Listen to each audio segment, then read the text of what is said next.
Yangtze University, Boys Dormitory, Room 501. Today is April 4th, 2032, the day of the apocalypse.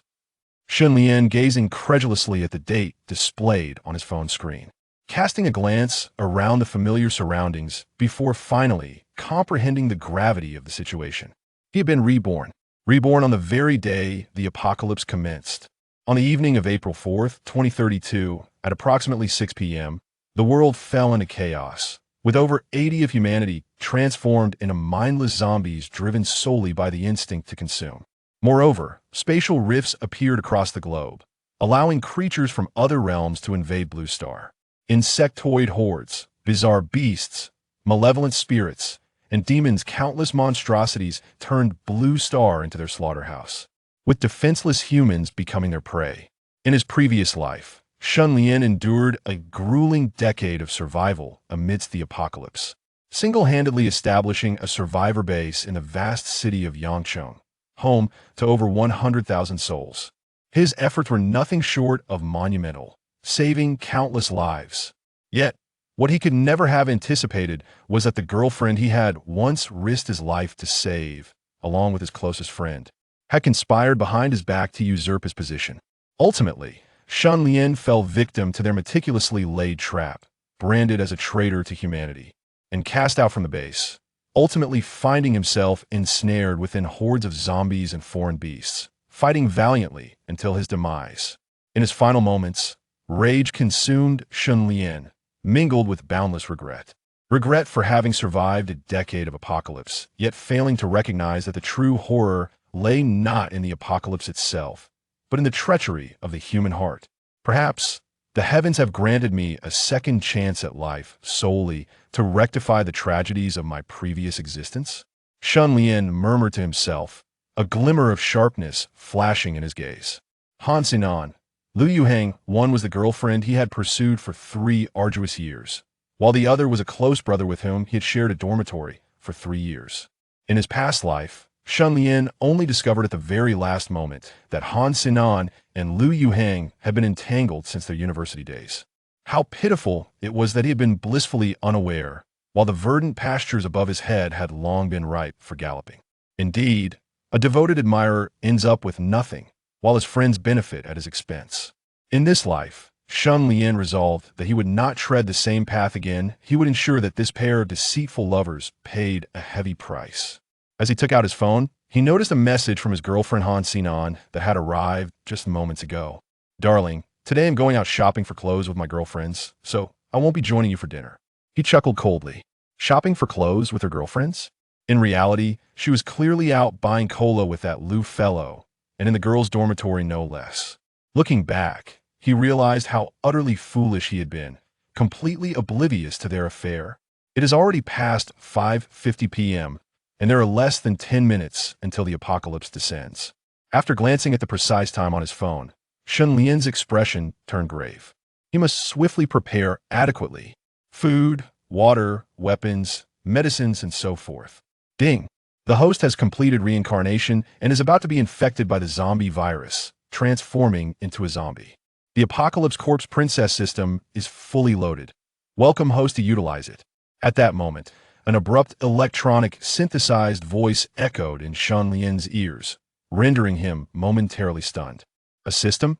As a seasoned enthusiast of online literature, Shun Lian was no stranger to systems. They were essential tools for nearly all traversers and reincarnators. Wait, I am about to be infected by the zombie virus and become a zombie? Before Shun Lian could revel in the prospect, he suddenly noticed this critical detail. Indeed, the system's frigid response sent a chill through Shun Lian, as if he had plunged into an icy abyss.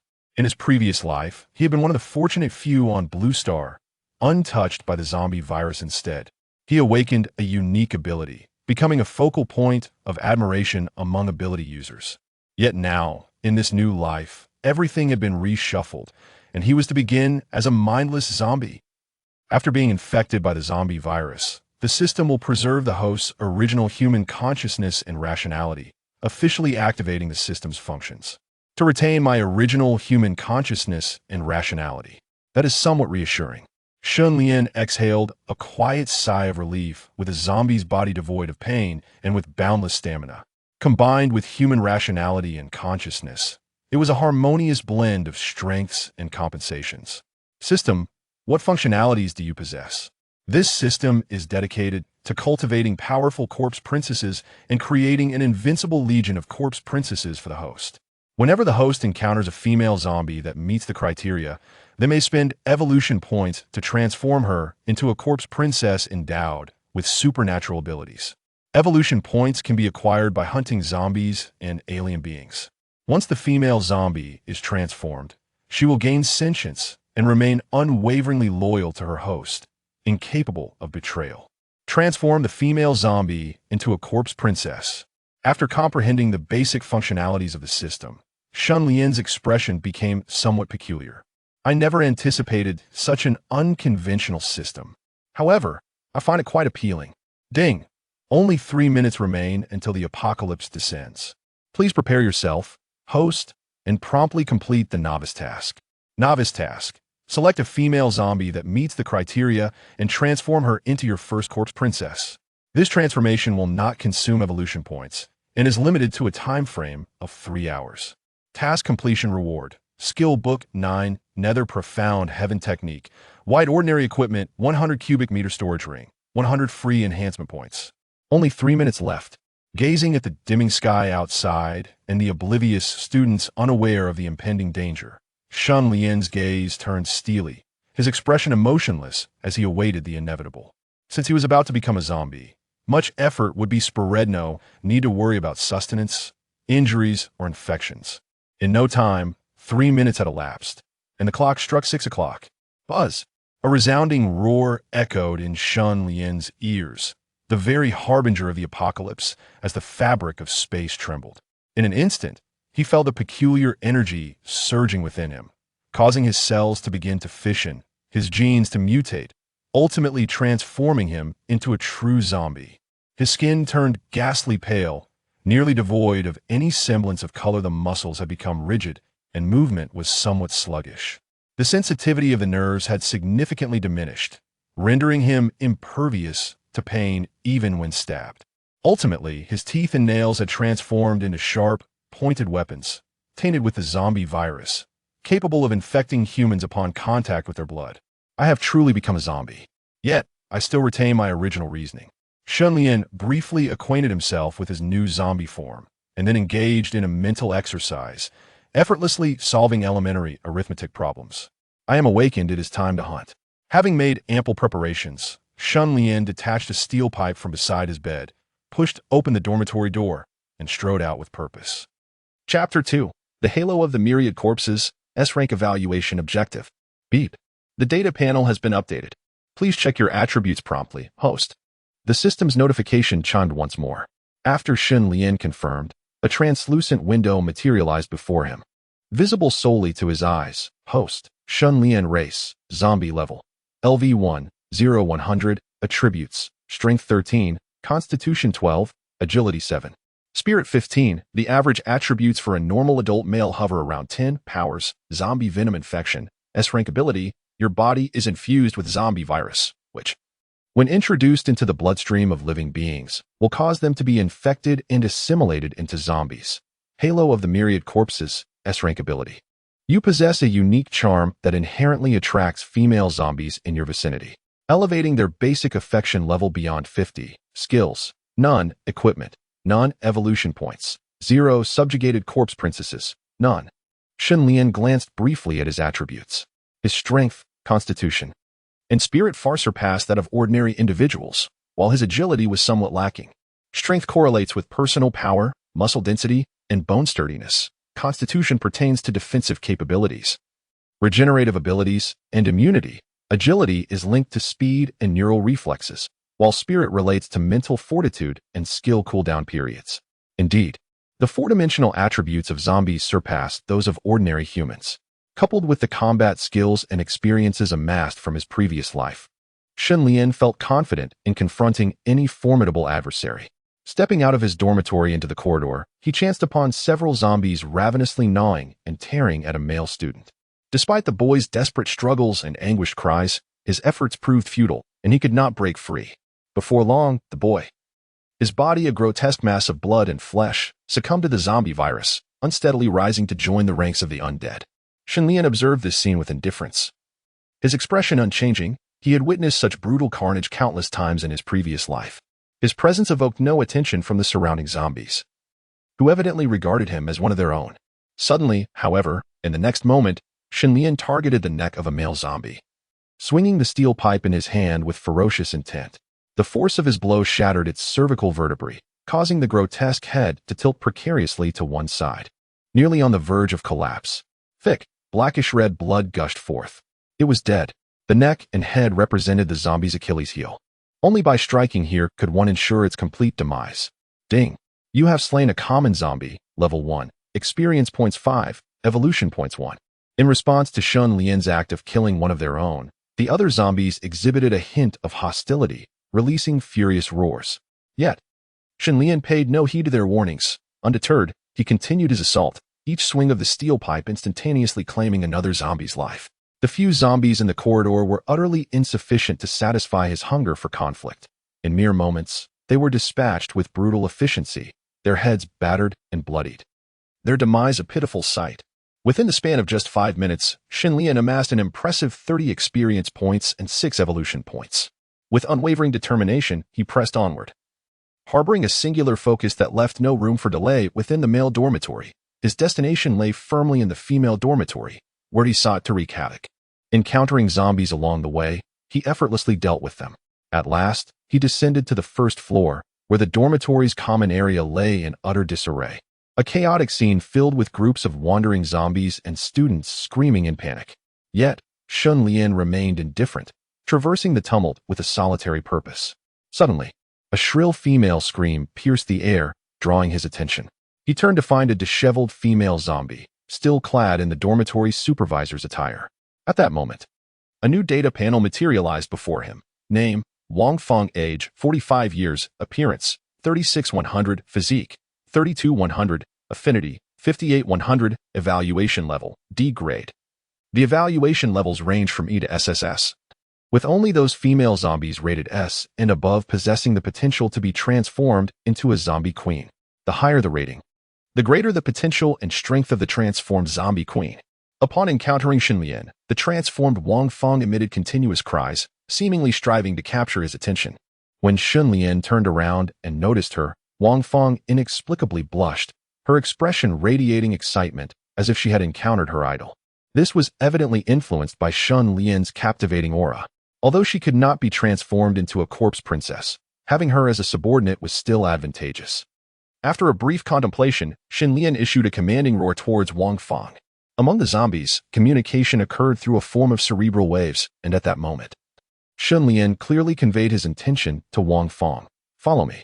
Wang Feng immediately nodded enthusiastically, unhesitatingly trailing behind Shenlian.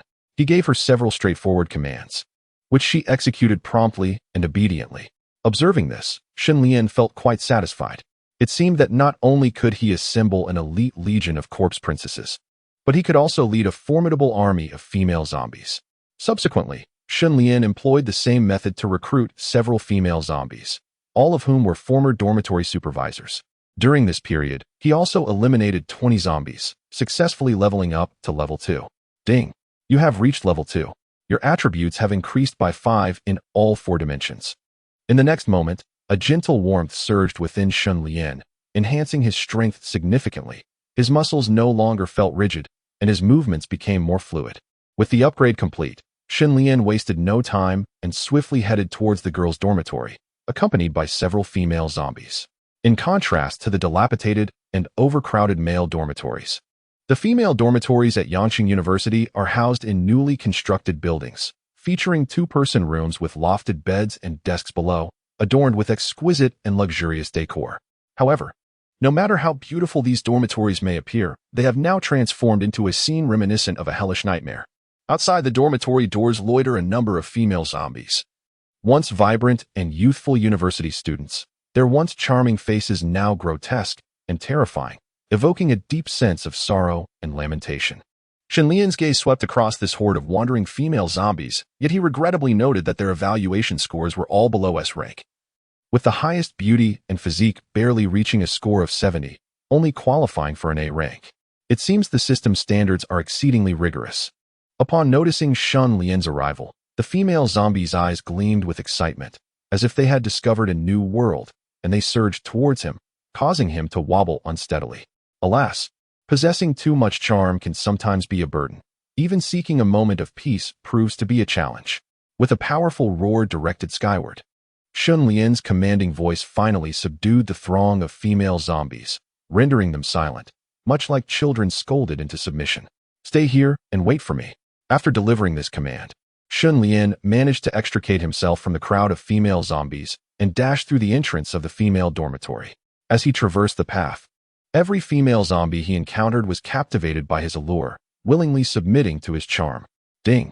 The system has automatically detected that the evaluation has reached S rank. Just then, a notification from the system echoed in Shenlian's ears. Chapter 3. The Split-Mouthed Zombie. The transformation of the first corpse is complete. At last, a suitable target has been discovered. Following the system's prompt, Shenlian gazed ahead and indeed spotted an extraordinary beauty among a horde of female zombies, like a crane among chickens. However, when he beheld her visage more closely, he was momentarily taken aback. The stunning zombie possessed an innocent and sweet appearance, with cascading, lustrous black hair and clear, bright pupils. Her delicately arched brows framed long eyelashes that fluttered gently, and her flawless, fair skin bore a hint of rosy hue. In stark contrast to the grotesque features of the surrounding female zombies, she stood out as a true beauty. Her figure was equally impeccable. She wore a fitted white short-sleeved top, paired with light blue high-waisted denim shorts, her long, fair legs commanding significant attention. Her skin was delicate, her proportions harmonious, and her remarkably long calves were undeniably captivating. Yet, upon closer inspection, Shenlian noticed the corners of her plump, petite red lips bore twisted, centipede-like gashes, as if snipped by scissors, extending all the way to the back of her ears. The gash? A female? Shenlian could not help but gasp in astonishment. Simultaneously, relevant data about this gash-marked zombie materialized before his eyes. Name: Lin Minglan. Age: 21 years. Appearance: 83-100 figure, 85-100 affinity, 52-100 rating. S-class Lin Minglan? So it was she, the ballet goddess from the dance department. Shenlian recalled that every year on the campus forum of Yangqing University, there would be a ranking of the school's beauty, and among them, the ballet goddess Lin Minglan had consistently held a prominent position as the dance department's flower in recent years. Unexpectedly, the once pure and sweet ballet goddess had transformed into a grotesque zombie. Roar. On the other side, Lin Minglan had evidently noticed Shenlian, and an alluring blush akin to ripe strawberries quickly spread across her delicate cheeks, compelling her to stride toward him. As she approached, a radiant smile blossomed on Lin Minglan's face, morphing from a gentle grin into hearty laughter, eventually escalating into a terrifying roar as her mouth widened grotesquely, revealing her crimson gums and sharp, white shark-like teeth. Had it not been for Shenlian's hardened disposition forged through a decade of apocalyptic trials in his previous life, he would surely have been rendered speechless in fear. A zombie is a zombie. He could always find her a mask later. Shenlian exhaled a long sigh, acknowledging that given her transformation into a zombie, his expectations could hardly remain lofty. Shenlian let out a low growl toward Lin Minglan and boldly reached out to pat her head. As he executed this gesture, Lin Minglan obediently lowered her head, her beautiful eyes half closed, blushing profusely in a submissive demeanor. If one could overlook the chilling smile curling at the corners of her mouth, she appeared rather endearing. Ding. Would you like to designate Lin Minglan as the first corpse princess, costing 0 evolution points for immediate transformation? At that moment, the system's prompt echoed once more. Yes. Shenlian nodded without hesitation. As soon as Shenlian's command was issued, a radiant white light enveloped Lin Minglan, subtly altering her physical capabilities and overall aura. Ding. The transformation of Corpse Princess number 1 is complete. Please check promptly. A brief span of merely a few seconds marked the conclusion of Lin Minglan's metamorphosis. Name: Lin Minglan. Race: Ripping Mouth. Corpse Princess number 1. Level: LV1, 0-100. Attributes: Strength 18, Constitution 16, Agility 13, Spirit 10. Abilities: Corpse Poison Infection, Gluttonous Devour, a level ability. manifests a colossal maw capable of directly engulfing the target, with the energy obtained from digestion feeding back to enhance oneself. Equipment. Crocodile jaw scissors. Green excellent grade equipment. A massive pair of scissors specifically designed for decapitating individuals. Corpse Princess Number 1 Lin Minglan pays homage to her master. With her transformation complete, Lin Minglan had awakened her consciousness and knelt respectfully before her master, Shun Lian. Very well, rise. Shun Lian briefly examined Lin Minglan's data panel and was compelled to acknowledge its formidable nature. Judging solely by her attributes, she surpassed ordinary zombies of the same level, leaving even Shun Lian feeling inferior. Moreover, Lin Minglan possessed an A-level ability and was equipped with a formidable weapon, significantly enhancing her combat prowess beyond that of his own. Ding! Congratulations to the host for successfully completing the novice task and capturing the first corpse queen. You have acquired the skill book 9 Nether Profound Heavenly Art, a white ordinary grade equipment, a 100 cubic meter storage ring, and 100 free enhancement points. Just then, the system's notification chime sounded. First, the 9 Nether Profound Heavenly Art, a revered martial skill from the Shinming sect, upon mastering, allows one to emanate the aura of the 9 Nether Hell, as if enveloped by phantoms, infused with a chilling malevolence. Once unleashed, it conjures a tempest of dark energy, invoking wails of the damned, exhibiting formidable power. Shun Lian was elated. This was an extraordinary skill, particularly suitable for one like him, a zombie, to cultivate. Next, there is the 100 cubic meter storage ring, classified as white ordinary grade equipment. It appears to be an unremarkable ring, adorned with a transparent crystal, containing a space where time remains suspended. The equipment grades range from low to high: white ordinary grade, green excellent grade, blue fine grade, purple epic grade, red legendary grade, and golden mythical grade. For instance, the crocodile jaw scissors wielded by Lin Minglan are categorized as green excellent grade equipment, capable of effortlessly severing bones as if they were mere sheets of paper. Lastly, there are the 100 free enhancement points, which Shun Lian allocated evenly across his 4 attributes. He then opened his attribute panel. Host, Shun Lian race, zombie level, LV2, 5200, attributes, strength 43, constitution 42, agility 37, spirit 45, powers, zombie toxic infection, undead illumination aura skills, 9 Nether Profound Sky Divine Art, equipment, storage ring, white, ordinary level, evolution points, 25, subjugated zombie queen, Lin Minglan at present. My attribute values are approximately 4 times that of an ordinary person. Shun Lian silently sensed the changes within his body. Just then, his mobile phone in the pocket of his trousers vibrated. Someone was calling. Upon checking the caller ID, a mischievous smile reminiscent of a dragon king graced Shun Lian's lips. It was none other than Han Sinan. Hello. Shun Lian, where are you? Hurry, come and save me. There are zombies everywhere. I am so scared. As soon as the call connected, Han Sinan's tearful voice echoed from the other end. Where are you now? Shun Lian raised an eyebrow, remaining unfazed, and asked in a detached tone. Han Sinan felt a twinge of confusion. In her mind, hearing her sobs, Shun Lian, the ever-adoring admirer, should have been exceedingly anxious. Yet, his demeanor felt utterly indifferent, as if he were unconcerned. However, she lacked the time to ponder Shun Lian's attitude and hurriedly exclaimed, I am currently in the girls' dormitory, building 13, 6th floor, room 608. You must come quickly to rescue me. Wait, weren't you out shopping with your best friend? Why are you still in the dormitory? Shun Lian inquired pointedly. Our plans changed unexpectedly.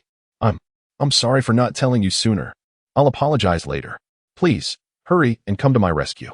Han Sinan stammered, realizing she had let something slip, but quickly concocted a lie. All right, I understand.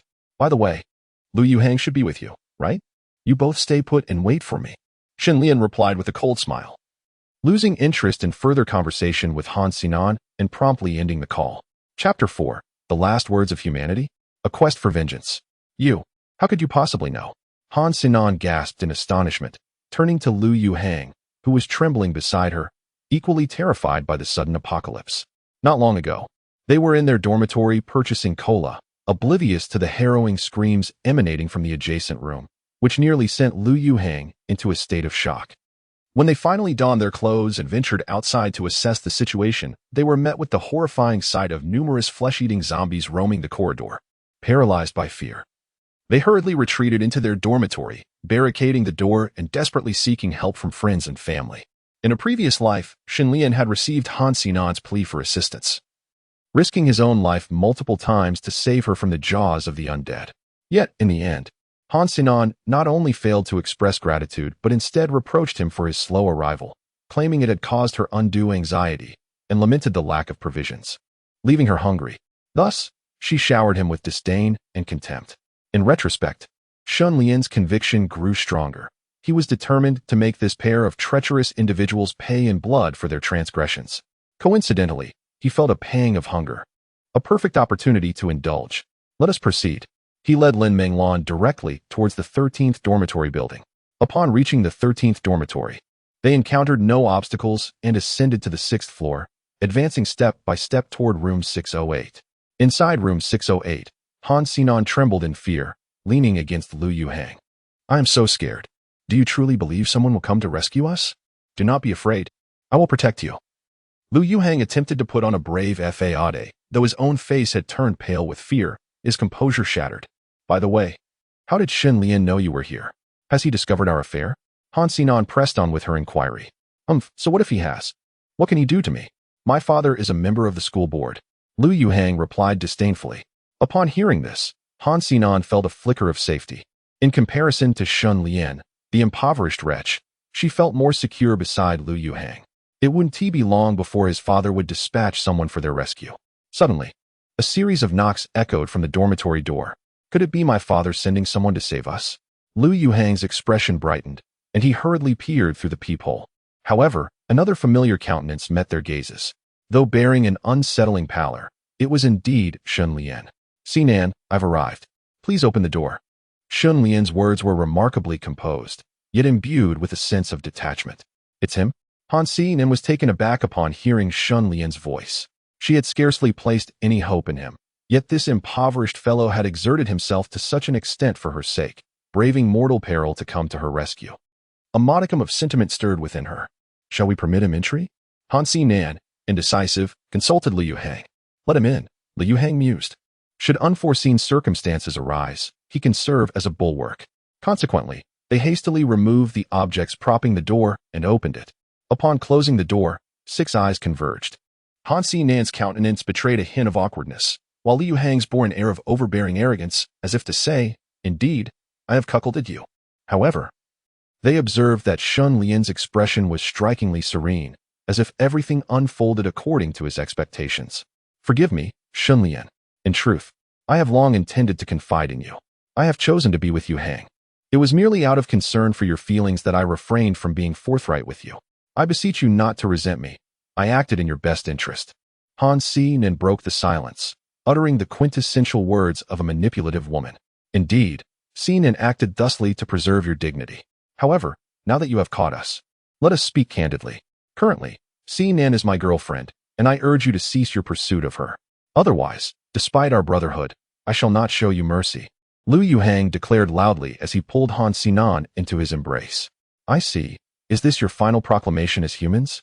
Yet, the subsequent words of Shun Lian sent shivers down their spines, causing each hair to stand on end. Final proclamation? As they beheld the steel pipe, stained with dark crimson blood, in Shun Lian's grasp, both Han Xinan and Lu Yuhang were rendered speechless with fear. What do you intend to do?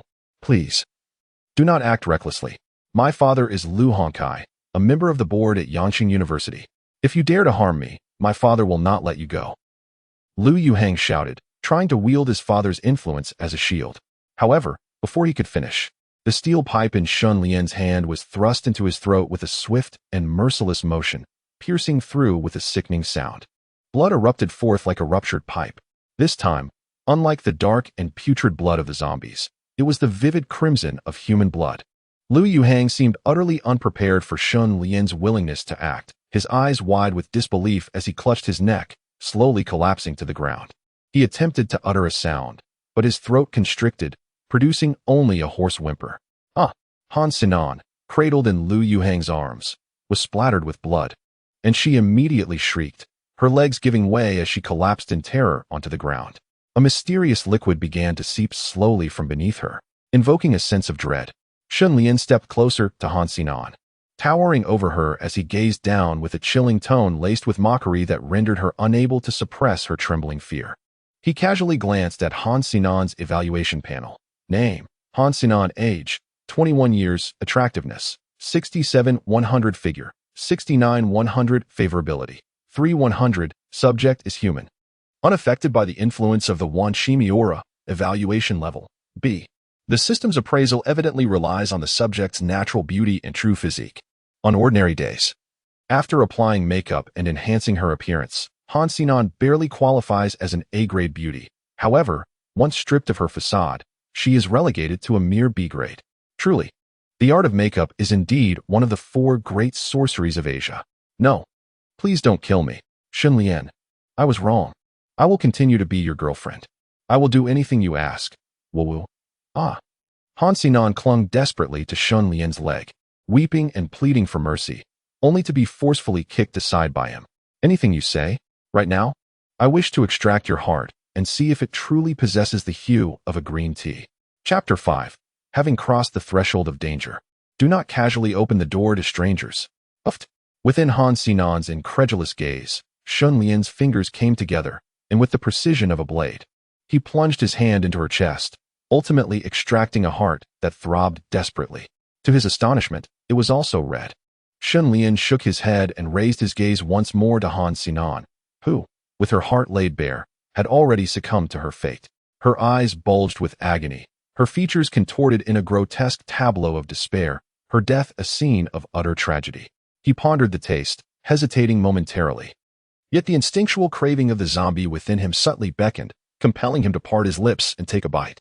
With a soft pop, blood gushed forth, a tantalizing aroma wafting through the air.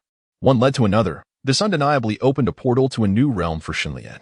In his previous life, even when on the brink of starvation, he had never crossed this threshold, believing it to be the moral boundary of humanity. Yet now, transformed into a zombie, what did such notions matter? Master! At that moment, Lin Minglan, stationed outside the corridor, caught the scent of blood. With a swift snap of her crocodile jaws scissors, she severed the iron door of the dormitory, bursting in with fervor. You're indulging in a feast all by yourself. And you promised to bring me along for the grand banquet. Observing Shun Lian relish in his meal, Lin Minglan's tone bore a hint of playful reproach. That one can be yours. Shun Lian nonchalantly gestured towards Lu Yuhang, who was still grasping onto life, struggling desperately. Thank you, master, Lin Minglan exclaimed, her joy propelling her to leap 3 feet high before she lunged at Lu Yuhang, opening her fearsome maw to deliver a savage bite. The instant Lu Yuhang beheld that gaping maw descending upon him, terror seized him, and in a state of sheer panic, he lost control, legs flailing, succumbing to fright in an utterly ignoble demise. Such a fate seemed almost too lenient for him. With a belch, Lin Minglan reluctantly rose to her feet after indulging in her gruesome feast, blood still smeared across her mouth. In stark contrast, Lu Yuhang's remains had been reduced to mere fragments of flesh, with even the bones having been devoured. Conversely, Shun Lian appeared more akin to a connoisseur, savoring the exquisite flavors of Han Sinan's flesh, discerning which part offered a more delectable taste and satisfying texture. Ding! Corpse Maiden Lin Minglan has ascended to level 2. With her 4-dimensional attributes each increasing by 5. Upgraded, Shun Lian mused in quiet astonishment, recognizing this as the unique facet of Lin Minglan's abilities. Her consumption of flesh allowed her to gain experience and elevate her level. That should suffice. Let us depart. Wiping his mouth with a few tissues pilfered from Han Sinan's desk, Shun Lian beckoned Lin Minglan to exit the dormitory 608.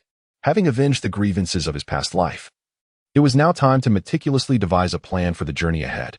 As he descended the stairs, Shun Lian's thoughts began to coalesce. His primary objective was singular: to hunt down zombies for experience and evolution points. Only by elevating his level could he ensure his own survival. Only by amassing sufficient evolution points could he continue to enhance the corpse maidens. The female zombies in the girls' dormitory represented a reserve force for the future army of zombie maidens. Thus, Shun Lian resolved to return to the boys' dormitory and embark on a significant rampage. First, he would eradicate the male zombies within the student dormitory area, then proceed to the faculty housing, the teaching blocks, and the administrative sections, ultimately purging all male zombies from Yangcheng University. Subsequently, establishing a stronghold at Yangcheng University, He aimed to extend his influence across the surrounding university town, permeate the entirety of Nanyang district, and ultimately encompass the entire city of Yangcheng. With each strategic step, he sought to expand his territory, assimilate the fallen, forge a formidable faction, and cultivate a legion of undead warriors, both male and female. In this lifetime, Shen Lian would no longer expend his efforts in constructing a sanctuary for human survivors. Instead, he aspired to create a unique paradise for the undead. Returning to the male dormitory area, Shen Lian, accompanied by Lin Menglan, stormed into the dormitory buildings, initiating a direct purge. The previously utilized steel pipe had become obsolete, and Shen Lian did not seek out new weapons. Rather, he launched his assault with bare hands. With a resounding clap, Shen Lian unleashed a wave of sinister energy, which echoed with the piercing wails of tormented spirits, striking forcefully against a zombie's skull.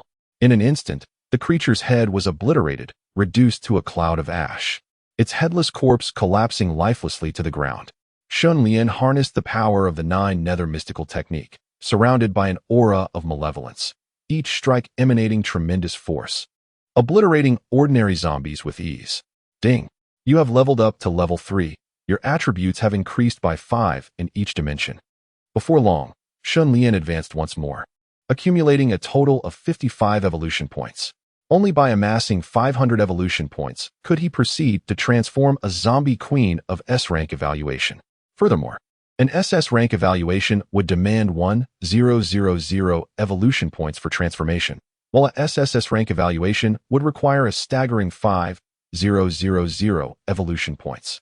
In addition to the most fundamental transformations, the system is capable of evolving the corpses, enhancing their supernatural abilities, upgrading their equipment levels, and consequently acquiring more formidable combat prowess. Naturally, the points required for such evolution are significantly higher. Snap! Snap! Meanwhile, Lin Menglan, wielding her crocodile jaw scissors, charged forth with unrestrained fury, effortlessly decapitating zombies with a single strike, as if slicing through vegetables. Before long, Lin Menglan, following closely behind Shen Lian, successfully ascended to level 3. It is noteworthy that for every zombie Lin Menglan slays, a portion of the experience gained is shared with Shen Lian. For instance, of the 5 experience points Lin Menglan acquires, 5 points are additionally credited to Shen Lian. One should not underestimate this seemingly trivial 5 experience point. Over time, it accumulates into a substantial sum. Moreover, as Shen Lian captures more corpses in the future, each corpse's experience gained from vanquishing foes will yield 1/10 back to Shen Lian, their master. Little by little, as the scale of the corpse army expands, Shen Lian will be able to gain experience and level up without lifting a finger. Help! Save us! As the two passed by a dormitory, the 2 survivors inside immediately banged on the window, clinging to what they perceived as a lifeline. To them, Shen Lian and Lin Menglan, relentlessly annihilating zombies, appeared nothing short of superheroes, undoubtedly there to rescue them. Oh, more food is arriving at their doorstep? However, upon hearing the cries for help, Shen Lian could not help but smile mischievously as he and Lin Menglan knocked on the tightly shut dormitory door. Open up. I'm here to take you away. Upon hearing Shen Lian's words, the 2 boys inside, bewildered, promptly opened the door. Click, click. Yet, just as these boys greeted their savior with smiles, a massive pair of scissors suddenly flew out, its razor-sharp blades effortlessly severing their fragile necks, causing their heads to soar into the air, expressions frozen in shock. Have you not heard the adage, do not open the door to strangers? Shen Lian remarked, gazing indifferently at the decapitated bodies that collapsed to the ground, with a sigh. Even as boys, one must learn to protect oneself. Master, may I eat? Lin Menglan inquired. Retracting the bloodied crocodile scissors, her previously cold demeanor softened as she looked at Shen Lian with an innocent, pleading expression. Go ahead, indulge yourself. Shen Lian, unable to stifle a chuckle at Lin Menglan's demeanor, paused to allow her to relish her feast. Awu at his words. Lin Menglan's eyes lit up with excitement as she eagerly leaned over one of the boys' corpses, devouring it with delight. In her past life as a human, Lin Menglan had adhered to a strict diet, avoiding meat entirely to maintain her figure, a staunch vegetarian. Now transformed into a zombie, it appears that a long-suppressed nature has been unleashed. Lin Menglan devours flesh voraciously, entirely unconcerned with her image. This striking contrast, in Shun Lian's eyes, possesses a unique charm. Chapter 6. The true protagonist of the apocalypse, checking the water meter. The night swiftly passed, and dawn of the second day of the apocalypse arrived. The morning remained bright and sunny, yet one could only wonder how many souls would never again witness the sun's rays. With a sigh, the zombies in the third dormitory building have been eradicated, thanks to the seemingly inexhaustible stamina of the zombies. Shen Lian and Lin Minglan spent the entire night immersed in their hunt, clearing out all the zombies from 3 dormitory buildings. With their combined kills amounting to nearly 1,000, their levels surged dramatically. Shen Lian ascended to level 7, while Lin Minglan reached level 6. Ding! You have advanced to level 7, with a 5 increase in all 4 attributes. Ding! Lin Minglan, the first corpse princess, has ascended to level 6, with a 5 increase in all 4 attributes. However, the efficiency remains insufficient. Shen Lian is not yet satisfied. Although with his current level and strength, he has undoubtedly distanced himself from all the other zombies on the same starting line. His adversaries are not limited to the undead. There are also humans and various otherworldly beings emerging from the rifts in space. In terms of humans, ordinary individuals pose no threat to Shen Lian.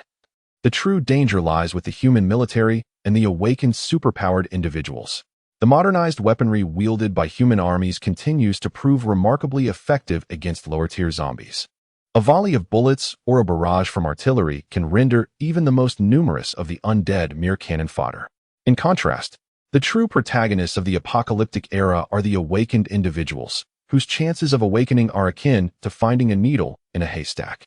Common abilities can be categorized into combat, support, special, and lifestyle types, ranked from D to S, with the legendary SSS level existing only in myth. In his previous life, Shen Lian was among the fortunate few who awakened an S-level combat ability. In the vast city of Yong and the province of Nanyang, the number of individuals with S-level abilities is exceedingly rare, and those possessing abilities above S-level are even scarcer. It is precisely this rarity that allowed Shen Lian to distinguish himself from the masses, gathering numerous awakened individuals to construct a survivor base in Yong City, housing over 100,000 souls. For Shen Lian in his past life, ordinary zombies posed little threat. The true dangers lay only with the zombie leaders or the massive hordes summoned by the corpse kings, as well as threats from otherworldly beings. In summary, the temporary advantage he holds is insignificant. The quest to maintain a perpetual lead over others presents a formidable challenge for Shen Lian. Moreover, upon reaching level 10, ordinary zombies may have a chance to mutate, evolving into formidable aberrations with potent abilities of their own. For instance, there exists the elusive predator, adept at swift movements, capable of extinguishing life unseen. The tyrant, renowned for its formidable strength and impenetrable defense, able to crush tanks with bare hands. The corpse toxin spewer, capable of exuding acid that can corrode even bone. The blood corpse, which wields the ability to manipulate blood into various lethal instruments. And the zombie commander, endowed with immense psychic power to dominate hordes of the undead, alongside the even more formidable zombie king. It seems the time has come to further expand the ranks of the corpse princesses. Shen Lian promptly assessed his current inventory of evolution points, which had already exceeded 850. Not only did he gain points from the zombies he personally hunted, but also from those slain by Lin Minglan. Let us proceed to the girls' dormitory once more. Shen Lian took Lin Minglan along and departed from the boys' dormitory toward the location of the girls' residence. In the first building of the girls' dormitory, room 504. The entrance was barricaded with various tables and heavy objects, yet this still failed to provide the 3 surviving girls inside with any sense of security. The muffled roars echoing from the corridor sent shivers down their spines as they huddled together on a bed, seeking solace in one another's presence. The sky outside has already brightened. How much longer must we wait for salvation? One girl, pale and with evident tear streaks on her face, timidly inquired. My phone has lost all signal, and I cannot send any messages. Are we destined to remain trapped here until we perish from starvation? Another short-haired girl sobbed softly, her mouth covered in despair. They had not dared to sleep a wink last night, compounded by their lack of sustenance, leaving them not only mentally exhausted but also physically weakened by hunger. Do not be afraid. Surely someone will come to rescue us. I still have a few snacks. Please take them and eat. It's all right. I am not hungry yet. At that moment, a third girl cautiously rose from her bed and retrieved some biscuits and candies from her cabinet, moving with utmost care to avoid making any noise. fearful of attracting the zombies lurking outside. Guiyun, thank you. The other two girls expressed their heartfelt gratitude before eagerly indulging in the snacks. Witnessing this scene, Yang Guiyun sighed silently, her heart heavy with a blend of pessimism and despair. Last night, while her phone still had signal, she had gathered information online about the sudden zombie apocalypse that had befallen them. It was not only at Yang City University or within Yang City itself, but a global crisis of massive zombie infection had erupted, with over 80 of humanity transformed into the mindless, flesh-hungry creatures outside. Fortunately, Yang Guiyun and her two roommates had not succumbed to the infection. Otherwise, had even one of them turned into a zombie, the other two in the same room would undoubtedly have met the same grim fate. Yet, even in their fortunate survival, Liang Guiyun and her companions faced a life-and-death challenge. The corridor outside was teeming with zombies, leaving them no choice but to remain concealed within their dormitory, awaiting rescue. However, they had not cultivated the habit of stockpiling provisions, and Liang Guiyun's meager bag of snacks would scarcely sustain them for long. If assistance did not arrive soon, they might very well perish from starvation within their confines. At that moment, Liang Guiyun found herself devoid of options, compelled to wait in the dormitory, clinging to the hope of a miraculous intervention. Suddenly, an ear-splitting roar echoed from the corridor, accompanied by the frantic sound of footsteps, clearly indicating a commotion among the zombies. Had someone ventured out and drawn their attention? Liang Guiyun dared not investigate the situation outside. She had witnessed the horrifying sight of a girl from the adjacent dormitory being overwhelmed and devoured by a horde of zombies when she fled into the corridor the previous night. The chilling image haunted her, preventing her from closing her eyes throughout the night. Then, an eerie knocking resonated from outside the door. Yang Guiyun and her companions jumped in fright. The zombies outside would not be so courteous as to knock. Who could possibly be at the door? Open up. We need to check the water meter.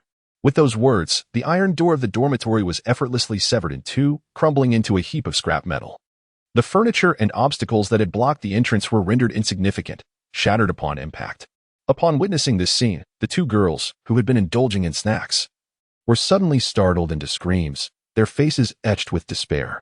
Liang Guiyun also turned pale with fright, standing frozen in place, utterly at a loss. Before the three girls stood a female zombie brandishing colossal scissors, her mouth twisted into a grotesque grin, alongside a male zombie, impeccably dressed yet exuding an ominous aura. This was their first encounter with such bizarre zombies, far more terrifying than the ordinary ones. Moreover, the male voice they had just heard emanated from the male zombie. Could zombies actually speak? Indeed, the presence of the living lingered within this dormitory. The figures before them were none other than Shen Lian and Lin Meng Lan. Upon arriving at the girls' dormitory, Shen Lian began searching each room for potential female zombies suitable for transformation into corpse brides. Ding! The system has automatically detected a target rating of S level. At that moment, the system's notification chimed unexpectedly. Shen Lian's eyes brightened. Swiftly shifting his gaze to the three girls in the dormitory, quickly honing in on one with a bobbed haircut, her slender, straight locks curling slightly at the ends. Beneath her satin-like tresses lay a delicate and enchanting visage, with eyes resembling peach blossoms and cheeks reminiscent of freshly picked lychee. Her gentle and graceful features adorned her rounded face, the exquisite texture of her skin appearing almost ethereal, still retaining a hint of youthful innocence. Clad in a sleek, form-fitting white shirt beneath a gray pleated short skirt, her long, shapely legs, smooth and perfectly proportioned, are undeniably captivating. However, what truly draws attention is the magnificent pair that the shirt so elegantly supports, vividly exemplifying the notion of youthful beauty combined with striking allure. Liang Guiyun's profile. Name, Liang Guiyun. Age, 22. Appearance, 85-100. Figure, 87-100. Affinity, 0-100, when targeting humans. Unaffected by the aura of the undead. Rating, S grade. Liang Guiyun? It is indeed her. Upon encountering this familiar name, Shen Lian felt a surge of interest. Much like Lin Meng Lan, Liang Guiyun ranks among the most stunning beauties in the entire school, possessing an angelic visage and a devilishly enchanting figure. Hailing from the Department of Music Performance, she is also a well-known member of a girl group, having participated in a talent show and gained a measure of fame, not only within the campus, but also in the broader entertainment circle. However, this was her identity before the apocalypse. In the aftermath, she emerged as an extraordinary individual, having awakened an A-grade auxiliary ability known as the Moon's Sacrifice, which provides crucial support and enhancement in battle. Yet, this remarkable ability brought considerable trouble to the former Liang Guyun. Many powerful ability users who had carved out their own territories and ruled over them, including factions of the military, coveted Liang Guyun's beauty and prowess, devising various schemes to make her their own. According to Shun Lian's understanding, in his previous life, Liang Guyun ultimately vanished without a trace.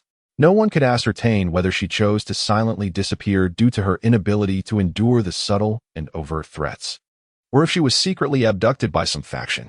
Incidents of this nature were not uncommon in a world where order had collapsed and strength reigned supreme.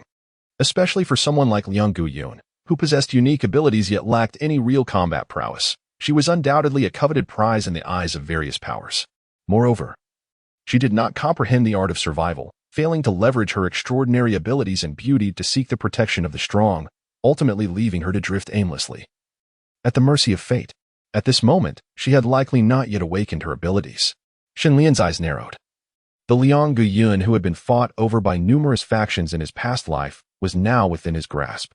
If he were to infect her and transform her into a zombie queen, he wondered if he could retain the A-grade abilities necessary for the upcoming Moon Festival. If successful, he would gain a formidable ally, making future battles significantly easier. It was time to act. Those two individuals would serve as his breakfast today. Beside him, Lin Minglan had already sharpened her blades, and, upon receiving Shun Lian's command, immediately lunged forward, her grin widening until it reached the back of her ears, revealing a gaping maw to the onlooking girls. One timid girl fainted from sheer fright, her vision darkening. Another screamed and turned to flee towards the balcony, her frantic demeanor suggesting she would rather leap from the 5th floor than be devoured alive by that horrifying zombie with a gaping mouth. However, before she could reach the balcony, the extraordinarily swift Lin Minglan had already closed in behind her. With a swift motion of her scissors, she severed the head from her shoulders, the column of blood erupting forth in a dazzling spray, splattering vibrant crimson flowers upon the surrounding walls. With a thud, Liang Guyun, upon witnessing this horrific scene, felt a chilling terror envelop her. Her body went limp, collapsing to the ground. Realizing her impending doom, she surrendered to despair, relinquishing any thoughts of resistance or escape. She closed her eyes, yearning for a swift end. Yet, after what felt like an eternity of waiting for death, Liang Guyun felt no pain. What was happening? Had she truly died? Yet, there was no agony to be felt. If her neck had indeed been severed, she would surely be experiencing excruciating torment. Tentatively, she reopened her eyes, only to find herself still in the familiar confines of her dormitory. Before her stood a tall, imposing figure radiating an aura of malevolence, his cold, piercing gaze fixed upon her. "Do not be afraid. I will not kill you," Shen Lian said. Casting a glance down at the trembling Liang Guyun, a faint smile gracing his lips. However, this smile, to Liang Guyun, possessed an unmistakable chill and menace. "You." "I." Liang Guyun was paralyzed by fear, her lips quivering, unable to articulate a coherent thought. "I merely wish for you to experience what I have, to attain true rebirth." As the words fell, Shen Lian's smile faded, revealing two sharp, venomous fangs. Without granting Liang Guyun a moment to react, he swiftly sank his teeth into her delicate, snow-white neck. "Ah!" Just as Liang Guyun's terrified scream echoed, she felt a torrent of searing heat surge into her body, the last remnants of her strength rapidly dissipating, her muscles stiffening. Her consciousness grew increasingly hazy, her pupils rolling back to reveal the whites of her eyes, her skin losing its color, and her nails and teeth elongating into sharp points. In a matter of mere minutes, Liang Guyun underwent a radical transformation, becoming a bona fide zombie. Chapter 8. The transformation of Zombie Queen number 2 is complete. The bone-breaking great axe and the 36 paths of celestial axes were fully transformed into a zombie. Liang Guyun staggered to her feet. Upon raising her gaze, she beheld Shen Lian, who stood in close proximity. For reasons unknown, he emanated an alluring aura that drew her in, causing a flush of crimson to bloom upon her cheeks. Observing this, Shen Lian's lips curled into a smile as he wrapped his powerful arm around Liang Guyun's waist, pulling her into his embrace and tenderly caressing her silky hair that flowed like silk through his fingers, suddenly enveloped in his strong arms. Liang Guyun's heart raced like a startled fawn, her soft body leaning against Shen Lian as her beautiful eyes closed in contentment, long lashes gently resting upon her tranquil eyelids. "Ding. Do you wish to select Liang Guyun as Zombie Queen number 2? Spending 500 evolution points for immediate transformation?" At that moment, the system's prompt tone suddenly resonated. Indeed, Shun Lian mused inwardly. In the next instant, an unusual white light enveloped Liang Guiyun completely. After a brief interval of over 10 seconds, a notification chimed. Ding. The transformation of Corpse Princess number 2 is complete. Please check promptly. Name, Liang Guiyun. Race, Moon Corpse Princess number 2. Level, LV2, 0200. Attributes, Strength 15, Constitution 14, Agility 12, Spirit 25. Abilities, Corpse Poison Infection. Moon Sacrifice, a ability, bestowed with the moon's grace, possessing special blessings that can provide buffs in attack, defense, spirit, and healing for allies. Equipment, Moonlight Staff, green excellent grade equipment, conserving 50 of spirit attribute consumption while expanding the range of buffs. Indeed. Upon reviewing Liang Guiyun's attribute panel, a satisfied smile broke across Xinlian's face. The A ability, Moon Sacrifice, had been flawlessly inherited by Liang Guiyun, who had been transformed into a Corpse Princess. Corpse Princess number 2, at your service, Master. Liang Guiyun, having successfully awakened her intelligence, immediately knelt on one knee to pay her respects to Xinlian. There is no need for such formalities. Rise. Xinlian hastily assisted her to her feet. Ding. Congratulations to the host for successfully subduing the number 2 Corpse Princess, thus earning 100 points of free enhancement, 1 piece of green excellent grade equipment, the Bone Giant Axe, and the skill book 36 Paths of the Celestial Axe. Following the successful capture of Liang Guiyun, the system's notification chimed. Xinlian, filled with anticipation, eagerly conducted a review.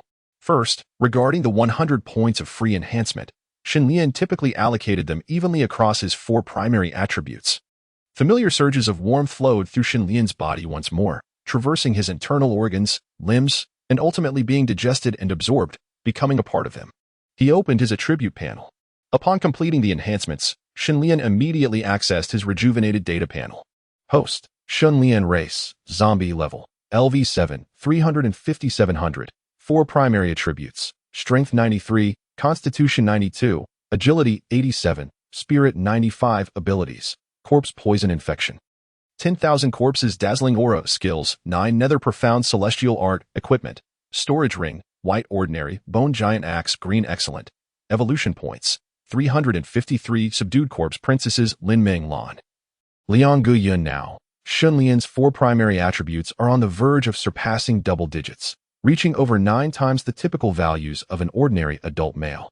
In contrast, the current level 6 Lin Meng Lan significantly lags behind Xinlian in terms of her attributes. It can be said that Xinlian's actual combat power presently exceeds that of mutated zombies at level 10 or above. Before Xinlian stood a colossal axe, entirely forged from resilient white bones. This formidable weapon weighed nearly 100 pounds, with a handle exceeding 1 meter in length and a blade so sharp that it could cleave iron effortlessly. Its sheer size and weight rendered it nearly impossible for an ordinary individual to wield, let alone employ it as a weapon for combat. However, for Xinlian, the heft of the bone axe posed no challenge. He could effortlessly lift it with one hand, maneuvering it with dexterity to chop, slice, and thrust with astonishing power. He was elated to finally possess a weapon that suited him perfectly. Moreover, the 9 Nether Profound Heaven Divine art he practiced could be channeled into the white bone axe, augmenting its physical damage with an additional layer of magical damage, significantly enhancing its might. The final skill book, 36 Paths of the Celestial Axe, was specifically tailored to complement the bone axe. Its unique feature allowed for a continuous accumulation of power, ensuring that each swing of the axe delivered greater force than the last. By executing a full 36 techniques with this axe method, the power could reach a zenith, unleashing an earth-shattering force. With each captured corpse maiden, he would reap substantial rewards, making the endeavor exceedingly profitable.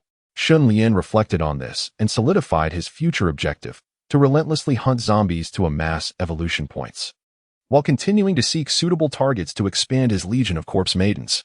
The task of subduing the second corpse queen has been accomplished.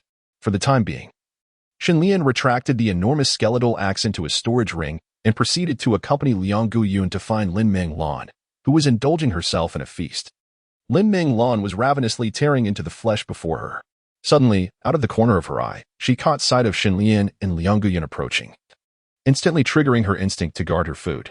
In a rush, she stuffed her mouth with more meat, her cheeks bulging to the brim as she chewed and swallowed vigorously. However, in her haste, she choked, her delicate face flushing a deep crimson. She whimpered, unable to utter a single word, her expression one of utter distress, as if tears were about to spill forth. Must you devour your food in such a frantic manner? Are you truly afraid I might snatch it away from you? Xin Lian mused, bemused by the comical scene before him. Was she perhaps part hamster? If she were to choke to death on her meal, she would undoubtedly become an oddity in the realm of the undead.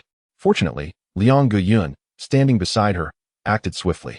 Wielding her moonlight staff, she gently waved it towards Lin Meng Lan, releasing a silvery light akin to moonbeams. As the luminous glow enveloped Lin Meng Lan, she immediately shuddered, expelling the large chunks of meat she had been choking on. Sister, are you all right? Liang Guyun inquired, squatting down to softly pat Lin Meng Lan's back. Showing no disdain for the remnants of her meal, her voice laced with concern. Woo, thank you, sister, Lin Meng Lan exclaimed gratefully. After enduring immense agony, Lin Meng Lan finally expelled the mouthful of flesh and blood, tears welling in her eyes as she embraced Liang Guyun, weeping softly. The two young women quickly grew close, bonded by their shared identity as corpses, akin to true sisters, feeling a profound sense of intimacy and familiarity with one another. This development brought considerable satisfaction to Xin Lian, for the increasing number of corpses under his command alleviated his concerns regarding discord within his harem, sparing him from the melodrama of palace intrigue. Chapter 9. The Mutated Tabby Cat, a force to reckon with. Soon, Xin Lian departed the female dormitory area with the satiated Lin Meng Lan and Liang Guyun, making his way back to the male dormitories. It was now the second day since the apocalypse had begun. The daytime temperature soared relentlessly, despite it not being summer.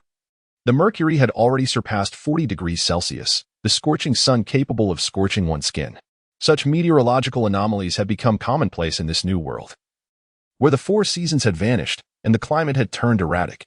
One moment, the sky could be a brilliant blue, basking in sunlight, and the next, dark clouds would gather, unleashing a torrential downpour. Many survivors, even if they managed to narrowly escape the clutches of zombies, found themselves ensnared once more by these bizarre weather conditions. Moreover, by the second day, the majority of zombies had already ascended to level 2. As time progressed, their levels would continue to rise, with their attributes enhancing in tandem, rendering them increasingly formidable. Thus, Xin Lian must seize the moment to swiftly elevate his level and strength. As he exited the female dormitory, he suddenly stumbled upon several female zombie corpses sprawled across the ground, each having met their demise with their necks brutally torn apart by claws. Meow! Suddenly, a piercing shriek echoed in Xin Lian's ears. Following the sound, he beheld two tabby cats, each as large as a leopard, lounging atop a nearby tree. Their fur was disheveled and their flesh decayed, with their copper bell-like eyes fixated on him, glinting with a peculiar, bloodthirsty light. Name: Mutant Tabby Cat. Level: LV3. Attributes: Strength 20, Constitution 21, Agility 28. Spirit 10. Ability: Acceleration. D-grade ability, enhances explosive power and speed by 50 for a short duration. Mutant Beasts. Xin Lian furrowed his brow. Following the apocalypse, it was not only humans who succumbed to the zombie virus, transforming into the undead. Other animals became hosts for the virus as well, resulting in mutations. Furthermore, compared to ordinary zombies, these mutant beasts often possess greater levels in strength, with a higher likelihood of awakening and mastering supernatural abilities, harboring deep-seated animosity towards both humans and zombies alike. For instance, the two mutant tabby cats before him had slain these female zombies seemingly for mere amusement, with no intention of consumption. Swish! Upon noticing Xin Lian and his companions, the male and female mutant tabby cats swiftly rose to their feet, their speed suddenly accelerating as they charged towards their position with ferocity, seeking death. With a cold snort, Xin Lian felt his mental attributes significantly strengthened, enhancing his sensory perception to an extraordinary degree. At that moment, the once proud speed of the two mutated tabby cats appeared to him as slow as a snail, allowing him to effortlessly discern the direction from which they were approaching. In the next instant, Xin Lian retrieved a pristine, bloodless bone giant axe from his storage ring. Gripping the handle with both hands, he swung it in a sweeping arc, directing it with precision towards a specific point, and struck down with tremendous force. The air was rent asunder with a thunderous crack, producing a sound akin to a gale. In the very spot where the bone axe descended, the larger of the two mutated tabby tomcats materialized, caught unawares. Before it could react, the indomitable blade had cleaved through its body, severing it in two with brutal efficiency. A torrential spray of crimson rain erupted, saturating the ground beneath. Ding! You have slain a mutated tabby cat.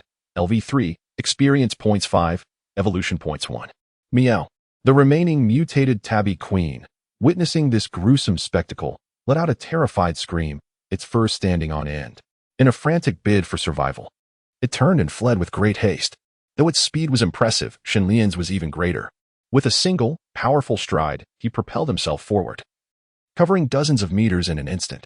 A palpable aura of menace enveloped him, reminiscent of a primordial beast emerging from the abyss, exuding an oppressive force that was almost suffocating.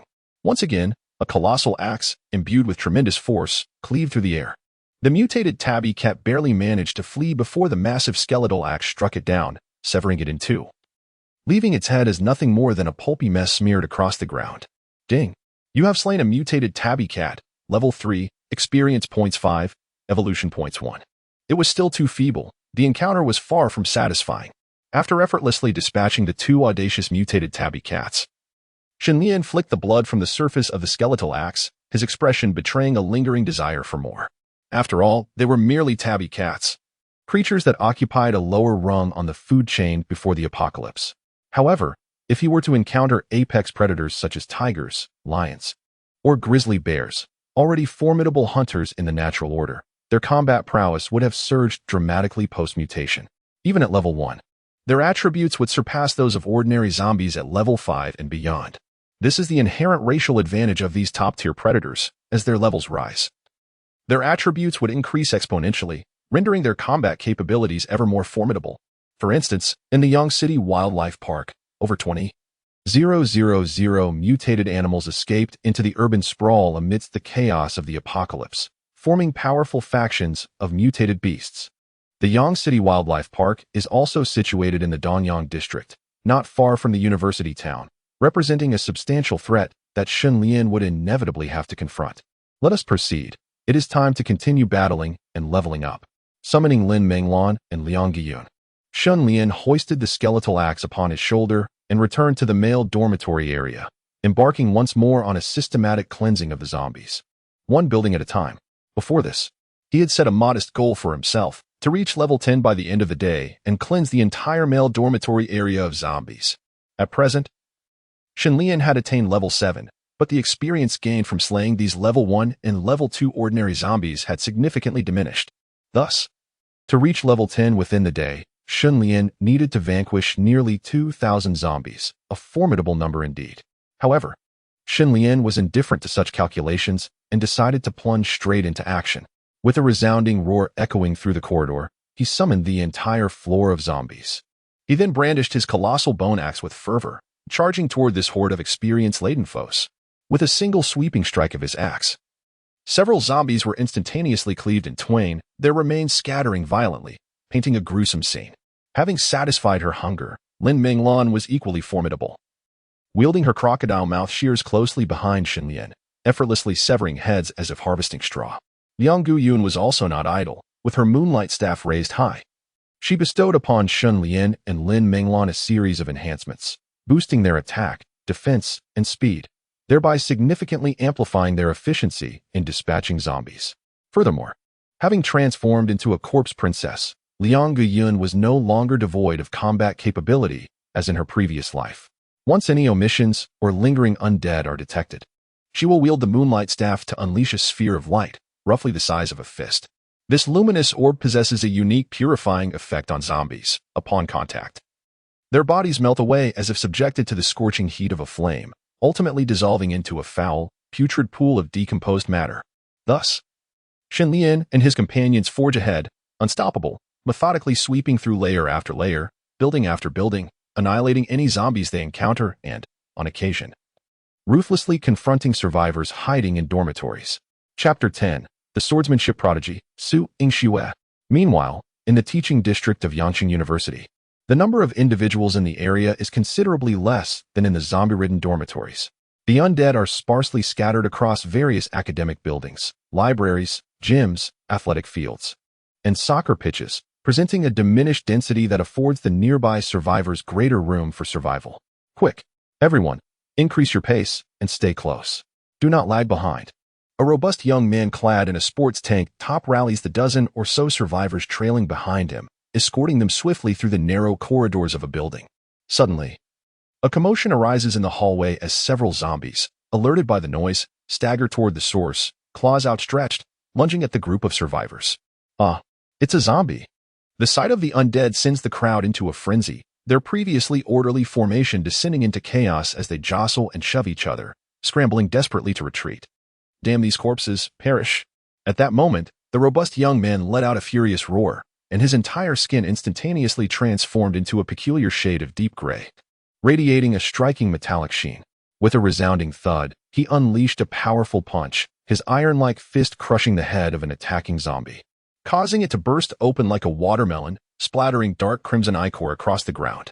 Following this, he executed a swift and forceful kick, sending another zombie flying over 10 meters, where it collided with a wall and collapsed to the ground, incapacitated for the time being. The remaining 2 zombies, witnessing this, lunged at the stout young man from either side in an attempt to bite him. However, their teeth and claws merely tore through his clothing, failing to inflict any harm upon his skin, which was as resilient as steel. Suddenly, a glimmer resembling a silver needle emerged between the necks of the 2 zombies. In the next instant, their heads and necks were completely severed, the cut smooth and seamless, as if a hot knife were gliding through butter. Unbeknownst to them, the weapon that executed such a clean decapitation was not a sharp divine instrument, but merely an ordinary wooden practice sword. Wei Dong, are you all right? A slender girl with an ethereal beauty approached the robust young man, her voice melodious and clear. I'm fine. These zombies cannot breach my defenses, even if bitten. It poses no concern, he replied. When the robust young man Wei Dong beheld the aloof maiden, an inexplicable flush crept across his cheeks, prompting him to hastily scratch his head and feign a demeanor of bravado as he remarked, "That is good." The cool maiden offered a slight nod. Yet her countenance remained one of calm indifference, as if the annihilation of 2 zombies was as trivial to her as swatting away a couple of mosquitoes. Her long, lustrous black hair cascaded like a silken cloud, framing delicate willow-like brows, profound and enchanting eyes, a regal nose, and softly pursed, moist lips, together with her frosty aura. These features coalesced to form a visage of exquisite beauty, her skin, as crystalline and translucent as snow, subtly radiating a faint pink luminescence, magnificently showcasing the elegance concealed within the icy exterior. Clad in the garb of the Kendo Club, she wore a loose-fitting white top paired with indigo hakama. Despite the ample fabric, it could not disguise her alluringly sculpted figure. The character of Su Yingxue, a distinguished prodigy in Kendo and the perennial queen of the school's beauty rankings, was one Wei Dong had heard of long before. On the eve of the apocalypse, as chaos erupted, Wei Dong was engaged in his routine workout at the fitness club, only to find his friends transformed into ravenous zombies, attacking him with unbridled ferocity. In that perilous moment, Wei Dong astonishingly discovered that he had awakened a unique supernatural ability, enabling him to harden his skin to a toughness akin to steel, impervious to cuts or slashes from blades. With this extraordinary ability, Wei Dong vanquished over 10 zombies from the fitness club. After resting for a night, he managed to escape the following day. At this juncture, he encountered Su Yingxue, who had endured a similar plight, while engaged in her daily training at the Swordsmanship Society. She too faced a zombie attack and awakened a unique swordsmanship ability. With merely a wooden sword in hand, she could unleash an indomitable and razor-sharp sword aura, dispatching zombies with the ease of slicing through vegetables. Thus, Wei Dong and Su Yingxue decided to journey together for the time being. Along their path, they encountered numerous survivors and, out of kindness, extended their help, gradually assembling a group of escapees. However, as their numbers swelled, both Wei Dong and Su Yingxue felt the burden grow heavier, as such a multitude would undoubtedly attract more zombies. Among the group, apart from the 2 of them, others only knew to scream and flee upon sighting a zombie, displaying no capacity for resistance. If this continued, they feared being encumbered by these survivors. Yet, their compassion prevented them from abandoning those in peril, compelling them to continue leading the group onward. Where should we head next? After painstakingly regrouping the scattered survivors and soothing their anxieties, Wei Dong inquired of Su Yingxue. We must swiftly locate a secure stronghold, one that offers ample supplies of food and water. Thus, our optimal destination would be the student supermarket located in the dormitory area. Su Yingxue replied after contemplating for a moment. In addition to the threat posed by zombies, the critical factor of sustenance loomed before them. After the apocalyptic outbreak yesterday evening, Wei Dong and Su Yingxue had not consumed any food, and after such an intense battle, their physical stamina was nearly depleted. If they did not replenish their energy soon, they would not be able to endure much longer. Not to mention, behind them were a dozen others, equally famished and desperately in need of sustenance. All right, let us proceed.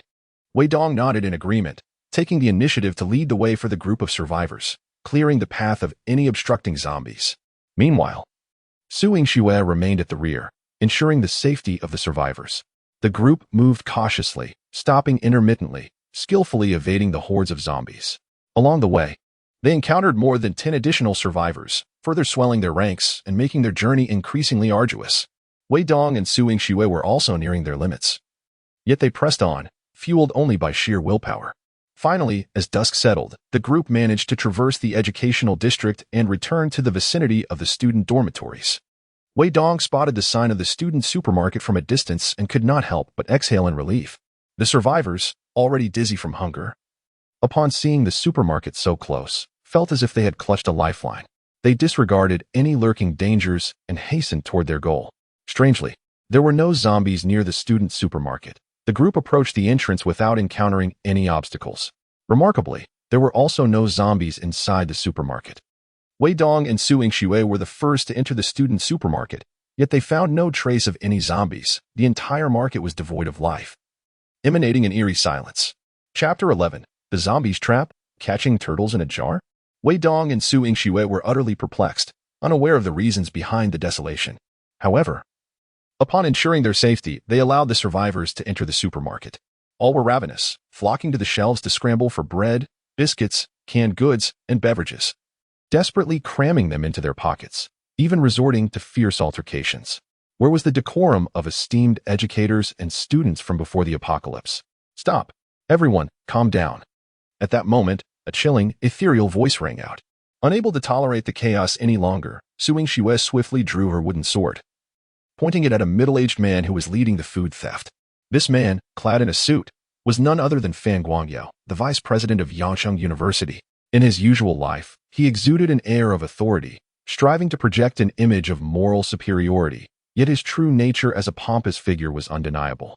In the wake of the apocalypse, all the wealth and power he once relied upon had turned to mere illusions.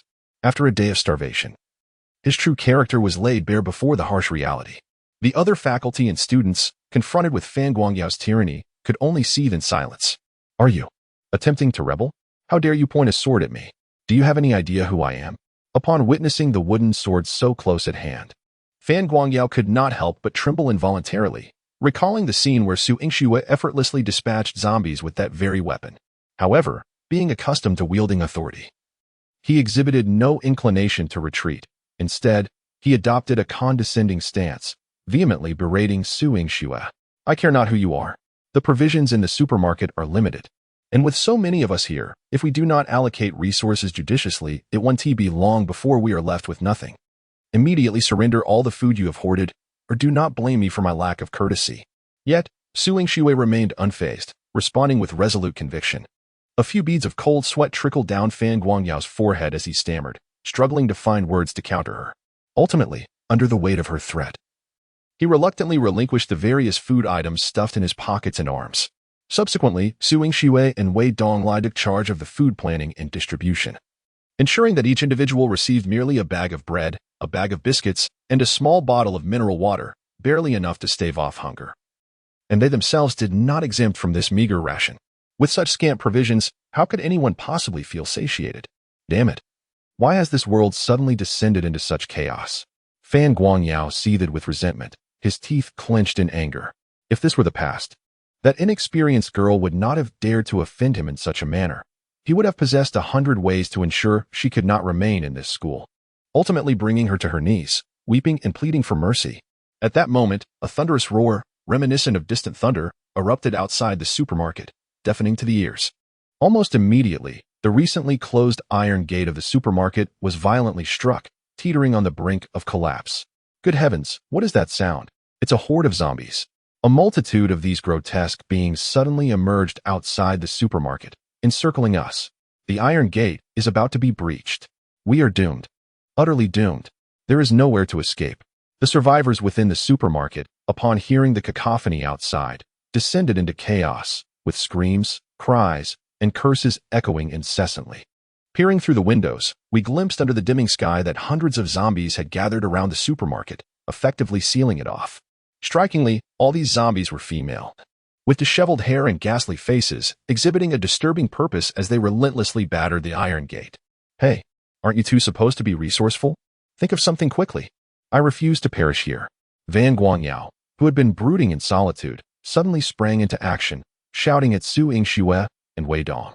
Upon witnessing this terrifying scene, Su Yingxue and Wei Dong turned pale with fear. Damn it, no wonder there is not a single zombie inside the supermarket. Could this be a trap set by the zombies, waiting for us to walk into their snare? Wei Dong could hardly believe his eyes. When did zombies acquire such intelligence? They seemed to have orchestrated this cunning ploy to ensnare us. Both exits of the supermarket were besieged by a multitude of zombies relentlessly battering the doors. With no avenue for escape, we were left with no choice but to fight with all our might and defend the supermarket. Su Yingxue quickly compelled herself to regain her composure, gripping her wooden sword tightly, her gaze becoming piercing and resolute. Having trained in the way of the sword since childhood, she had always adhered to an unwavering belief: as long as her weapon remained in hand, she would fight until the very last moment. With a determined grit of his teeth, Wei Dong instantly hardened his skin, granting it a metallic texture, preparing himself for a desperate struggle. Listen well, everyone. We are surrounded by zombies with no way out.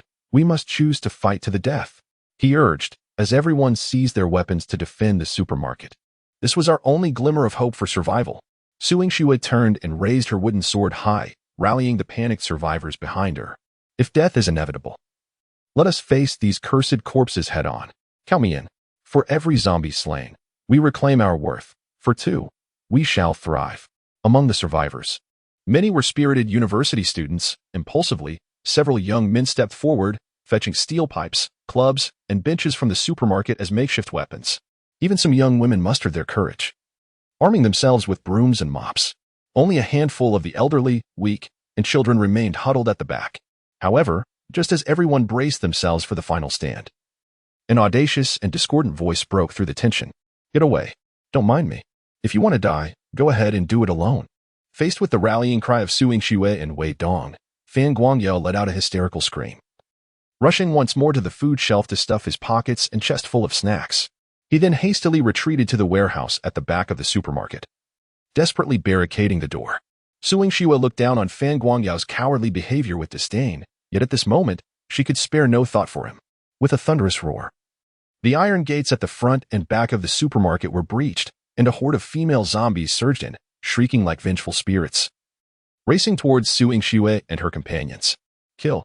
As the swarm of female zombies drew near, Su Yingxue's delicate face hardened like ice. With a commanding shout, she swung her wooden sword fiercely through the air, instantly unleashing an imperceptible but formidable sword aura that collided with the leading female zombie. With a dazzling flash, the arc of light sliced through the air, and the female zombie, still in mid-run, was suddenly torn asunder from head to toe, as if made of paper. Chapter 12. The Unrivaled Sword Maiden encounters an SS-class target. Is this sword aura? Meanwhile, outside the student supermarket, the mastermind behind the horde of female zombies, Shenlian, gazed in surprise at the inexplicably bisected female zombie, despite the fact that there were no visible signs to the naked eye. With a decade of survival experience from his previous life during the apocalypse, Shenlian was able to instantly discern the cause of death of that female zombie. She had been cleaved in two by an invisible blade of sword energy. It seemed that the prize he had captured this time was quite substantial. He had unexpectedly caught the legendary sword Empress Su Yingxue from his past life. However, instead of being startled, Shenlian's expression transformed into one of profound delight, accompanied by a knowing smile. Su Yingxue, the Sword Empress, was a renowned powerhouse in the vast Yang city of his previous life, and indeed across the entire southern Guangdong province and even the nation. It was said that she began her sword training at a tender age, dedicating herself to the study of swordsmanship. By the age of 16, she had already claimed the title of champion in the women's individual category at the World Swordsmanship Championship, a talent in swordplay that appeared once in a century. Moreover, Su Yingxue possessed an unparalleled beauty and figure, consistently reigning as the most admired figure on campus throughout her university years, earning her the title of the undisputed aloof goddess. Following the outbreak of the apocalypse, she awakened her S-level talent in the unparalleled swordsmanship, wielding her sword with such prowess that it commanded the very elements around her. She not only mastered various historical sword techniques with ease, unleashing indomitable sword energy, but also conjured thousands of swords to form an invincible sword formation, all converging into a singular force. Wherever she went, even the spirits and demons recoiled. In the later stages, she even comprehended the rare sword intent that transcended the ordinary. In her hands, there was no need for a physical sword, for her heart became the sword, unconfined by materiality. With every blade of grass and every tree capable of becoming a weapon, vanquishing foes through sheer will. Blessed with an extraordinary talent, Su Yingxue managed to escape from Nanyang University after the outbreak of the apocalypse. Subsequently, when the military established an official survivor base in Nanyang, she chose to enlist, earning the admiration and favor of high-ranking officials, rapidly ascending the ranks and becoming a prominent figure in the city. In stark contrast to Xinlian, who also awakened an S-class ability in his previous life, but faced relentless misfortune and adversity, Su Yingxue was undeniably fortunate, embodying the essence of a lucky star. However, in this life, Xinlian was granted a chance to be reborn, with the opportunity to rewrite the events of his former existence, a divine gift, perhaps. Let us go. I have long wished to meet the legendary peerless sword maiden, he declared. With that, Xinlian, accompanied by Lin Megalon and Liang Guyun, strode directly into the student supermarket. Swish, swish, swish. Inside the student supermarket, Su Yingxue wielded a wooden sword, deftly maneuvering through the throngs of frenzied female zombies, unleashing deadly sword energy that severed heads from their bodies. Yet, this fierce onslaught could not be sustained for long. Fatigue began to overwhelm her, and her grip on the wooden sword weakened. Throughout the day, she scarcely found time to rest and had consumed little food, resulting in a significant drain on her energy. Were it not for her formidable willpower, she would have succumbed long ago. On the other side, Wei Dong found himself in dire straits, ensnared by a horde of female zombies. Their jagged teeth and sharp claws savagely tore and scratched at his hardened skin, leaving him in a state of utter disarray. As for the other survivors, lacking any awakened abilities and armed only with rudimentary weapons, they suffered a relentless massacre, each one succumbing to the onslaught of the female zombies, who feasted upon them mercilessly, rendering the scene utterly harrowing. Bang! At last, Su Yingxue could no longer muster the strength to uphold her body. Her wooden sword clattered to the ground as she collapsed heavily. Indeed, it was futile to resist. With her silver teeth clenched against her pale lips, a drop of crimson nearly escaped, her beautiful eyes brimming with resentment and fury. She did not fear death. Rather, she dreaded the thought of becoming a mindless husk, stripped of her essence in the pursuit of the sword path. The female zombies surged forward, and Su Yingxue, fully aware of her impending demise, braced herself for the fate of being devoured by their gaping maws. Roar! Suddenly, an unexpected roar erupted from the rear of the female zombie horde, exuding an indescribable authority. Remarkably, the encircling female zombies halted their advance at the sound, obediently parting to create a path, as if to welcome the arrival of someone significant. Could it be? A sense of foreboding surged within Su Yingxue. As expected, with the sound of footsteps echoing, a well-dressed and strikingly handsome young male zombie, exuding a hint of alluring charm, strolled leisurely from behind the group of female zombies. Following closely behind him were two exceptionally beautiful female zombies, each possessing remarkable figures and an air of elegance that set them apart. Despite their outward resemblance to zombies, the expressions that naturally graced their faces revealed a semblance of human rationality and emotion. Could it be that they were the orchestrators behind this assembly of female zombies? Beep. The system has automatically detected a target with an SS level rating. At that moment, when Xinlian finally laid eyes on this renowned sword saint from his past life, the system chimed with an alert. Name: Su Yingxue. Age: 23 years. Appearance: 92-100. Figure: 91-100. Favorability: 0-100, when the target is human. Unaffected by the aura of the undead. Rating level: SS level. SS level. This was the first time Xinlian had encountered a woman whose evaluation level reached SS. Both her appearance and figure ratings exceeded 90. Indeed, she was worthy of being the top-ranked goddess among campus beauties, her presence reminiscent of an ethereal flower on a distant peak, untouched by the mundane world, evoking a sense of longing that felt utterly unattainable. Yingxue, be cautious.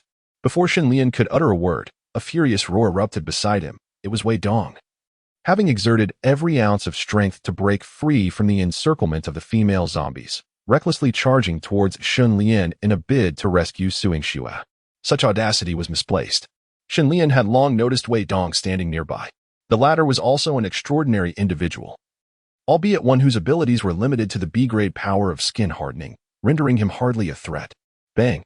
Just as Wei Dong charged toward him recklessly, Shen Lian did not flinch or evade. Instead, he unleashed a powerful punch that struck Wei Dong squarely in the chest with a speed and force that were nothing short of explosive. Wei Dong immediately emitted a wretched scream akin to that of a slaughtered pig. His once proud skin-hardening defense was torn asunder like flimsy parchment, his body shattered and broken, as he crashed heavily to the ground, leaving behind a human-shaped indentation. Under the overwhelming advantage of strength, even with Shen Lian exerting merely 50% of his power, Wei Dong was utterly incapable of withstanding the blow, resulting in him losing half of his vitality and rendering him completely incapacitated. Chapter 13, The Extraordinary Crystal Core. Corpse Bride Number 3. After an entire day of battling monsters and leveling up, Shen Lian had achieved his goal, successfully reaching level 10. Upon attaining this level, not only did his 4 primary attributes surpass double digits, but they soared to more than 10 times that of an ordinary adult male. Moreover, his zombie form underwent a remarkable metamorphosis, transforming his flesh and bones into steel and iron. He became impervious to blades and firearms, capable of effortlessly withstanding bullets. Additionally, he acquired an immensely powerful regenerative ability, with cellular vitality significantly enhanced. Even if his limbs were severed, he could recover to his former state in a short time. Only by severing his neck could one truly extinguish his life. Most critically, upon reaching level 10, Shen Lian's physique underwent a transformation, awakening the S-class ability of the zombie race, mental domination. He became a genuine zombie overlord, no longer relying solely on the aura of countless corpses to attract female zombies. Through his mental prowess, Shen Lian could effectively control all zombies of lower rank than himself, regardless of gender, issuing commands that they would execute unconditionally. Wei Dong. Witnessing Wei Dong, under Shen Lian's command, unable to withstand even a single exchange and suffering grievous injuries, Su Yingxue couldn't help but widen her eyes in disbelief. She was acutely aware of Wei Dong's formidable defensive capabilities. Even her sword energy found it challenging to breach his defenses. Who would have imagined that this zombie overlord before her could effortlessly shatter him with a mere punch? What manner of monster is he? Bang! Without any hesitation, Shen Lian stepped forward, executing a sweeping kick that struck Wei Dong squarely in the chest. The force of the blow was so tremendous that it left Wei Dong's entire chest caved in, his sternum reduced to dust, and his heart's veins severed, leading to his immediate demise. Ding! You have killed a B-class ability user, level 4, experience points 100, evolution points 10. He is dead. As a B-class ability user, Wei Dong provided Shen Lian with a considerable amount of experience and evolution points. Having endured a decade of apocalyptic life in his previous existence, Shen Lian had long since grown accustomed to death. As long as one was deemed his enemy, he would strike without an ounce of mercy. Moreover, the being that had now transformed into a zombie was no longer human. His sensory perception and emotional cognition were, to varying degrees, influenced by the bloodthirsty instincts of the undead. During moments of slaughter, a faint exhilaration would even wash over him. At that moment, a crystalline entity, translucent and the size of a thumb, emerged from Wei Dong's mangled chest, subtly emanating a glimmering light. Shen Lian approached and casually picked up the crystal. This was an ability core, produced within the bodies of those with extraordinary powers, containing a unique energy. If an ordinary person were to absorb and digest it, there was a significant probability that they could awaken a new ability. Conversely, other ability users could refine it to effectively enhance their level of strength and fortify their existing powers, even if one had merely awakened a D or C level ability. Through the augmentation of the ability core, they could potentially rise to B, A, or even S level capabilities. Its value was immeasurable. In a past life, such ability cores were undoubtedly rarer and more precious than food, water, or firearms. Countless individuals and factions had fought tooth and nail for them. Witnessing Shen Lian's brutal annihilation of Wei Dong firsthand, Su Yingshue's complexion, as delicate as fine jade, paled even further, and she could not help but feel a wave of nausea, nearly succumbing to the urge to vomit. Nevertheless, Su Yingxue managed to suppress her revulsion and, with great effort, picked up the wooden sword that had fallen to the ground. With a fierce determination, she summoned her last reserves of strength, condensing a surge of sword energy that sliced through the air, launching a frenzied attack towards Shen Lian. Little did she anticipate that the once formidable sword energy would fail to inflict any pain upon Shen Lian, merely leaving a faint white mark upon his skin. Your sword energy is still woefully inadequate, he remarked, a sardonic smile curling at the corners of his mouth. In an instant, he vanished from sight, reappearing before Su Yingxue. With a sharp crack, the wooden sword she gripped tightly shattered, the speed of the act rendering her utterly unresponsive. What manner of monster are you? Su Yingxue stammered, gazing up at the towering figure of Xinlian. The sheer presence he exuded enveloped her in an intense sense of oppression, causing her to tremble violently. Cold sweat pouring down her brow. Me? Just like you, I was once human. However, I later succumbed to a virus and transformed into a zombie, Xinlian replied nonchalantly. Do not worry, I shall not kill you. Your talent is formidable, your potential boundless, and you possess considerable value for utilization. Value for utilization? Su Yingxue's eyes widened in disbelief. The bizarre zombie before her intended to exploit her, to compel her to serve him? No, that's impossible. As realization dawned, her eyes blazed with fury, and she shouted fervently at Xinlian.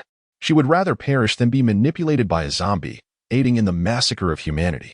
Then let us see what unfolds, Xinlian stated, and as his words faded, Su Yingxue felt a sharp, piercing pain at her neck. As if 2 needles had cruelly punctured her skin, Su Yingxue stiffly turned her head, only to witness Xinlian parting his lips, revealing 2 sharp fangs that suddenly sank into her neck. Crimson droplets of blood began to seep forth, tracing a vivid line down her fair neck, leaving behind a conspicuous crimson mark. Su Yingxue yearned to voice her thoughts, yet words lodged in her throat, a wave of debilitating weakness washing over her entire being. Her starry eyes gradually losing their focus, revealing a stark whiteness laced with streaks of blood. The horror of the zombie virus lay in its inexorable contagion. Even the most powerful and gifted of ability users, once infected, would find themselves beyond salvation, destined to become a zombie. Naturally, Su Yingxue was no exception. Within mere minutes, she completely lost her former rationality and consciousness, transforming utterly into a zombie. With a howl, Su Yingxue's delicate form staggered to its feet, her complexion turning as pale as parchment. Her facial features returned to their usual proud and cold demeanor, resembling an eternal iceberg, formidable and daunting. However, she soon turned to find Xinlian gazing at her, akin to encountering her beloved. She fluttered her long eyelashes, lowering her mesmerizing eyes. A blush of vivid crimson unexpectedly gracing her otherwise frosty countenance, akin to the melting of ice and snow, refreshing like a gentle spring breeze. A satisfied smile crept onto Xinlian's lips as he reached out, drawing Su Yingxue into his embrace. Ding. Do you wish to designate Su Yingxue as Zombie Queen? No. 3. Costing 1,000 evolution points for immediate transformation? Simultaneously, a system notification echoed in his ears. Yes. Chapter 14. The Ghostly Sword Corpse Bride, the Sword of the Devil. With an evaluation reaching the SS level, Su Yingxue's transformation requires a significantly higher expenditure of evolution points. However, this also signifies that once her transformation into a corpse bride is successful, Su Yingxue will possess immense power. Soon, a radiant white light enveloped Su Yingxue. This time, the duration of the transformation was considerably prolonged, and beside her, Xinlian could distinctly sense the alteration in Su Yingxue's aura. The essence that once represented valor, integrity, sacrifice, humility, and compassion, symbols of justice and light, was gradually being consumed by a sinister and corrupting force. Clearly, this transformation aimed not only to convert Su Yingxue's body into that of a corpse bride, but also to completely shatter the beliefs in what she had long revered, remolding her into a state of decadence. Xinlian observed this scene with great intrigue. To see Su Yingxue, once heralded as a savior in her past life, dragged down from her pedestal and plunged into an abyss of no return, transformed into a corpse bride uniquely belonging to him. What a profoundly gratifying endeavor. Boom. At last. Under Xinlian's expectant gaze, the transformation of corpse bride number 3, Su Yingxue, was complete. Name Su Yingxue, race, Ghost Sword Corpse Princess, no. 3, level, LV 50500, attributes, Strength 40, Constitution 38, Agility 45, Spirit 40, abilities, Corpse Poison Infection, Ghost Cry Sword Path, S-rank ability. Derived from the Slaughter Sword Path of the Ghost Deity's inheritance, gaining power through the act of killing. The higher the kill count, the stronger the combat power, which can further evolve into a more advanced Shura Sword Path. Equipment, Ghost Cry Sword, blue quality equipment, capable of transforming negative emotions such as anger, hatred, and resentment into personal strength. The Ghost Sword Corpse Princess. The Ghost Cry Sword Path. Xinlian was overjoyed. Indeed, after being transformed into a corpse princess. Su Yingshue's unparalleled sword path ability had also evolved, becoming more suited to her current identity. Number 3 Corpse Princess Su Yingxue at your service. With her intelligence restored, Su Yingxue immediately knelt on one knee before Xinlian. Compared to her previous aloof and ethereal demeanor, she now exuded a touch of allure and enchanting charm. Her slender, captivating eyes brimmed with a mature seduction, her cheeks as red as summer flowers, and her lips exhaled a fragrance akin to orchids, embodying an irresistible allure that could captivate the soul. Moreover, the aura surrounding her underwent a dramatic transformation, emanating a chilling, sinister, and bloodthirsty presence. From that moment on, the so-called unparalleled sword princess Su Yingxue ceased to exist. What remained was merely Xinlian's number 3 ghost sword corpse princess, Su Yingxue. Congratulations to the host for subduing the 3rd corpse princess, obtaining 200 free enhancement points, 1 piece of blue exquisite level equipment, Xian iron armor, and 1 beginner interdimensional creature summoning card. Following the successful subjugation of Su Yingxue, the system's prompt resonated as expected. This time, upon achieving an SS level rating for the capture of Su Yingxue, the rewards bestowed by the system were significantly more generous, justifying Xinlian's considerable expenditure of evolution points. Firstly, the 200 free enhancement points were immediately allocated evenly across his 4 primary attributes, resulting in an increase of 50 points for each attribute, thus greatly augmenting his strength. A torrent of warm energy surged through him, akin to enlightenment, cleansing the stagnation within Xinlian's limbs, organs, and sinews. His muscles began to tear, bones to regenerate, and blood to boil. Within mere minutes, his physical prowess and vitality ascended to a newfound pinnacle. He opened his attribute panel. As the enhancement concluded, Xinlian promptly opened his attribute panel to observe. Host Xinlian, race, zombie, level, LV10 650 1000, attributes, strength 163, constitution 162, agility 157. Spirit 165 powers, corpse poison infection, wraithess enchantment, spiritual domination skills, 9 nether profound heaven technique, 36 paths of the celestial axe equipment, storage ring common white, bone giant axe, excellent green, Xian iron armor, fine blue, evolution points, 876, subjugated corpse princesses, Lin Minglan, Liang Giyun, Su Yingxue. Next, Xinlian continued to examine the remaining 2 system rewards. The Xian iron armor, classified as fine blue equipment, was crafted from meteorite-derived Xian iron. Its entire surface was as dark as ink and exceedingly heavy, weighing no less than 100 pounds for an ordinary person. Donning it would render them incapable of even standing. Furthermore, Xian iron possessed remarkable attributes such as high temperature resistance, exceptional strength, remarkable toughness, and corrosion resistance. Not to mention, it could withstand not merely ordinary bullets but even the mightiest of artillery.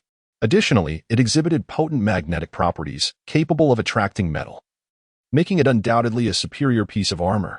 Without hesitation, Xinlian donned the Xian iron armor, finding the considerable weight trivial and easily manageable. From the helmet to the battle boots, he was nearly fully equipped, ensuring his body was thoroughly protected. At last, before Xinlian lay an extraordinary black and gold card, its surface intricately engraved with enigmatic patterns. A summoning card for low-level interdimensional creatures?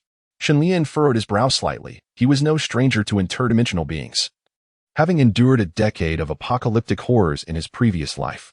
It could be said that the cataclysm that befell Blue Star was entirely orchestrated by these otherworldly entities. Among them were the infamous Endless Swarm, abyssal demons, corrupted undead, superpowered mechanisms, and cosmic behemoths, representing some of the most formidable calamities in the universe. These self-proclaimed high-ranking creatures regarded Blue Star as their experimental ground, recklessly disseminating the zombie virus throughout the atmosphere and compelling humans and animals, whom they deemed inferior, to engage in an unprecedented genetic evolution competition. The vast majority of organisms on Blue Star, after being coerced into infection by the zombie virus, devolved into mindless creatures, driven solely by their primal instincts to feed.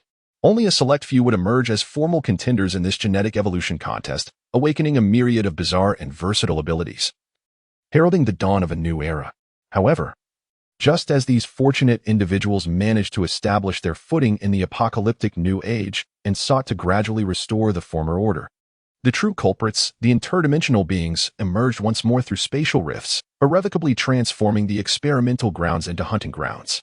In essence, The creatures of Blue Star were akin to livestock under the dominion of these interdimensional entities, who first eliminated the unfit, the weak, and the infirm, leaving only the robust and well-nourished. When the opportune moment arrives, one can wield the blade with pleasure and indulge in delightful delicacies, reveling in the experience. In the near future, Shun Lian is destined to encounter those otherworldly beings who manipulate events from the shadows, and they are undoubtedly his most formidable adversaries. Even with the gift of reincarnation and prophetic abilities, Shun Lian remains vigilant, understanding the urgency to enhance his strength in order to withstand these immensely powerful entities from beyond. Ding. Would you like to immediately use the basic summoning card to commence the summoning of otherworldly creatures? Chapter 15. Basic summoning card for the demonic paradise of the abyss. Ding. Would you like to immediately use the basic summoning card to initiate the summoning of otherworldly beings? The creatures summoned by the basic card are of random species and range and level from LV10 to LV30. Upon successful summoning, the creature will remain in the Blue Star world for 10 minutes and will obey the summoner's commands unconditionally. Once the time elapses, it will automatically return to its original realm. Remaining summoning attempts, 1-1. As Shun Lian pondered, the system's prompt echoed in his mind. 10 minutes of unconditional obedience. That is quite favorable indeed. Initially, he worried that the summoned beings might defy his commands or even pose a threat to him. But now, with the system's assurance, he readily accepts the opportunity. Not to mention, these self-proclaimed superior beings are indeed powerful, possessing an array of bizarre abilities. If utilized wisely, they could become Shun Lian's ultimate trump card. A bountiful harvest awaits. Shun Lian contentedly stowed the summoning card back into his storage ring. And with a wave of his hand, he summoned the corpse princess and the female zombies to commence their feast. The survivors, whom Wei Dong and Suing Shiwei had tirelessly rescued, had all become fresh sustenance for Shun Lian and his undead companions. Suddenly, Suing Shiwei seemed to recall something. With a flick of her mind, a long sword of deep violet and black materialized in her hand. The blade was intricately adorned with chaotic, ghostly symbols, and the hilt bore a fearsome skull emanating an aura of malevolence.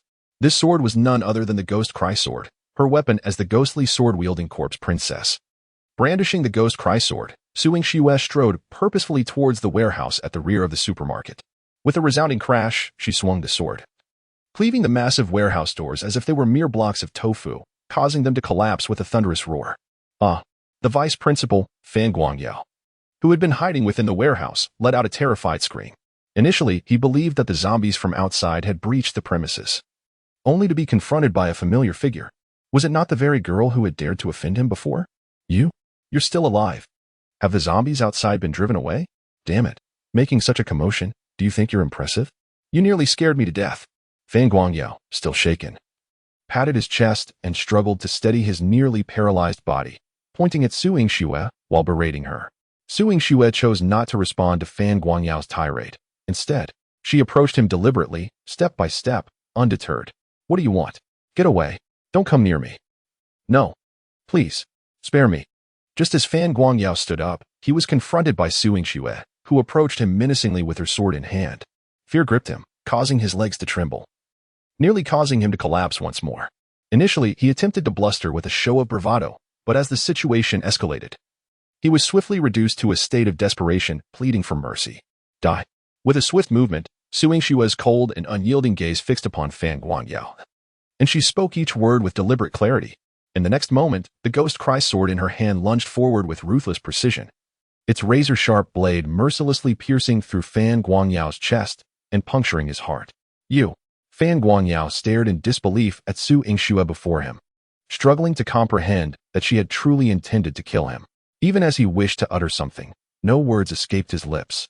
His wretched life came to an abrupt end, leaving behind a visage etched with boundless resentment and hatred. These negative emotions served as a potent sustenance for the Ghost Cry sword, transforming into wisps of malevolent energy, invisible to the naked eye, which the sword absorbed, causing the intricate patterns on its blade to shimmer more vividly. Furthermore, after vanquishing Fan Guangyao, the murderous aura radiating from Suing Shiwei became even more refined. Now awakened to the extraordinary powers of the Ghost Cry sword, she could continually gather and hone her murderous intent through the most direct means of slaughter, thereby enhancing her level and combat prowess. With a soft gasp, the scene unfolded. With a swift motion, she unsheathed the blood-soaked sword of lamentation, crimson fluid gushing forth from the wound like a spring. Su Yingshue's expression remained icy and indifferent, yet a cruel and frenzied smile tugged at the corners of her lips. The sword of lamentation had profoundly altered her beliefs and principles. Although it was her inaugural act of murder, it felt as natural as the act of drinking or eating. Deep within her, an exhilarating sense of pleasure and exhilaration began to swell. This was the intoxicating thrill of slaughter. Simultaneously, while Shun Lian and others indulged in a feast within the supermarket, a sudden tremor resonated through the male dormitory area, which had been nearly purged of zombies. The surrounding trees and buildings shook violently in response to an inexplicable disturbance in the fabric of space. Then, an eerie spectacle unfolded. As if a tremendous hole had been torn in a sheet of paper, a vast aperture emerged in midair, reminiscent of a tunnel, seemingly connecting to another realm. From this void surged an overwhelming aura of darkness and obliteration. Accompanied by deep, resonant roars, a horde of grotesque, squat monsters erupted from the colossal breach. These creatures, barely exceeding 1 meter in height, possessed elfin ears yet bore the formidable physique of burly orcs. Their grayish-brown skin exuded a foul, putrid odor, and they wielded an array of weapons, including wooden clubs, bows and arrows, and spiked clubs, their malevolence palpable in the air, with their numbers surpassing 1,000. The concept art of the cowardly demons presents a scene that, were Shun Lian present, he would undoubtedly recognize. This group of creatures, emerging through the dimensional rift, hails from the abyss, a realm dedicated to death and destruction, reflecting a grotesque amalgamation of all that is vile, malevolent, and chaotic. In this forsaken domain, notions of morality and ethics are non-existent. Only the supremacy of strength and the bloodlust of slaughter prevail. Bonds of friendship and love are absent, replaced by treachery, betrayal, and the specter of annihilation. What has manifested in the vicinity of the male dormitory is a congregation of cowardly demons.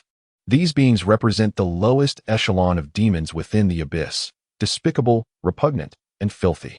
An average human, or even a zombie, could easily vanquish them in a one-on-one confrontation. However, they often wield a numerical advantage and employ various cunning and despicable tactics, ensuring that any adversary who underestimates them pays a grievous price. True to their name, cowardly demons exhibit a facade of strength that conceals their inherent weakness. They prey on the vulnerable and, when confronted with formidable opponents, reveal their cowardly and ignoble nature, groveling for the mercy of their stronger counterparts. It is likely that even Shun Lian could not have anticipated that merely 2 days into the apocalypse, such a vast dimensional rift would appear, ushering in a horde of cowardly demons from the abyss. Typically, the emergence of a dimensional rift would occur no sooner than a week following the onset of the cataclysm. Perhaps, the impending apocalypse of this world is a consequence of his rebirth, akin to the butterfly effect. A mere flutter of wings has precipitated this horrifying tempest of bloodshed. Chapter 16. The Demon and the Undead, the Chief of the Cowardly Demons. Roar. At the very heart of this tribe of cowardly demons stood a colossal figure. Towering over 2 meters, its robust physique reminiscent of an iron tower. Undoubtedly, this giant was the chieftain of the cowardly demons, possessing a level exceeding 10, rendering it an unstoppable force in the early days of the apocalypse. The chieftain greedily inhaled the surrounding air, its bell-like eyes scanning the vicinity, displaying a lecherous expression. Eyes brimming with astonishment. Not just it, but all the cowardly demons exhibited an unusual exuberance, flailing their arms and exclaiming in awe. Blue Star to them was an entirely new realm.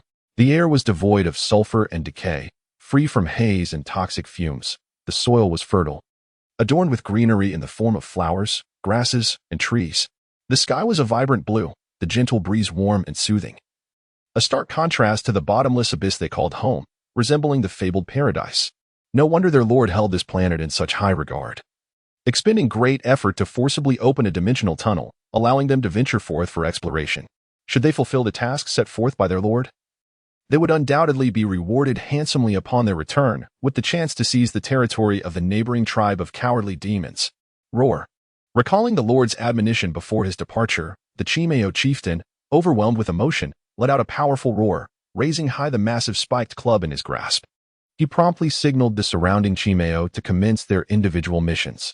The fervent Chimeo, in groups of 3 to 5, began to roam and search around the male dormitory area. Before long, the Chimeo spotted several female zombies wandering nearby, prompting them to emit mocking snickers. These mindless beings, driven solely by their instinct to feed, were no strangers to the Chimeo. They were none other than the lowest and most wretched of the undead, hailing from the depths of the death's corruption. The demons from the abyss and the undead from the death's corruption have been eternal foes since time immemorial, their realms embroiled in ceaseless conflict. Thus, upon sighting the female zombies, the Chimeo revealed their profound animosity and, without hesitation, surged forth, weapons in hand, to launch an assault on the horde of female zombies. An attack? Within the supermarket, Xinlian, who had been savoring delectable delicacies, suddenly sensed something amiss, his expression shifting to one of grave concern. After awakening his S-rank ability, mental domination, Xinlian established a mental connection with each zombie he had subdued, allowing him to convey commands directly through thought. Moreover, if any of his zombies were attacked, injured, or killed, he would instantly perceive their plight. Just moments ago, Xinlian suddenly sensed that the female zombies in the vicinity of the male dormitory were under siege by a formidable swarm of unknown creatures, suffering significant losses. A frown creased his brow. Who, at this juncture, would dare to assault his horde of zombies? Ming Xue, Gu Yun, and Meng Lan. With no time to spare, Xinlian promptly instructed the 3 zombie maidens beside him to prepare for battle, and then led the nearby female zombie group in a swift march to the scene of the incident. Upon arriving at the male dormitory area, Xinlian was taken aback by the sight before him. It appeared that a multitude of grotesque and malevolent demons, known as the Chiamo, had inexplicably manifested here, their numbers exceeding 3 figures. Each Chiamo wielded bows, clubs, and blades, ruthlessly slaughtering the nearby female zombies, the cacophony of battle echoing through the air. Chiamo. Why had such an overwhelming presence of these abyssal fiends suddenly emerged around the male dormitory? Name, Chiamo. Race, Abyssal Demon. Level, LV 5. Attributes, Strength 26, Constitution 20. Agility 30, Spirit 15. Special abilities, none. Each Chiamo's level varied between LV 1 and LV 10, while their individual combat prowess might be lacking. Their base attributes were inferior to those of similarly leveled human enhancers, zombies, and mutated beasts. However, they possessed an uncanny ability to cooperate, and once amassed in numbers, their combat effectiveness would surge exponentially. Chiamo? It was merely the second day since the apocalypse had begun. How could there be such a multitude of Chiamo present? Witnessing this scene, Xinlian felt an incredulous disbelief. Yet he swiftly commanded the 3 corpse brides along with the female zombies to provide immediate support. With a swift motion, Su Yingxue, undoubtedly the fastest among them, drew her demon cry sword from her waist, emanating an overwhelming and fierce murderous aura. As she brandished the sword through the air, it stirred a tumultuous flow of energy, unleashing an invisible wave of sword chi that swept mercilessly towards the unsuspecting timid demons. In rapid succession, 4 of these timid demons barely had time to react before their diminutive, grotesque bodies were cleaved in 2 by the indomitable sword chi, splattering blood and flesh in a gruesome display, leaving them irrevocably lifeless. Following the demise of these timid demons, the murderous intent surrounding Su Yingxue became even more concentrated and potent, staining her once cold and indifferent eyes a vibrant crimson. Without hesitation, she pressed on, wielding her sword against another group of timid demons. Not to be outdone, Liang Guyun and Lin Ming Lan followed closely behind, each brandishing their weapons and showcasing their unique skills as they plunged into the fray against the horde of timid demons. In addition to the 3 corpse brides, the several hundred female zombies that Xinlian had brought with him immediately joined the battle. Through his mental dominion ability, he summoned nearly 10,000 female zombies scattered throughout the female dormitory area to converge on the battlefield, regardless of the origins of this group of timid demons. Now that they had intruded upon his territory, Xinlian was resolute in ensuring they would pay a grievous price. With the arrival of the 3 corpse queens and the reinforcements of female zombies, the previously bloodthirsty timid demons emitted frantic and panicked cries. The combat prowess of the 3 corpse queens is undeniable, as ordinary timid demons are no match for them. Under the mental control of Xinlian, the ordinary female zombies also coordinated their attacks in groups, depriving the timid demons of the opportunity to engage in a collective assault. Within mere minutes, the tide of battle, which had initially favored the timid demons, drastically shifted. A significant number of them fell to the onslaught of the corpse queens and female zombies, their bodies strewn haphazardly across the ground. Roar. Finally, unable to remain passive from the rear of the timid demon ranks, their leader erupted in a furious roar, raising a massive wolf-toothed club and charging directly into the midst of the female zombies. Bam! A few female zombies attempted to withstand the onslaught of the timid demon leader, but were struck by a sweeping blow from the club. sending their bodies flying several meters away and obliterating their heads, dark crimson blood staining the earth. With a flick of his wrist, the leader dispatched the female zombies effortlessly, his enormous scarlet eyes scanning the battlefield until they locked onto Xinlian, who was positioned at the rear. In an instant, a fierce and violent bloodlust ignited within him. Chapter 17. For axes of explosive slaughter. Overwhelming power. The timid demon leader was no stranger to confronting the undead of the Sea of Death. It understood well that behind these mindless zombies often lurked a powerful zombie commander orchestrating their movements. Generally, the combat prowess of such a zombie overlord is rather feeble, and its ability to safeguard itself is quite limited.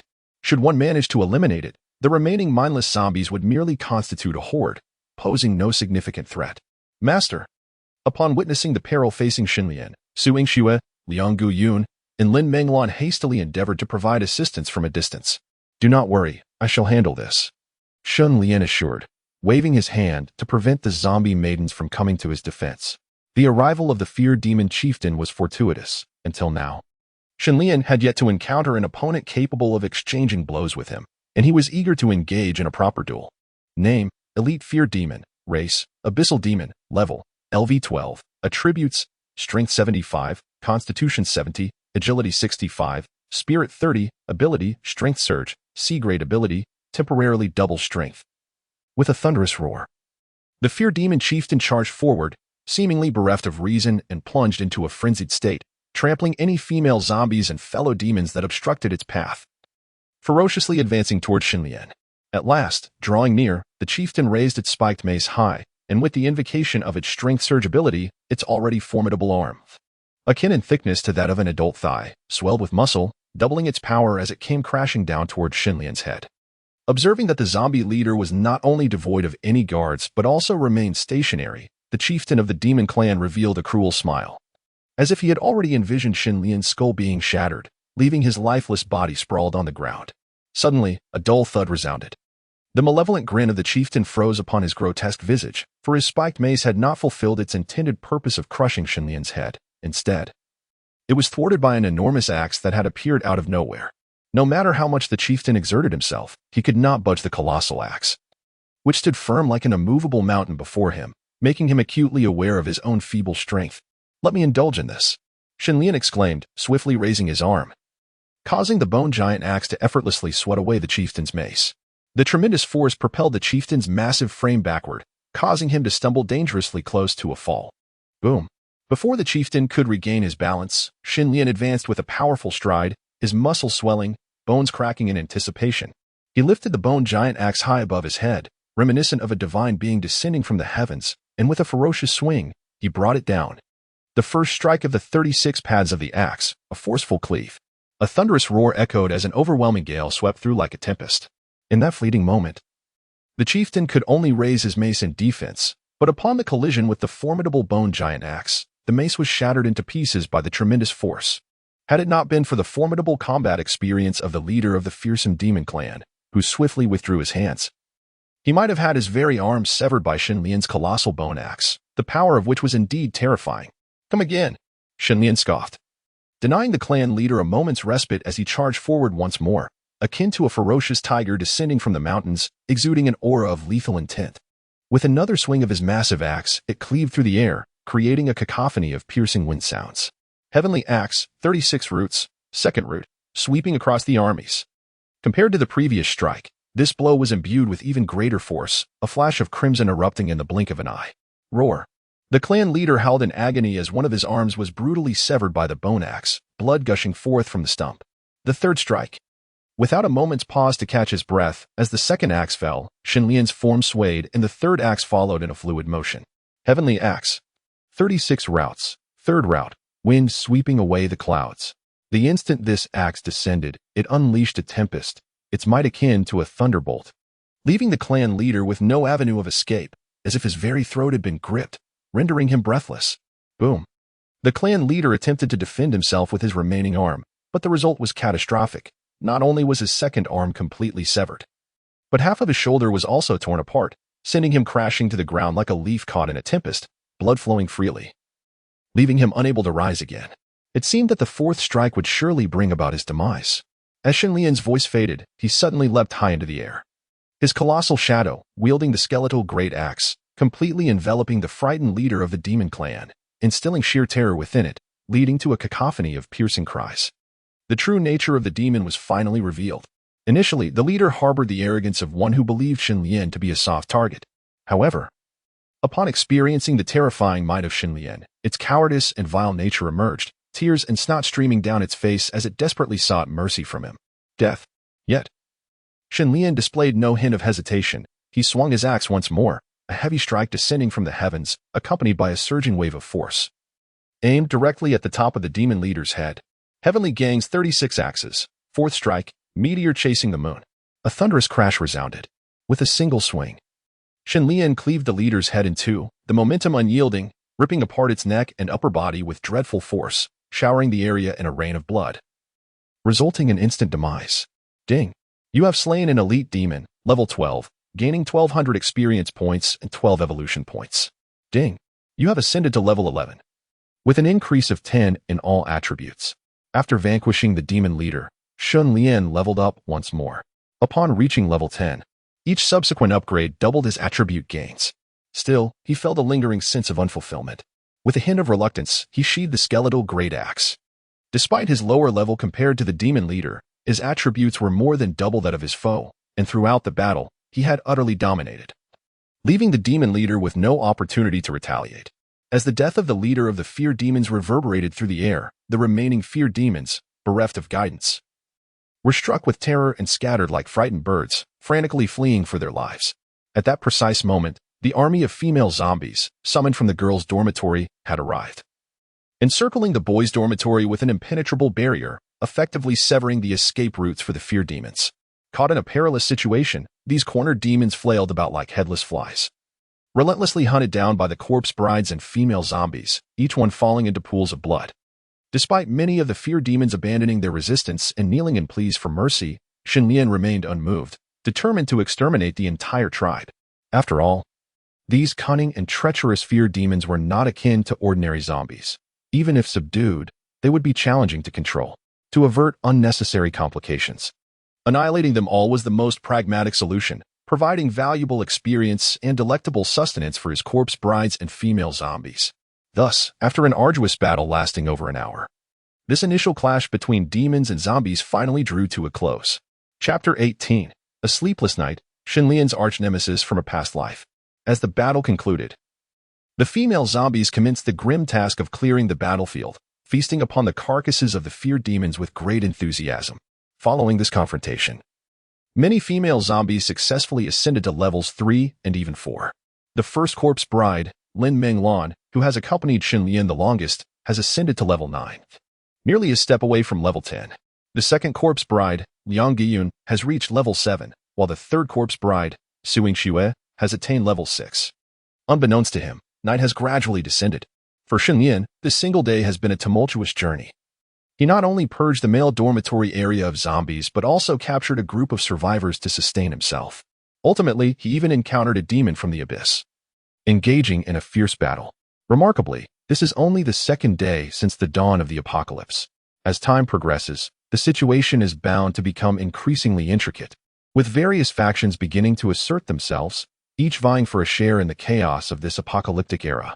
Moreover, Xinlian harbors a profound premonition that, due to his reincarnation, the events of his past life may be subject to ripple effects, leading to significant alterations.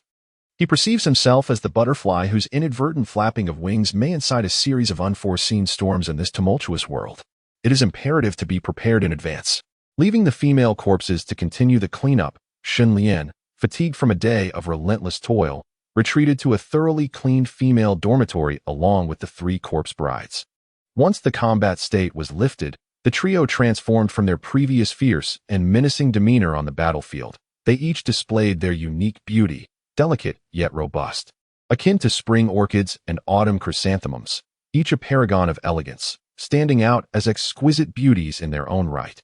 The ballet goddess Lin Menglan embodies purity and sweetness. Exuding a lively and sunny disposition, the campus diva Liang Giyun is gentle and considerate, reflecting a serene elegance, while the aloof campus belle Suing Xue possesses an ethereal beauty and a striking demeanor.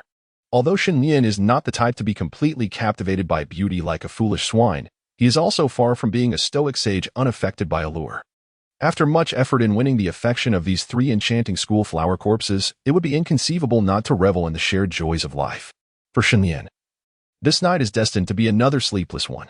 In the Nanyang District University town, the Nanyang Martial Arts School stands as a premier institution, renowned throughout both the South Guangdong province and the nation.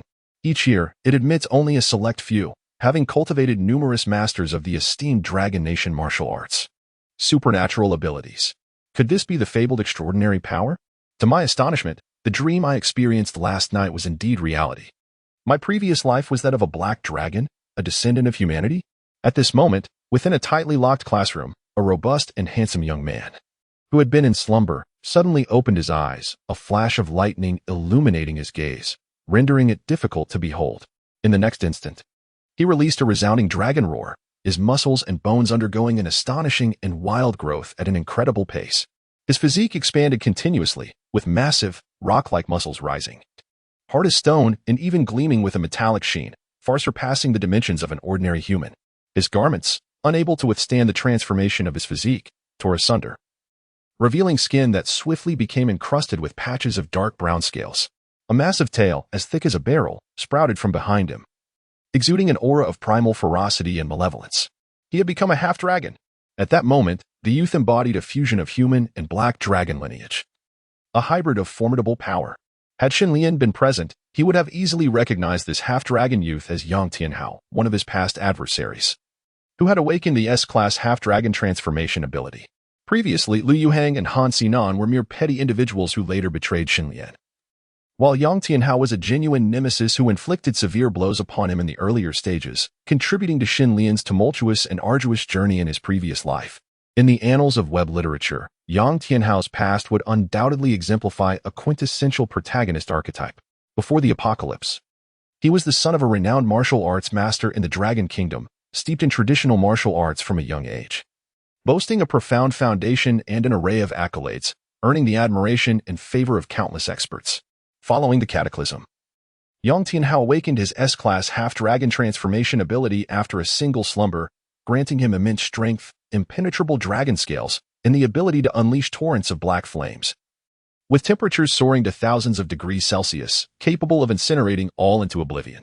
Harnessing this seemingly invincible power, Yong Tianhao single-handedly rescued numerous survivors from the Nanyang Martial Arts School and the surrounding Nanyang University town, saving thousands and ultimately establishing a formidable faction in the area, earning boundless adoration and accolades.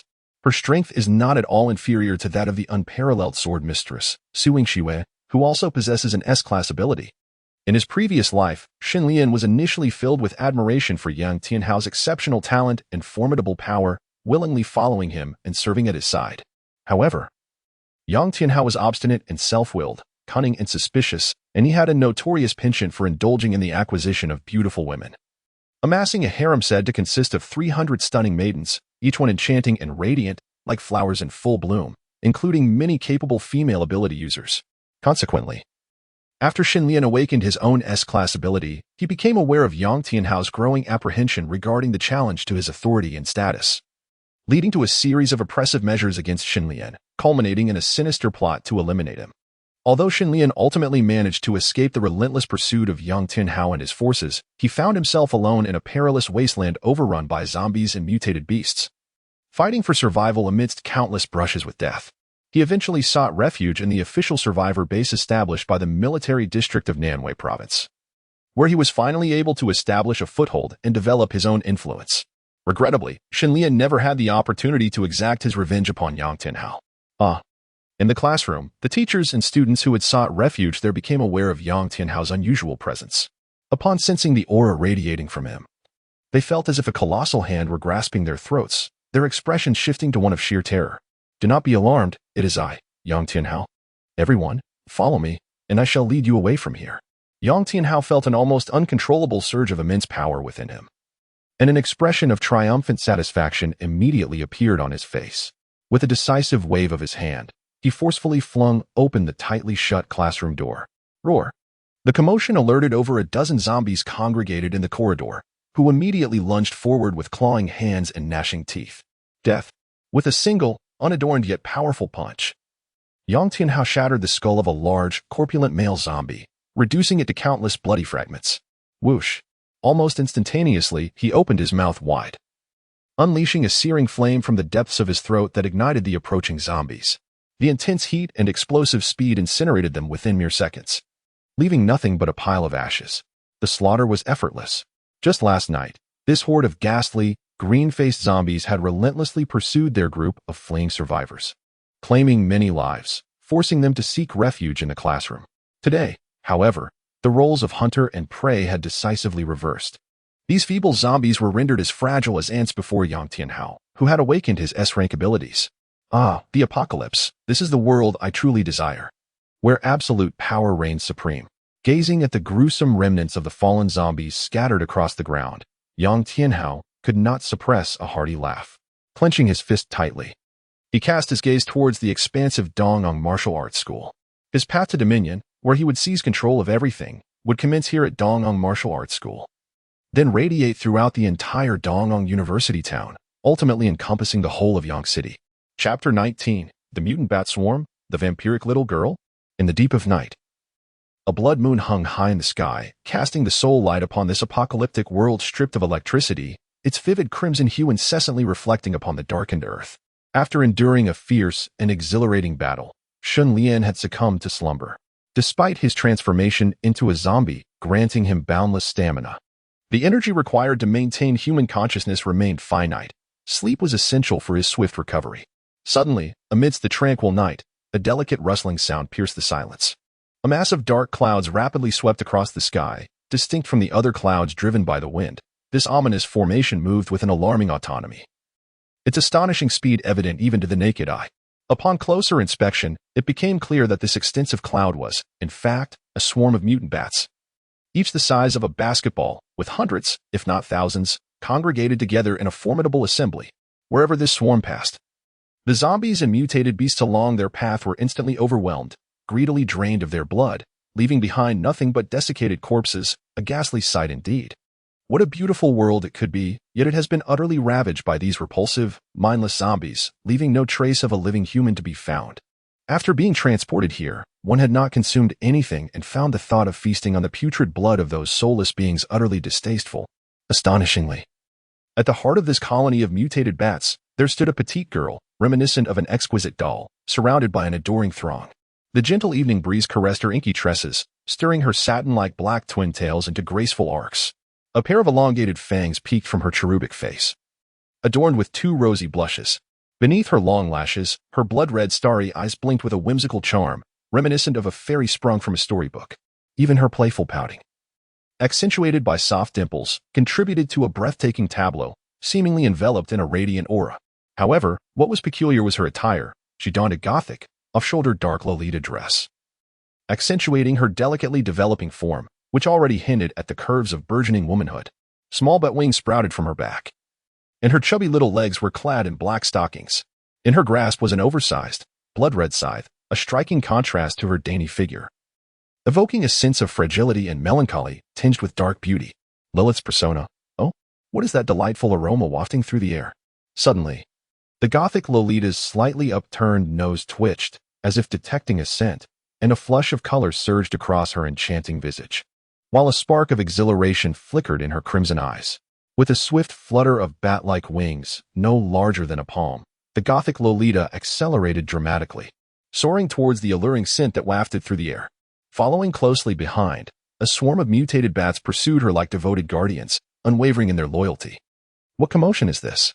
Even in the depths of slumber, Shen Lian remained acutely vigilant, attuned to the slightest disturbance from the outside world. This remarkable ability to foresee danger was honed over a decade of apocalyptic trials in his previous life.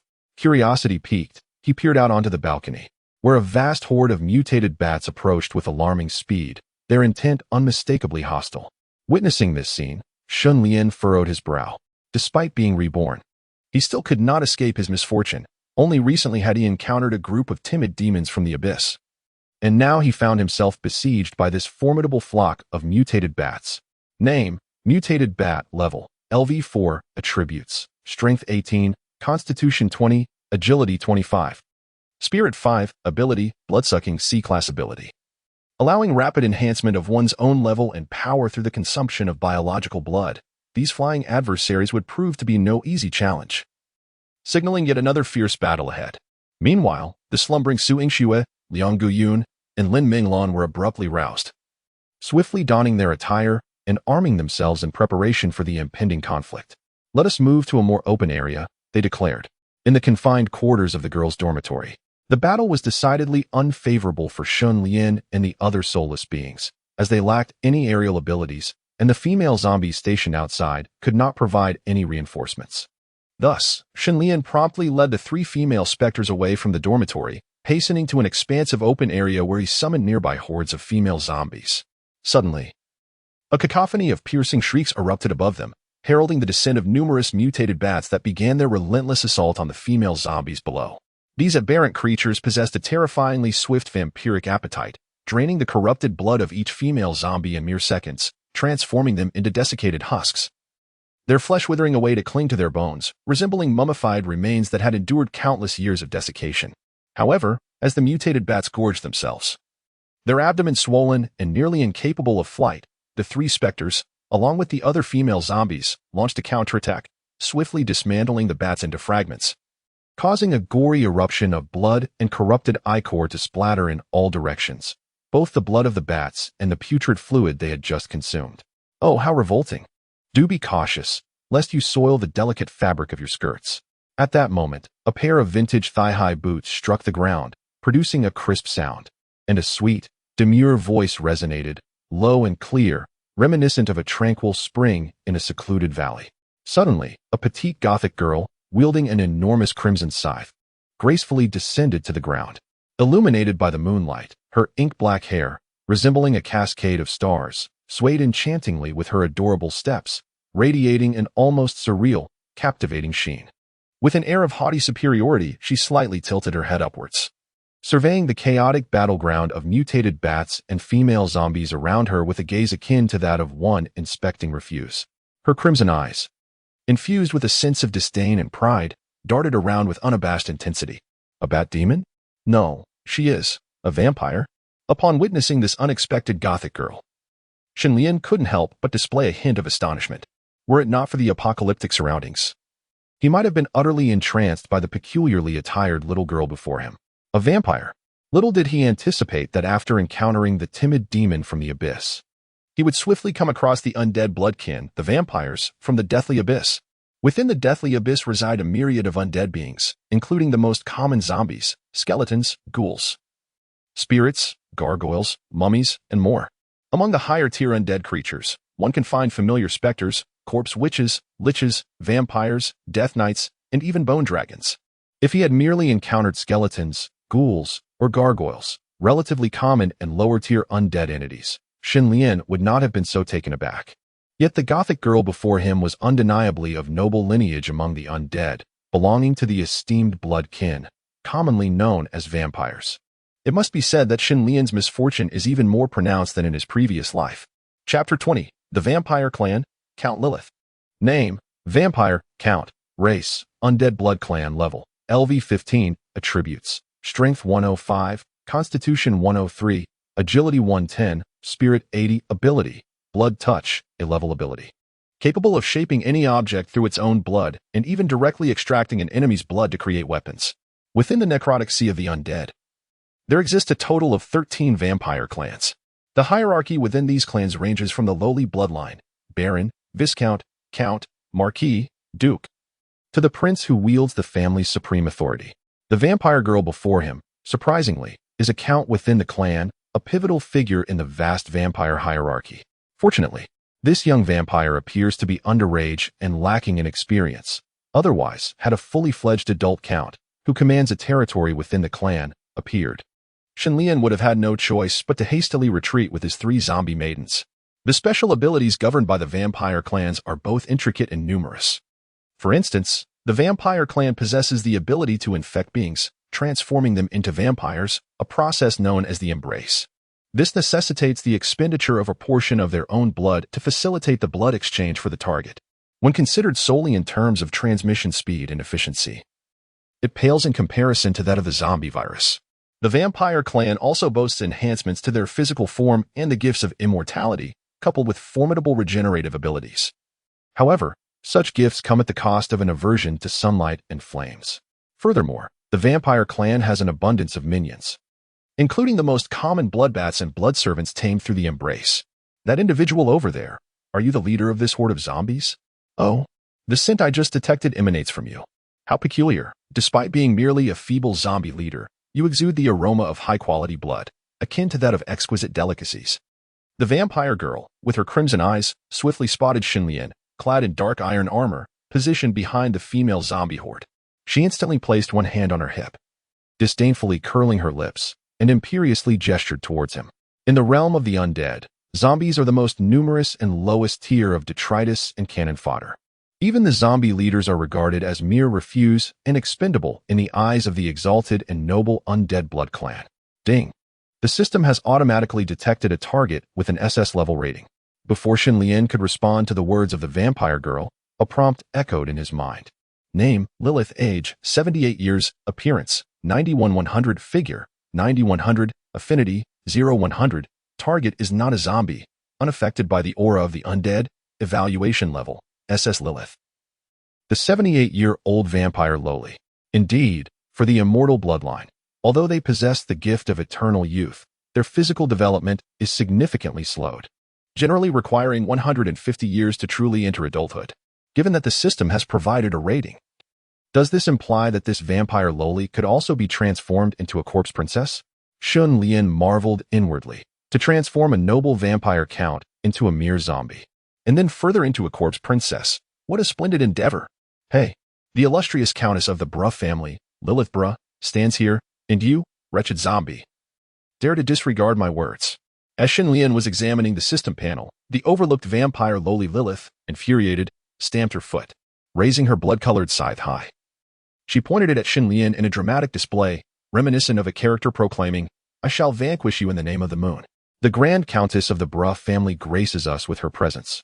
How could I have failed to offer a proper welcome? I am most culpable. However, I humbly beseech the esteemed Miss Lilith to overlook my transgressions. Might I inquire what brings the noble Miss Lilith here? Upon hearing Lilith's frantic exclamations, Xinlian finally regained his composure and hastily approached her, feigning an air of deference as he spoke. At least you possess some discernment. In truth, I have been specifically dispatched by my esteemed father to seek a suitable new territory for the illustrious Brush clan on this planet.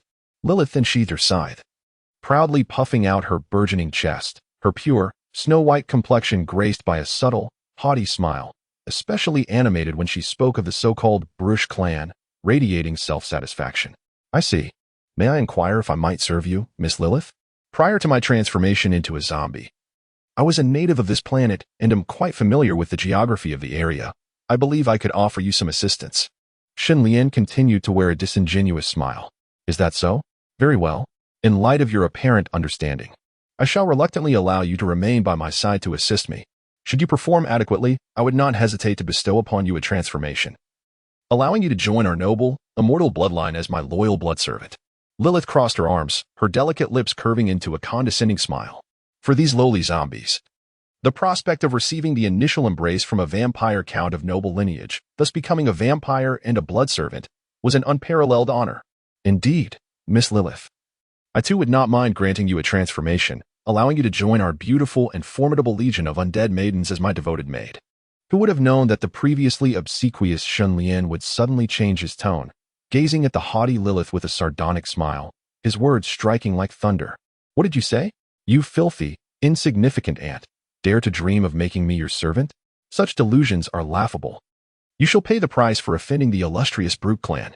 Lilith was taken aback by Xinlian's sudden proclamation, her face swiftly contorting with rage. The blood-red scythe in her grasp surged with formidable power as she swung it mercilessly at him. Yet, the next moment, the resounding clash of metal interrupted her fury, leaving her momentarily stunned. Xinlian stood his ground, unyielding as he absorbed her lethal blow with his obsidian armor, which bore only a shallow dent, leaving him unscathed. The sheer force of the impact sent Lilith staggering back several paces. How was this possible? Lilith's delicate form wavered as she regained her balance, her exquisite visage flushed with indignation and bewilderment at the turn of events. What level of armor is this that could withstand even her size assault? Ah, Miss Lilith. In this world, nothing is impossible.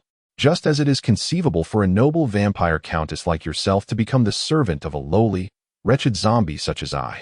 With an air of unmasking, Shenlian stepped forward with a cold sneer, his thoughts commanding the release of the massive bone axe from his storage ring. Instantly, an overwhelming aura emanated from him, exerting a profound sense of pressure upon Lilith before him. Chapter 21. Blood Ignition Technique. The 36 Paths of the Celestial Axe. Earthly Fiends. You speak so arrogantly. Do not presume that donning a mere piece of tattered armor grants you the liberty to act recklessly. Feeling the formidable force radiating from Shenlian, Lilith managed to muster a semblance of pride, her voice trembling with frustration as she retorted. This journey through the dimensional tunnel to this pristine planet bore the weight of a significant mission for the illustrious Brute clan. As she was tasked with seeking out new territory for her kin, surrendering here was not an option.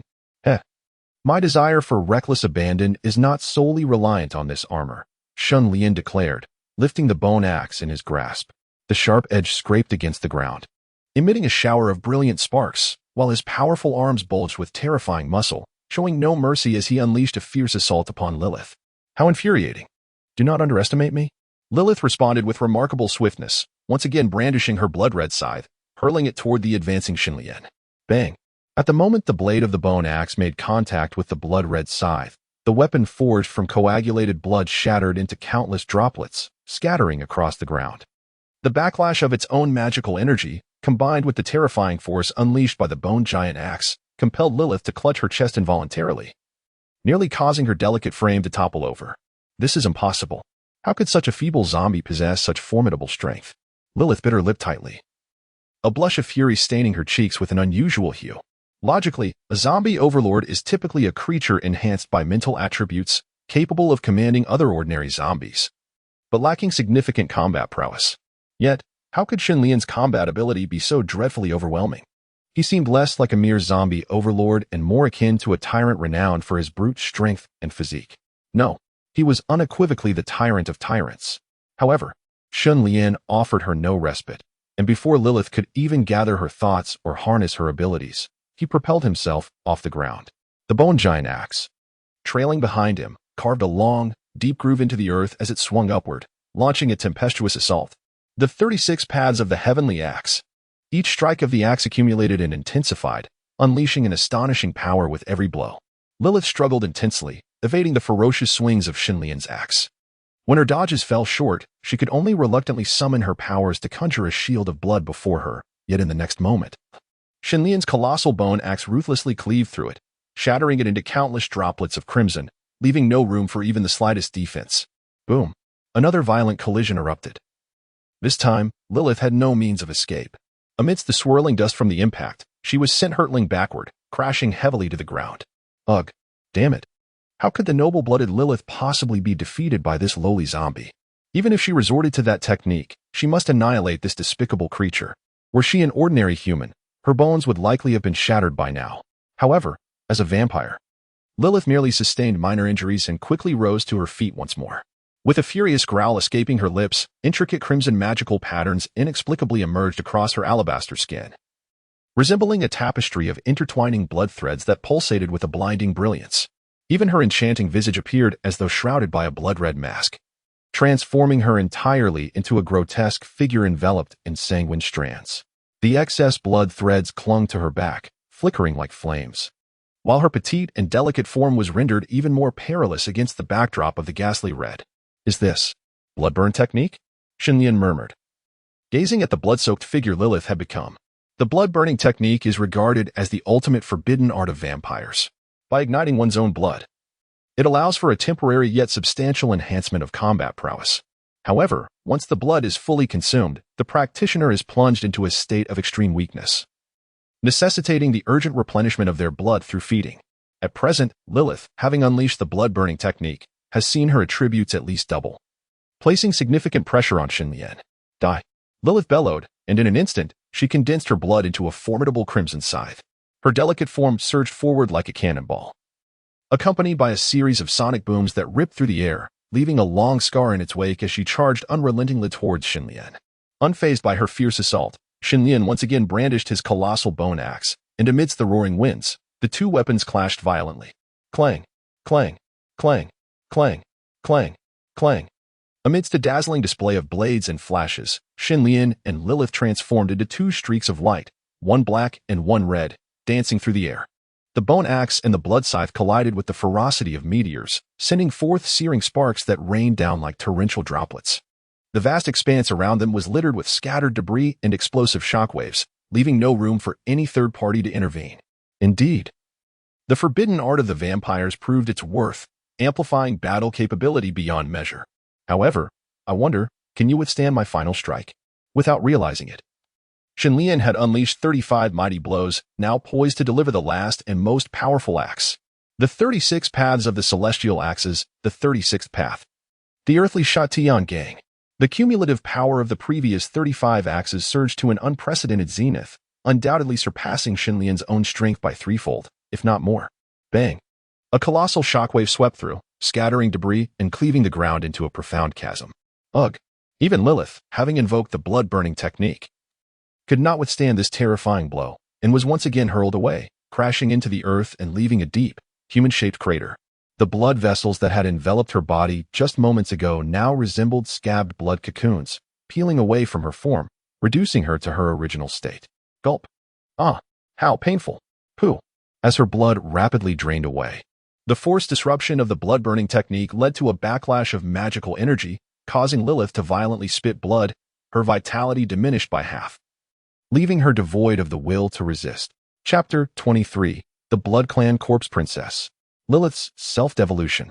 In the past, as a vampire, Lilith would sink her blood fangs into others' necks, siphoning their life essence.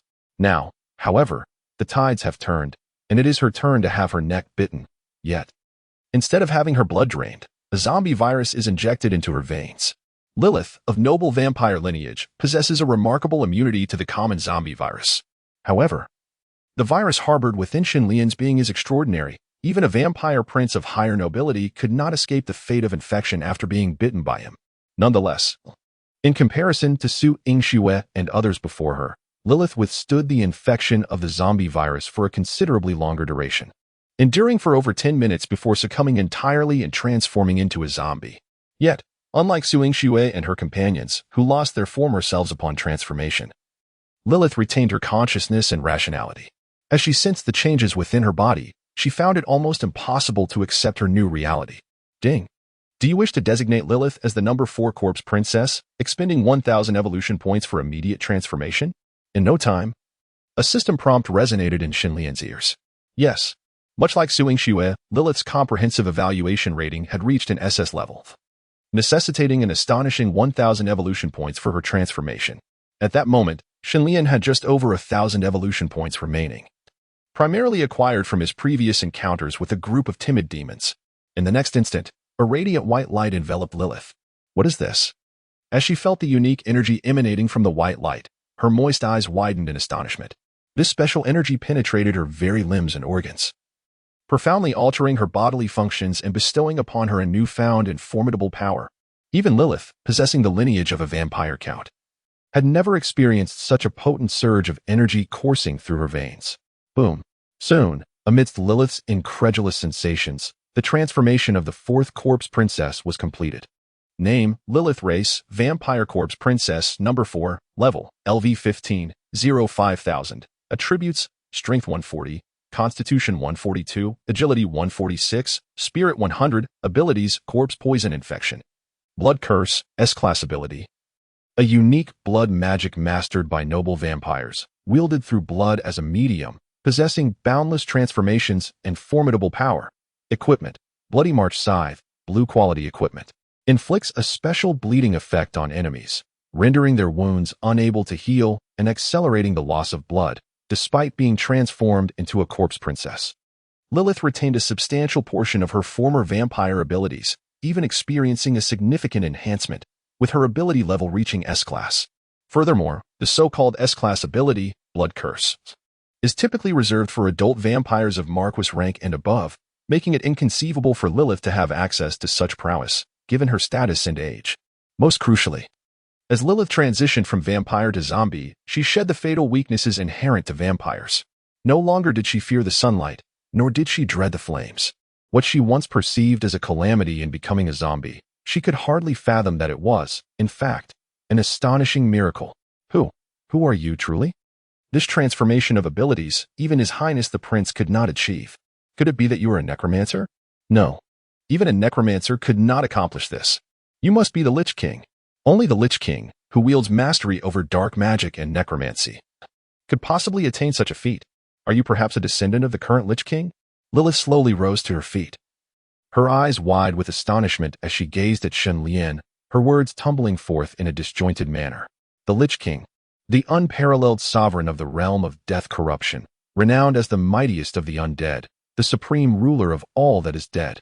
Even the status and power of a vampire prince pale in comparison, let alone that of a mere vampire count. If Shen Lian truly is a descendant of the current Lich King, his status would far surpass her own. A descendant of the Lich King? Shen Lian offered a non-committal smile, and this ambiguous response only served to solidify Lilith's suspicions, igniting a fervor within her. To serve as a maid to the offspring of the Lich King is not merely a profound honor for Lilith. It is an exalted glory for the entire Bruh family. Lilith Bruh, the fourth corpse bride, pays her respects to her master. Please forgive Lilith for her previous disrespect and offense. With this thought, Lilith's demeanor towards Shen Lian transformed completely. Gone was her former arrogance. Her petite legs, shrouded in black silk, were tightly pressed together as she knelt reverently, pledging her absolute loyalty and submission to Shen Lian. Let bygones be bygones, Shen Lian gently encouraged, a satisfied smile gracing his lips as he tenderly stroked Lilith's flowing hair and helped her to her feet. Capturing Lilith was an unexpected delight for him, a novel endeavor. If a vampire could be transformed into a corpse princess, then surely others could follow suit, such as the succubi from the abyss, the banshees from the sea of death, as well as elves, orcs, sentient machines, mermaids, and even angels and goddesses. The vision was so enchanting that Shen Lian hesitated to delve further into his imagination. Thank you, Master, Lilith exclaimed, her charming visage flushed with a rosy hue, her sweet voice soft and melodious. As she stood, she boldly draped her arm around Shen Lian's, playfully nuzzling against him while casting a provocative glance towards the other three corpse princesses beside him, seemingly asserting her claim. This bold gesture ignited a spark of rivalry among Su Yingxue, Liang Guyun, and Lin Menglan, who quickly approached, unwilling to concede, and began to compete with Lilith for his attention. Wait, what are you doing? Ouch. Be gentle. Are you trying to dislocate my arms? Chapter 24, Dragon Tooth Battle Axe. S-Class Ability, Thunderous Might. Ding. Congratulations to the host for successfully subduing the fourth corpse princess, thus acquiring 200 free enhancement points. 1 blue excellent grade equipment, Dragon Tooth Battle Axe, and 1 S-grade ability Awakening Stone. After successfully capturing Lilith, Shen Lian was once again rewarded by the system. Only after managing to pacify the 4 jealous corpse princesses by his side did Shen Lian find time to examine his spoils. First, he received 200 enhancement points, which he chose to distribute evenly among his 4 attributes, resulting in a substantial increase of 50 points in each attribute, significantly augmenting his power. He opened his attribute panel.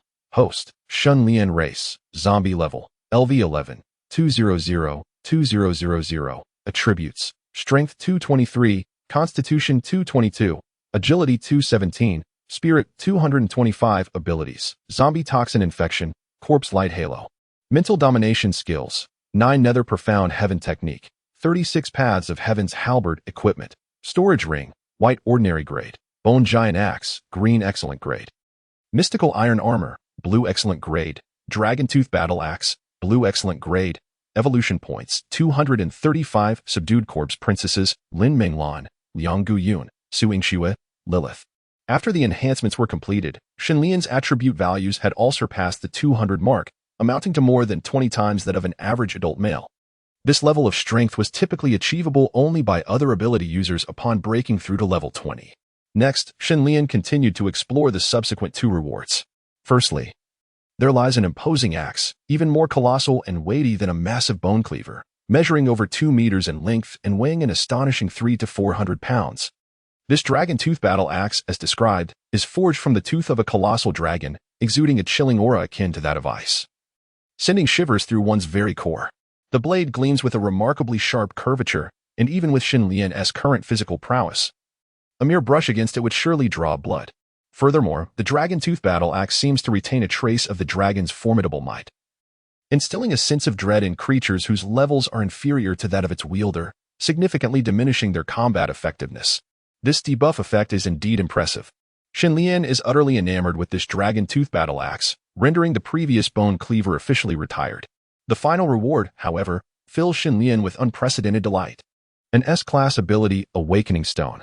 By utilizing this stone, one can randomly awaken an S-class ability. This is an S-class ability, after all. In his previous life, those fortunate enough to awaken S-class abilities were renowned for their prowess. And once they managed to endure the most arduous early days of the apocalypse and progressed to the mid-stage, each of them became a distinguished leader, celebrated far and wide. Regardless of which faction they visited, they would invariably be treated as esteemed guests. Shenlian could scarcely contain his excitement. Currently, he possesses the S-class ability of Mental Domination, derived from a zombie leader. If he could awaken yet another S-class ability, it would undoubtedly enhance his strength immensely. Alas, the S-class ability awakened is random, and he wonders what sort of ability his lackluster luck might yield, hoping for one that is combat-oriented. As Shenlian gazed at the seemingly ordinary white gemstone resting in the palm of his right hand, he found himself silently invoking the divine, offering prayers in earnest. Beneath the realm of combat-oriented abilities, there existed a myriad of intricate classifications encompassing elemental powers that governed fire, water, ice, lightning, storms, earth, flora, and even the dualities of light and darkness. Additionally, there were transformative abilities that allowed one to metamorphose into metal, ferocious beasts, or elemental entities, alongside summoning abilities reliant on external entities, akin to beast tamers and summoners. Ding. Would you like to immediately utilize this S-grade awakening stone? The system's prompt soon resonated within his mind. So let it commence. Shenlian dismissed any lingering thoughts, regardless of the specifics. Any ability deemed S-grade must possess unique characteristics that distinguished it from the rest. No sooner had the thought crossed his mind than the awakening stone in his grasp erupted with a blinding white radiance, enveloping his being in an unending glow. Within mere seconds, the system's notification chimed once more. Ding. Congratulations on successfully awakening the S-grade ability, Thunderous Power, which grants you control over lightning and the ability to absorb its energy to heal your wounds and enhance your level. An S-grade elemental ability, Thunderous Power. Upon the completion of the awakening, Shenlian immediately felt a surge of unprecedented energy coursing through him, imbued with a tempestuous, fierce, and domineering essence. Zizizizi. Upon Shenlian's entire being, arcs of purple lightning surged forth, resembling serpents weaving through the air, accompanied by a deafening roar of thunder. With a mere tremor of his robust frame, he could unleash a torrent of lightning, obliterating all in his path into mere dust.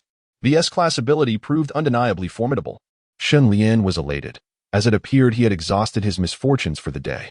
As the preeminent element, thunder is renowned for its unparalleled destructive power and swift, unstoppable force, capable of vanquishing gods and Buddhas alike. Henceforth, Shenlian's combat style would not only involve close-quarter combat, but also the capability to summon thunder from afar, merging the prowess of a warrior with that of a mage. The next morning marked the third day since the apocalypse had descended. Though the land of gentle remembrance was captivating, Shenlian refrained from becoming overly enamored. The adage, born in adversity, perishing in comfort, resonated profoundly in this perilous and unpredictable era of doom. Thus, at the break of dawn, Shenlian regrouped, leading 4 female corpses as they embarked on their next mission. The entire dormitory area had been cleared of zombies, and Shenlian's objective was to liberate Yangcheng University, establishing it as his initial stronghold. Over the subsequent 3 days, under Shenlian's strategic guidance, Lilith, Su Yingxue, Liang Gajuan, and Lin Minglan split into 4 factions, each commanding a legion of female zombies to various sectors of Yangcheng University, executing their plan to eradicate male zombies and recruit female ones, encompassing the staff dormitories, academic zones, and administrative areas. Fortunately, yesterday, Shenlian had exhausted his misfortune as a non-lucky individual. In recent days, they encountered no significant obstacles and ultimately succeeded in their mission, liberating the entirety of Yangcheng University. Notably, Shenlian discovered a stunning female zombie with an overall evaluation of S level in the faculty dormitory area named Su Monrong, who had been a teacher at Yangcheng University before the apocalypse. Su Monrong possessed lustrous, flowing black hair, exuding elegance and grace. Her large, Captivating eyes sparkled with an alluring blend of wisdom and intellect. With a delicately oval face adorned with a hint of makeup, her skin was fair and smooth, devoid of any wrinkles. She wore a fitted black blazer over a white blouse, complemented by a black pencil skirt. Her well-proportioned legs, clad in sheer black stockings, radiated a subtle sheen, embodying the essence of mature femininity. Su Monrong's character. Chapter 25. The Fifth Eagle Eye Zombie Queen. The next target. Nanyang Martial Arts School. After expending 500 evolution points, Shun Lian transformed Su Monrong into his fifth zombie queen. Name: Su Monrong. Race: Eagle-Eyed Corpse Bride. No. 5. Level: LV5, 0500. Attributes: Strength 30, Constitution 32, Agility 35, Spirit 50. Abilities: Corpse Poison Infection, Heavenly Sight, and Earthly Hearing. A level ability, significantly enhancing vision and hearing, allowing one to see 1,000 miles and hear in all directions. Equipment: Soul Devouring Bow, green excellent grade equipment, inflicting additional mental shock damage upon hitting an enemy. The ability of Heavenly Sight and Earthly Hearing possessed by Su Monrong serves as a formidable asset for Shun Lian, making her the perfect scout. Ding! Congratulations to the host for subduing Corpse Bride number 5, earning 100 free enhancement points, a white ordinary grade item, storage ring 1, and a skill book. Nanyang Harmonious Method 1. After successfully subduing Su Monrong, Shun Lian was rewarded by the system once again. He received 100 free enhancement points to distribute evenly. The next two items included one storage ring with an independent space of 100 cubic meters, which speaks for itself.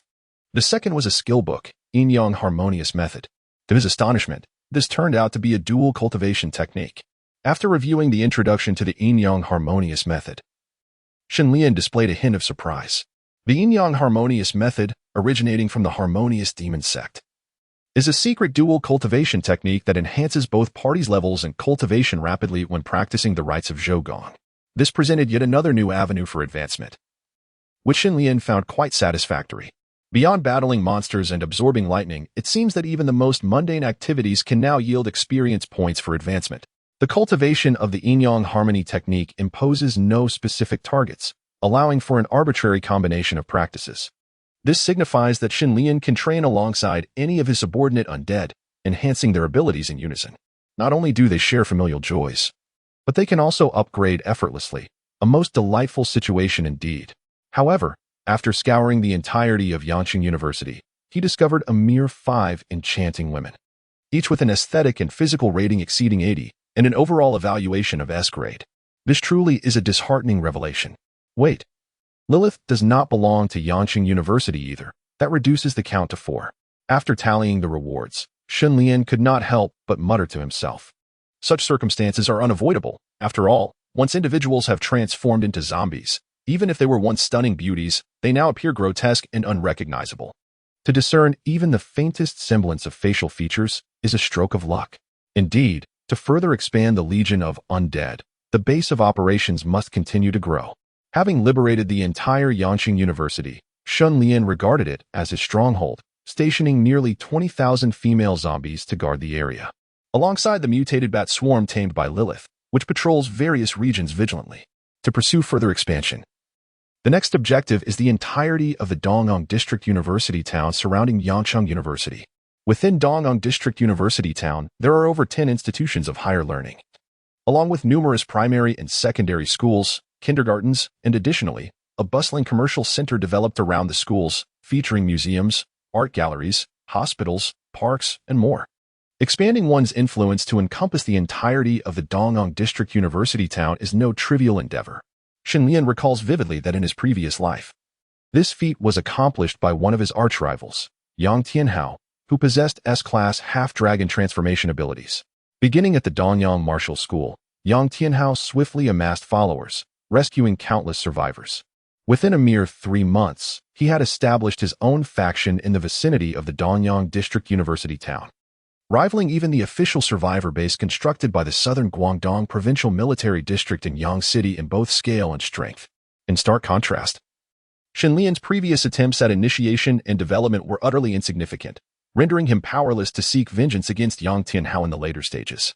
Yong Tianhao, how amusing. Today marks the 6th day since the onset of the apocalypse, and according to the timeline of his former life, He has likely eradicated the entirety of the Nanyang Martial School's zombies. After all, the Nanyang Martial School is merely a private institution. Its size and enrollment far inferior to that of Yong City University, with a total student population of perhaps only 2,000 to 3,000. Nevertheless, the ability to exterminate over 1,000 zombies and liberate the entire Nanyang Martial School within the span of a week speaks volumes of Yong Tianhao's prowess. Given a bit more time, he would undoubtedly soar like a dragon into the sea or return like a bird to its forest, advancing rapidly in power and stature to become one of the overlords of the vast Yong City. Regrettably, in this life, the reborn Shen Lian is destined to rewrite the narrative of his former existence, and Yong Tianhao shall merely serve as a stumbling block on his path forward. The next target, Nanyang Martial School. Shen Lian let out a cold smile, and a glimmer of icy light flickered in his eyes. Even in the realm of web fiction, Yong Tianhao is undoubtedly the quintessential protagonist. However, as the arch-nemesis, his greatest delight lay in severing the protagonist's burgeoning wings before they fully unfurled. Meanwhile, at the Nanyang Martial Arts School, a spacious training ground was alive with the presence of over 100 survivors gathered together, their movements animated and joyous, as if celebrating some momentous occasion. Wonderful. We have finally vanquished all those wretched zombies. We are saved. It is all thanks to Tianhao. Had it not been for him, we would have likely perished long ago. Could he truly be the superhero of those novels and films? I had witnessed his transformation firsthand. He bore an appearance akin to the legendary Black Dragon, capable of shattering walls with a single punch and unleashing dragon fire that could melt steel at temperatures exceeding 1,000 degrees Celsius. His strength was undeniable. Rumor has it that Yong Tianhao's transformation ability is an extraordinarily potent supernatural power. Moreover, he is not alone. The twin sisters from the Hua family in our school have also awakened their own extraordinary abilities, capable of manipulating ice and flames, exhibiting remarkable prowess as well. I envy them immensely. If only I could awaken such powers, I would no longer fear those grotesque zombies. As the survivors chattered excitedly, their gazes converged upon 3 figures at the center, 1 man and 2 women. Among them stood a tall young man with short, tousled black hair, striking eyebrows, and bright eyes. His high nose and well-defined facial features exuded a masculine and dominant aura. Although his physique was not overly robust, it was perfectly proportioned, brimming with latent explosive strength. Even while merely standing still, his expression impassive, he naturally radiated a fierce and formidable presence that deterred those around him from approaching. The palpable pressure he emanated was enough to weaken their knees, leaving them unsteady on their feet. This individual was none other than Yong Tianhao, the savior and hero revered by survivors for single-handedly exterminating the zombies within Nanyang Martial Arts School. Beside Yong Tianhao stood a pair of twin sisters, seemingly in their early 20s. The elder sister, tall and graceful, had flowing sky-blue hair that cascaded elegantly around her porcelain neck, exuding an indescribable aura of subtle elegance. Beneath her long bangs lay a pair of deep-set eyes adorned with lush eyelashes, framed by deep blue irises. Her perfectly sculpted nose and softly tinted lips glimmered with an aura of chastity, while the crystal ornaments adorning her ears sparkled like a distant rose, beautiful yet untouchable. Every aspect of her being radiated a noble allure of cold, stunning sensuality. The younger sister, delicate and petite, sported silky, pastel-pink hair that framed her ivory forehead, with a few playful strands teasingly resting by her ears, adding a touch of vivacious charm. Her skin is as fair as freshly fallen snow. Her exquisitely sculpted features are both elegant and refined. With gently arched willow brows, a delicately high nose, and lips as red as vermilion, her smooth, tender cheeks bear the faintest hint of dimples. Her cat-like eyes seem to contain a shimmering lake of cerulean blue, swaying gently as if on the verge of overflowing with emotion. Hua Jinshuang and her sister Hua Jianyue are not ordinary individuals. Before the apocalypse, they were daughters of elites in the political and business realms, truly the epitome of noble ladies, possessing an even more illustrious background than Yong Tianhao. After the cataclysm, each awakened formidable powers, Hua Jinshuang with the A-grade frost ability and Hua Jianyue with the A-grade crimson flame ability, making them extraordinary among the extraordinary. In this moment, Hua Jinshuang and Hua Jianyue shine like 2 resplendent stars, orbiting the more radiant moon that is Yong Tianhao. Prior to the apocalypse, Yong Tianhao had long pursued these enchanting sisters, yet he received no reciprocation. However, now, bolstered by his own formidable abilities, the heroic Yong Tianhao has finally captured the hearts of these exquisite sisters. Although they have yet to consummate their bond, it is merely a matter of time. Yet, Yong Tianhao's ambitions and desires extend far beyond this. Securing the Hua sisters is merely the first step. He aspires to broaden his harem, seeking to gather beauties from all corners of the world. Brother Hao, now that the zombies in the Nanyang martial school have been eradicated, what shall we do next?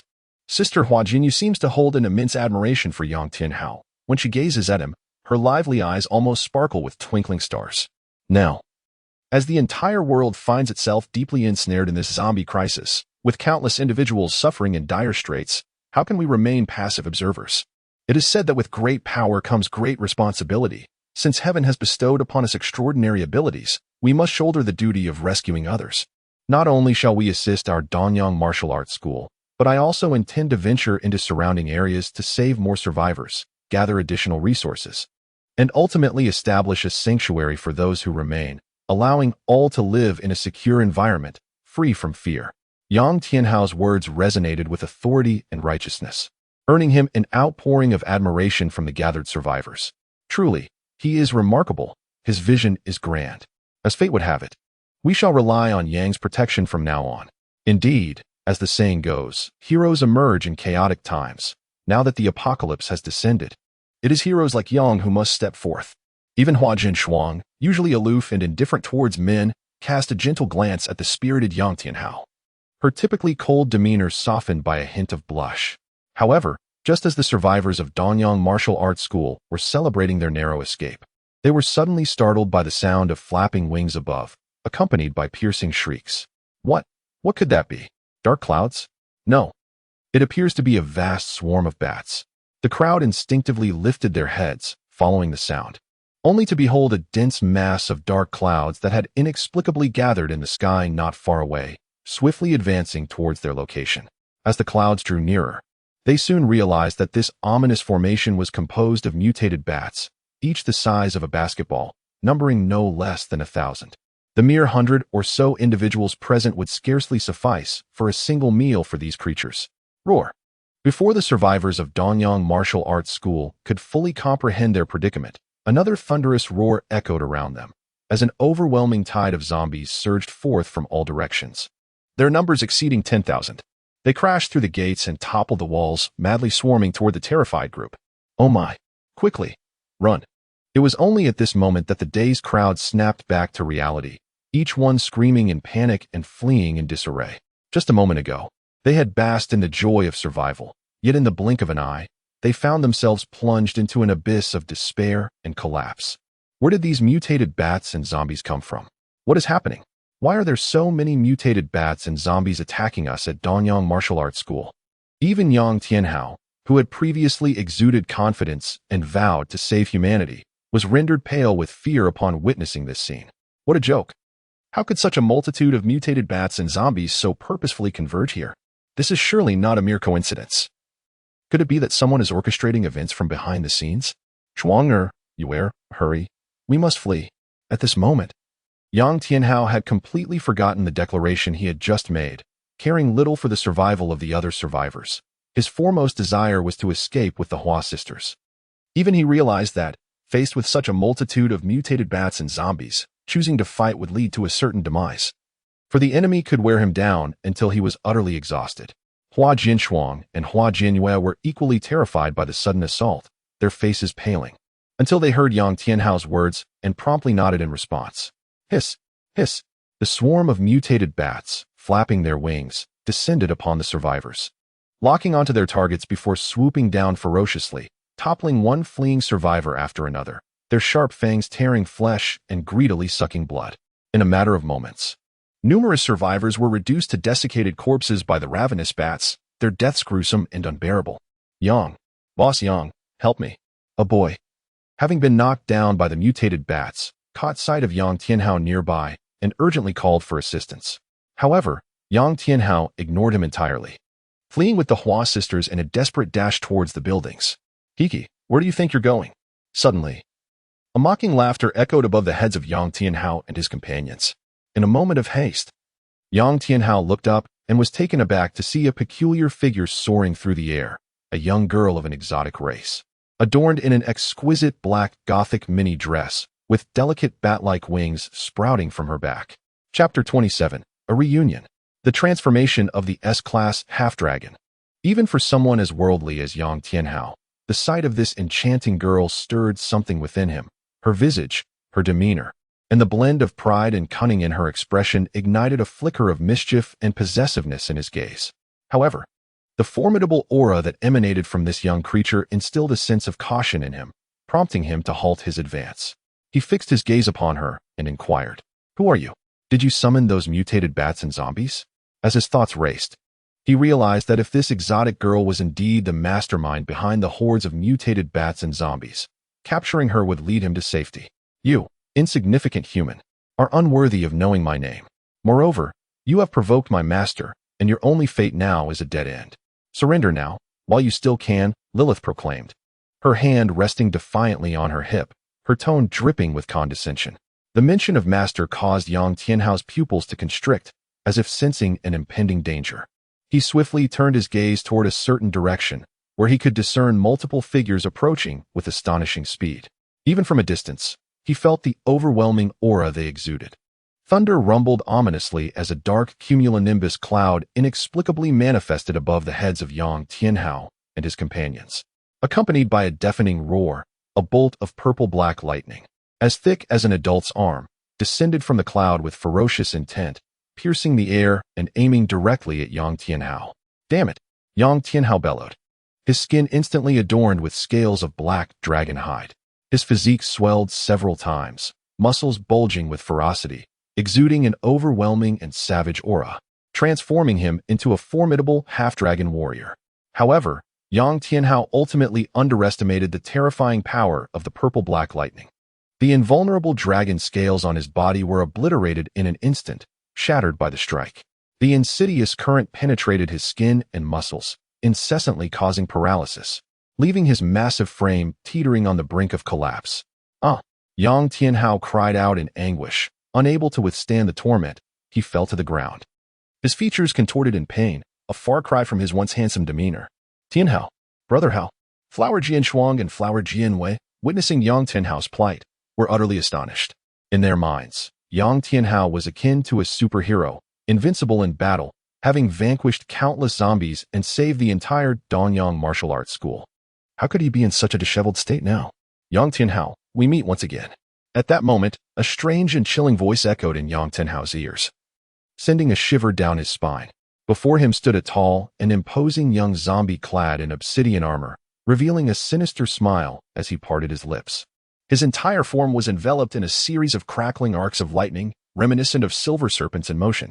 Even his piercing eyes seemed to emit flashes of electricity, brimming with an aura of destruction and ferocity. It was evident that the sudden bolt of lightning had been his doing. This formidable figure was none other than Xin Lian. After liberating Yangcheng University, Xin Lian had swiftly taken command, leading a horde of mutated bats and a legion of undead women towards the neighboring Dongyang Martial Academy, targeting his nemesis from a past life, Yong Tianhao. As the chosen one, Yong Tianhao possessed boundless potential for growth. Allowing him to flourish unchecked would undoubtedly pose a significant threat to Xin Lian in the future. Thus, it was imperative to eliminate this menace while he still lacked his full strength. Accompanying Xin Lian were 4 fully armed corpse brides, aside from Lilith, all standing ready for battle against Yong Tianhao and his companions. Who are you? When have we met?"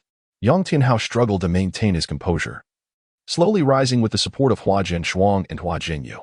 He did not recognize the young zombie before him, much less recall any previous encounter. Yet, upon witnessing the chilling smile on his face, a sense of unease and dread crept into Yong Tianhao's heart. It is noteworthy that after awakening his S-level dragon-human transformation ability, Yong Tianhao had not experienced the sensation of fear for quite some time. Xin Lian's gaze fell upon Yong Tianhao, and he was taken aback to discover that this individual had reached level 10. Name: Yong Tianhao. Race: human. Ability user. Level 10. Attributes: Strength 157, Constitution 160. Agility 146, Spirit 120, Ability, Dragon Human Transformation, S-level ability, possessing a mixed bloodline of black dragon and human, capable of transforming into a dragon human. Adorned with formidable dragon scales providing exceptional defense, and able to exhale black flames reaching thousands of degrees Celsius. As the purity of the black dragon bloodline increases, the ability's level will further enhance. Chapter 28. Killing with Intent. Overwhelming the few with the many? After several days of battling monsters and cultivating through dual cultivation, Shen Lian had also reached level 15. He had thought he could significantly outpace others, only to be surprised by Yong Tianhao's rapid advancement. This individual must not be allowed to remain. In addition to Yong Tianhao, the sisters Hua Jinshuang and Hua Jinyue beside him also captured Shen Lian's attention. Shen Lian distinctly remembered that in his previous life, these sisters from the Hua family were Yong Tianhao's consorts, each possessing A-level abilities of frost and flame, serving as his indispensable right and left arms. When Yong Tianhao had previously targeted Shen Lian, these sisters had been his greatest allies. One wielding ice to restrain and the other fire to inflict damage, their cooperation reaching an exquisite level, nearly leading Shen Lian to his demise. Notification: the system has automatically detected that both targets have achieved an S-level rating. Name: Hua Jinshuang. Age: 24 years. Attractiveness: 87-100. Figure: 89-100. Affinity: 0-100. Target is not a zombie and is unaffected by the aura of the wandering dead. Evaluation level: S-level. Name: Hua Jinyue. Age: 18 years. Attractiveness: 83-100. Figure: 82-100. Affinity: 0-100. Target is not a zombie and is unaffected by the aura of the wandering dead. Evaluation level: S-level. Under the system's detection, the comprehensive evaluation level of the Hua sisters has reached S-level. Upon seeing this, Shen Lian could not help but smile, his grin growing ever more pronounced. Merely killing Yong Tianhao would not suffice to quench his thirst for vengeance. He must ensure that before his demise, Yong experiences the true essence of a heart-wrenching kill. The dead need not know my name. Shen Lian let out a cold chuckle and, without further ado, pronounced the death sentence upon Yong Tianhao. Make your move. Following Shen Lian's command, Lilith, Su Yingxue, Liang Giyun, Lin Menglan, and Su Monrong, 5 zombie maidens, simultaneously unleashed their extraordinary abilities, launching an assault on Yong Tianhao and the Hua sisters. Now, all the zombie maidens under Shen Lian's command have, without exception, attained levels above LV10, with Lilith at the pinnacle at LV16, closely followed by Su Yingxue, who also possesses S-level abilities and has reached LV12. In contrast, although Yong Tianhao had reached level 10, the Hua sisters were merely at level 7.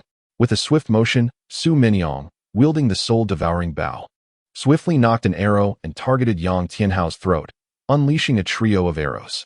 These arrows were not ordinary projectiles. They were shaped from a special energy, capable of inflicting penetrating damage on the enemy's flesh, while also delivering a psychic shock that could rattle the very soul. Following suit, Su Yingxue's form flickered as her cold, piercing eyes gleamed with icy light. With a sharp cry, she unleashed her ghost cry sword, which emitted a chilling wail akin to the howls of tormented spirits. Its razor-sharp edge enveloped in a deadly sword aura that surged relentlessly towards Yong Tianhao. Do you truly believe I am an easy target to be toyed with? Yong Tianhao roared, his mouth resembling an erupting volcano as he unleashed a torrent of black-red flames, reminiscent of molten lava, from deep within his throat. The black flame dragon breath met Su Manyong's arrows and Su Yingxue's sword aura, instantly reducing them to ashes, dissipating into the air. Yet, the black flame dragon breath did not wane. It transformed into a grand deluge of molten rain, engulfing the ground within a radius of several dozen meters, turning the once firm surface into a horrifying wasteland. Upon witnessing this formidable assault, the corpse sisters had no choice but to retreat from its fierce onslaught, dodging to avoid the cataclysmic black flames that could incinerate them into mere charred remains in an instant. Die. The proud and haughty Yong Tianhao had never before experienced such coercion and humiliation. At this moment, his primal instincts surged forth, unleashing the ferocity inherent in his black dragon lineage. Even Shen Lian, who had yet to make a move from a distance, furrowed his brow, sensing a palpable aura of danger emanating from Yong Tianhao. Indeed, he was worthy of being the chosen one. In such dire circumstances, he could unleash astonishing combat prowess.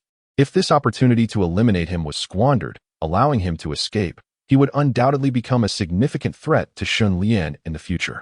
Monrong, Guyun, Menglan, you shall confront the Hua sisters.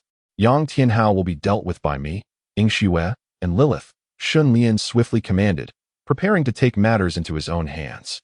He cared little for notions of fairness. Since they possessed a numerical advantage, they would overwhelm their opponent. It was an all-out assault.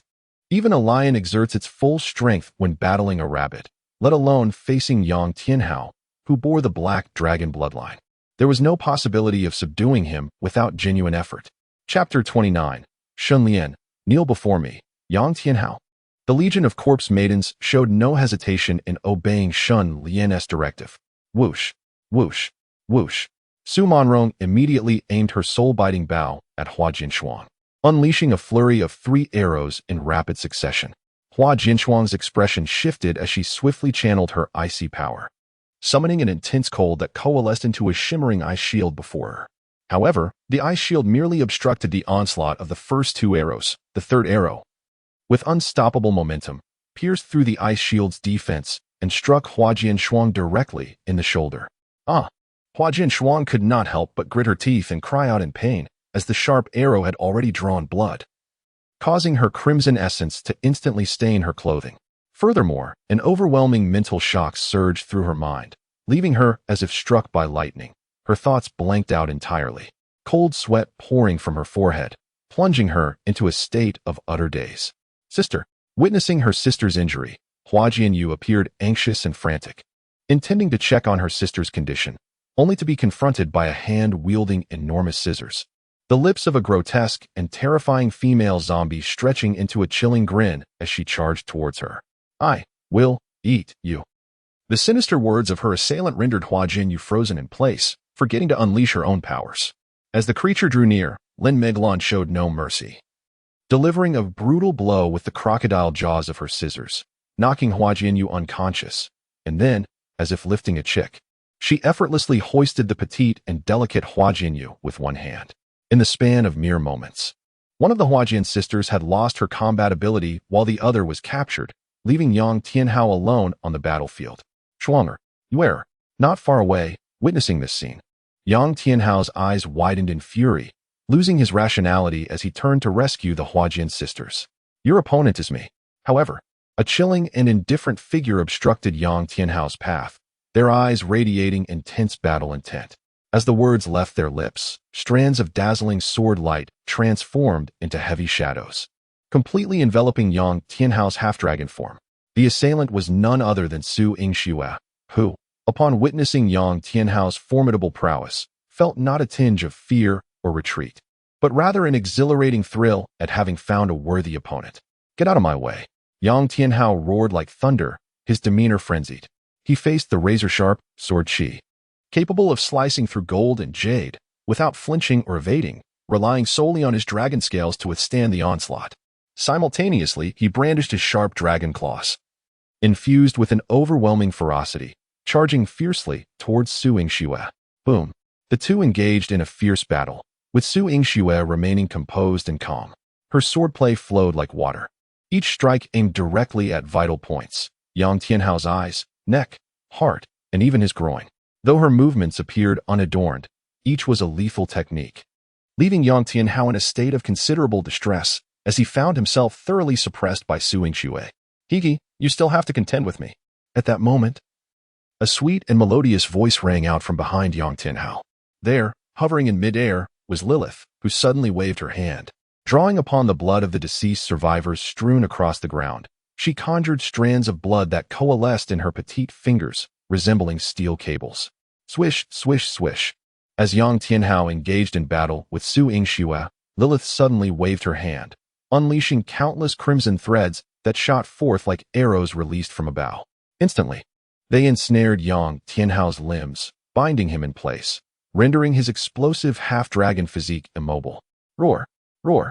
Yong Tianhao struggled with all his might, yet the resilient bloodlines proved unyielding, making him resemble a cornered beast, confined to issuing futile, wrathful roars. Kneel before me, Yong Tianhao. In the next moment, Shun Lian raised one hand, summoning a thundercloud, casting a shadow that enveloped the immobile Yong Tianhao. Thunder rumbled ominously. Without granting Yong Tianhao a moment to react, a thick, purplish-black bolt of lightning, imbued with immense force, descended from the cloud, striking him with precision. The shattering impact obliterated the ground in a radius of several meters around him, the blinding light draining the surrounding world of its color. As the deafening roar of thunder subsided, the dissipating smoke revealed a deep, charred crater where Yong Tianhao had stood. A hoarse growl escaped his lips. He had lost all semblance of the proud, invincible figure he once was, now reduced to a pitiful creature sprawled upon the ground.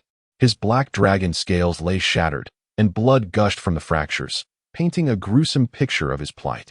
However, endowed with the bloodline of the black dragon, he possesses an extraordinary vitality. Despite suffering grave injuries, his life is not in peril. Given a few days for recuperation, he would likely regain his former vigor and vitality. Alas, his fate now lies entirely in the hands of Xinlian. Chapter 30. A true man is poison-free, betrayal and abandonment.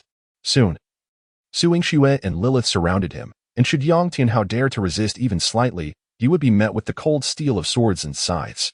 On the other side, the Hua sisters had also been captured and brought over by Su Monrong and Lin Menglan. Yong Tianhao, do you have any final words?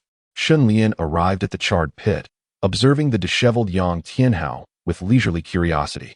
No, please don't kill me. I bear you no grudge. Spare me. I am willing to serve you loyally, as a beast of burden, unconditionally. Just don't kill me. I will do anything. Yong Tianhao, gazing at the menacing Xunlian and the horde of undead maidens encircling him, was utterly consumed by fear and trembled uncontrollably, his demeanor reduced to one of abject humility. Serve as a beast of burden, unwavering loyalty? Xunlian couldn't help but chuckle softly. He would sooner believe that Qin Shi Huang had resurrected and sought to summon an army of terracotta warriors for dominion than accept that the rebellious Yong Tianhao would serve him faithfully. He feared that once Yong Tianhao regained his strength, he would be the first to rebel against him. However, Xunlian did not outright reject the proposal. Instead, he regarded Yong Tianhao with a glimmer of amusement in his eyes and continued to inquire, "Since you are willing to surrender, what of these two women? They are a pair of enchanting sisters, both awakened to their extraordinary abilities, indeed, rare and exquisite beauties." At that moment, the captured sisters, Hua Jinshuang and Hua Jianwei, had regained consciousness. Bound by Lilith's crimson threads, their delicate bodies trembled uncontrollably, placing their last flicker of hope upon Yong Tianhao. Yong Tianhao cast a glance at the Hua sisters, his gaze flickering with a hint of coldness and resolve, and he spoke almost without hesitation. "As long as it pleases you, my lord, I shall present these sisters as a token of my loyalty. Rest assured, I have not laid a hand on them. They remain untouched and pure. You will undoubtedly be satisfied." To offer his own women as a token of allegiance? Xinlian, well acquainted with Yong Tianhao's nature, seemed entirely unfazed, revealing a smirk that suggested he had anticipated this. The notion that one must be ruthless to survive is not new. Liu Bang, in his quest for survival, had repeatedly cast aside his own children. Now, Yong Tianhao, without a trace of hesitation, had betrayed the women he had desperately pursued. Such a heartless disposition, in times of peace, might be deemed utterly despicable, yet in the apocalyptic context, it indeed marks him as a formidable warlord. Indeed, the words of Yong Tianhao fell upon the ears of Hua Jinshuang and Hua Jianwei like a chilling frost, leaving the sisters in a state of disbelief. Their eyes wide with shock as they gazed at him.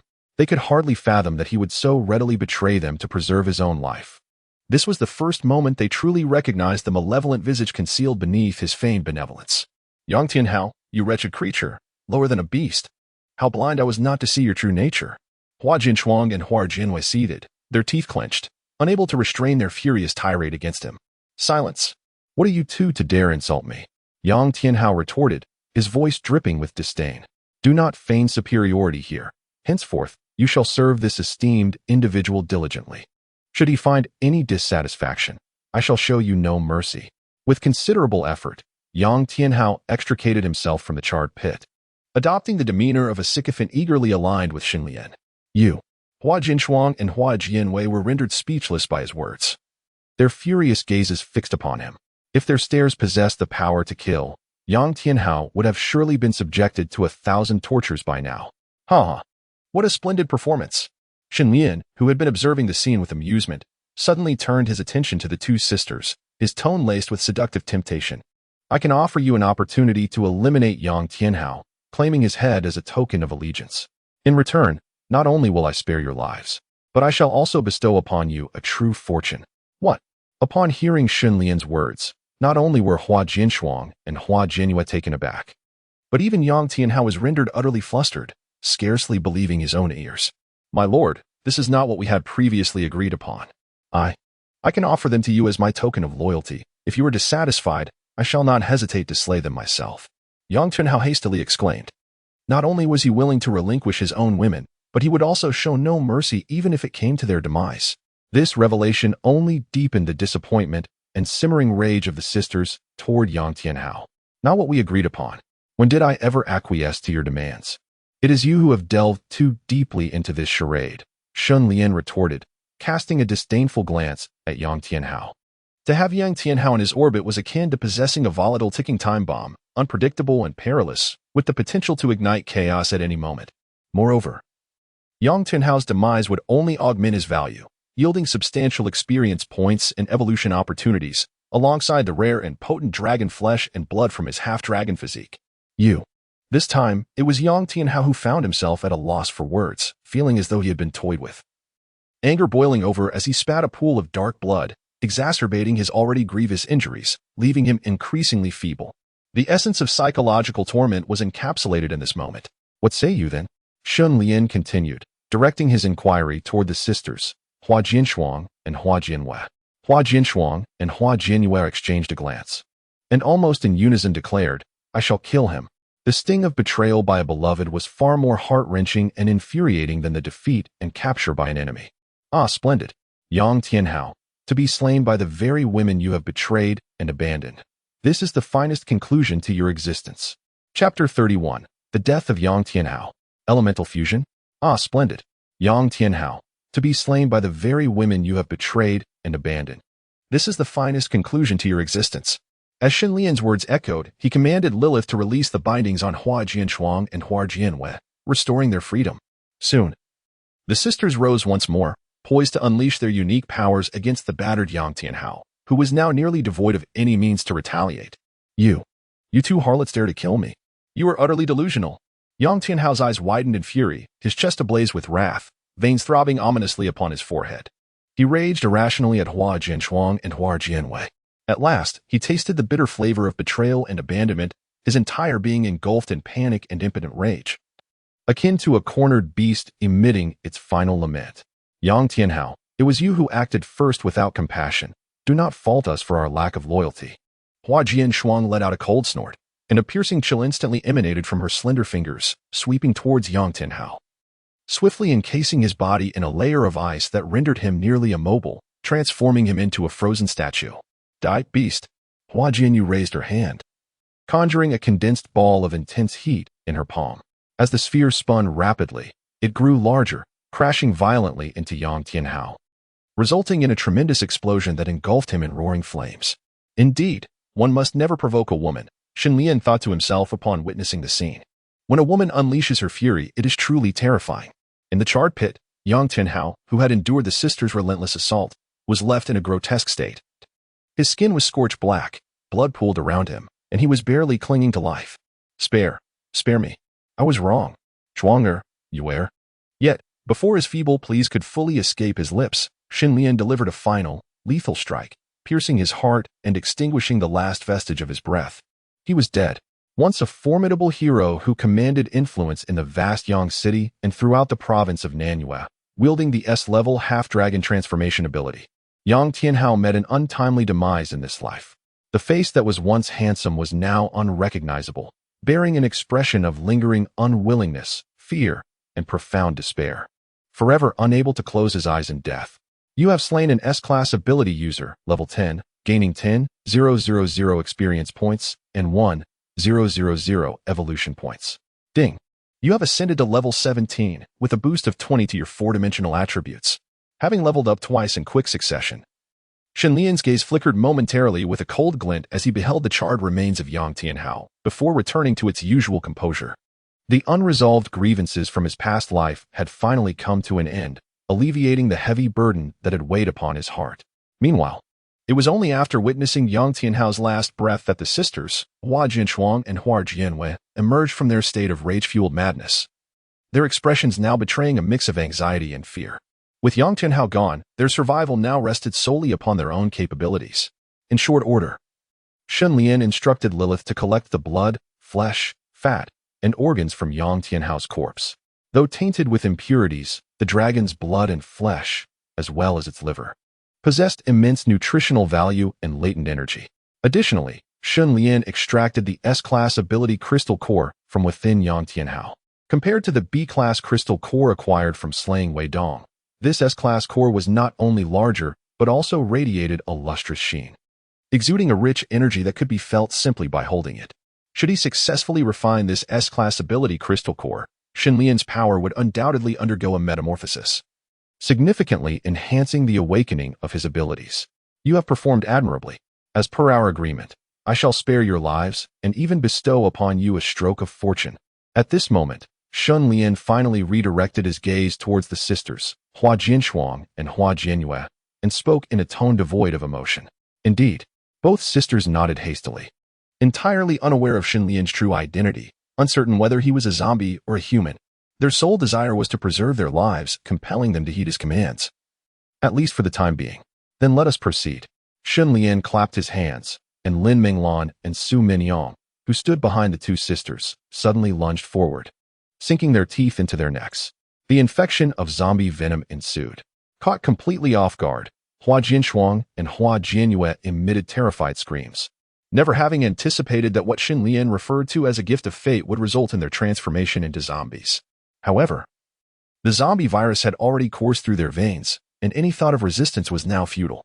The sisters could only cling tightly to one another, helplessly witnessing the whites of each other's eyes gradually emerge, while fangs sprouted from their mouths, their appearances increasingly aligning with that of the undead.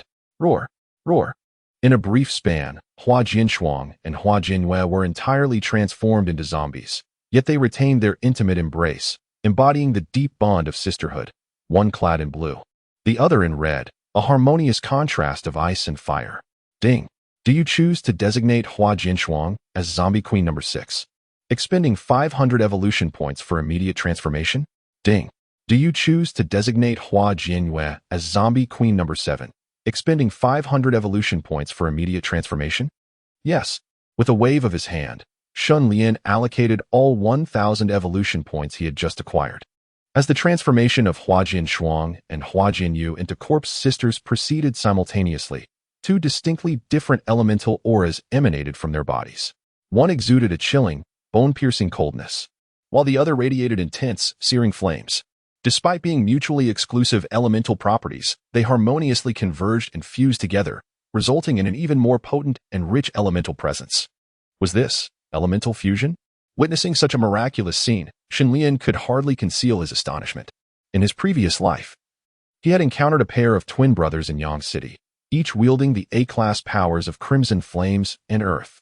Beyond their awakened elemental abilities, they possessed a unique talent for elemental fusion, allowing them to merge the powers of fire and earth to create a novel ability to manipulate magma.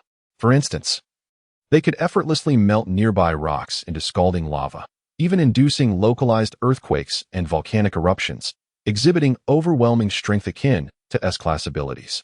Now, it appeared that during the transformation process, Hua Jinshuang and Hua Jianyu had awakened a similar special talent for elemental fusion. Thus, the potential for their frost powers and crimson flame abilities to merge was highly likely, and together, they could unleash combat prowess rivaling that of S-class powers. This was undoubtedly a manifestation of 1 + 1 being greater than 2. Soon, the transformation neared its conclusion, and Shenlian's corpse sisters numbered 6 and 7 had successfully come into existence. Chapter 32, The Frost Essence Corpse Sister and the Crimson Lotus Corpse Sister. He Jingwu and the Nightmare Demon Lord.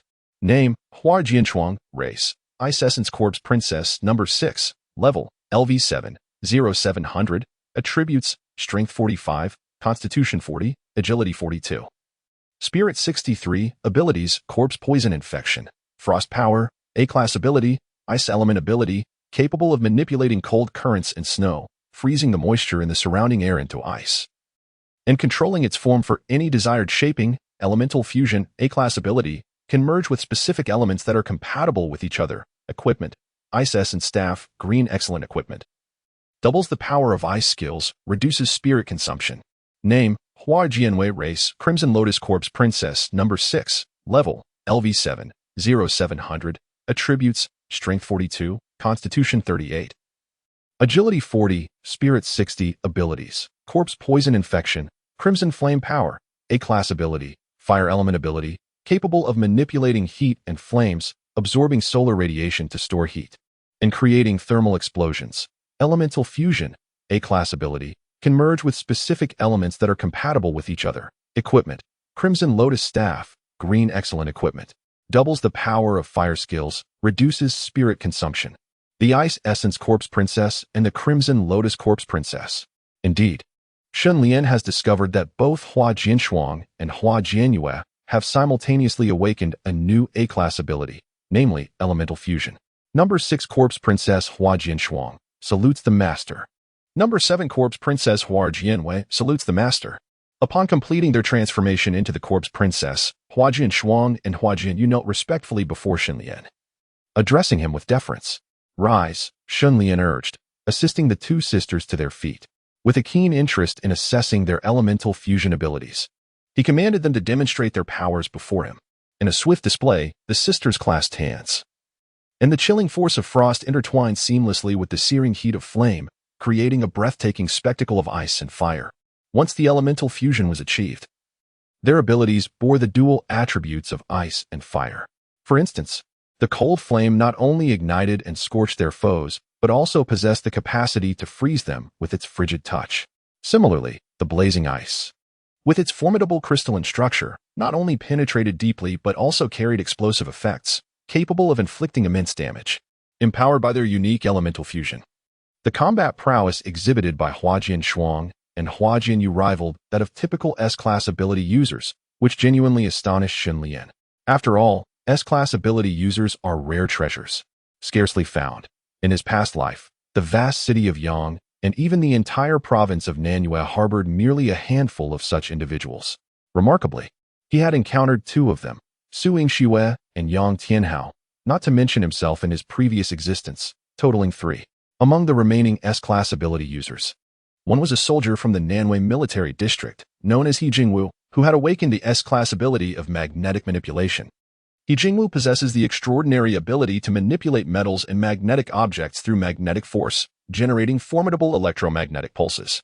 He can even absorb the magnetic power of the blue planet to unleash devastating geomagnetic cannon projectiles.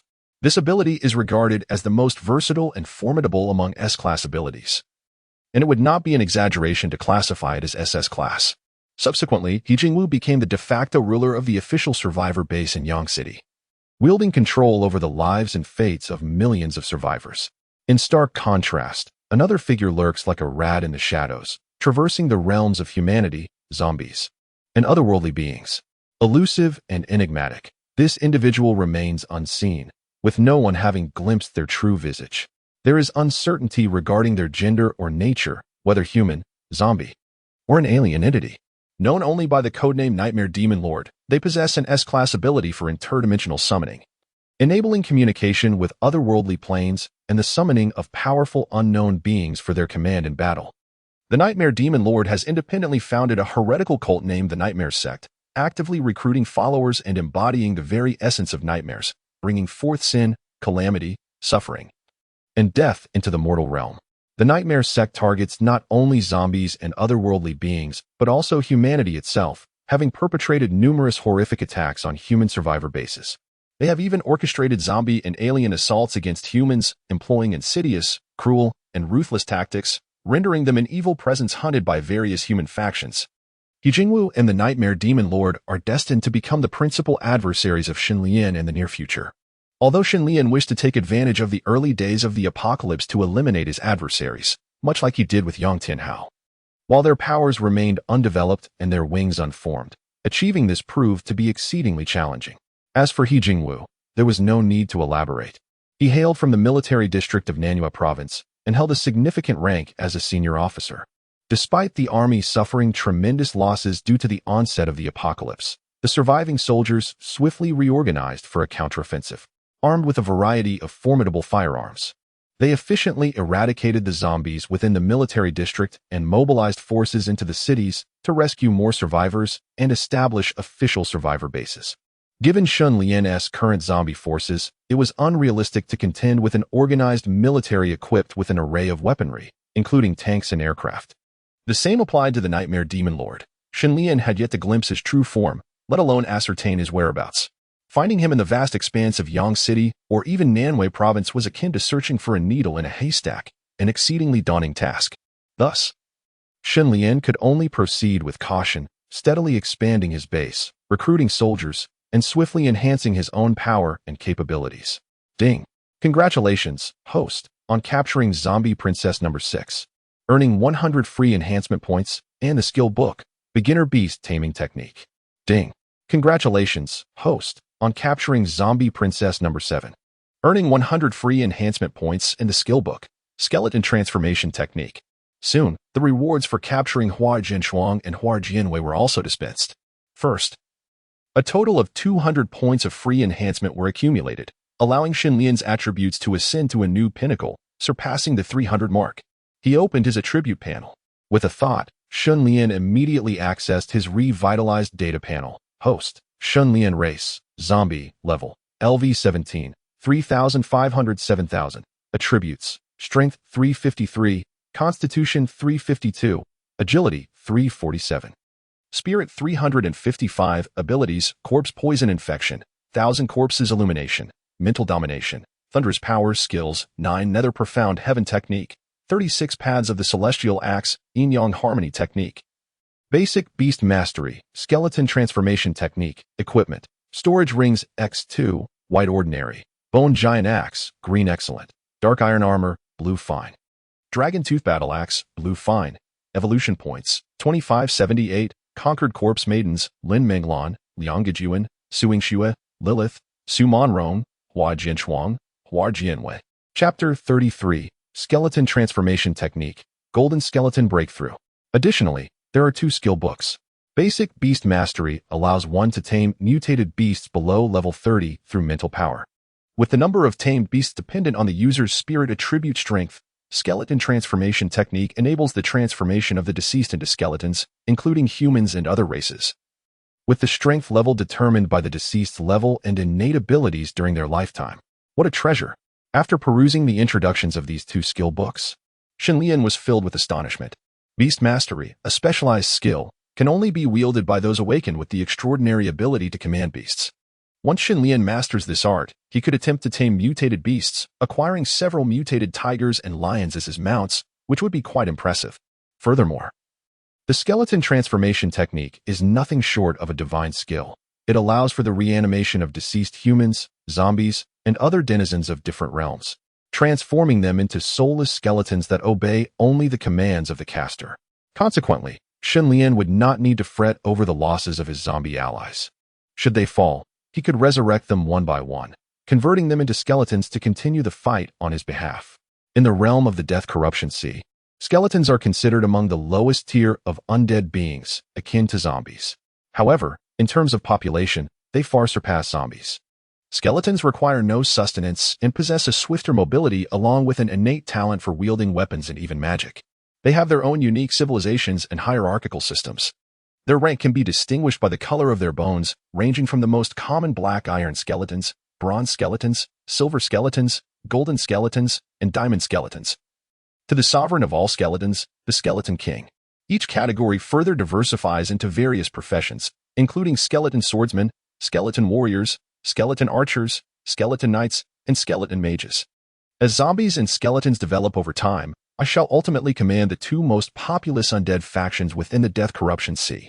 Shen Lian's expression brightened, his gaze swiftly fixating on the nearly skeletal remains of Yong Tianhao. Here lay an exceptional subject for experimentation. One could only ponder the transformation of Yong Tianhao. Once endowed with the S-class half-dragon metamorphic ability into a skeleton, what level of skeletal entity would he embody? At this moment, not only had Yong Tianhao's ability crystal nucleus been extracted, his lifeblood drained, and flesh severed, but even the remaining bones were to be exploited by Shen Lian, utilizing their final vestiges of worth to compel him into eternal servitude, never to attain rebirth. Should he possess any awareness in the afterlife, he would likely rise as a vengeful spirit, yearning to confront Shen Lian. Thus, the process commenced. Shen Lian closed his eyes, following the directives of the skeletal transformation technique, releasing his spiritual energy into Yong Tianhao's lifeless form. With a crack, after a brief pause, the fingers of Yong Tianhao's corpse suddenly twitched, emitting a piercing sound. Crack, crack, crack. Shortly thereafter, the entirety of Yong Tianhao's remains began to stir. The hair, flesh, and tissue clinging to the bones fell away. and in the hollow eye sockets devoid of eyeballs, two chilling flames of spiritual essence emerged. The rest of the body revealed jagged bones, transforming completely from head to toe into a skeleton. Remarkably, the skeleton that Yong Tianhao had become exhibited a golden hue, its surface glistening with a metallic sheen. A golden skeleton. Shun Lian's eyes sparkled with excitement. Indeed, as the chosen one, Yong Tianhao retained his noble stature even in skeletal form.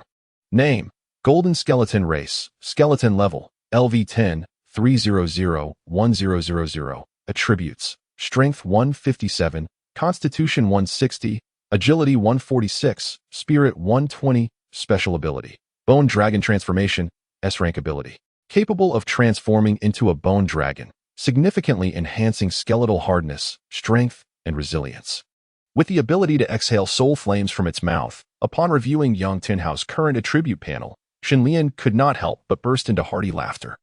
Not only had Yong Tianhao retained his original attributes, but his S-Rank half-dragon transformation ability had also been preserved, albeit transformed into that of a bone dragon due to his skeletal form. Upon transforming, Yong Tianhao's physique would swell, a bone dragon tail sprouting from his back, his golden skeleton becoming even more indestructible, and he would possess the terrifying capability to unleash soul flames that could incinerate even the essence of a soul. From this point forth, I shall call you Pejun. Shen Lian mused, finding it somewhat awkward to continue referring to this golden skeleton as Yong Tianhao, thus bestowing upon it a new name. Kakaka the golden skeleton Pejun did not speak, yet comprehended Shen Lian's words, turning its head slightly and producing a series of bone-crunching sounds, as if acknowledging Shen Lian's command.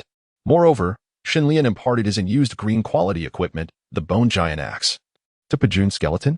Master, so you can transform into a skeleton. I always suspected you were a descendant of the Lich King, yet you still refuse to admit it. Upon witnessing Shen Lian's transformation of Yong Tianhao's lifeless form into a skeleton, Lilith's conviction regarding her earlier suspicions grew considerably stronger.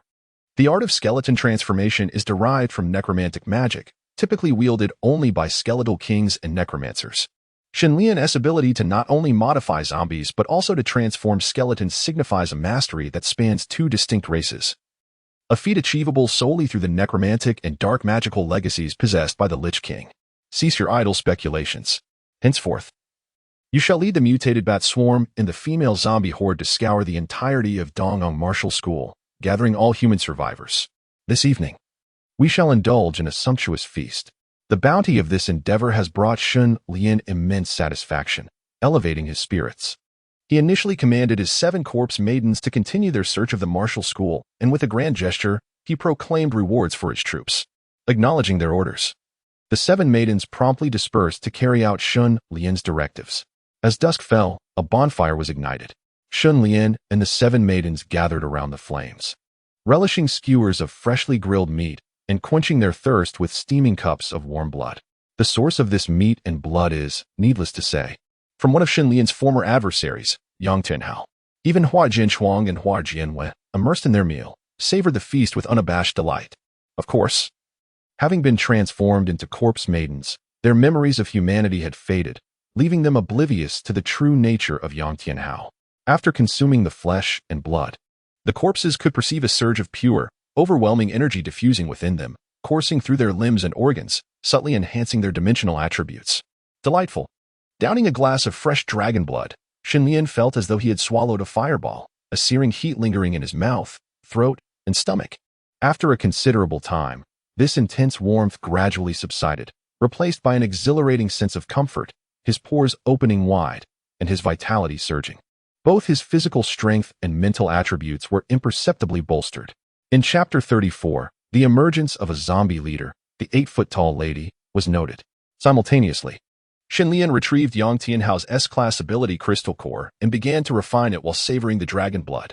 As the refinement progressed, Shen Lian's experience points surged, along with a remarkable increase in his dimensional attributes. Half an hour later, a notification chimed. Ding! You have reached level 18, and your dimensional attributes have increased by 10 each. Having refined merely 1/10 of the energy from the S-Class ability crystal core, Shen Lian successfully leveled up, gaining an additional 10 points in his dimensional attributes along the way. Of course, it is unwise to absorb excessive energy daily, as it may impose undue strain on the body. Thus, after successfully leveling up, Shenlian prudently stored the S-class ability crystal core for future use. Cheers. In the midst of clinking glasses and laughter, Shenlian reveled in the company of 7 female corpses, their spirits buoyed by the intoxicating dragon's blood in their cups. The elixir ignited a flush upon their faces, a vivid crimson hue reminiscent of inebriation, as if their very beings were set ablaze, awakening a dormant yearning within. The essence of the dragon, inherently silver, mirrored the potent effects of the Chuan medicine, proving exceedingly stimulating to living creatures. Like wet kindling meeting a roaring fire. This evening was destined to be a restless night for Shenlian. As the night deepened, a resplendent moon ascended high into the heavens, casting a serene yet mysterious beauty amidst the twinkling stars. However, this tranquility was pierced by the intermittent wails of agony in the rustling branches, hinting at a lurking terror that sent shivers down the spines of countless souls. In Nanyang District's university town, at the affiliated high school of Yangqing University, the scene behind the tightly shut gates was one of devastation, a grim tableau of scattered bodies and rivers of blood. Among the 5,000 faculty and students, none survived.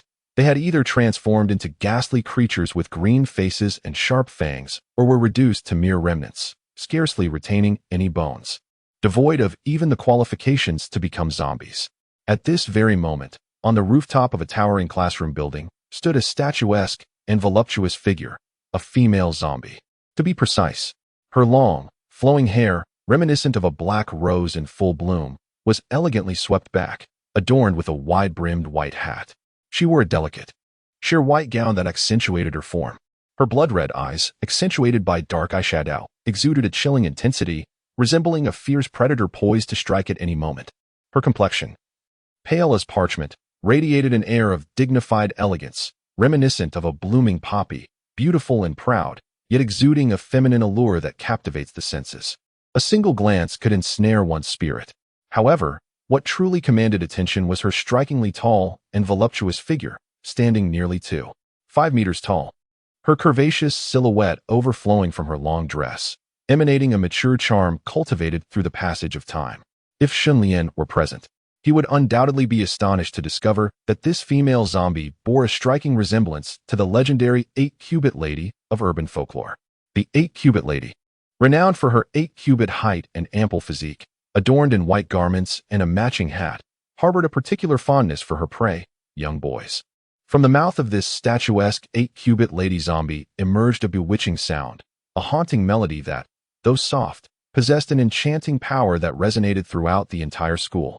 In every corner of the institution, the zombies, upon hearing this eerie call, ceased their aimless wandering and began converging towards the location of the teaching building as if summoned by an unseen command.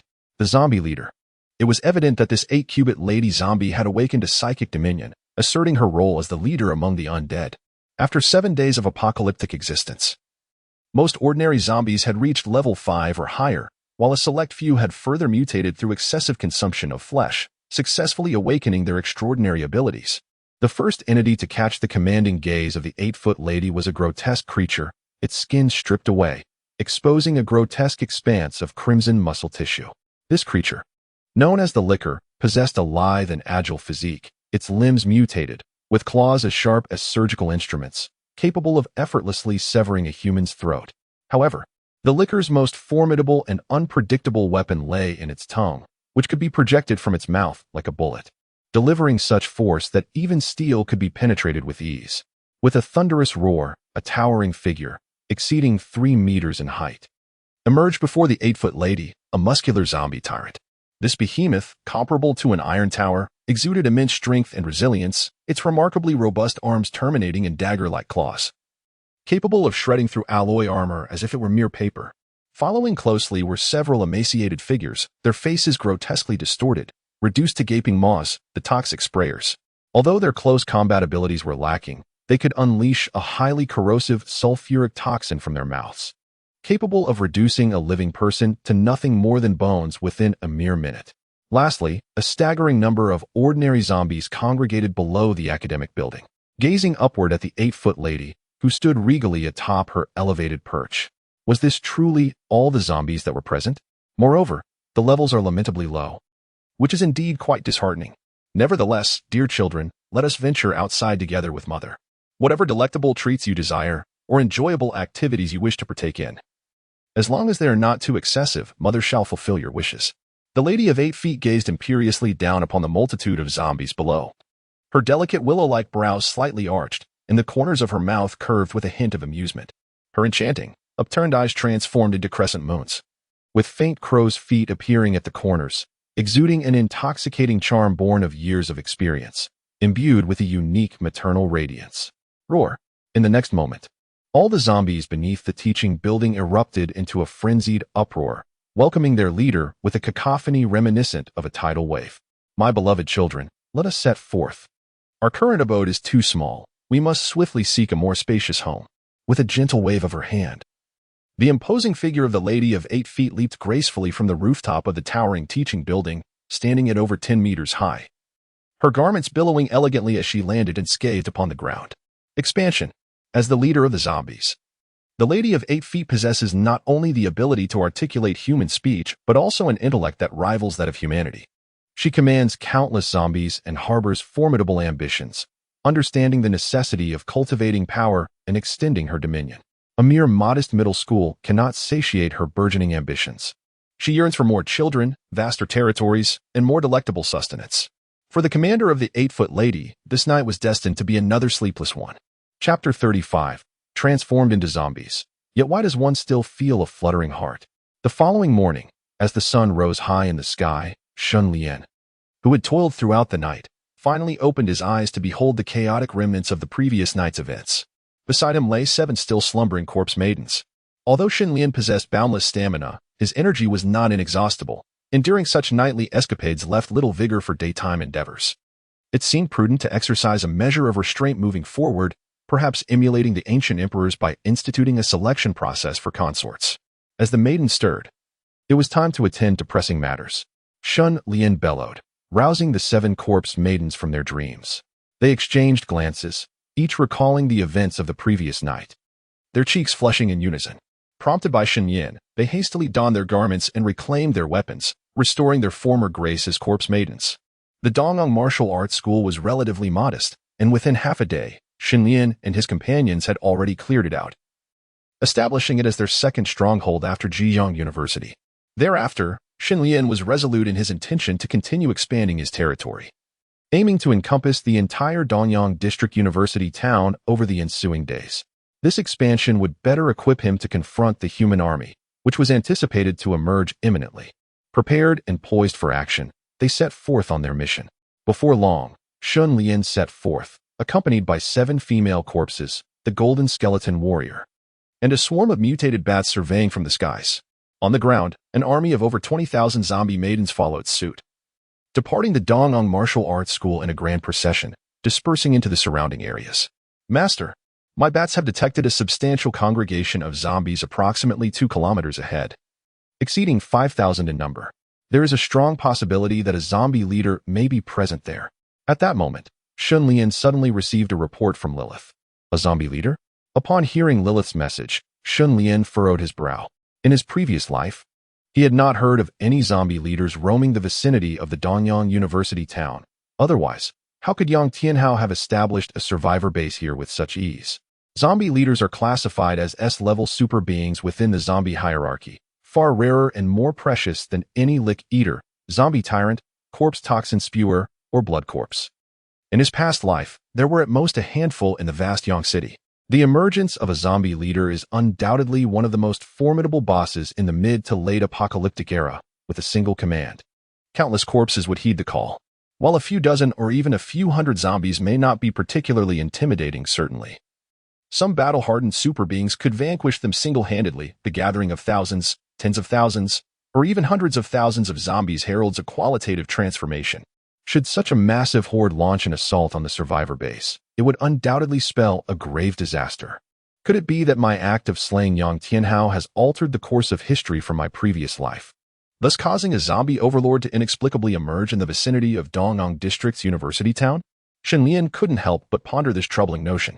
It seems that the capricious heavens, or rather the mischievous author, delight in contriving obstacles and inconveniences. Yong Tianhao, currently of modest rank and lacking in established influence, had fallen easily to Shun Lian's prowess. Yet, The zombie overlord had already amassed a formidable horde exceeding 5,000 undead, a force not to be underestimated. Nevertheless, Shenlian exhibited no trace of fear. When soldiers come, one must meet them. When water flows, one must build dikes. Regardless of the monstrous entities that dare obstruct his path, he would send them back to the void without hesitation. Thus, Shenlian led his nascent legion of corpse brides and zombie warriors directly towards the gathering of the undead. What is this? A zombie uprising? Who dares to intrude upon my territory? Seemingly sensing a disturbance, the towering lady of 8 Chi abruptly turned her gaze towards a certain direction, her eyes narrowing slightly. And her melodious voice carried an unsettling chill. A mountain cannot accommodate 2 tigers. The lady of 8 Chi would not permit another zombie overlord to trespass upon her claimed domain. Roar, roar, roar. In response to her call, the over 5,000 zombies trailing behind her erupted in a chorus of furious growls. The ground trembled with their wrath. However, just as the roars of our zombie horde subsided, a series of even more resounding and tremorous roars echoed from a distance, causing the ground to tremble ever so slightly. As if a thunderclap had erupted in the clear sky. Could it be that there are so many zombies? And astonishingly, they are all female zombies? When the 8-foot lady commander beheld the vast, surging tide of black corpses emerging not far away, she suddenly realized that the scale of the opposing horde far exceeded her own, and to her dismay, nearly all were disheveled and ghastly female zombies. Soon, the tide of female zombies approached the position of the 8-foot lady commander, yet they did not launch an immediate assault. Instead, they stood their ground, halting merely 100 meters from the enemy. At the same time, a robust and imposing young zombie clad in heavy, dark armor emerged from the ranks of the female horde, accompanied by 7 stunningly beautiful female zombies of varying shapes and sizes. Clearly, this young zombie was the leader of these female zombies. What an overwhelming presence. His level is undoubtedly far superior to mine. The gaze of the 8-foot lady commander fell upon Shenlian, her initial hostility dissipating as an involuntary expression of intrigue, even a hint of excitement surfaced upon her enchanting visage. Generally, among a million ordinary zombies, one might encounter a single zombie leader awakened with an S-level psychic domination talent. Moreover, the individual differences among the zombie leaders are strikingly apparent. Some possess extraordinary mental attributes, effortlessly commanding thousands, even hundreds of thousands, or even millions of zombies, while others, with comparatively lower mental attributes, may struggle greatly, managing to control only dozens or hundreds of zombies. The disparity between the two is indeed stark. The 8-foot lady leader could distinctly perceive that Shenlian's mental prowess was unfathomable. Coupled with his command of tens of thousands of female zombies, he undoubtedly represented an exceptionally gifted zombie leader. Strangely, upon encountering Shenlian, the 8-foot lady experienced an inexplicable acceleration of her heart rate. An irresistible aura and charm emanated from him, causing a seductive blush to rapidly bloom upon her enchanting visage. Her crimson, blood-like eyes became entranced, and she could not help but tremble slightly. What on earth was happening? How could one feel such an intense love at first sight sensation when the other had clearly transformed into a zombie? Chapter 36. 2 tigers cannot coexist unless one is male and the other female. As the 8-foot lady leader noticed Shenlian, he too was scrutinizing this unexpected zombie leader. A female zombie leader, no less, with her height and attire. She bore an uncanny resemblance to the urban legend of the 8-foot lady. First, he encountered a split-mouthed woman zombie, and now he faced another legend, the 8-foot lady zombie. The alluring curves of her bosom and waist were reminiscent of delicate branches bearing ripe fruit, so robust and overwhelming that one might instinctively bury their face within, ever apprehensive of the burden's weight potentially leading to a strain. Name: Zombie Commander. Race: Zombie. Level: LV10. Attributes: Strength 60, Constitution 62, Agility 57. Spirit 160, Ability: Mental Domination, S-Class ability, capable of exerting control over lower-tier zombies through mental force, compelling them to obey one's commands. Shenlian cast a glance at the attributes displayed before him. The strength, constitution, and agility were rather unremarkable, yet the spiritual attribute stood out remarkably. Ding! The system has automatically detected a target with an SS level rating. Name: Yi Ling. Age: 37 years. Appearance: 92-100. Figure: 94-100. Affinity: 63-100. Rating level: SS level. The affinity for Yi Ling had astonishingly reached 63. It seemed that his aura of the myriad corpses held considerable sway, even over the female zombie commander. A subtle smile graced Shun Lian's lips. It appeared that this battle need not be fought, for through the mere allure of his charm, he could conquer without conflict.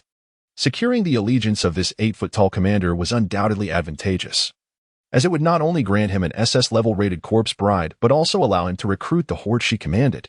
The saying goes, 2 tigers cannot dwell on the same mountain, unless one is male and the other female, encapsulating the essence of this situation. Thus, Shun Lian temporarily commanded the nearby corpse sisters and the zombie maidens to remain in place as he alone approached the location of Yu Jiling, completely disregarding the more than 5,000 zombies surrounding her. As Shun Lian drew nearer, Yu Jiling's enchanting visage flushed a deep crimson, as if it might drip with water, her beautiful eyes sparkling with heart-shaped glimmers. Unable to resist, she stepped forward, her long, exquisitely shaped legs adorned with delicate, pale high-heeled shoes gliding gracefully towards Shun Lian. What a mutual advance it was. Soon, when the distance between them dwindled to less than 5 meters, Yu Jiling suddenly accelerated, her tall and voluptuous figure racing forward with such vigor that the very ground trembled beneath her. "My dear child, Mother adores you," Yu Jiling exclaimed, her voice strikingly bold. Like a predator, she extended her long, powerful arms, slightly bending her body, and enveloped Shun Lian tightly in her nurturing embrace, exuding an aura of gentle, maternal warmth. Standing considerably taller than Shun Lian, her lowered posture aligned perfectly with his chest, leaving him to experience a bewildering sensation, caught between the allure of indulgence and the instinct to resist. Furthermore, "Mother? Child? What kind of play was this? My dear child, what troubles you? Do you not cherish Mother?" After a long-awaited opportunity to bask in the light once more, Yu Jiling gazed at Shun Lian with sultry eyes, gently running her fingers through his hair. With her towering presence and a countenance exuding tenderness and maternal affection, she seemed to treat him as her own flesh and blood, emanating an enchanting allure that melded both seduction and grace. Shun Lian chuckled bitterly, responding in kind. For a boy who had grown up in an orphanage, devoid of any experience of parental love, this was an entirely novel sensation. "My dear child, you must have endured much hardship on your own, haven't you? It is all my fault as your mother. From now on, I shall remain by your side and protect you diligently." Upon hearing Shun Lian's reply, Yu Jiling's smile radiated even more brilliantly, her enchanting gaze shimmering like rippling waters. Standing tall with her voluptuous figure, she exuded an ethereal beauty, forming a flawless S-curve akin to a blooming rose. The dynamic of mother and child took Shun Lian by surprise, yet he found it surprisingly palatable. "Come, let me introduce you to your younger siblings. You must get along well with them. As the eldest, do not bully them." Yu Jiling's lips curled into a playful smile as she commanded the horde of zombies trailing behind her to step forward. Younger siblings? Shun Lian was left astounded, realizing that she perceived her zombie minions as her children, and he was designated the eldest among them. Truly, the boundless nature of maternal love was evident, vast, and accommodating, embracing all. However, Shun Lian was also able to comprehend the hidden meaning behind Yu Jiling's words. She was gracefully stepping aside, willingly entrusting her horde of zombies to his command. Shun Lian cast a glance at the throng of zombies behind Yu Jiling. In addition to the ordinary zombies, several mutated ones lurked among them. Lickers, zombie tyrants, and toxin-spitting corpses, quite impressive. Now, within Shun Lian's legion of zombie maidens, there were already more than 10 mutated female zombies, each exhibiting distinct characteristics. For instance, one mutated female zombie boasted claws over 1 meter in length, sharp and unmatched, capable of regrowing even after being severed. Another had hair that could extend 4 to 5 meters, its toughness and resilience akin to steel cables, impervious to blades or axes. Like humans, zombies too possessed the potential to awaken bizarre abilities.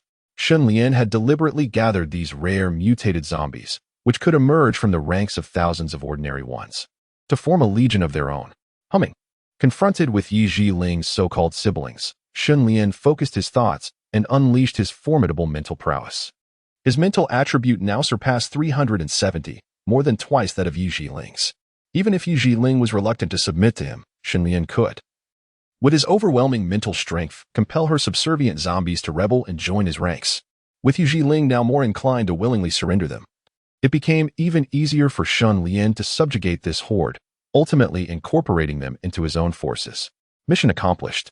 With his innate charm transforming conflict into harmony, Shun Lian was quite pleased with the outcome. Although the process had been somewhat unexpected, it was of little consequence. Next, mother, allow me to present you with a gift. Please, close your eyes. Shun Lian's lips curled into a mysterious smile as he spoke. All right, Yu Jiling obediently shut her alluring eyes, her lashes fluttering in anticipation, clearly filled with eager expectation. Ding. Would you like to select Yi Jiling as the 8th corpse princess, costing 1,000 evolution points, for immediate transformation? Chapter 37. The Purple Epic, Supersonic Wings. The arrival of the army. Ding. Would you like to select Yu Jiling as the 8th corpse princess, costing 1,000 evolution points, for immediate transformation? Yes. With a mere thought, Shenlian summoned a radiant white light that enveloped Yu Jiling. What a wondrous power. Child, what have you done to your mother? As Yu Jiling sensed the transformation within her, she opened her lustrous eyes. Gazing in disbelief at the shimmering light surrounding her, instinctively holding her breath, she could distinctly feel her attributes enhancing, particularly her mental prowess, which felt as though it had elevated her very soul to a sublime state. Soon, the transformation concluded. Name, Yi Jiling. Race, Hachikirabujin Shikigami No.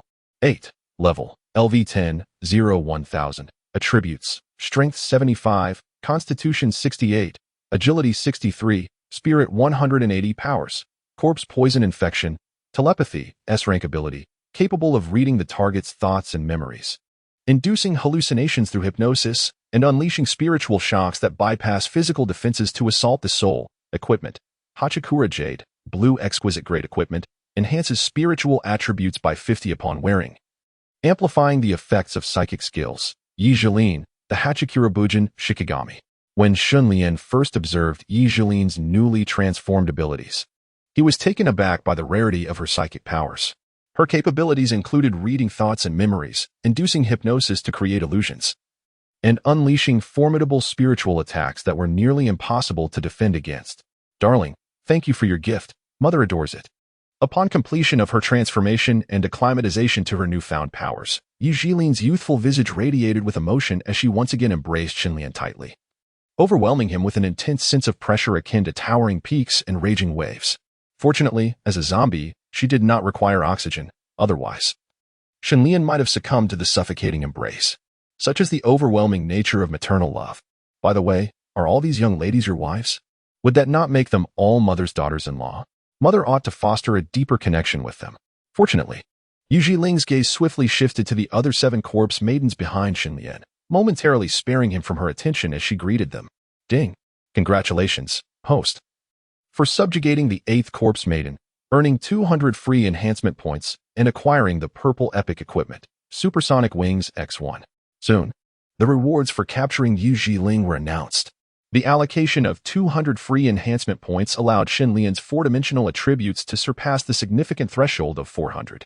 Host, Shenlian. Race, Zombie. Level, LV18, 2400 8000. 4-dimensional attributes, Strength 423, Constitution 422, Agility 427, Spirit 425. Abilities, Corpse Poison Infection, Myriad Corpses Glare, Mental Domination. Thunderous Power. Skills, Basic, Beast Mastery, Skeleton Transformation, Equipment. Supersonic Wings, Purple Epic, Evolution Points, 1956, Subjugated Corpse Maidens. Hua Jinshuang, Hua Jianwei, Yu Jiling. Next, there remained but one final reward. However, it revealed a Purple Epic Equipment, the Supersonic Wings. Its appearance resembled a pair of mechanical black falcon wings, boasting a span exceeding 3 meters, with every feather meticulously arranged and lifelike. Upon equipping the supersonic wings, the maximum speed achieved could surpass the speed of sound, reaching 340 ms. This piece of equipment undoubtedly compensates for Shenlian's most significant shortcoming, namely his inability to soar through the skies, while also endowing him with astonishing speed, comparable to that of a top-tier fighter jet. As Shenlian eagerly examines his newly acquired gear, Yi Jiling swiftly becomes acquainted with the other 7 corpse sisters, even affectionately recognizing each as her own daughter, thus demonstrating her boundless maternal love. Time is of the essence, and it is imperative to adhere to the original plan. Following the brief interlude of winning Yi Jiling over, Shenlian promptly returns to the initial strategy, continuing to recruit and expand his stronghold. The 8 corpse sisters are paired into 4 groups: Lin Menglong with Yang Gaiyun, Su Yingxue with Lilith, Su Minyong with Yu Jiling, and Huarjinshuang with Huarjianwei, each leading a horde of zombies towards the southeast, southwest, northeast, and northwest. Should any unforeseen circumstances arise, they are to contact Xinlian and the other groups for assistance. Yang City, the capital of Guangdong Province, stands as one of the 4 major first-tier cities in the Dragon Kingdom and serves as the headquarters for the Southern War Zone. Comprising 11 districts, Yang City spans over 7,400 square kilometers, with a resident population exceeding 18 million. However, this once prosperous metropolis has descended into chaos and devastation, a grim reflection of the apocalyptic reality that has befallen it. The arrival of the apocalypse has, at the very least, transformed the population of Yang City, exceeding 14 million, into mindless zombies. Today marks the 7th day since the onset of this cataclysm, and the number of deaths or those infected and turned into the undead continues to rise. Even the fortunate survivors remain uncertain if they will behold the sun tomorrow. However, humanity is not entirely devoid of hope amidst this desolation. In addition to a select few who have awakened various extraordinary abilities, the military, tasked with safeguarding the nation and its people, has rallied and commenced its operations. The Southern Guangdong Military District, serving as the command center for the Southern War Zone of the Dragon Nation, encompasses 2 major army groups in the renowned South China Sea Fleet, with total forces exceeding 250,000. At the very onset of the apocalypse, the station troops swiftly organized resistance against the zombie hordes within the military district, eliminating over 10,000 of these creatures in a mere week. The amassed bodies of the fallen zombies could nearly be used to reclaim land from the sea. Having stabilized the situation within the military district, the Southern Guangdong Military District established an official survivor base and promptly dispatched troops in multiple directions, formally entering various districts of Yang City. While eradicating the zombies, they also undertook the arduous task of rescuing survivors. In the Dongyang District, located in the southern part of Yang City, significant landmarks such as the University Town, high-speed railway station, and wildlife park are prevalent. On this particular day, 3 imposing armored reconnaissance vehicles made their appearance on the streets of Dongyang District, shattering the eerie silence that had been dominated by the roars of the undead. In the midst of the airspace, several reconnaissance drones hovered nearby, soaring high above. The armored reconnaissance vehicles, with their thunderous engines, created a cacophony that immediately attracted a multitude of nearby zombies.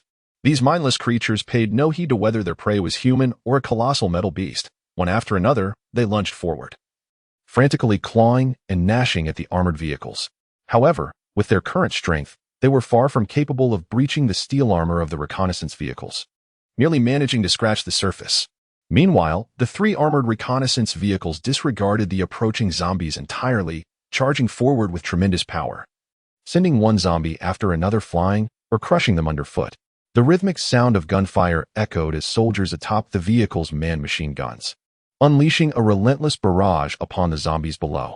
With each searing burst of fire, the zombies fell to the ground, their heads accurately targeted. The presence of these armored reconnaissance vehicles signified the arrival of a well-equipped and fully armed reconnaissance unit.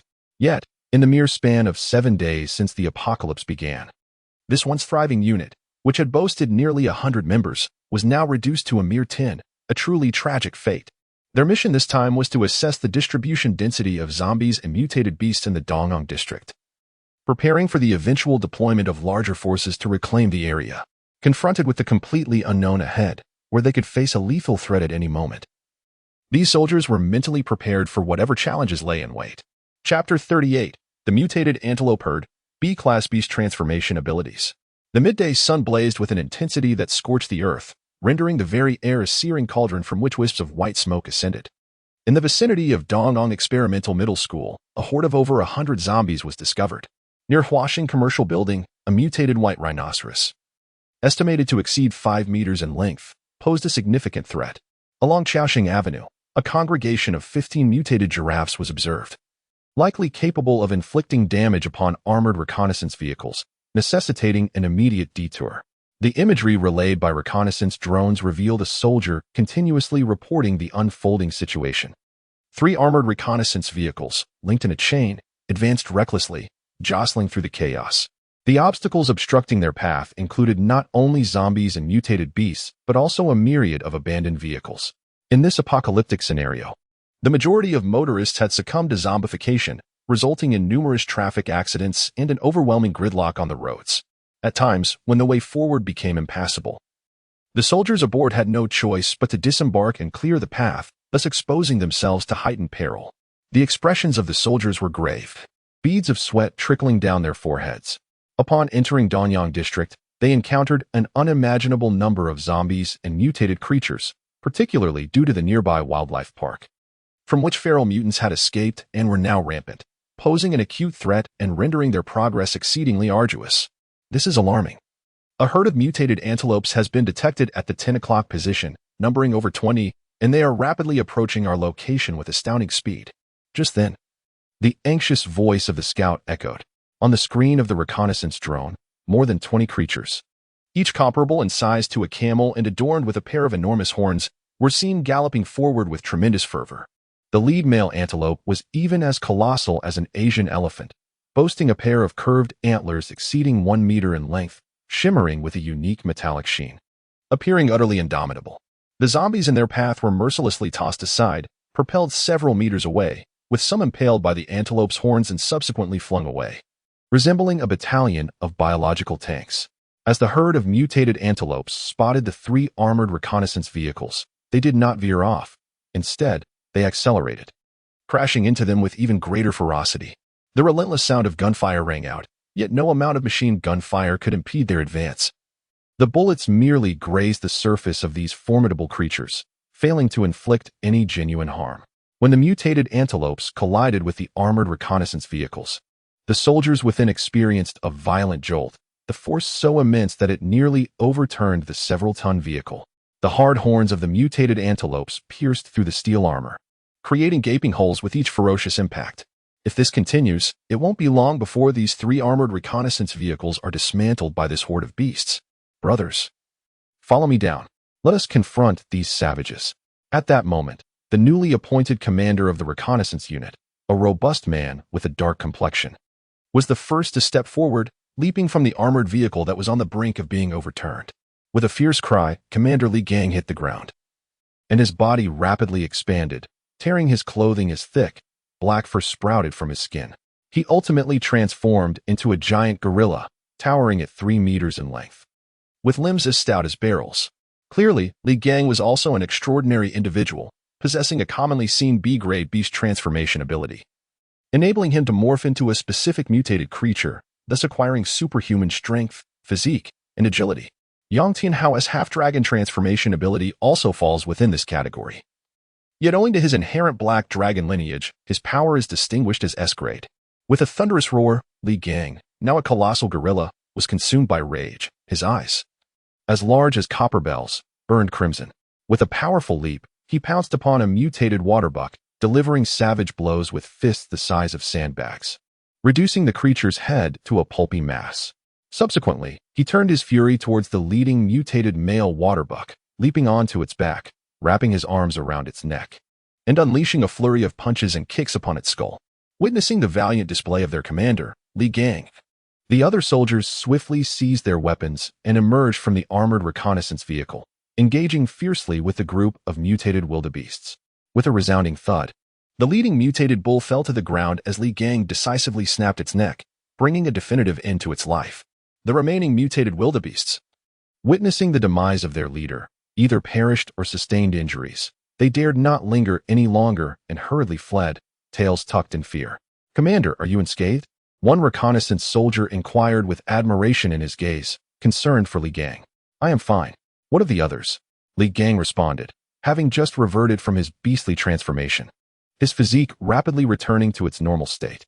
However, it was evident that he appeared considerably paler than before, with noticeable muscle atrophy and an inexplicable frailty. Beast transformation is regarded as one of the most prevalent and formidable abilities among B-class combat powers. Yet, the toll it exacts on the user's body post-transformation is substantial. Typically, one can only undergo the transformation once within a short time frame. Should one attempt to transform multiple times in quick succession, it risks overwhelming the body, leading to an unsuccessful transformation and potential incapacitation.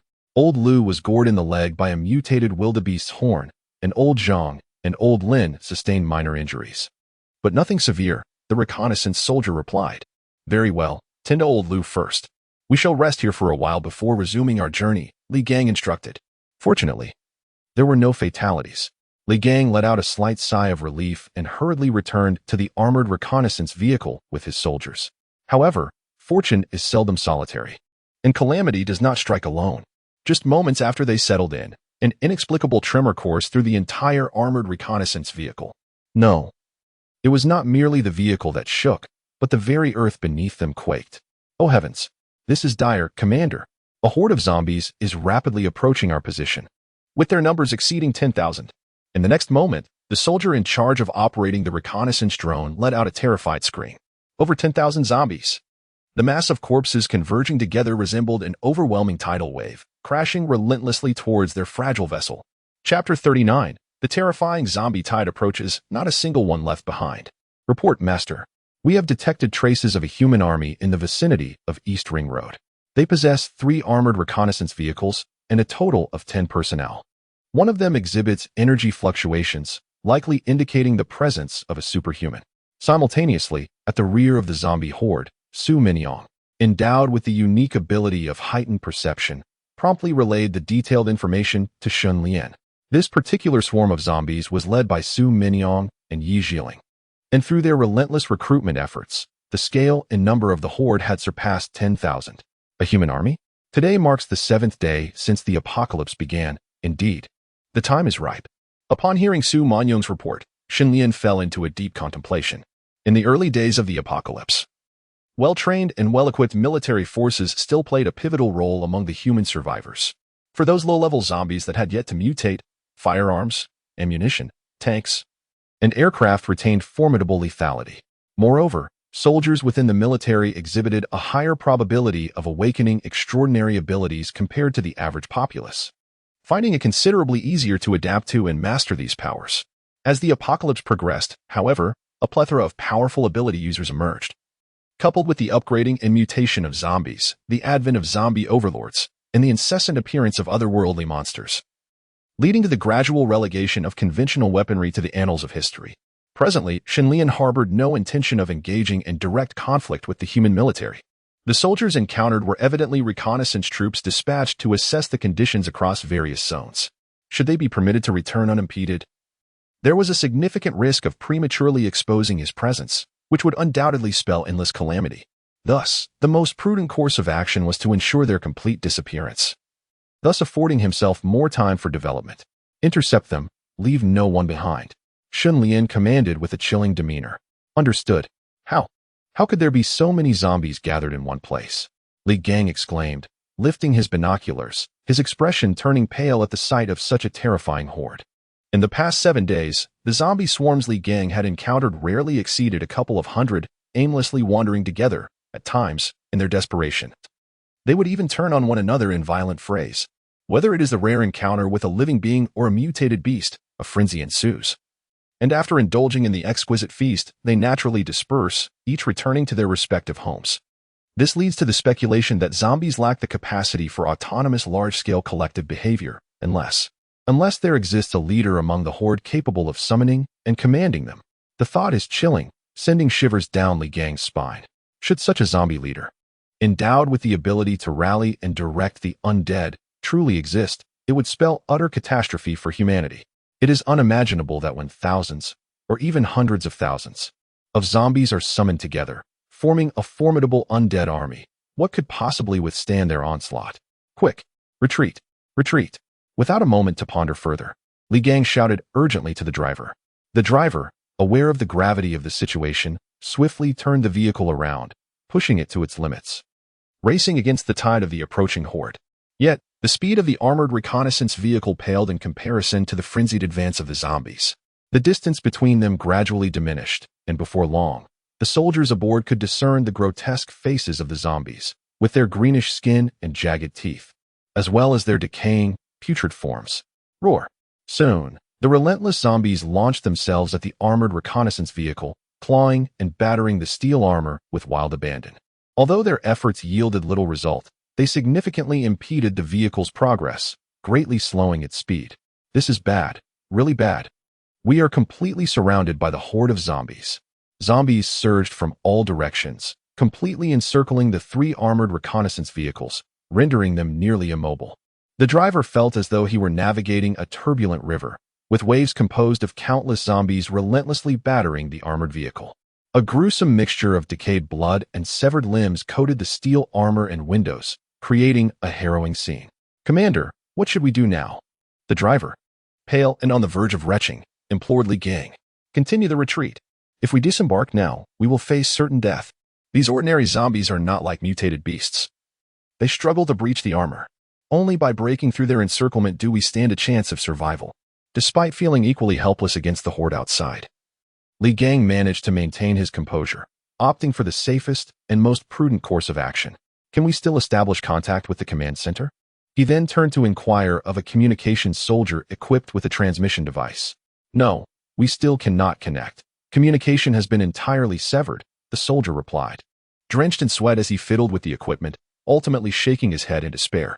Since the outbreak of the apocalypse, most electronic communication devices, such as phones, computers, and televisions, had been disrupted by some peculiar force, rendering them inoperative and reduced to mere scrap. Even artificial satellites in space were not exempt, depriving many military technologies of their utility. This situation forced humanity, which had heavily relied on science and technology before the apocalypse, to revert to a lifestyle reminiscent of a bygone era. Upon hearing this, Li Gang furrowed his brow in distress, unable to establish contact with the command center. The prospect of their safe return diminished, leaving them unable to report the dire situation at hand. Just then, a piercing sound of tearing filled the air, causing them to turn in alarm. To their horror, they beheld a massive claw that had inexplicably penetrated the armored reconnaissance vehicle's steel plating, looming before them. What manner of beast is this? Through the grimy, blood-stained windows, the driver caught sight of a grotesque zombie, crawling on all fours atop the vehicle, its entire body devoid of skin, revealing repulsive, crimson muscle beneath. More terrifying still, this creature's claws had effortlessly shredded through the steel armor as if it were mere paper. But the nightmare did not end there. A thunderous roar erupted from outside. Amidst the throng of zombies, one colossal figure stood out, a giant zombie exceeding 3 meters in height, its physique reminiscent of a real-life Hulk. With brute force, this behemoth lifted a discarded sedan and hurled it at the first armored reconnaissance vehicle with the ferocity of a shot put. The impact was cataclysmic, sending the armored vehicle toppling over, simultaneously crushing a cluster of zombies beneath its weight. However, having lost the ability to move, the soldiers within the armored reconnaissance vehicle had become utterly ensnared, akin to fish in a barrel, as hordes of zombies surged forth relentlessly. Even the most resilient steel armor could not withstand the onslaught for long. Chapter 40. Mutant Zombies. Survivor base of Yong City. Alas, Liu and the other's vehicle has overturned. From the rear armored reconnaissance vehicles, Li Gang and his comrades watched in horror, their eyes ablaze with fury, as their path forward was obstructed, leaving them unable to advance. "Damn it! Stay in the vehicle, I will go rescue them." How could Li Gang bear to witness the sacrifice of his comrades? Without a second thought, he flung open the door and charged out alone. Not long ago, he had utilized his beast transformation ability, and his body was already under considerable strain, requiring at least 3 or 4 days of rest to recover. Yet, in that moment, Li Gang cast aside all concerns and forcefully activated his powers once more, transforming into a colossal black gorilla. However, compared to before, this time, his gorilla form was significantly diminished, standing only about 2 meters tall, and his imposing presence had diminished considerably. Nevertheless, Li Gang's combat prowess was far beyond that of ordinary zombies. As soon as he leaped from the vehicle, he seized 2 zombies with his enormous hands, crushing their skulls as effortlessly as one might squeeze an orange, splattering his body with their dark, rancid blood. Fueled by rage, Li Gang unleashed a relentless assault with his iron fists, forging ahead towards the overturned armored reconnaissance vehicle. "Squad leader, damn it, death is inevitable. I'll fight these wretched zombies to the bitter end. How could we allow the company commander to risk his life alone to save others? Everyone, disembark."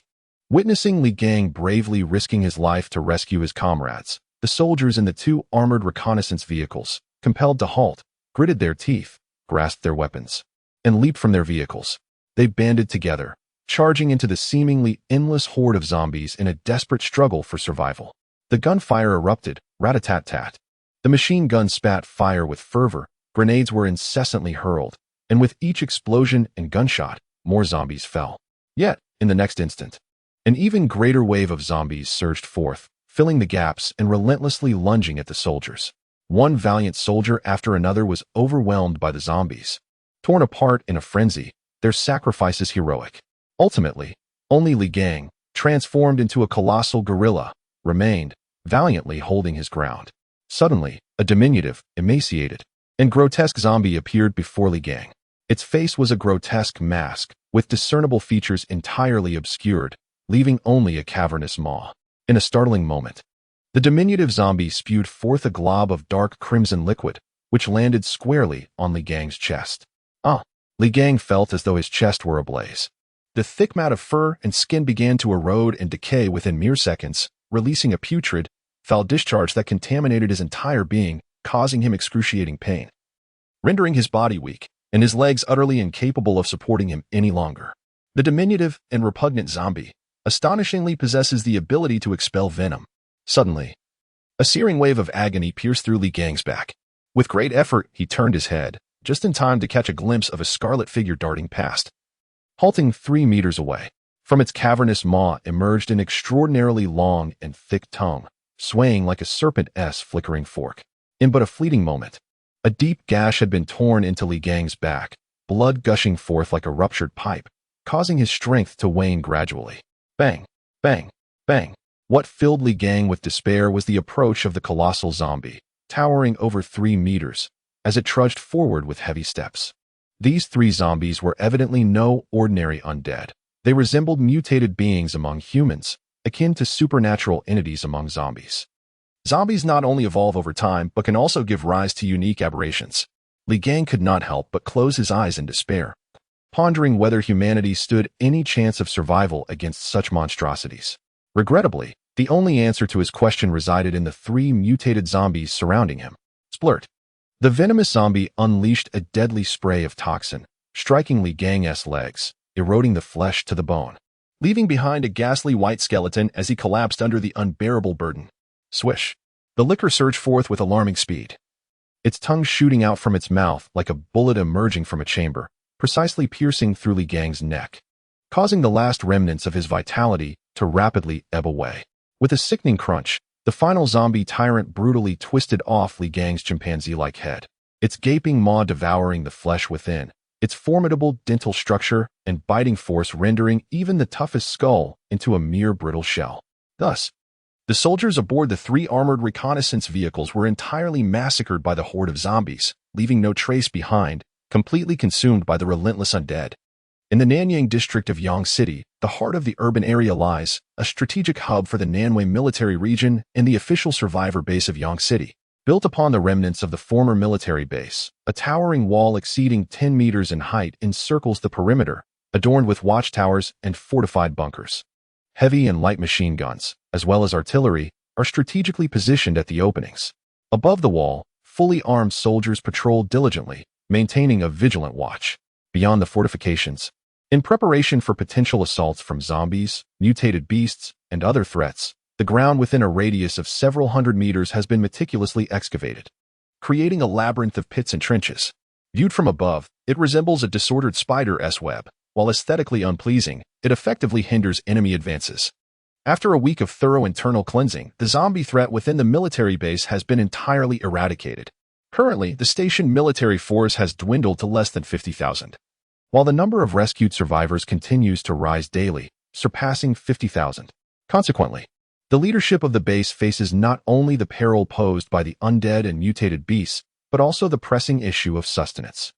It is imperative to ensure that the soldiers are adequately nourished and possess the energy and strength to engage in combat, while simultaneously providing the survivors with their most fundamental needs to prevent starvation. Any imbalance could potentially incite a military revolt or provoke the survivors to rise in defiance, leading to a multitude of conflicts.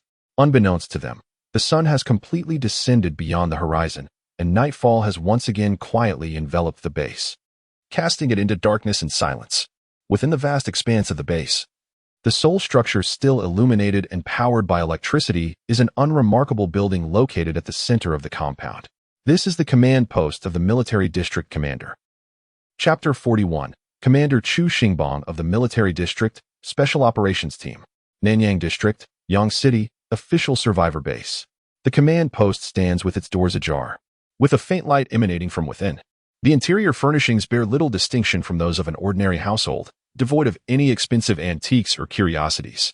Instead, the walls are adorned with photographs from various eras, depicting a man evolving from a somewhat naive youth into a robust adult and gradually aging into a venerable elder.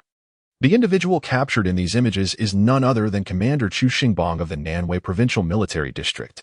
It was he who, amidst the chaos that enveloped the military district as the apocalypse descended, took the initiative to step forward.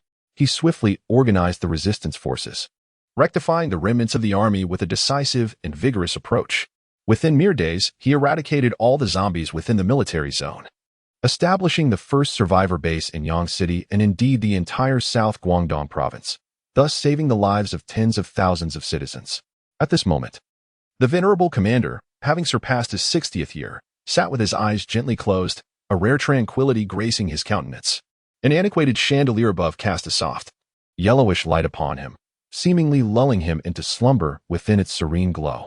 Suddenly, a gentle knock resonated at the slightly ajar door, and a robust voice belonging to a middle-aged man echoed from outside, steady and respectful. "Commander Chu, the reconnaissance teams dispatched today have returned."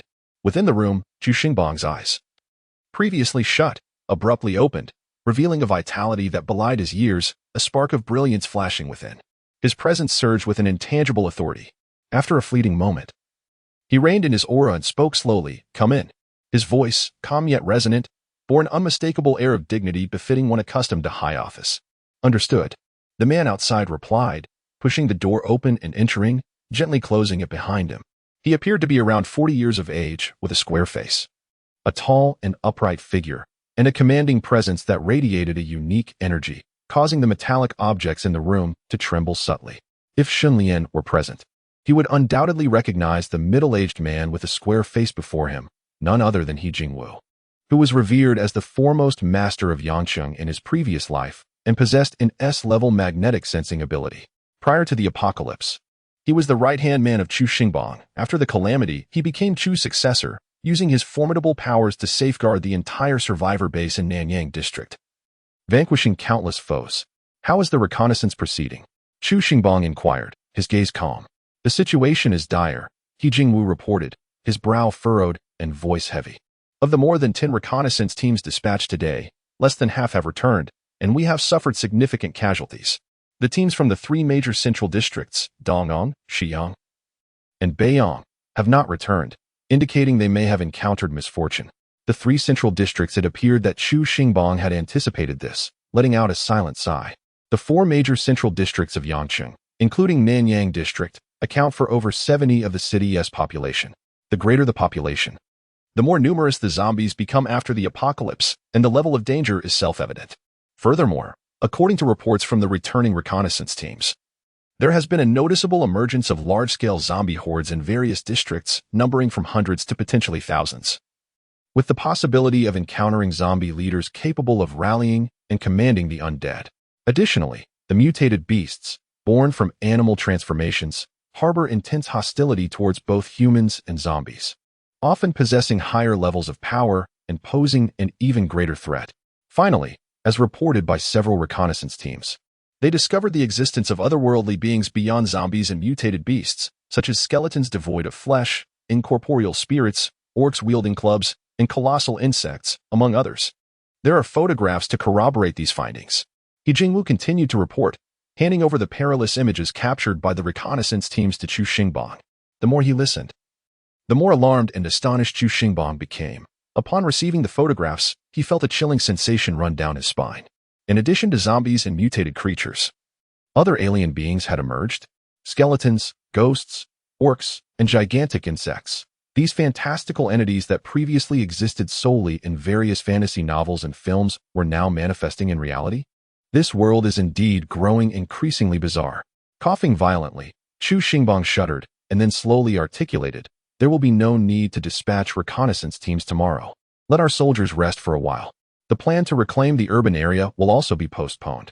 Under the current circumstances, we, as humans, are undoubtedly in a passive and vulnerable position, confronted with an overwhelming array of unknowns. Moreover, We face not only external threats, but also internal strife that cannot be overlooked. It is prudent to focus on resolving the immediate issues first. In response, He Jingwu nodded in agreement. The internal strife, without a doubt, pertains to the issue of sustenance. Currently, the base houses over 50,000 survivors, alongside nearly 50,000 soldiers, culminating in a total population exceeding 100,000. The daily consumption of food is indeed a staggering figure. At present, the base can barely provide the survivors with 2 meals a day.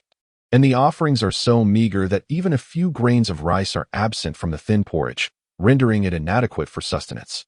As a result, the survivors are compelled to venture outside the base daily to forage for wild vegetables and strip bark for consumption, leaving them emaciated and malnourished. In stark contrast, the soldiers of the army are provided with 3 regular meals a day, complete with ample rice and meat. A necessary measure to ensure they maintain their combat readiness in the face of potential dangers. By the way, Jingwu, how is the establishment of the Special Abilities Combat Team that I tasked you with progressing? Have you recruited suitable individuals with abilities? At this moment, Chu Xingbang seemed to recall something and inquired. Currently, there are 10 individuals registered within our army who have successfully awakened their special abilities. This includes 1 S-rank ability user, 1 A rank, 2 B rank, 3 C rank, and 3 D rank ability users. Additionally, we have gathered 8 ability users from among the survivors, comprising 2 A rank, 1 B rank, 3 C rank, and 3 D rank ability users. This constitutes the list of ability users I have compiled, totaling 18 individuals, all of whom have been designated as members of the Special Abilities Combat Team. However, among them, 2 military psychics participated in today's reconnaissance mission and have not returned. Their whereabouts remain unknown, and it is highly probable that they have made the ultimate sacrifice. He Jingwu promptly produced a list and submitted it to Chu Xingbang. There are a total of 10 military psychics and 8 civilian psychics. The base houses over 100,000 inhabitants, yet fewer than 20 have successfully awakened their abilities. A rather disheartening statistic. In contrast, both the zombies and mutated beasts continue to evolve and grow stronger over time, leading to an ever-widening gap between the two factions. Chapter 42. A-Class Psychic Bone Manipulation, Arrival of the Insectoid Horde. The establishment of the Psychic Combat Unit stemmed from Chu Xingbang's vision. Much like the fabled Avengers, Justice League, or X-Men, it aims to gather those endowed with extraordinary abilities, fostering mutual growth and solidarity to collectively safeguard humanity against adversaries. Chu Xingbang scrutinized the list of the combat unit. Apart from He Jingwu, an S-Class Psychic, there are 3 A-Class Psychics. Among them is a military representative, a woman named Xia Mingyu, the captain of the amphibious Flower Marine Corps. A veteran of numerous battles, she is proficient in over 20 special operations skills, proving that women can stand shoulder to shoulder with men. She has been awarded the 2nd-class merit twice and the 3rd-class merit 3 times. Xia Mingyu's A-class ability is known as bone manipulation, enabling her to control her skeletal structure at will, including its structure, shape, resilience, as well as the osteoblasts, osteoclasts, and the calcium concentration in the bones. All can be manipulated without restriction, allowing for the arbitrary growth, decomposition, hardening, and self-healing of the body's skeletal system. With this extraordinary ability, coupled with Xia Mingyu's already rich and profound combat experience, her fighting prowess is remarkably impressive, only slightly inferior to He Jingwu. Additionally, there are 2 other A-class ability users from the civilian sector, a pair of twin brothers named Lu Zhuowen and Lu Zhuwu. The elder brother, Lu Zhuowen, awakened the A-class ability of Crimson Flame. The younger brother, Lu Zhuwu, awakened the A-class ability of Earth Force. Furthermore, both brothers simultaneously awakened a unique ability known as Elemental Fusion, allowing their powers to merge and unleash even more astonishing combat strength. Following them are a multitude of B, C, and D-class ability users, each with their own peculiar and diverse abilities. For instance, there are B-class shapeshifters capable of transforming into ferocious beasts such as gorillas, tigers, and lions. There are also C-class healers, capable of immunity to most viruses, accelerating wound healing, and even rejoining broken bones. D-class abilities generally consist of specialized enhancements of various attributes, such as strength enhancement, agility enhancement, physical enhancement, and mental enhancement, with effects approximately 2 to 3 times that of an average person. After perusing the roster of the ability combat class, Chu Xingbang's expression softened slightly, revealing a hint of satisfaction. In his view, the so-called ability users are destined to become the protagonists of this apocalyptic era in the near future. The firearms and artillery of the military, along with tanks and aircraft, will inevitably be gradually phased out. In order to ensure humanity's foothold in an apocalyptic era, it is imperative to rely on the protection of those fortunate beings favored by the heavens. Thus, Chu Xingbang indiscriminately recruited individuals with extraordinary abilities to join the Special Operations Unit, promising them various benefits, including sustenance, shelter, status, and preferential treatment for their families. This decision met with considerable opposition from many non-ability holders under his command. Nevertheless, Chu Xingbang remained steadfast in his conviction that his choice was just. Disregarding dissent and clandestinely enlisting He Jingwu to establish the Special Operations Unit. Once the naysayers witness the formidable strength of this unit firsthand, they will come to understand his noble intentions.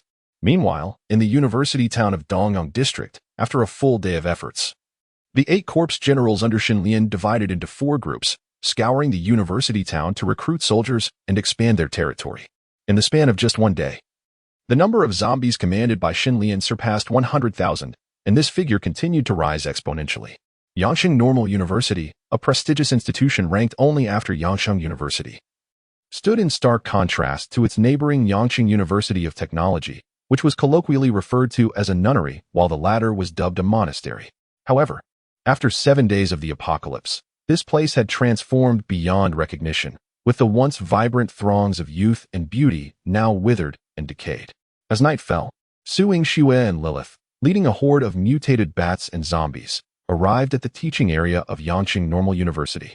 However, what met the eye was a scene strewn with the lifeless bodies of countless zombies, their forms haphazardly sprawled across the ground. Yet upon these cadavers, a multitude of indistinct shadows writhed in the night, as if indulging in a grand feast. The Zerg. Lilith recognized the true nature of these shadows at first glance. They hailed from a planet known as Xeris, the relentless Zerg, following the emergence of demons from the abyss and the specters from the deathly sea. The Zerg had also begun to descend upon Blue Star. Xeris, the birthplace of the Zerg, is the planet closest to the scorching core of the Milky Way, its surface cloaked in ash and rife with terrifying fiery storms. Yet, amidst such harsh conditions, a species of insect-like beings persevered, evolving and proliferating from their original feeble worm-like existence into a formidable race far surpassing all others in the multiverse.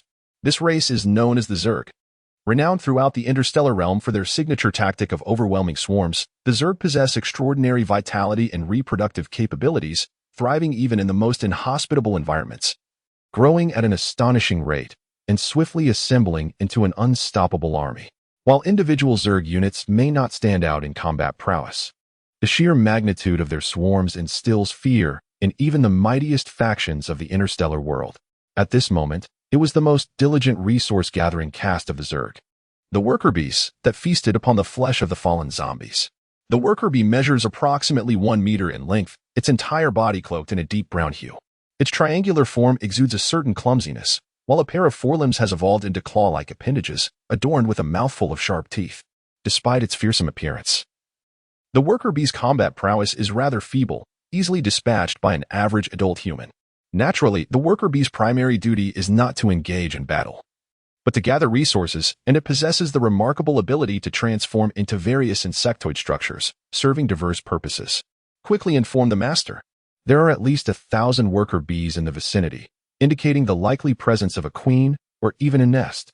Lilith promptly conveyed to Suing Xue. The terrifying aspect of the insect race is not to be trifled with. The emergence of such a multitude of worker bees signifies a substantial swarm. If a queen or nest truly exists here, it would not be long before an astonishingly large insect army materializes, inevitably leading to a clash with Xin Lian's forces. Chapter 43. Insects vs. Zombies. Rapid insects and stinging serpents. Insects. Simultaneously, Xin Lian received the report from Suing Xue and Lilith, and his expression shifted at once. This apocalypse has indeed undergone a cataclysmic transformation. First, the timid demonic race from the abyss arrived, followed by the vampire count from the Sea of Death, and now, the insect race has appeared so swiftly on Blue Star. In his previous life, Xin Lian first encountered the insectoid race a mere month after the onset of the apocalypse. At that time, within the heart of Yang City, specifically in the Xiyang district, the emergence of a queen insect led to a staggering proliferation of the insectoid army. swelling to 1 million strong within just a few months. The entire Xiang district was transformed into their nest, where all remnants of humanity, mutated beasts, and various other life forms were ruthlessly slaughtered, in a bid to expand their territory further. The queen commanded her legion of 1 million insects to launch a relentless assault on other districts, jeopardizing the official survivor base located in the Nanyang district. Ultimately, while the Nanyang base managed to withstand the onslaught of the insectoid horde, it endured catastrophic losses. With over 70% of its military personnel and civilians consumed and slaughtered by the insects, resulting in devastating casualties. Shenlian had personally experienced the harrowing, meat-grinder-like war between humanity and the insectoids, fully aware of the terrifying nature of this race. In this lifetime, he intended to seek out the hiding place of the queen in Xiang district, planning to eradicate her before the insectoid forces could fully mature. However, just as one crisis seemed to settle, another emerged. Inexplicably, the Dongyang district had also been beset by a considerable number of insectoids. He summoned all his zombie generals and the undead to converge upon Yang City Normal University to exterminate the insectoids. With no time to lose, Shenlian swiftly contacted the other 6 zombie generals, commanding them to hasten to Yang City Normal University, where the insectoids had appeared. He then equipped himself with supersonic wings and, in a flash, soared into the sky, racing towards Yang City Normal University at a velocity so swift that it was nearly imperceptible to the naked eye. In the teaching area of Yangqing Normal University, a persistent buzzing filled the air. The diligent worker bees, tirelessly harvesting the flesh and blood of zombies for energy, had sensed the impending arrival of a horde and began relaying urgent signals of danger. Suddenly, a profound tremor resonated beneath the ground, akin to an earthquake, as if a multitude of unknown creatures were poised to emerge from below. With a deafening roar, a throng of bizarre insects, comparable in size to adult wolfhounds and equipped with scythe-like foreclaws, burst forth from the earth, launching a frenzied assault on the zombies above. These creatures, in stark contrast to the worker bees, possessed formidable combat prowess, their mouths brimming with sharp fangs, and their formidable jaws clearly exhibiting terrifying biting force. Their bodies were encased in a tough exoskeleton, with robust limbs and a tail ending in a spine-like steel stinger. Every inch of their being seemed meticulously designed for slaughter, exuding an aura of ferocity and swiftness. These were the swift bugs, the quintessential ground warfare unit of the insect race, known for their remarkable speed, tactical cooperation, and astonishing reproductive capabilities, often constituting the bulk of the insect army. Caught off guard, the zombies were swiftly overwhelmed by the emerging swift bugs, who effortlessly brought them down, shattering their skulls as if they were overripe melons, splattering blood in a gruesome display across the ground. In an equal setting, ordinary zombies are utterly no match for the swift insects. They are either swiftly decapitated by their gaping maws or torn to shreds by their scythe-like claws. The sheer number is astonishing. Lilith suddenly regained her composure and swung her blood-soaked scythe with ferocity, cleaving one of the rushing swift insects in two. However, as one swift insect fell, countless others surged toward her. The swarm that erupted from the ground numbered at least 3,000 to 4,000. Moreover, an unending stream of swift insects continued to emerge from the earth, swiftly joining the massacre of the zombies. Despite the overwhelming presence of over 10,000 zombies led by Su Yingxue and Lilith, they found themselves facing a dire situation against the 3,000 to 4,000 swift insects.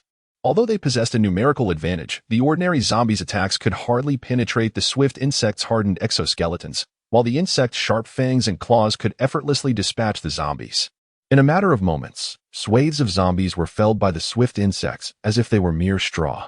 Flash, flash, flash. Su Yingxue relentlessly wielded her ghost cry sword, unleashing a torrent of sword energy that sliced through the encroaching swift insects, splattering their viscous, repugnant fluids everywhere. Yet, these swift insects, much like the zombies, appeared entirely indifferent to the concept of death. They exhibited neither fear nor trepidation, trampling over the corpses of their fallen comrades as they surged forward in relentless waves. This unyielding onslaught placed immense pressure on Su Yingxue, who fought alone. Hiss, hiss, hiss. At that moment, Su Yingxue's peripheral vision suddenly caught sight of several figures that deviated from the swift insects, instantly flooding her mind with a sense of impending danger. A sound, akin to a serpent hissing, pierced the air, and a series of spiny projectiles, stained a deep emerald green, shot towards her at a velocity akin to bullets. The instant she sensed the ominous foreboding, Su Yingxue reacted with remarkable agility, leaping to evade the deadly onslaught of the spines at the very brink of disaster.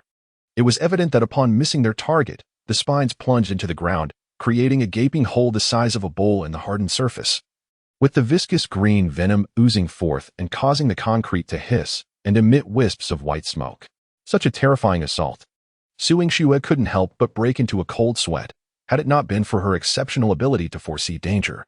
She would have likely been transformed into a porcupine by those fearsome spines, only to be subsequently tormented to death by their potent corrosiveness and toxicity. It was only at this moment that she discerned the assailants from afar, elongated creatures, each measuring 3 meters in length, resembling cobras. These bizarre insects were encased in a shell covered with viscous slime. Their upper bodies bore the appearance of a triceratops, resembling a neck shield, while their lower halves featured robust, serpentine tails that moved with a languid slither. The venomous spines that had just been launched were expelled from their mandibles, propelled by powerful muscles that contracted and extended to launch the spines at supersonic speeds, boasting not only an impressive range but also astonishing force. They were indeed the spiked serpents. The concept of the stinging serpent represents a hallmark of the Zerg, a formidable long-range ground unit. Its venomous spines, unleashed from its maw, serve as its most fearsome biological weapon. Not only can these projectiles penetrate human flesh with ease, but they can also pierce through ordinary light armored vehicles, posing a greater threat than the swift Zerglings themselves. Chapter 44. The Underground Nest of Insects. Has the queen fled? On the battlefield, numerous stinging serpents have stealthily emerged, launching venomous spines every 3 to 5 seconds, boasting an impressive accuracy within a range of 500 meters. Each spine that strikes a zombie causes immediate and gruesome demise, resulting in a horrifying spectacle of bloodshed. The onslaught of the Zerg had already overwhelmed the horde of zombies, and now, with the addition of the stinging serpents, the undead are rapidly disintegrating. Suddenly, the atmosphere shifted dramatically as ominous clouds, resonating with thunderous roars, enveloped the sky above the clash between the Zerg and the undead. A brilliant flash of lightning cleaved through the clouds, striking with precision several stinging serpents that had been lurking in the distance, launching their venomous projectiles. In a cacophony of explosive sound, these serpents were obliterated, their shattered remains scattering across the battlefield. This lightning strike was merely the prologue. Soon, a tempest of thunderbolts brewed, engulfing the entire battlefield in a spectacular storm. Each bolt of lightning seemed to possess a keen awareness, precisely targeting the location of the swarm. Its terrifying might either obliterated them into mere fragments or incinerated them to ashes. The master has arrived, Lilith exclaimed in delight upon witnessing the familiar power of lightning. Indeed, a magnificent figure descended from the storm-laden skies, akin to a celestial being, as all the thunder and lightning obeyed his command like an army summoned for divine retribution. The newcomer was none other than Xinlian. Fortunately, this insect horde had yet to reach a formidable scale, numbering less than 10,000, and comprised primarily of lowly species. Promptly eradicating their nest and queen would eliminate any future threat. Xinlian's gaze swept sternly over the chaotic swarm below, continuing to summon lightning to strike these aberrant creatures. Worker bees, swift insects, and stinging serpents were merely the lower-tier soldiers of the insect race, relatively easy to handle before they could amass in numbers. However, once the insect race truly evolved and more advanced species emerged, such as the king insect, bomb insect, eye insect, cockroach, flying dragon, host, infiltrator, and even the lightning beast, corruptor, and nest lord, their astonishing combat prowess would erupt, instilling despair in countless foes. At that moment, reinforcements from several other necromancers arrived, with tens of thousands of zombies joining the fray, encircling the alien insects in a bid to eradicate them entirely. With the arrival of Xinlian and the reinforcements from other undead sisters, the previously advantageous swarm of insects swiftly found themselves at a disadvantage. Firstly, the stinging serpents came under Xinlian's concentrated electric assault, being systematically eradicated one by one. Secondly, no matter how ferocious the swift insects were, they could only be ruthlessly torn to shreds when faced with 10 or more zombies. The demise of the swarm seemed inevitable, however. Xinlian did not allow himself to breathe a sigh of relief. Where could the insect nest and its queen be hiding? As long as they remained undestroyed, it would not be long before a new faction of insects emerged. Could it be underground? Xinlian unleashed his mental energy, meticulously searching the entire educational area. Yet he found no suspected hiding places of the insect nest. However, Upon realizing that these aberrant insects emerged from beneath the ground, he entertained this possibility. Thus, he immediately summoned Su Monrong, who had just arrived, instructing her to employ her extraordinary ability of celestial perception to conduct reconnaissance deep underground. Found it, right beneath the playground. Soon, after searching the depths, Su Monrong made a significant discovery. Consequently, Xinlian, accompanied by the assembled undead sisters and tens of thousands of zombies, hastily made their way to the playground. The entire area appeared no different from the pre-apocalyptic days. However, in Su Monrong's vision, the surface was entirely hollowed out beneath. Within the excavated underground insect nest, the ground was blanketed with insect fungi, teeming with countless writhing larvae. The worker bees transported food and energy reserves stored therein. While the perimeter was patrolled by the swift insects and stinging serpents, their numbers not insignificant, amounting to at least 1,000 or more. In the depths of the earth, dwelling in the abyss, resided the queen of this insectoid race, her length exceeding 10 meters, her form colossal, particularly her abdomen, which was exceedingly bloated. Surrounding the queen were countless worker bees, diligently attending to her, feeding her, while she remained coiled in place, an embodiment of pure reproductive purpose, continuously laying egg after egg. Beside her lay a specially excavated hatching chamber, its fungal carpet strewn with unhatched eggs, and from time to time, a larva would successfully emerge. The chamber contained no fewer than 10,000 eggs. Once they all hatched and matured, the population of this insect race would surge dramatically. It was imperative to eliminate this nest and the queen within it without reservation. With a thunderous roar, Xunlian summoned lightning once more, unleashing a barrage upon the surface of the playground. The earth erupted in a tumult of soil and smoke, as the entire upper crust was violently torn asunder, revealing the hollow nest beneath. The entrance to the lair was blasted open, throwing the insects into chaos. Many weak, defenseless larvae were crushed beneath the collapsing debris. Meanwhile, thousands of worker bees, swift insects, and stinging serpents erupted in furious shrieks, surging forth like a tide of darkness from the nest. Attack! With a commanding shout from Xinlian, the throng of tens of thousands of zombies at his heels surged to meet the onslaught of the insect horde. Clashing violently in a tumultuous confrontation of the undead tide against the sea of insects. This is dire, master. Deep within the earth, the insect queen appeared to exhibit signs of retreat. At that moment, Su Monrong suddenly reminded Xinlian. The adage "a cunning rabbit has 3 burrows" rings true. During the excavation of her subterranean lair, the astute insect queen had already devised an escape route, crafting multiple hidden passages for a timely retreat in the face of danger. Now, under the cover of a few worker bees and swift insects, the queen swiftly burrowed into one of those secret tunnels to flee. Upon hearing this, Xinlian couldn't help but furrow his brow in concern. The queen's hiding place was simply too deep. He could not summon lightning to reach such depths in a short span, let alone excavate. Among the corpses, there was also no one with the ability to manipulate earth-related powers. Was he really going to allow that insect queen to escape? If she were to find a safe haven afterward and establish a new nest, it wouldn't be long before she raised another army of insects, and by then, he would be in deep trouble. He almost forgot about this thing. Suddenly, a spark of inspiration illuminated Xinlian's mind as he recalled something. He swiftly retrieved from his storage ring a black golden card intricately engraved with countless ornate patterns. It was a primary interdimensional creature summoning card. Upon use, Xinlian could randomly summon a creature of levels 10 to 30, binding it to a temporary contract for 10 minutes, compelling it to obey his commands unconditionally. Ding! Would you like to immediately use the primary summoning card to initiate the summoning of an interdimensional creature? Then let us take a gamble. Chapter 45, The Burrowing Demon Worm. The insect queen transformed into a zombie? Summoning activated. Xinlian's thoughts stirred, and the black and gold card in his hand suddenly radiated a dazzling brilliance. In the next instant, the space before him convulsed violently, revealing a tear-like fissure from which emanated an ominous and peculiar force. Soon, the rift widened, and a colossal, oddly shaped creature began to emerge. It was a gigantic worm, exceeding 20 meters in length, its robust and elongated body covered in a slick, viscous slime. Its gaping maw was lined with writhing, pulsating tentacles, from which dripped a mysterious liquid, whether saliva or something else, instantly igniting a potent corrosive effect upon contact with the ground. Was this the burrowing demon worm? As Xinlian beheld the full form of this summoned creature, astonishment washed over him. Burrowing demon worm. Name: burrowing demon worm. Race: unknown. Level: LV24. Attributes: Strength 187. Constitution 180. Agility 175. Spirit 150. Special ability: Earth Power, A-grade ability, capable of manipulating rocks and gravel, altering their structural forms at will, and triggering localized mudslides, rockfalls. In Tremors, the burrowing demon worm, a bizarre creature originating from the Cthulhu mythos, is also known as the underground digger, abyssal creeper, and hell's vein.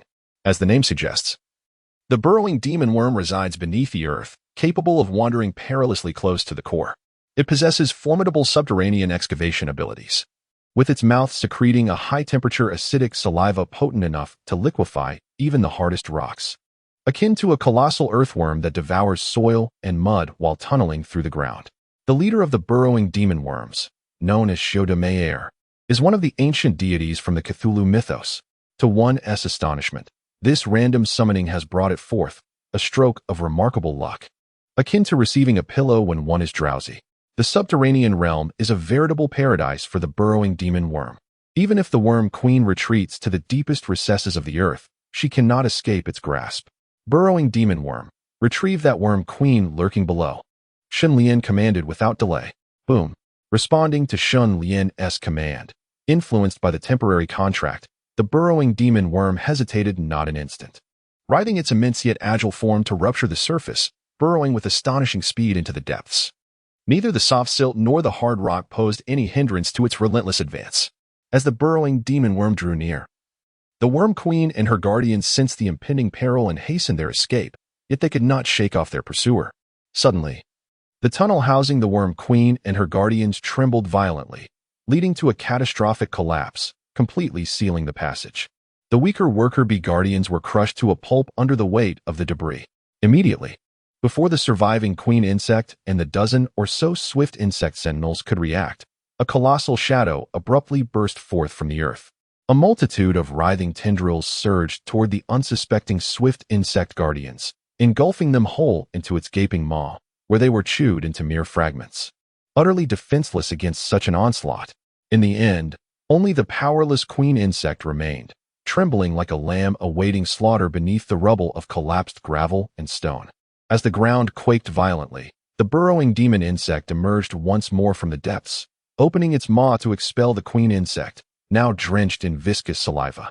The saliva of the burrowing demon insect not only boasted an extraordinarily high temperature, but also exhibited potent corrosive properties. Consequently, the queen insect appeared utterly disfigured, her skin and muscle tissues decayed and reeking, on the verge of death. However, as soon as she was expelled from the demon's mouth, a foamy protein substance began to exude from her surface, enveloping her entirely. The corroded skin and muscle cells rapidly regenerated, restoring her once faint breath to a semblance of vitality. This remarkable ability of the queen insect allowed her to secrete a mitotic enzyme, which rapidly stimulated the growth of her kind's cellular tissues, enabling swift recovery from injuries, provided she had not met an untimely demise. She could regrow severed limbs and return to her original state in no time. Yet, regardless of the queen's resilience, faced with the encircling presence of Shun Lian and the legion of corpse maidens, escape was no longer an option. The system automatically detected an SS-level target. Name: Morgana Spencer. Age: 37 years. Appearance: 93-100. Figure: 94-100. Favorability: 0-100. The target is not a zombie, unaffected by the aura of the undead. Evaluation level: SS level. Just as Shun Lian intended to eliminate this insect queen, a sudden system notification resonated in his ears. An SS-level target? Shun Lian was momentarily taken aback. The insect queen before him was undeniably a member of the insect race. From his perspective as a human, she was leagues away from any conventional standards of beauty. Could it be that the system's evaluations were influenced by the aesthetic criteria of different races? Ding. Please note, the system's evaluation level will be determined according to the aesthetic standards of various races, and through the transformation into a corpse princess. The appearance of the alien target can be modified to align with the host's aesthetic preferences. At this moment, the system kindly provided further explanation. Shun Lian then realized that he could indeed transform the insect queen named Morgana into a corpse princess, reshaping her into a beauty that conformed to his own standards of allure. Truly, the system proved to be extraordinarily powerful. Otherwise, Allowing such a grotesque creature to join his harem would surely result in nightmares. Swiftly, in order to discover what kind of beauty the transformed insect queen would become, Shun Lian immediately took action, allowing the toxic essence to seep into his claws before ruthlessly tearing apart the recently healed flesh of the insect queen. The Zerg possesses a remarkable trait: immunity to the vast majority of bacterial and viral infections. Typically, the zombie virus proves ineffective against them, rendering them impervious to its contagion. However, the strain of the zombie virus mastered by Shen Lian is extraordinary. Even the noble vampire Countess Lilith could not evade its grasp, and neither could the Zerg Queen. Hiss. Hiss. Upon sensing the invasion of the zombie virus, the Zerg Queen emitted a desperate shriek, seeking the protection of her subservient Zerg. Yet, the entirety of her hive had already been decimated by Shun Lian's horde of the undead, leaving her in a position of utter desolation. After her frantic cries, the Zerg Queen collapsed, writhing on the ground, her body secreting special mitotic enzymes in a futile attempt to repel the viral infection. After a few minutes of helpless resistance, she was ultimately transformed into a zombie. This may well mark the dawn of the first ever zombie Zerg Queen in history. Chapter 46, The Ninth Zombie Queen. A new S-Class ability? Ding. Do you wish to designate Morgana as the Ninth Zombie Queen, costing 1,000 evolution points for immediate transformation? Soon. Another system notification echoed in Shun Lian's ears. Let us commence. Shun Lian eagerly anticipated the outcome of the final transformation. In the next moment, a familiar white light enveloped the massive form of the Zerg Queen. Visibly, her 10-meter-long body began to shrink, gradually morphing into that of a human female. As the white light dimmed, Shun Lian finally glimpsed her true appearance. Her hair, cascading in silk-like deep purple waves, framed her face with strands that hung like ethereal clouds. The deep, enchanting phoenix eyes, with their violet hue, radiated a regal pride and allure befitting a queen. Her rose-tinted lips, adorned with a luscious crimson gloss, bore an enticing, blood-red sheen that exuded a captivating yet lethal sensuality. Complementing the striking visage were delicate, spiderweb-like patterns traced at the corners of her eyes, enhancing the beguiling beauty of her exquisite features, which were utterly mesmerizing. Her figure epitomized the quintessential elegance of femininity, infused with an exotic charm.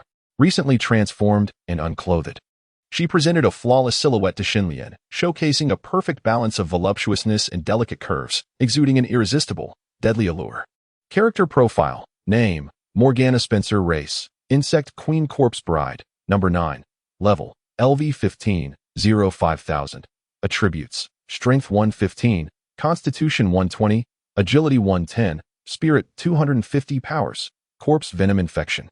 Swarm Breeding, S-Class ability, capable of continuously hatching insect eggs and nurturing larvae. Each larva inherits the genetic lineage of the aberrant insects preserved in the main hive, enabling them to evolve into various aberrant insect units. Note: the aberrant insects bred henceforth will be infected with the zombie virus, known as corpse insects, merging the capabilities of original aberrant insect units with those of zombies. Mental Domination, S-Rank ability, capable of exerting control over all progeny of the corpse insects produced, compelling them to act according to 1S commands.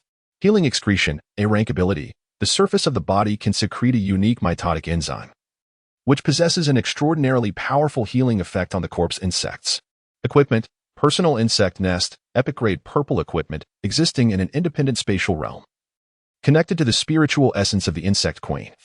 The space of the nest expands continuously with the enhancement of her mental attributes.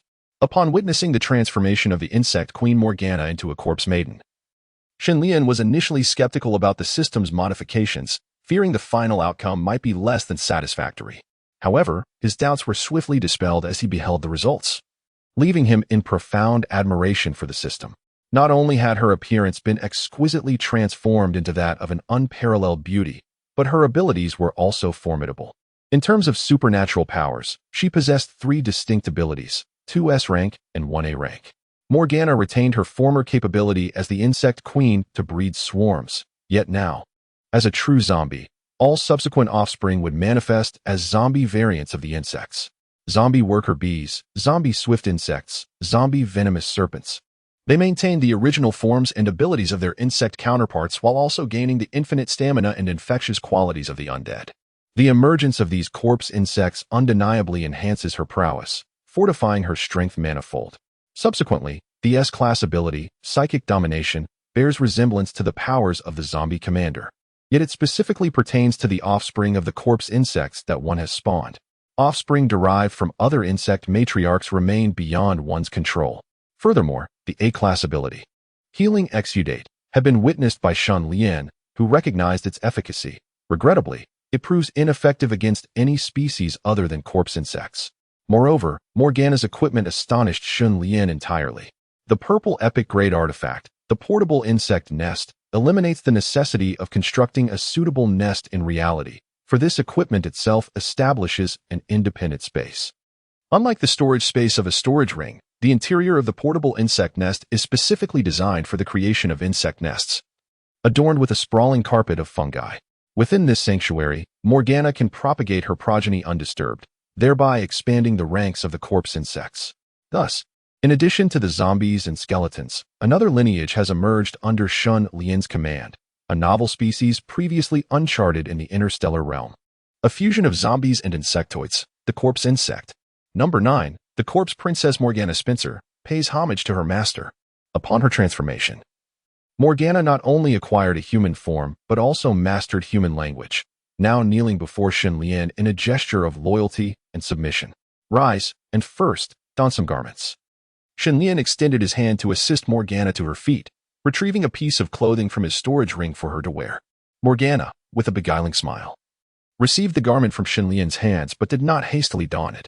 Instead, she gazed at him with her enchanting, phoenix-like eyes, her demeanor exuding a provocative allure as her body moved with bold and sultry grace. It was an unabashed seduction. Shun Lian exhaled deeply, a sense of indignation swelling within him. How could he tolerate such affront to his authority, especially from a newly arrived corpse maiden? If left unchecked, what consequences might follow? She must receive a profound lesson, one that would instill in her the true essence of despair. The following morning, a content Morgana returned to her personal insect nest.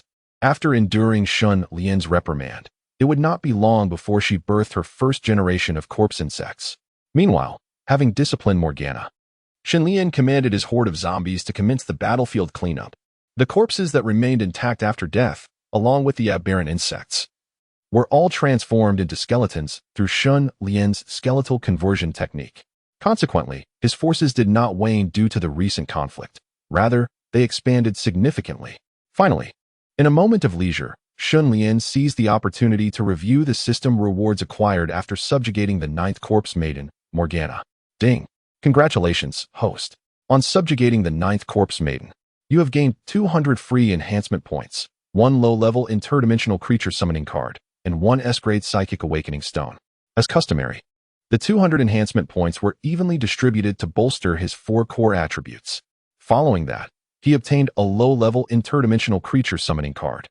The burrowing magic insect summoned last night has already returned to its original world through the dimensional tunnel, and the summoning card used has exhausted its charges and has been automatically destroyed.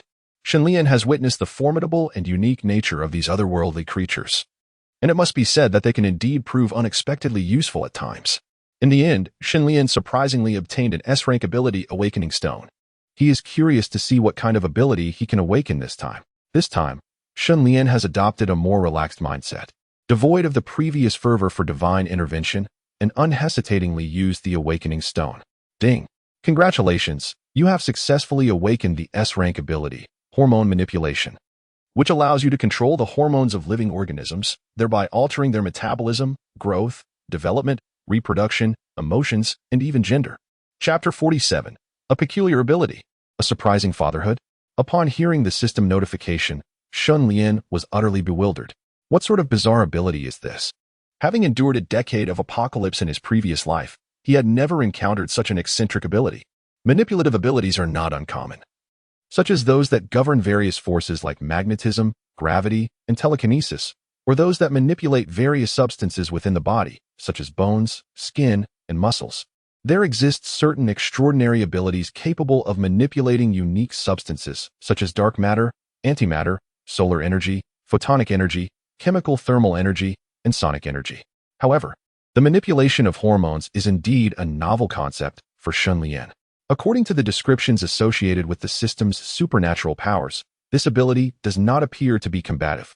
Rather, it serves as an auxiliary force primarily capable of regulating the hormones within living organisms, influencing metabolism, growth and development, reproduction, emotional states, and even physiological gender. For instance, the manipulation of growth hormones can further stimulate the growth of soft tissues and bones, allowing for continued height increase even in adulthood, potentially delaying aging and achieving an everlasting youthfulness, thus attaining the true essence of immortality. The control of adrenaline could induce a state of extreme exhilaration akin to being invigorated, rendering the body immune to fatigue. Furthermore, the manipulation of progesterone can promote the growth and development of a fetus within a mother. The ability to regulate both estrogen and testosterone could facilitate a transformation, allowing men to become women, women to become men, or even to transition into androgynous forms. This ability is undeniably remarkable, particularly the control over sexual hormones, which can enable direct gender transformation. While Shun Lian holds no personal interest in such matters, it could prove unexpectedly advantageous in confrontations with adversaries. Master. At that moment, a group of corpse girls hurriedly approached Shen Lian, calling out in unison. What is it? Shen Lian, momentarily regaining his composure, inquired. Master, take a guess. However, the women exchanged knowing glances, stifling their laughter as they turned their gazes towards Lin Menglan and Liang Guyun, suggesting that Shun Lian take a guess. Judging by their demeanor, it seemed they were not in any danger, but rather were celebrating some joyful news, specifically concerning Lin Menglan and Liang Guyun. Could it be? Shen Lian's attention shifted to Lin Menglan and Liang Guyun as he subtly activated his recently awakened S-rank ability, hormone manipulation. In an instant, his vision transformed, granting him the power to perceive the hormonal secretions within their bodies. Through mere physical contact, he could directly influence and alter their hormonal levels. Upon closer inspection, Shen Lian noted a significant increase in their estrogen and progesterone levels, along with a notable rise in human chorionic gonadotropin HCG, commonly known as the pregnancy hormone, which is clinically recognized as an indicator of pregnancy. Pregnant? Shen Lian immediately grasped the situation and, with a hint of surprise, inquired further. You've guessed correctly. The group of undead maidens erupted in joyous celebration, while Lin Menglan and Liang Guyun shyly nodded, their cheeks flushed. As individuals with extraordinary abilities, they were acutely aware of the changes happening within them. Both women had discovered that very morning the fact of their pregnancy, their abdomens subtly beginning to swell. According to their accounts, they might have been pregnant for approximately a week, coinciding perfectly with the time when Shen Lian had first accepted them. To his astonishment, he found himself unexpectedly thrust into the role of a father. However, he was perplexed. Logically, at just 1 week into the pregnancy, the fetus should be in the embryonic stage, roughly the size of a peanut. Yet, both Lin Menglan and Liang Guyun appeared to have notably enlarged abdomens, resembling those of women who were 3 months along. Could it be that the gestation period for zombies differs from that of humans? Prompted by his curiosity, Shun Lian promptly consulted the system, which provided an enlightening answer to his inquiry. Ding. Under normal circumstances, the gestation period for female zombies is approximately 1 month, not exceeding 2 months at most, allowing for the possibility of 2 litters per year, with each litter comprising 1 to 4 offspring. It was no wonder. The revelation that female zombies have a mere month-long gestation period, with the potential for 2 litters annually, was reminiscent of rabbits. This adaptation likely stemmed from the need to survive in the harsh conditions of the death-corrupted realm. Enduring a full 10 months of pregnancy would pose an immense challenge in ensuring their survival during such a vulnerable time. Soon, Shen Lian conveyed the details of the female zombies' gestational specifics to the group of zombie maidens. Not only Lin Menglan and Liang Guyun, but it was anticipated that the other maidens would also soon find themselves expecting. Currently, the team lacked a zombie maiden who could fulfill the nurturing role of a wet nurse. Ideally, one with experience as an obstetrician or nurse would serve the dual purpose well. Menglan, Guyun, for the time being, you need not partake in combat. Please remain at the base in Yangqing University to rest and recuperate. Shun Lian temporarily instructed the 2 women to return to the base at Yangqing University, offering words of comfort to ease their emotions. Although they felt a twinge of regret for not being able to assist him further, Lin Menglan and Liang Guyun were nonetheless delighted to be carrying his offspring, ensuring the continuation of his lineage. Moreover, their gestation period was notably brief, in approximately 3 weeks.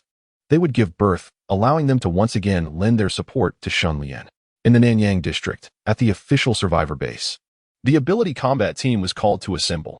On the spacious training ground, a voice resonated like a thunderclap, emanating from a middle-aged man with a square jaw, who stepped forward and cast a commanding gaze over the swiftly gathering group below. This man was none other than He Jingwu, who had awakened an S-class magnetic sensing ability and was appointed as the leader of the ability combat team. Among the assembled ranks stood 15 men and women, each bearing distinct expressions, some calm, others serious, some haughty, and others flamboyant. Unmistakably, they all exuded unique energy fluctuations. Clearly, this group of 15 were the chosen ones of the apocalyptic era, superpowered individuals. Now, let us begin the roll call. Xia Mingyu. He Jingwu observed the expressions of all present, continuing with his authoritative summons. Here, responded a woman with a sleek, ear-length bob, dressed in custom combat attire. Her bangs cascaded like clouds down one side of her face, and her exquisite, spirited features seemed to be a divine gift. With a complexion untouched by makeup, her expression was stern and cold, radiating a fierce aura and an unmistakable deterrent to any intruder. Her athletic and graceful figure, accentuated by the form-fitting combat attire, vividly showcased her alluring S-shaped curves. The healthy, sun-kissed hue of her skin glimmered with the sheen of sweat, exuding a captivating allure that was both deadly and exhilarating. Chapter 48. Staying true to our original intent. Defending our nation and protecting our people. Xia Mingyu, the former captain of the South Sea Fleet's female amphibious assault brigade.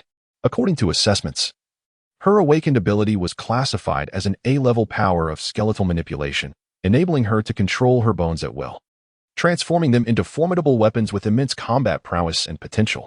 Coupled with her military background, she was appointed as the vice captain of the supernatural combat unit. Lu Zhouan. He Jingwu called out loudly. The next to respond was a slender young man, appearing rather nonchalant, who casually toyed with a ball of blazing fire as he answered. Lu Zhouwu. Following him was a robust and portly youth, his rotund physique jiggling as he spoke, yet his amiable smile concealed a sense of cunning beneath. Lu Zhouan and Lu Zhouwu, a pair of twin brothers recruited from the ranks of civilian survivors, were once idle drifters before the apocalypse, having indulged in petty theft and mischief, and they had spent several stints in detention together. However, these two brothers, once scorned and despised like street rats before the apocalypse, have awakened formidable Class A abilities in the aftermath. They command the powers of fiery flames and the earth, each capable of manipulating fire and rock. Remarkably, they possess a unique elemental fusion ability that allows them to blend their powers, controlling magma and exerting localized geological movements, triggering earthquakes and even volcanic eruptions, rivaling the might of Class S abilities. It is precisely for this reason that the abilities combat unit has set aside past grievances to recruit them, entrusting them with significant responsibilities. Subsequently, He Jingwu recited the names of all present before gradually revealing the specific mission for which they had been summoned. At present, the majority of the Nanyang district has been reclaimed by our forces, and the daily rescue of survivors is on the rise, exceeding 50,000 individuals. However, the food supplies within the base are becoming increasingly strained, and if this continues, internal chaos and crises may erupt within the base. Therefore, the base plans to dispatch multiple search teams to infiltrate other urban areas, targeting supermarkets and shopping centers to gather supplies. To mitigate the risk of inciting large-scale zombie hordes or beast swarms, the fewer individuals in each search team, the better. The number of vehicles is also limited, prompting the selection of elite soldiers and abilities users from the military. Our abilities combat unit will likewise be divided into two search teams, each assigned to the central urban areas of Shiyang District and Dongyang District to procure resources. A team under my command, and another led by Vice Squad Leader Xia Mingyu, requires all members to obey military orders without exception. Any independent actions are strictly prohibited. Is that understood? Yes. The following morning, the previously secured gates of the base swung open once more, revealing fully armed search teams boarding armored personnel carriers, silently departing towards various districts in all directions. Despite the perilous conditions in other districts, teeming with hordes of zombies, mutated beasts, and even foreign entities, the necessity for stability and progress within the base compelled them to venture into danger. At this moment, aboard an armored transport vehicle heading towards Dongyang District, Lu Zhouan playfully addressed the stoic and silent Xia Mingyu. Come on, Squad Leader Xia, why so serious? You are undeniably beautiful. A little adornment would enhance your charm even further. By the way, have you given any thought to what I asked you yesterday? His demeanor was lighthearted, almost flirtatious, as he attempted to engage the striking figure of the military flower who had captivated his heart at first sight. Despite being assigned to the search team led by Xia Mingyu alongside his brother Lu Zhuowu, his fervent pursuit of her affections had so far yielded no response. "We are currently on a mission. I prefer not to discuss matters outside of it. Please adjust your attitude accordingly." Xia Mingyu merely glanced at Lu Zhuowen. Yet that fleeting gaze was laden with an intense aura of menace and a chilling coldness, as though she would not hesitate to strike should he utter a single disrespectful word. "Class leader Xia, this hardly seems fair. We are comrades, after all. Shouldn't we engage in more conversation to foster our camaraderie?" Lu Zhuowen retorted with nonchalance, adopting a cynical demeanor. "Indeed, is it true that the military lacks humanity? We might as well venture out on our own, living as local despots, indulging in whatever we please." Lu Zhuowen's brother, Lu Zhuowu, chimed in agreement. Faced with the banter of the two brothers, Xia Mingyu felt increasingly exasperated. She was somewhat familiar with their conduct, having heard of their numerous transgressions prior to the apocalypse. Following their awakening of supernatural abilities, they had escalated their misdeeds after being recruited into the Special Operations Unit. They not only wielded their status and strength to impose their will within the base, flouting military discipline, but had also brazenly kidnapped attractive female survivors, inflicting harm upon their families and inciting widespread resentment among the populace. However, despite the irrefutable evidence of their wrongdoings, the authorities of the base imposed only trivial consequences upon the Lu brothers, merely offering them a verbal reprimand and instructing them to return their captives. Even when the victims threatened to take their own lives in desperation, their pleas fell on deaf ears. Bolstered by the base's support, the Lu brothers grew increasingly arrogant, likely engaging in countless illicit activities behind closed doors. In this apocalyptic era, where strength reigns supreme, the combat prowess of the Lu brothers is hardly inferior to that of He Jingwu, who possesses an S-class supernatural ability. Although Xia Mingyu harbors deep disdain for the Lu brothers, she must suppress her emotions for the sake of the base's interests, refraining from any open conflict with them. Regrettably, regarding your inquiry from yesterday, I am unable to acquiesce at this time. Currently, our city, Yangcheng, in the province of Nanyang, as well as the entire nation of Longguo and the world at large, is engulfed in a crisis of apocalyptic proportions. Countless individuals are suffering immensely, living in uncertainty. I simply do not possess the time or energy to contemplate matters of the heart. My sole desire is to protect the base to the best of my abilities and to save as many innocent lives as possible." Xia Mingyu exhaled deeply, her gaze resolutely fixed on Lu Zhuowen, her words resonating with clarity and conviction. At that moment, she expressed her true feelings. With greater power comes greater responsibility. Even upon discovering her formidable abilities, she has not forgotten the initial motive behind her enlistment in the military, to defend her homeland and safeguard the people. For this cause, she is willing to sacrifice everything, including her own life, without hesitation. Upon hearing Xia Mingyu's candid refusal, Lu Zhuowen's expression darkened noticeably. This pretentious woman truly has no sense of propriety, still playing the role of a saint. "Captain Xia, I can't believe you have yet to recognize the gravity of the situation. In this apocalyptic era, strength reigns supreme. Saving the countless ordinary people is ultimately futile, as they are merely burdens. What purpose do they serve other than consuming the resources we painstakingly gather? When faced with zombies or mutated beasts, they can only scream in terror and flee in disarray. Look, the entire Nanyang district base houses over 50,000 survivors, even if we provide merely 2 meals a day. The amount of food consumed is staggering. It is an insatiable abyss, one that can never be filled." Lu Zhuowen scoffed, candidly expressing his thoughts. "Silence. As soldiers of the Dragon Kingdom, it is our duty to protect our homeland and safeguard our people. Every life is equal and invaluable. They are not burdens." Summer Mingyu retorted, struggling to contain her inner fury, her brows furrowing as she sternly interrupted Lu Zhuowen. "Humph, merely empty rhetoric. When true danger strikes, you will barely be able to look after yourself, let alone others." Lu Zhuowen disdainfully scoffed, choosing not to elaborate further. Yet, his fiercely aggressive gaze remained fixed upon Summer Mingyu, unabashedly displaying a potent desire for possession. Such an aloof and commanding woman would provide a greater sense of achievement when conquered. One day, he would surely claim this formidable flower. At that moment, the armored personnel carrier came to an abrupt halt. "We are nearing the Nanyang district. The next steps are yours to take. We shall remain here, awaiting your return." A soldier driving the troop transport turned to Xia Mingyu and the others, proclaiming that once the vehicle entered the city, it would inevitably attract a multitude of zombies or mutated beasts. Therefore, the specific actions must rely on Xia Mingyu and the team infiltrating the urban area. Everyone, disembark. Follow my lead. Xia Mingyu commanded, swiftly leading the search party of 7 as they exited the vehicle and made their way towards Nanyang district. Days have swiftly passed, and today marks the 10th day since the apocalypse began. After exterminating the swarm at Yangqing Normal University, Shun Lian continued to dispatch his armies of zombies and skeletons, successfully reclaiming and pacifying the entire Nanyang University town. Through this period of battling and dual cultivation, Shun Lian has now attained a commendable level of LV20.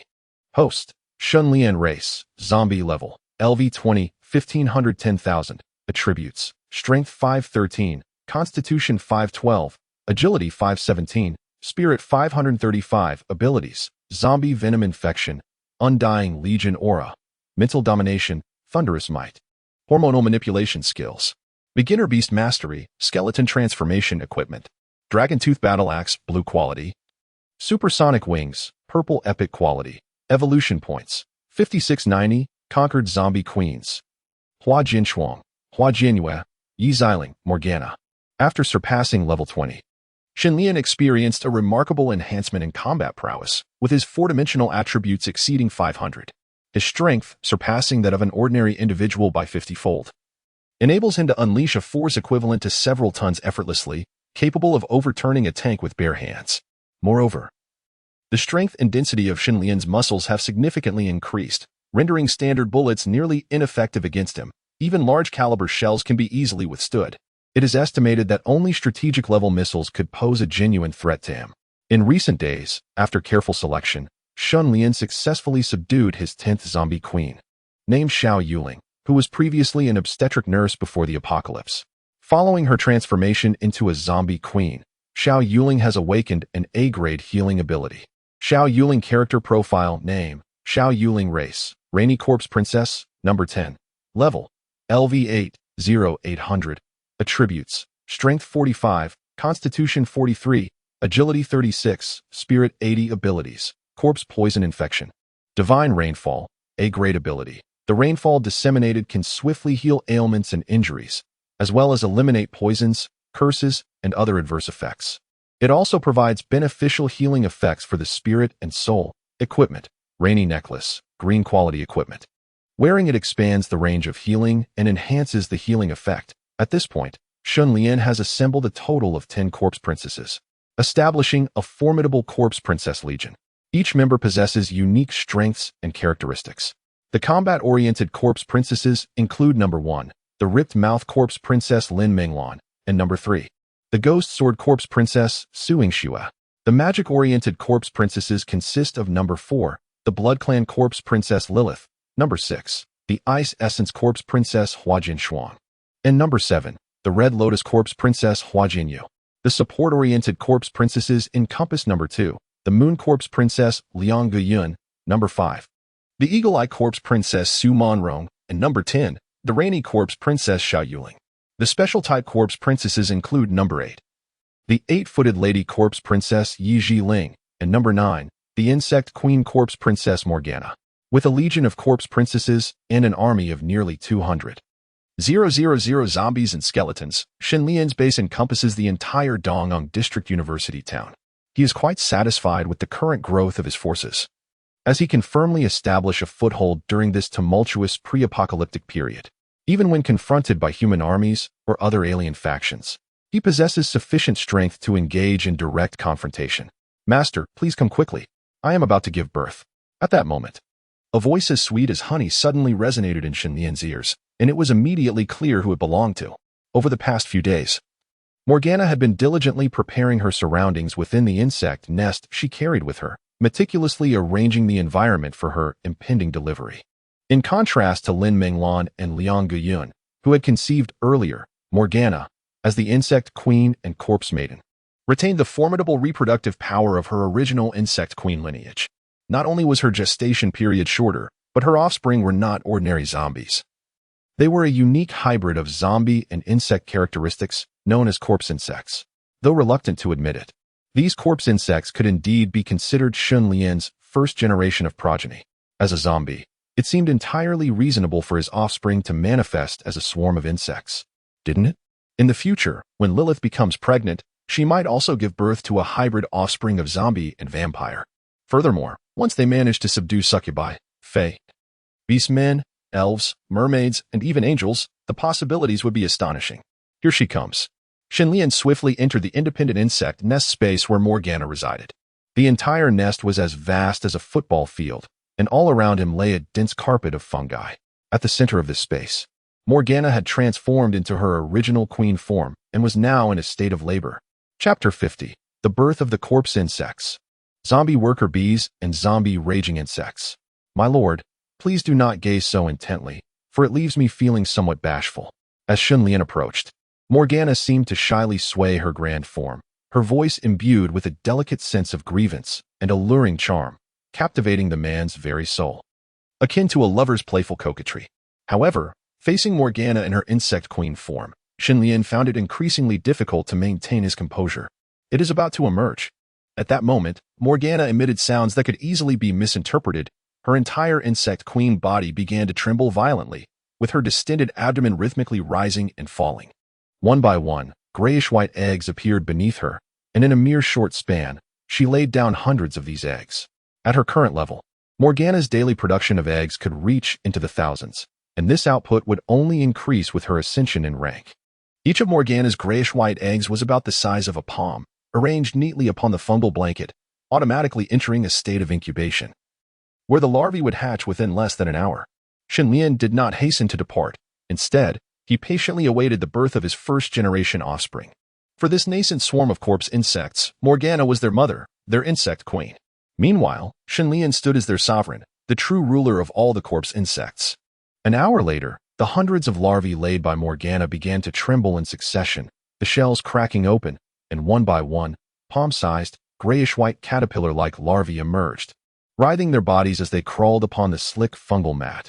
Name: Zombie Larva Race. Corpse Insect Level: LV1, 0-100. Attributes: Strength 1, Constitution 1, Agility 1. Spirit 1. Powers: Corpse Poison Infection. S-Class Ability: Insectoid Genetic Heritage Chain. S-Class Ability: Each larva inherits the genetic information of the insectoid hive. Capable of transforming into various insectoid combat units based on the queen's needs. Indeed, the newly born corpse insects not only inherited the corpse poison infection ability of the zombies, but also continued the most crucial genetic heritage chain of the insectoids. The larva represents the species closest to the primal form within the insectoid hierarchy, containing the most primitive genetic codes of the insectoid race. Upon receiving commands from the queen, they can mutate into worker bees, rapid insects, venomous serpents, and other mature forms. Morgana, what types of corpse insect units can you currently transform? Shenlian inquired. Soon, Morgana conveyed a wealth of information through their mental connection. Presently, Morgana can transform into 3 types of corpse insect units. Zombie worker bee, a resource-gathering unit capable of collecting various materials to nourish the queen and convert energy. It possesses relatively weak combat capabilities, requiring 50 points of ordinary energy for transformation, with a single larva and a hatching time of 30 seconds. The Zombie Raptor, a land-based warrior class, serves as a melee meat grinder, possessing remarkable speed and the ability to collaborate effectively with its team. It requires 100 units of common energy for transformation, alongside a single larva, with a hatching time of 60 seconds. The Zombie Stinger, a ranged unit, operates as a remote gunner capable of projecting spines laced with corrosive venom, boasting a range of 500 meters. Its transformation necessitates 500 units of common energy and 50 units of special energy, also requiring 1 larva and a hatching duration of 120 seconds. As Morgana's level ascends, an increasing array of Zerg genetic databases will be unlocked. Common energy can be sourced from a variety of organic life forms, including zombies, humans, animals, and plants. In contrast, special energy is derived from mutated zombies, aberrant beasts, psychics, and even the unique energy cores found within otherworldly beings. Initially, 2 zombie worker bees and 1 zombie raptor are to be transformed. Morgana is already in possession of a substantial quantity of common energy, prompting Shenlian to proceed with the hatching of the zombie worker bees and the zombie raptor. Upon receiving Shenlian's command, the 3 zombie larvae underwent a remarkable transformation, encasing themselves in cocoons, morphing into pale gray eggs. As time elapsed, these 3 eggs visibly expanded in size. After 30 seconds, 2 of the eggs burst open, revealing 2 zombie worker bees, each approximately 1 meter in length and equipped with pincers reminiscent of crab claws. Unlike ordinary worker bees, the skin of the zombie worker bees exhibits a grayish-brown hue. And in addition to their collection capabilities, they possess the ability to infect with necrotic venom. After another 30 seconds, the last egg hatched almost simultaneously, and a zombie swift insect, as large as an adult wolf dog, leapt forth, resembling a loyal pet dog as it approached Shun Lian and lay down, awaiting his command. Much like the zombie worker bees, the entirety of the swift insect's exoskeleton had transformed into a mottled gray-brown, its weapons tainted with the venom of decay, rendering it not merely a melee slaughter machine but a formidable biochemical weapon. Shun Lian nodded in satisfaction. He had personally witnessed the combat prowess of the insect race. Under equal conditions, ordinary zombies stood no chance against the aberrant insects, with only mutated zombies posing a credible threat.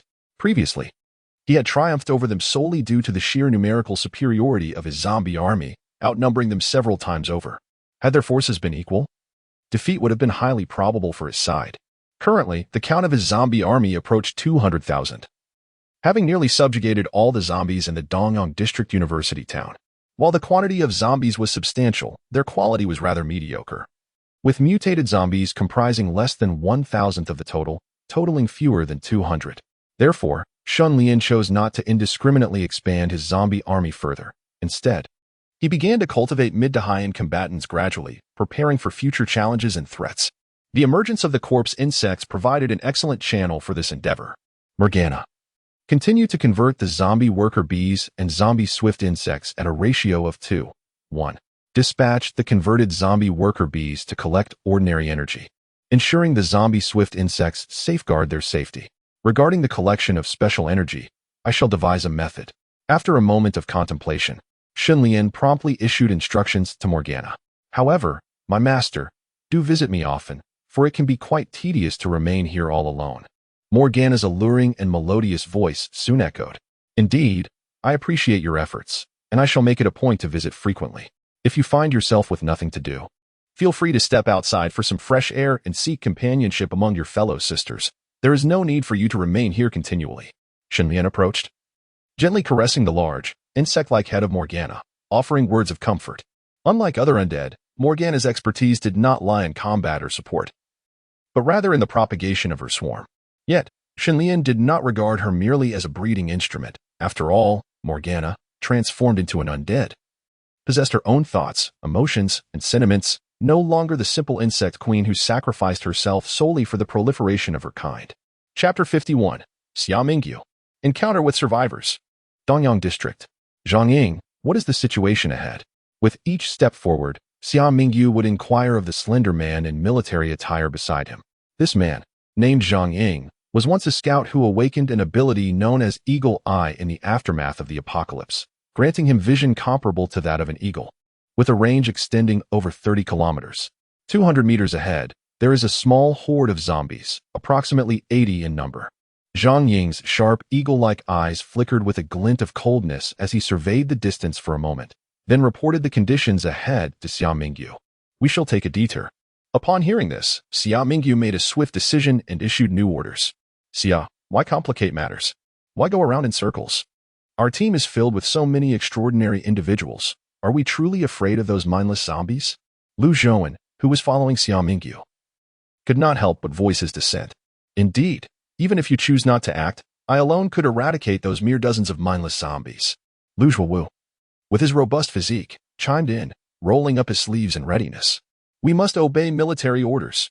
Such avoidable confrontations should be minimized. There is no need to squander our strength. However, with a serious expression, Xia Mingyu shook his head, for the journey ahead was long and fraught with uncertainties. Conserving energy was paramount. Help, please, someone. Come save me. Just as Xia Mingyu and his companions were preparing to take a detour, a frantic cry echoed from the upper floors of a nearby residential building. Following the sound, they spotted a woman on the 5th floor balcony, desperately waving her arms as if clinging to a lifeline. even holding up a cardboard sign emblazoned with the letters SOS. Since the apocalypse had begun, she had been trapped in her home for a full 10 days, her food supplies entirely depleted, leaving her in a state of utter weakness. She feared that she could not endure much longer, lest she perish from starvation. Just moments ago, she had caught sight of a group of soldiers, and her instinct for survival compelled her to cry out for help with reckless abandon. There are survivors. Upon catching sight of the woman, Xia Mingyu could not help but halt in her tracks. Class leader, it's bad. The nearby zombies have been drawn to us. If we do not leave immediately, it will be too late.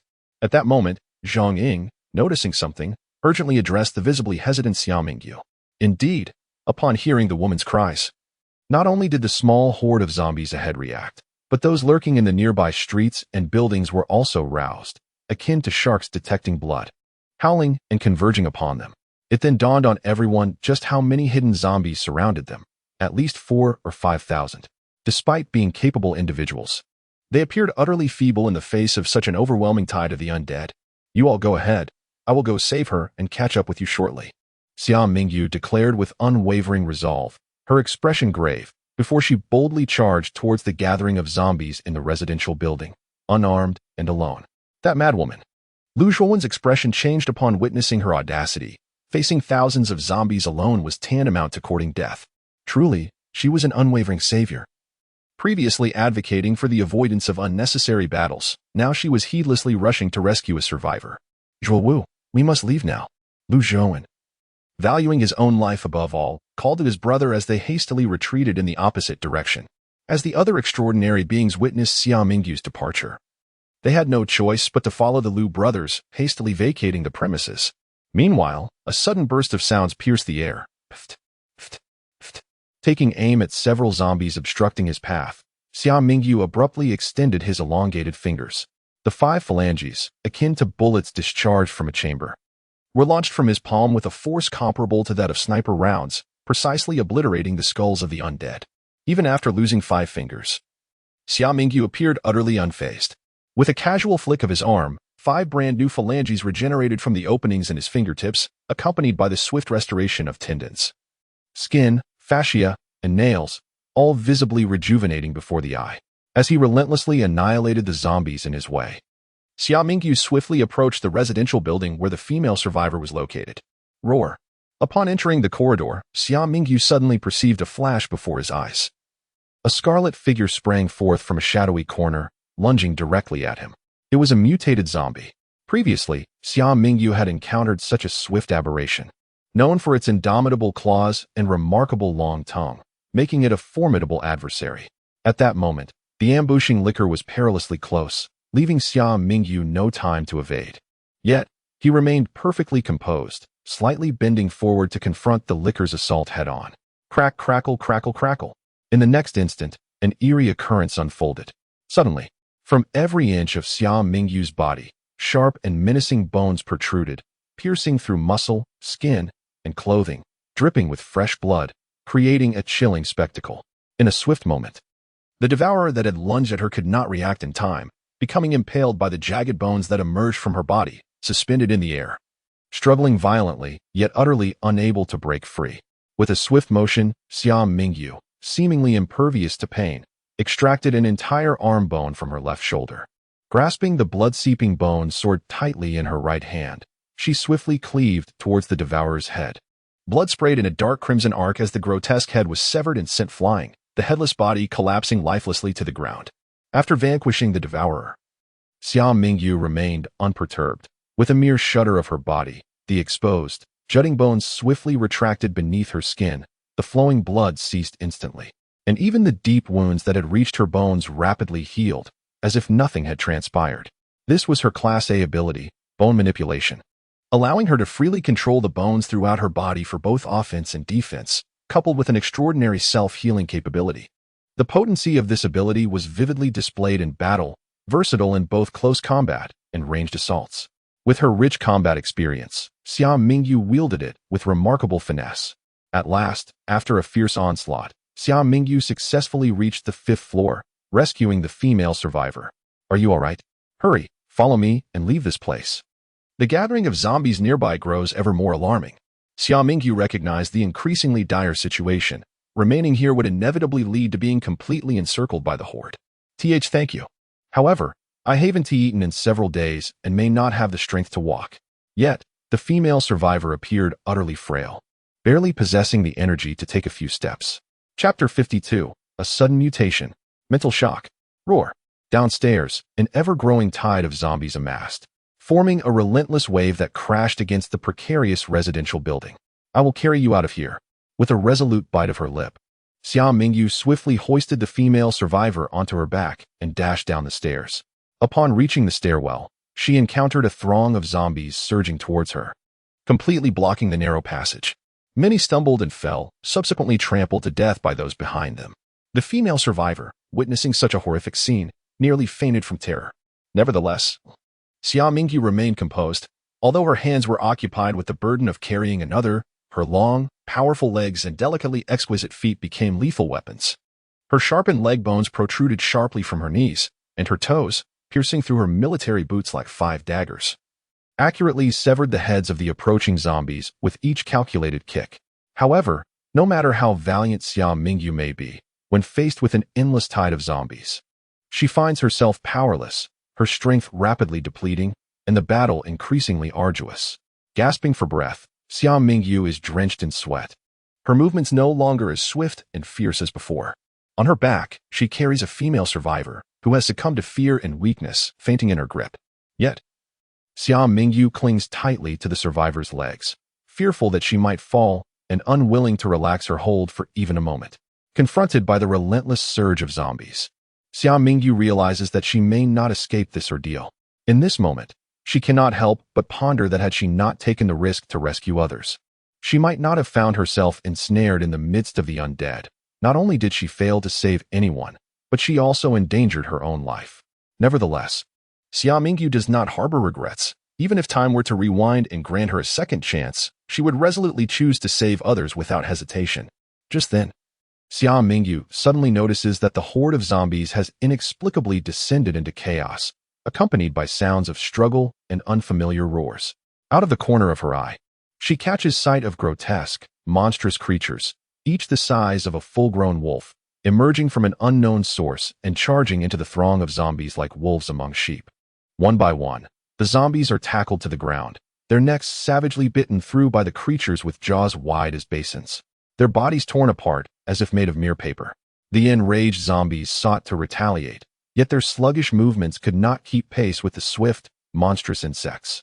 They flailed their claws in vain. Even when they managed to seize one of the creatures, they were unable to penetrate its formidable exoskeleton. The scene unfolded as a one-sided massacre, with the once menacing horde of zombies being relentlessly decimated by the swarm of insects, retreating in disarray. It was utterly terrifying. So ferocious. Xia Mingyu stared in disbelief, her eyes wide with a singular question echoing in her mind. What manner of creature were these monstrous insects, possessing such formidable combat prowess and in such overwhelming numbers? At least 1,000 had gathered. However, Xia Mingyu had no time to ponder this conundrum. The emergence of the insect swarm had thrown the zombie horde into chaos, and seizing this opportunity, she gathered her strength and, alongside the female survivor, fought their way through the corridor, finally carving a bloody path to escape from the residential building. At last, they had emerged. Casting a glance back at the sea of corpses strewn across the ground, Xia Mingyu felt a lingering sense of trepidation. Had it not been for the sudden appearance of those monstrous insects, she feared she would not have had a chance to escape at all. Yet, from whence had these creatures come? Did they harbor animosity towards humanity as well? This new intelligence must be reported to the base at the earliest opportunity. Ah, how fortunate it was for you that we aided your escape from that horde of zombies. And yet, not a word of gratitude escapes your lips as you plan to depart? Such a rude child. Just then, a mature and melodious female voice abruptly resonated in Xia Mingyu's ears, snapping her back to reality. Turning her head, she was met with the striking figure of an extraordinarily tall and voluptuous woman, towering at an astonishing height of over 2.5 meters, exuding an overwhelming presence. Her curvaceous and mature form, adorned in a flowing white dress, resembled a grand white gourd. The alluring visage, imbued with an erotic charm and shrouded in dark undertones, was partially obscured by a tilted white wide-brimmed hat. Her eyes, glistening like obsidian, were slightly narrowed, sparkling with a mesmerizing allure, reminiscent of a prowling tigress, fierce yet undeniably seductive. She elegantly extended her claws as if preparing to pounce. Who are you? Xia Mingyu gazed at this towering woman with a mix of suspicion and bewilderment, struggling to discern whether she was human or some monstrous entity. Dear child, you shall soon find out, for we are to become family, the enchanting Lady Hachikuro, Yeseling, replied with a bewitching smile as she approached with a graceful feline stride. As she moved, the Hachikuro jade, which had been concealed within the deep cleft of her bosom, suddenly burst forth with a dazzling brilliance, illuminating the space before Xia Mingyu. The moment Xia Mingyu beheld that radiant flash, even her steadfast will, which had remained unyielding in the face of injury and bloodshed, could not suppress a scream of pain and terror. She felt as though her spirit had been subjected to a violent jolt, her very soul seemingly tearing apart, a piercing agony radiating throughout her being, leaving her devoid of reason, her eyes wide with nothing but the expanse of sclera, utterly succumbing to a state of collapse. A mental shock. At this moment, Yu Jilin unleashed a mental assault that was both unexpected and capable of striking deep into the soul, particularly suited for someone like Xia Mingyu, whose formidable combat abilities belied her fragile mental strength. Already drained, Xia Mingyu found herself unable to resist. It was as if her soul had vacated her body, her physical form collapsing to the ground, taking the female survivor on her back down with her. To her surprise, she discovered that this woman was a soldier from the southern Guangdong military district, tasked with gathering supplies on this outing. Keeping her could prove unexpectedly advantageous. As she enacted the mental assault on Xia Mingyu, Yi Jilin was even able to directly access her past thoughts and memories, uncovering Xia Mingyu's true identity and the purpose of her mission. Hurry up and eat, little bugs. Once you're done, it's time to head home. With that, she scooped up the unconscious Xia Mingyu and hoisted her over her shoulder, beckoning to the zombie worker bees and the ravenous zombie swift insects indulging themselves not far away. This scene bore an absurd quality, reminiscent of a noblewoman taking her dogs for a leisurely stroll. Chapter 53, The Tribunal. Infiltrating the inner circle? Not merely the 8-foot-tall lady corpse, Yu Jilin, under Xin Lian's directive, the other corpse ladies are presently leading numerous corpse insects, emerging from the Dong'an District University town, commencing a sweeping expansion throughout the entire Dong'an district. Xin Lian's current strategic objective is to vigorously develop the influence of these corpse insects, thereby enhancing mid-tier combat power. Ordinary zombies and skeletons serve as low-tier forces, while corpse insects represent the mid-tier, and the corpse ladies stand as the high-tier combatants. This triad of forces is to be developed progressively, forming the crux of Xin Lian's developmental plan. Within the bastion of Yang City University, Xin Lian finds himself in a state of leisure, orchestrating grand strategies from his base, directing operations from afar. With so many capable corpse ladies at his command, there is no need for him to engage in every task personally. A mere command suffices for them to execute their duties impeccably. Moreover, these corpse ladies possess both the grace to govern the realm from within the confines of their chambers and the martial prowess to stabilize the world from horseback. Surrounded by such a diverse array of enchanting beauties, Xin Lian truly enjoys a life akin to that of a celestial being, entirely detached from any longing for the days preceding the apocalypse. Darling, look what mother has brought you another daughter-in-law at this moment. While Xin Lian is attending to the expectant Lin Meng Lan and Liang Gu Yun, he suddenly hears the familiar mature voice of Yu Jilin, the 8-foot-tall lady corpse, overflowing with maternal affection. She strides boldly into the room, a fainted woman draped over her shoulder.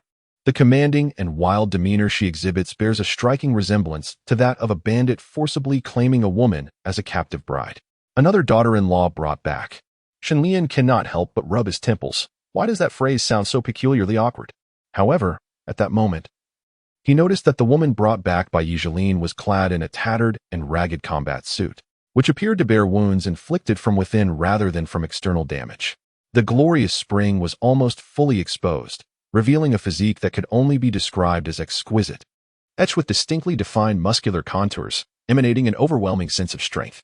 Her eyes were tightly shut, and despite her state of delirium, her cheeks still conveyed an awe-inspiring aura of sternness. Her finely crafted features, devoid of any cosmetic embellishments, showcased a prominent, chiseled nose that harmonized beautifully with her delicate lips. The fierce spirit she exuded was intriguingly tempered by a hint of allure, adding an ethereal purity to her righteous presence. Could it truly be her? Upon recognizing the familiar, striking visage, Shenlian immediately identified her. Xia Mingyu, a soldier hailing from the southern Guangdong military district. She had previously served in the South China Sea Fleet's female amphibious assault brigade. After the apocalypse, she had also emerged as a superhuman, awakening an A-grade ability in bone manipulation, making her an extraordinarily formidable fighter. In his past life, Shenlian had only come to know this renowned woman, whose reputation rivaled that of He Jingwu and Su Yingxue, after seeking refuge in the official survivor base of Nanyang district. In Shenlian's memory, this woman was characterized by her unwavering integrity, selflessness, and an overflowing sense of justice, embodying the essence of a true saint. Yet, she was not the type to perch upon a moral high ground to chastise others.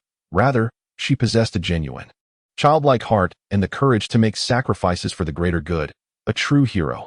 In her previous life, Xia Mingyu established an organization within the base known as the Tribunal. The Tribunal's primary responsibility was to pursue and apprehend criminals within the base, encompassing not only ordinary individuals but also military personnel and those with supernatural abilities, regardless of one's identity or the extent of their power. Once an individual appeared on the Tribunal's list, they would inevitably be hunted down, facing severe punishment. Each member of the Tribunal resembled the archetypal heroes depicted in animated films, exhibiting valor, selflessness, and an unwavering willingness to sacrifice for the sake of others. They would willingly lay down their lives to rescue strangers or confront the base's official authority to protect the interests of more survivors. These adjudicators were driven by noble ideals, ready to pay any price in pursuit of justice. Prior to the apocalypse, Shenlian would have respected and admired such individuals. Unfortunately, in the era of devastation, the fabric of human society had unraveled, and such altruistic ideals did not endure. Their radiant virtues, when cast upon the impurities of others, only resulted in their isolation and rejection, culminating in a brutal downfall that reduced them to mere dust. Xia Mingyu's past life stands as a prime example. The Tribunal was labeled as a heretical cult by the base's authorities, and she herself was deemed a traitor by the military, ultimately meeting her demise through assassination. According to Shenlian's knowledge, this order was personally issued by He Jingwu, the ruler of the Nanyang district, who took direct action against her. After all, Xia Mingyu possessed formidable combat prowess. Within the vast confines of the base, the only individuals capable of vanquishing her were likely He Jingwu and Su Yingxue. At that time, Su Yingxue, renowned as the unparalleled sword princess, had declared her unwillingness to engage in the internal conflicts of any faction. Thus He Jingwu could not compel her to act and had no choice but to take matters into his own hands. It was evident that the existence of the Tribunal and Xia Mingyu posed a significant threat to his dominion, prompting He Jingwu to ruthlessly slay his former comrade. In his previous life, Shenlian, having endured the tribulations surrounding Xia Mingyu, sensed that his own existence would inevitably stir unease and trepidation within He Jingwu, leading him to discreetly depart from the official base in Nanyang district, ultimately becoming a wanderer amidst the undead, mutated beasts, and rogue factions in the devastated zones. In due course, Shenlian devoted considerable effort to establishing a survivor base uniquely his own, facing He Jingwu and his official base without a hint of fear. Remarkably, in this life, he encountered her much sooner than anticipated. How should he best handle this situation? Shenlian instructed Yi Jiling to place Xia Mingyu upon a bed, his expression revealing a hint of contemplation. According to the system's assessment, Xia Mingyu's beauty and physique were rated at an astonishing SS level. Name: Xia Mingyu. Age: 29 years. Appearance: 94-100. Figure: 95-100. Affinity: 0-100. Target is not a zombie. Unaffected by the allure of the countless undead. Evaluation level: SS level. Xia Mingyu's character design: it would certainly be feasible to directly accept Xia Mingyu as my own number 11 corpse princess, thereby adding a capable ally to my ranks. However, an idea suddenly struck Shenlian. Given the current trajectory of his forces, one of the most formidable future adversaries would undoubtedly be the official base in Nanyang district. While Shenlian was not yet inclined to confront them, this confrontation was inevitable. So, why not prepare in advance? For instance, by placing an insider within the official base of Nanyang district to constantly monitor their movements and intelligence. At present, Xia Mingyu is undoubtedly the optimal choice. Chapter 54. The 11th Sidebone Corpse Princess. Seeds of hatred. In the depths of her unconsciousness, Xia Mingyu vaguely sensed a sharp pain in her neck. as if something pointed had bitten her. Soon after, she felt her consciousness growing increasingly hazy, her body becoming rigid, until she finally succumbed to a profound darkness. However, it was not long before a surge of fresh energy coursed through her body, awakening a new consciousness and revitalizing her form, allowing light to once again illuminate her vision. During this time, she inexplicably experienced a recurring dream. In the dream, she lay in a pool of blood, her entire body drenched in crimson, each bone forcibly shattered beyond the hope of restoration. Even her innate healing abilities could not mend the devastation wrought upon her. Blood gushed forth relentlessly from her 7 orifices, and the last vestiges of her vitality slowly ebbed away. Behind her stood an imposing figure, one she recognized all too well, He Jingwu, the very man who had once elevated her, the brother she revered and admired above all else. Why? With her breath barely a whisper, she summoned the last remnants of her strength to voice her inquiry. There was no reason. You were simply too much of an eyesore, and I had no choice but to eliminate you myself. He Jingwu looked down upon her, expressionless, his demeanor alien and unrecognizable. Please, I beg you, do not harm my sister. In her final moments, she seemed to acquiesce to her fate, yet clung desperately to the last breath of life. For the sake of her sister, a mere ordinary girl without awakened powers, who also served in the military. Your sister? I'm afraid. The roots of this weed must be eradicated. You and your sister shall reunite in the underworld. However, He Jingwu's cold and callous words shattered her final glimmer of hope.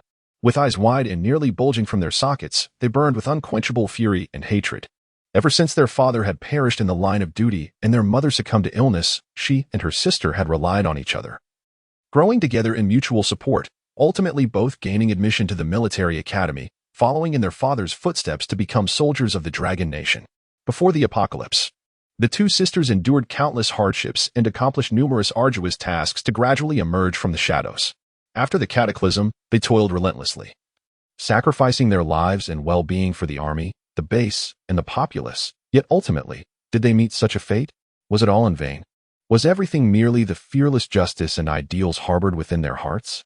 Bang! He Jingwu merely extended his hand, pressing his finger against his temple, and in the next moment, his entire head exploded like a ripe watermelon, utterly devoid of life. This was his signature skill, manipulating a powerful magnetic field to affect the metallic elements in the enemy's blood, accelerating its flow until it resulted in a catastrophic brain explosion. The dream continued until his demise, abruptly halting with his death. Yet, inexplicably, the dream replayed itself once more, seemingly designed to torment him intentionally. The repeated cycles of death, anger, and hatred caused the repressed emotions of Xia Mingyu to erupt like a volcano. Ultimately, accompanied by a hysterical scream, Xia Mingyu jolted awake. Leaping from her soft bed, her obsidian-like eyes filled with terror and unease, gasping for breath, her entire body drenched in cold sweat. This was merely a nightmare instinctively. Xia Mingyu reached to touch her intact body and head, gradually calming her wildly beating heart. Exhaling a long breath laden with tension. At long last, you have awakened, my 11th corpse bride. Suddenly, a voice both unfamiliar yet curiously familiar resonated in Xia Mingyu's ears. She turned to see a tall, imposing figure, a man radiating a divine masculinity, standing by her bedside, gazing at her with keen interest. Master. Almost instinctively, Xia Mingyu's expression shifted to one of solemn reverence, and she uttered this title imbued with profound significance. Let us rewind the clock to an hour prior, when the notion occurred to Shun Lian that he could position Xia Mingyu as his internal ally within the official base of Nanyang district. He commenced his preparations. First and foremost, it was imperative to exert complete control over Xia Mingyu, to transform her into a zombie, and metamorphose her into a corpse bride. The process of transformation unfolded with remarkable ease, and thus, Xia Mingyu became Shin Lian's 11th corpse bride. Name, Xia Mingyu. Race, Sidebone Corpse Princess. No. 11. Level, LV11, 0-1100. Attributes, Strength 145, Constitution 142, Agility 147, Spirit 115. Abilities, Corpse Poison Infection, Bone Manipulation. A-level ability, allowing the free manipulation of all body bones, altering their shape, structure, and resilience at will, enabling them to grow, decompose, harden, and regenerate with the precision of a skilled artisan. Rapid self-healing. A-level ability, possessing special self-healing factors that enable the individual to restore damaged or destroyed tissues and organs at a speed far surpassing that of an ordinary person. Equipment: alloy claw blades, blue exquisite-grade equipment, featuring 6 special alloy claws extending from the finger joints, unyielding and possessing extraordinary hardness and strength, with the added ability to heat to extreme temperatures, allowing the claws to reach over 1,000 degrees in a brief period. The Sidebone Corpse Princess Xia Mingyu, a remarkable fusion of the abilities of Kimimaro and Wolverine, is born with combat prowess that is unlikely to be inferior to that of S-level ability users. The transformation into a corpse princess is merely the initial step. The body post-transformation bears a striking resemblance to that of a human, with minimal external changes, and the internal structural differences are generally imperceptible to outsiders. However, to ensure utmost safety, Shenlian employed his newly mastered S-level ability, hormone manipulation, to conduct meticulous modifications to Xia Mingyu's body. Now, even her closest relatives would be utterly incapable of detecting any anomalies. The final step is to restore Xia Mingyu's memories of the past and instill within her a sense of animosity and hatred towards the base's military, thereby ensuring her unwavering commitment as an insider. This task has been entrusted to the 8-foot lady, the corpse princess Yi Jilin. Yi Jilin possesses the extraordinary ability not only to inflict mental assaults on her adversaries, but also to extract implanted memories and conjure illusions. Consequently, she reintroduced Xia Mingyu's past memories into her mind, and in accordance with Shenlian's directives, crafted a recurring dreamscape that vividly portrayed the experience of her previous life, where she was slain by He Jingwu. This incessant immersion in the illusion sowed the seeds of hatred, which, when allowed to take root and flourish, would herald the demise of the Nanyang district official base. Chapter 55, Miniature Reconnaissance Insects. A scheme in the shadows. What is your name? Xia Mingyu. Your former identity was the captain of the female amphibious assault team of the Nanhai Fleet, Southern Guangdong Military District, and the vice-captain of the Special Operations Squad. Your current identity is the 11th Scythe-Bone Corpse Princess under your master. What is your mission? The number of survivors currently recruited by the Nanyang district base is excessive, leading to a shortage of resources, prompting the dispatch of our search teams to various urban districts to gather supplies. I shall inquire again. Do you wish to return to the Nanyang district base? Shenlian gazed intently into Xia Mingyu's eyes and slowly posed the question. Yes. I yearn to personally eliminate that man surnamed He. I wish to protect my sister. Xia Mingyu's gaze remained unwavering, her eyes resolutely nodding in agreement. Shenlian, satisfied, nodded in return but then shifted the conversation, stating, given your current capabilities, the notion of eliminating He Jingwu and safeguarding your sister from the military forces of the base is akin to chasing a delusion. However, I can extend my assistance. I hereby assign you a new mission. Act as my informant and return to the Nanyang district base, providing me with updates and intelligence on the internal dynamics at all times. Simultaneously, cultivate connections within the base discreetly.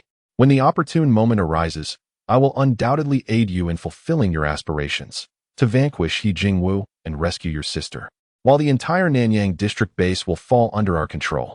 Shenlian sought not merely a compliant tool, but a genuine ally driven by vengeance, capable of orchestrating the descent of the Nanyang district base into chaos. In a previous life, Xia Mingyu had excelled in this regard, leveraging her charisma and influence to establish the tribunal, gathering a cadre of judges aligned with her ideals. If, in this life, Xia Mingyu could similarly rally them for her cause, it would undoubtedly serve as a tremendous advantage. Indeed. Thank you, my master. Upon hearing this, Xia Mingyu's eyes sparkled, her expression betraying an uncontrollable excitement and fervor, and she agreed without hesitation. For her, the pursuit of this goal was worth any peril, whether traversing mountains of blades or descending into seas of fire. The prospect of Shenlian's willingness to assist her was, for her, the most fortuitous news. By the way, I shall entrust this to you.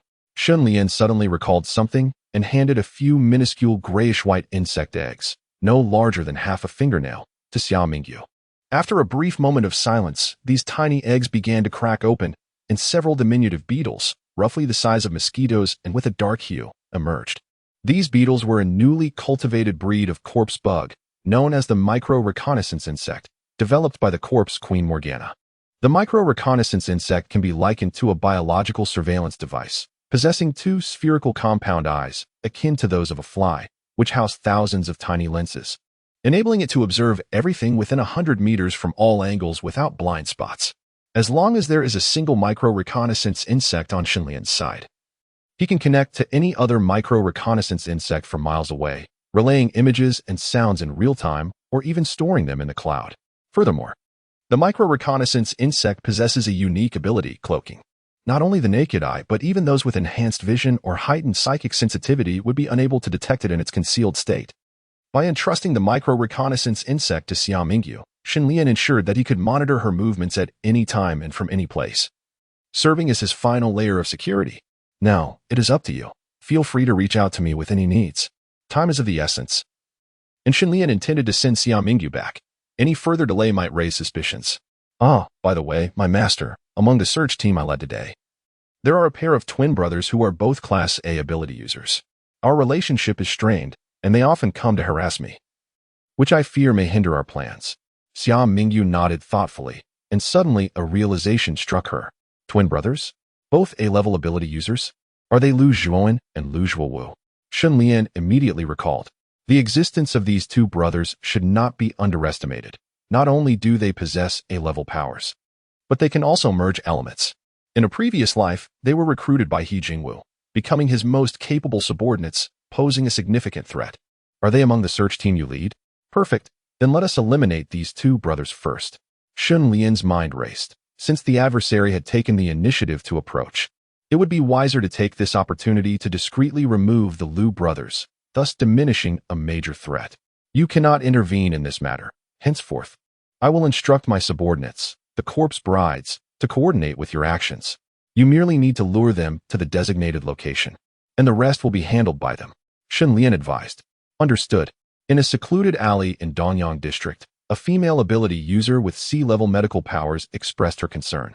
It has been quite some time. Could something have happened to the vice squad leader? Let us wait a bit longer. If the vice squad leader has not returned within half an hour, we will have no choice but to continue with our mission, Zhang Ying replied, his expression grim. They had already been waiting here for over 2 hours, and soon night would fall. Before darkness descended, they had to return to the armored personnel carrier and retreat to base. Otherwise, venturing out during the time when zombies and mutated beasts would wreak havoc would prove exceedingly perilous. Do not linger. The woman had attracted such a multitude of zombies that even if Xia Mingyu possessed the strength of 3 heads and 6 arms, survival amidst the horde was utterly impossible. It is truly a pity that such a military flower has withered away, yet who can blame her for her own recklessness?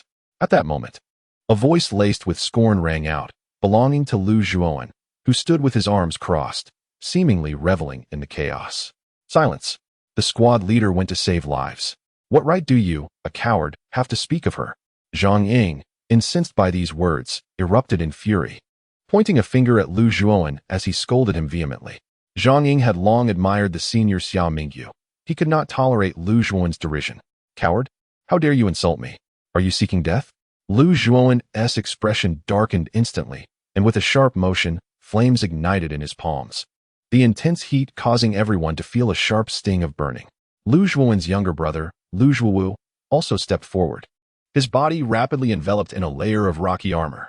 Unfazed, Zhang Ying drew his firearm, and the military superpowered individuals accompanying him, who harbored a strong disdain for the Lu brothers, stood resolutely alongside him, brandishing their abilities and weapons in defiance. Before the task had even commenced, a substantial discord had arisen within the team, with neither side willing to yield, engaging in a tense standoff that hinted at an impending conflict. What are you all doing? Cease this at once.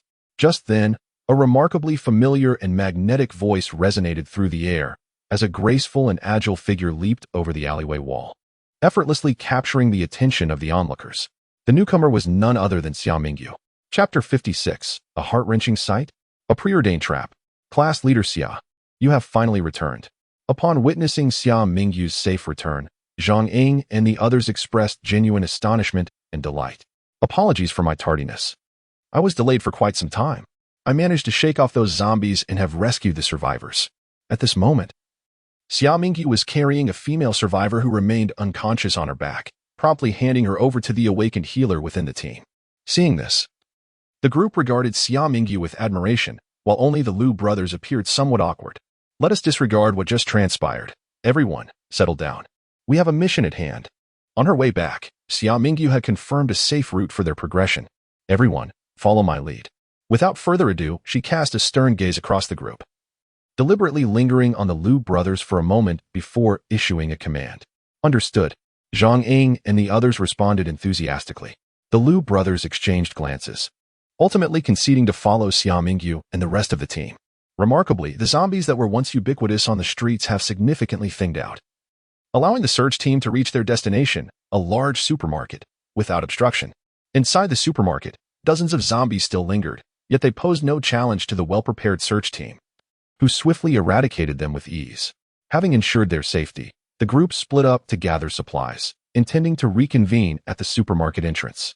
We must evacuate before nightfall.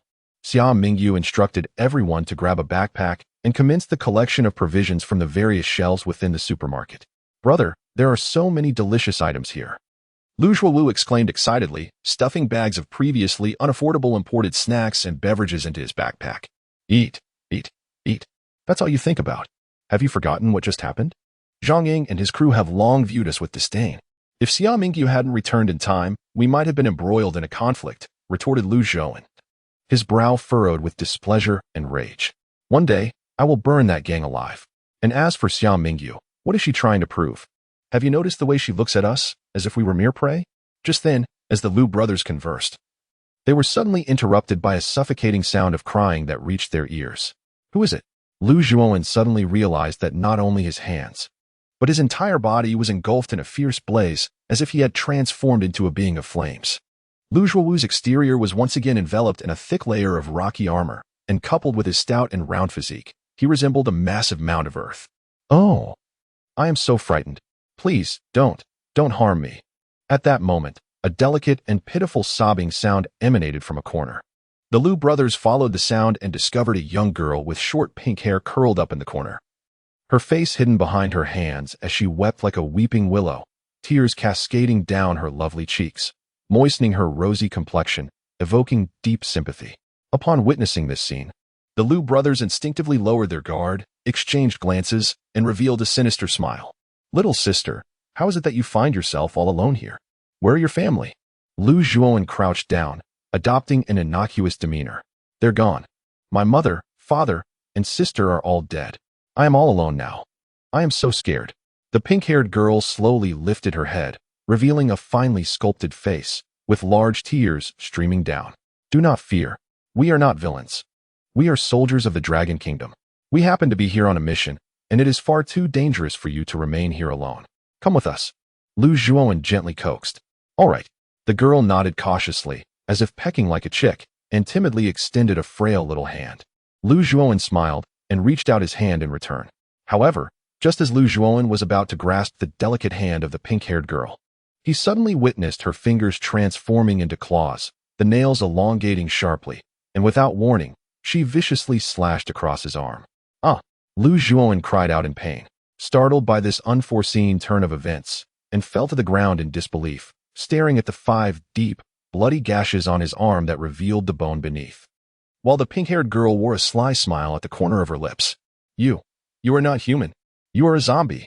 It was only then that Lu Zhuowen realized the sharp nails of the pink-haired girl harbored the zombie virus, which had already infiltrated his bloodstream. Realization dawned too late. The pink-haired girl chuckled mischievously as she took a few steps back, and then Lu Zhuowen was horrified to see flames suddenly engulfing her body. An ability user. This pink-haired girl was not merely a zombie. She wielded the same fiery powers as he did. Brother. Upon seeing his sibling injured, Lu Zhuowu was taken aback, rendered momentarily helpless. Damn. At this juncture, there is no other choice. Lu Zhuowen gritted his teeth tightly, and in the next moment, he clenched his other hand into a fist, enveloping it in searing flames, resembling a heated blade. He aimed it at the very arm that had been wounded and struck down with ferocity. With a sickening sound, skin, muscle, and even bone were severed as if slicing through butter, ultimately resulting in Lu Zhuowen's entire arm falling to the ground. He had severed his own limb. In this dire situation, Lu Zhuowen audaciously opted to sever his own arm to prevent the zombie virus from infiltrating his bloodstream and brain.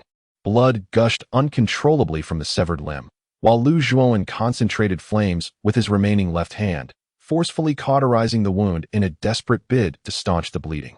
What a fierce individual. This man is undoubtedly a wolf among men, even more ruthless than one could imagine.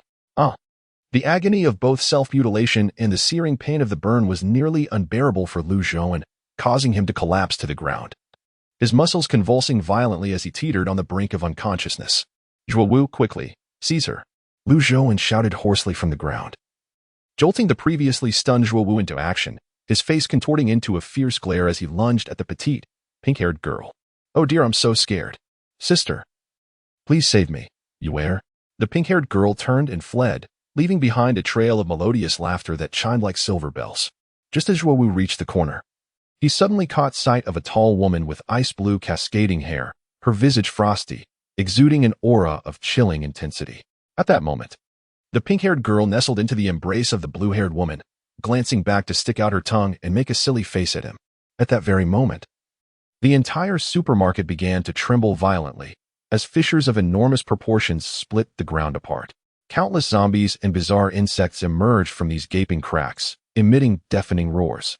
Chapter 57. Our master only accepts women, not men. What transpired? As it happened, Xia Mingyu, who was gathering supplies, immediately sensed the supermarket's anomaly and in astonishment, inquired about the situation. It's zombies. An overwhelming number of zombies, along with a type of monstrous insect never before witnessed, are surging from beneath the ground. Good heavens, the numbers are staggering. When Zhang Ying employed his abilities to investigate, he was horrified to see the alarming reality. He had not anticipated that this supermarket would serve as a den of devils, harboring such a multitude of zombies and insects. Retreat. Everyone.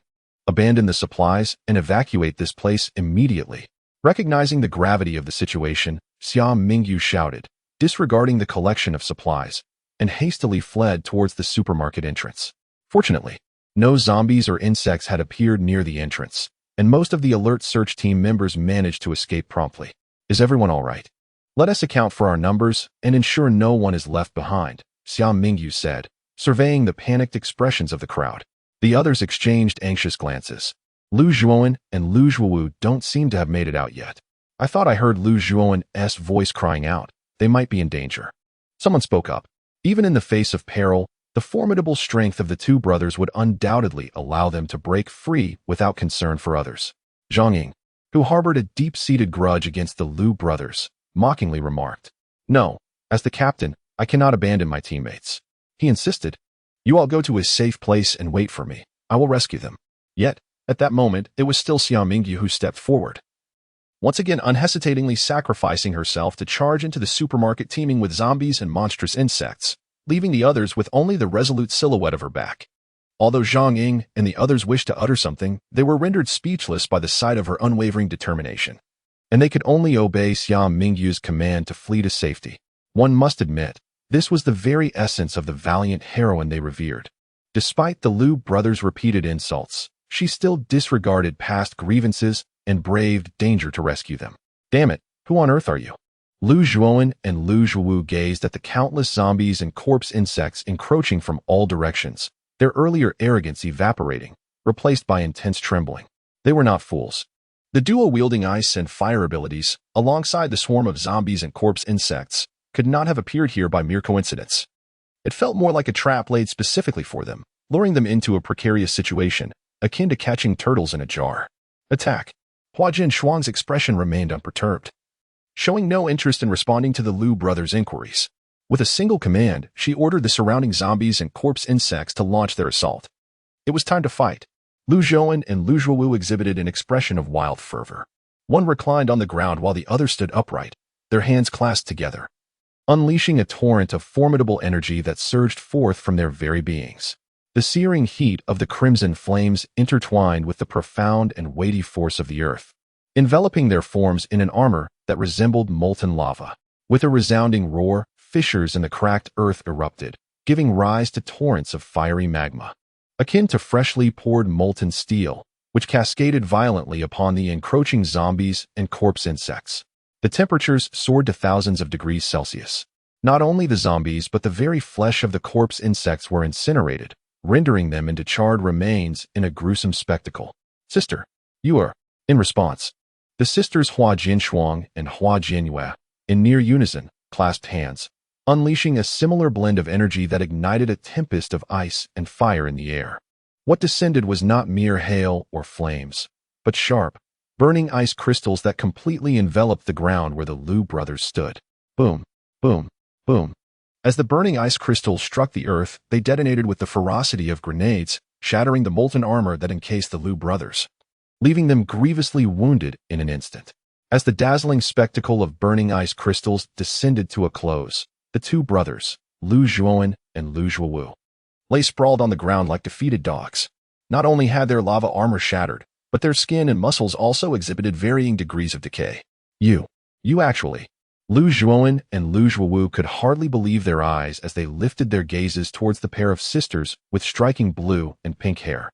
To their astonishment, they had also mastered the same elemental fusion talents as the brothers. Indeed, what a coincidence. No wonder our master specifically sent my sister and me to deal with you. It was to test whose elemental fusion skills are superior. Flower Jianhua remarked with a hint of discontent, pouting slightly. Master? The Liu brothers were taken aback at the mention of this term. Could it be that there was a true mastermind behind them? Why would this orchestrator treat them in such a manner? Please, spare us. The brothers pleaded, having awakened their A-level abilities and capable of elemental fusion. We are willing to serve your master. Liu Zhuowen was the first to react, humbly begging for mercy. Although he was unaware of their identities, surrender seemed the only option at that moment. Oh, how unfortunate. Our master only accepts women. Not men if you don't mind. You could consider changing your gender. Flower Jianhua replied with a playful smile. Only women? Change gender? Liu Zhuowen and Liu Zhuowu appeared ashen.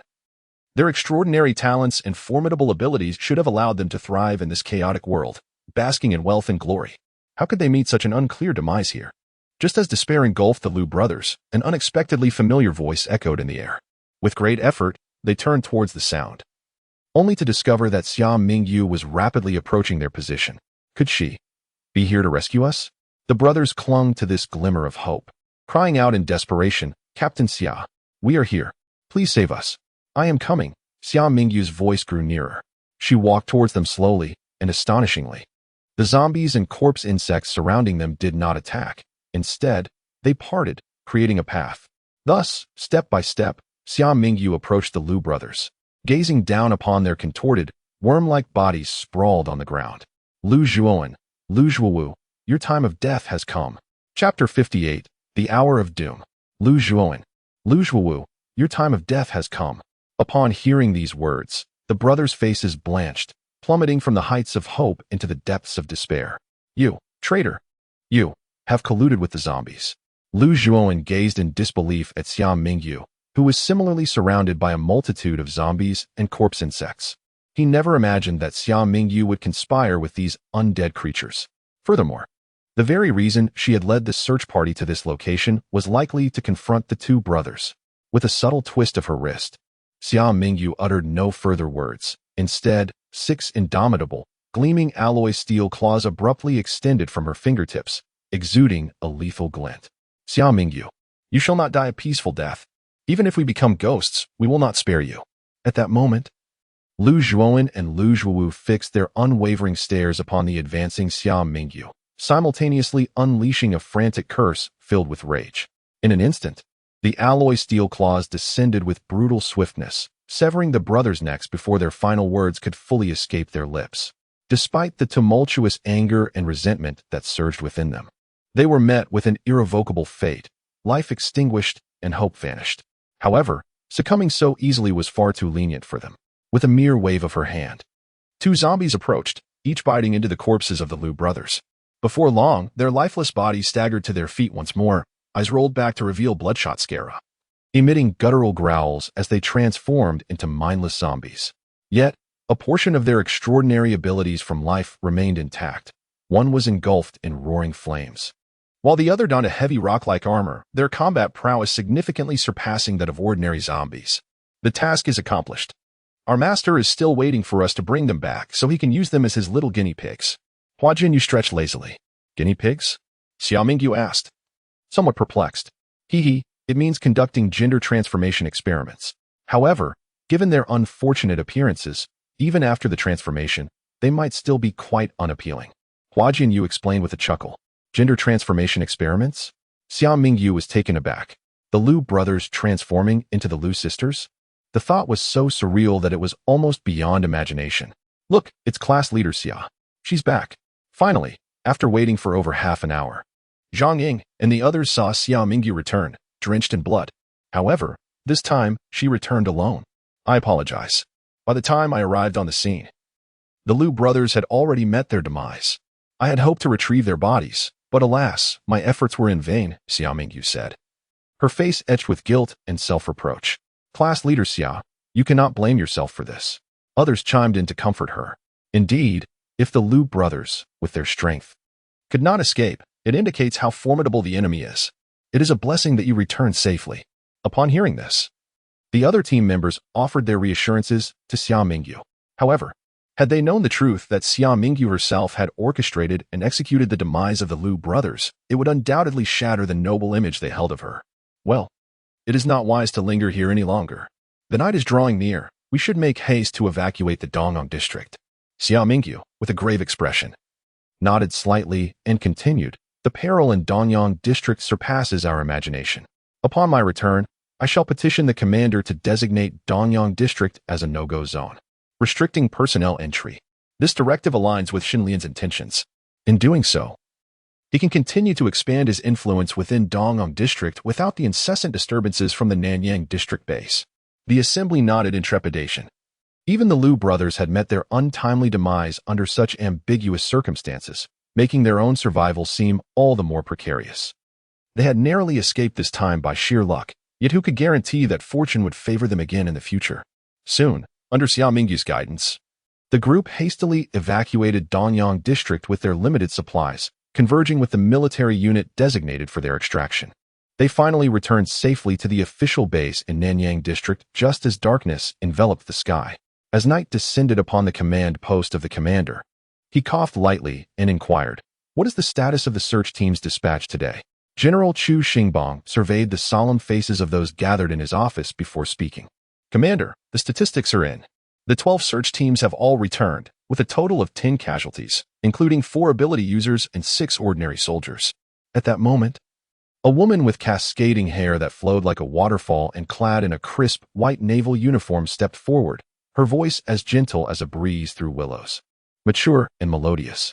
Upon closer inspection, the woman bore a striking resemblance to Xia Mingyu, who stood in the same line, yet she lacked the latter's sharpness and vigor, instead exuding an air of grace and gentleness. Her elegantly arched eyebrows were lightly brushed, her delicate nose and exquisite lips framed a gaze reminiscent of autumn waters, clear and serene. Her stunning oval face was subtly adorned with a touch of powder, enhancing her poised and refined demeanor, exuding maturity and charm. She was impeccably attired in a complete set of the 7-style white naval uniform, tailored to accentuate her curvaceous figure, hinting at a blossoming beauty that sparked the imagination. A black belt cinched her slender waist, accentuating the dramatic curves that blossomed below, ultimately tapering into a pair of remarkably long and delicate legs, forming a perfect S-shape. On the epaulets of her uniform, 2 golden stripes and a star insignia gleamed, signifying her rank as a major. This major officer was none other than Xia Mingyu's younger sister, Xia Qingqi. Unlike her sister, who had dedicated herself to a special operations unit, Xia Qingqi originally served as a combat staff officer in a unit of the South China Sea Fleet, primarily responsible for coordinating military operations and strategizing for the commanding officers.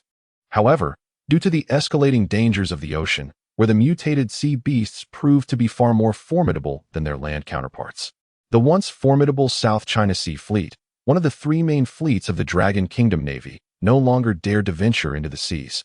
With the remnants of the Navy having largely transformed into an army, Xia Qingqi was likewise reassigned, although she had not awakened any supernatural abilities.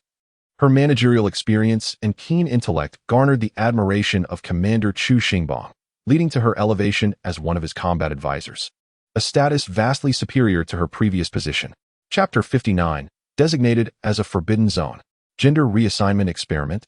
Upon hearing the staggering number of sacrifices, Chu Xingbang's countenance shifted dramatically, his cough growing increasingly severe. He had not anticipated that a mere reconnaissance mission could yield such dire circumstances. The casualties were predominantly concentrated in the districts of Xi'an, Danyang, and Beiyang. In Xiyang, the search teams faced a relentless assault from an overwhelming number of alien insects. which displayed remarkable coordination in their attacks and harbored intense hostility towards other life forms. This onslaught has decimated a significant portion of the zombies and mutated beasts in Xi'an, leading to an alarming expansion of their influence. Nanyang has entirely succumbed to the dominion of zombies and mutated beasts, with vast hordes of zombies organizing themselves into formidable groups, alongside thousands of mutated creatures that escaped from the Nanyang Wildlife Park.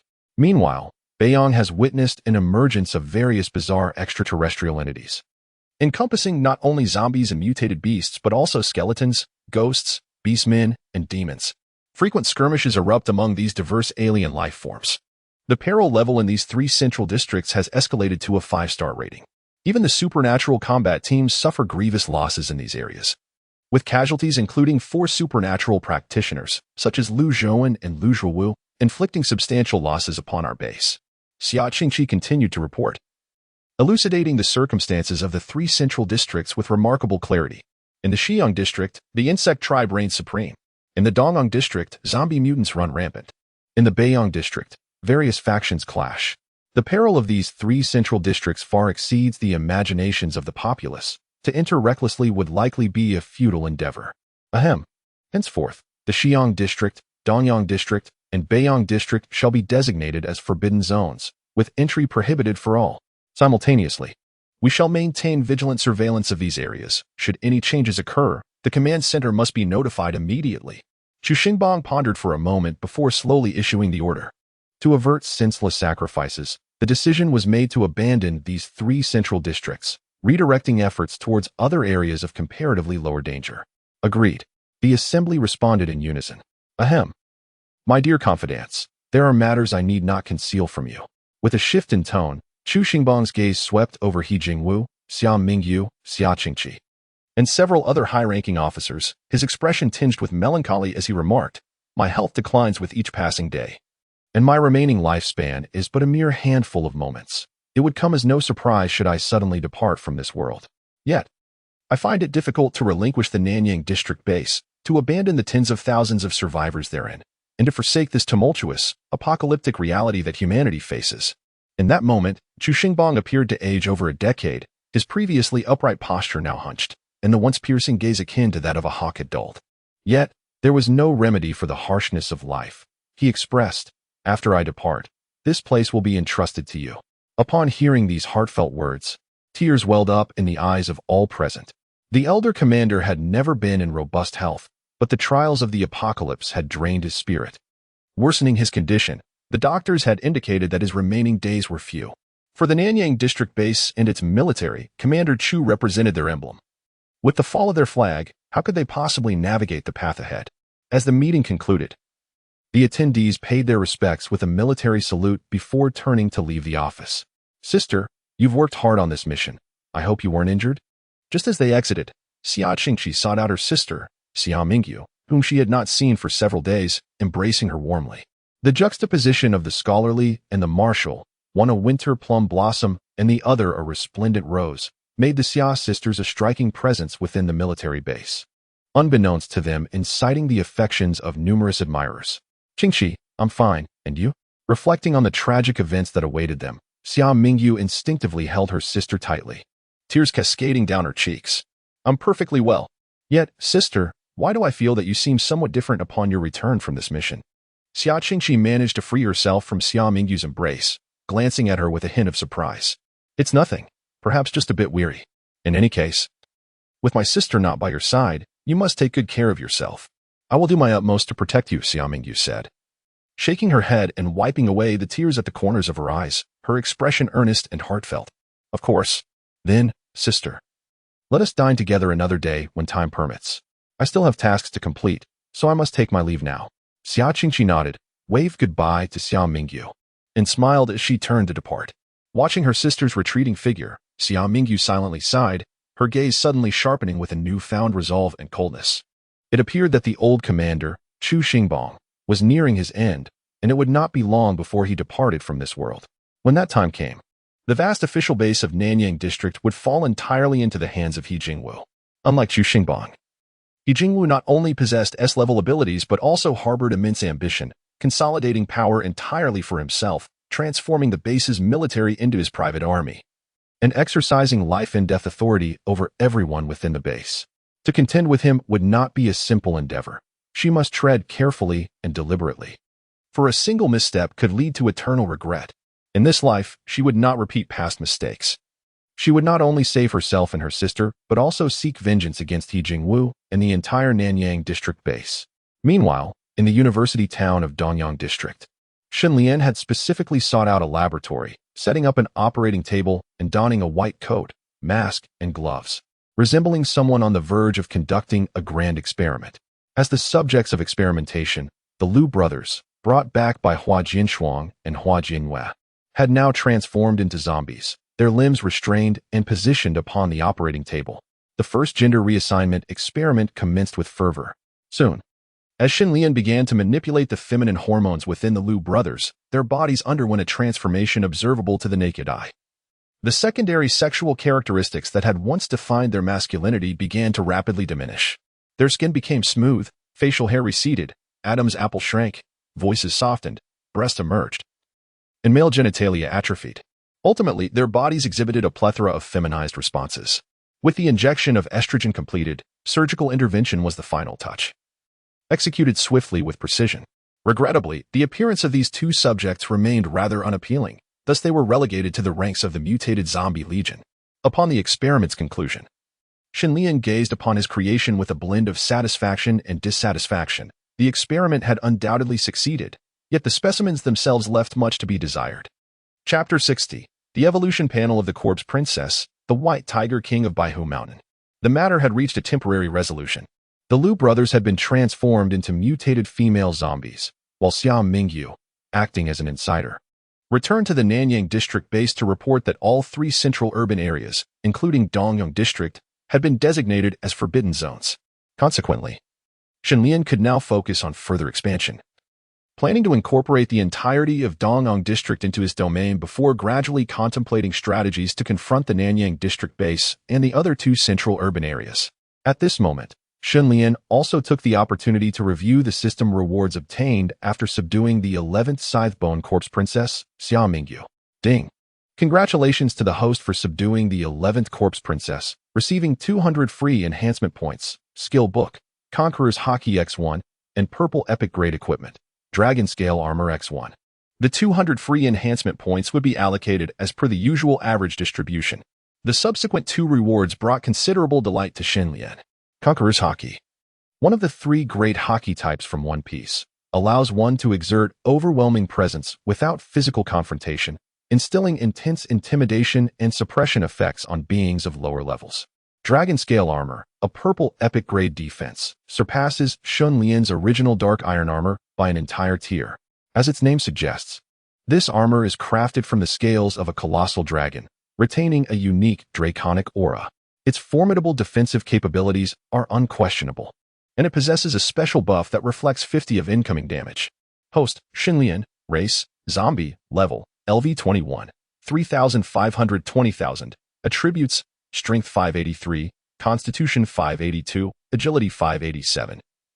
Spirit 605 abilities, Corpse Poison Infection, Undead Illumination Aura, Mental Domination, Thunderous Power, Hormonal Manipulation Skills, Basic Beast Mastery, Skeleton Transformation, Conqueror's Hockey Equipment, Dragon Tooth Battle Axe, Blue Quality, Supersonic Wings, Purple Epic, Dragon Scale Armor, Purple Epic, Evolution Points, 10,500, Conquered Corpse Princesses, Morgana, Xiao Yuling, Xia Mingyu. Upon reviewing his attribute panel, Shen Lian realized that his accumulated evolution points had, for the first time, surpassed 10,000.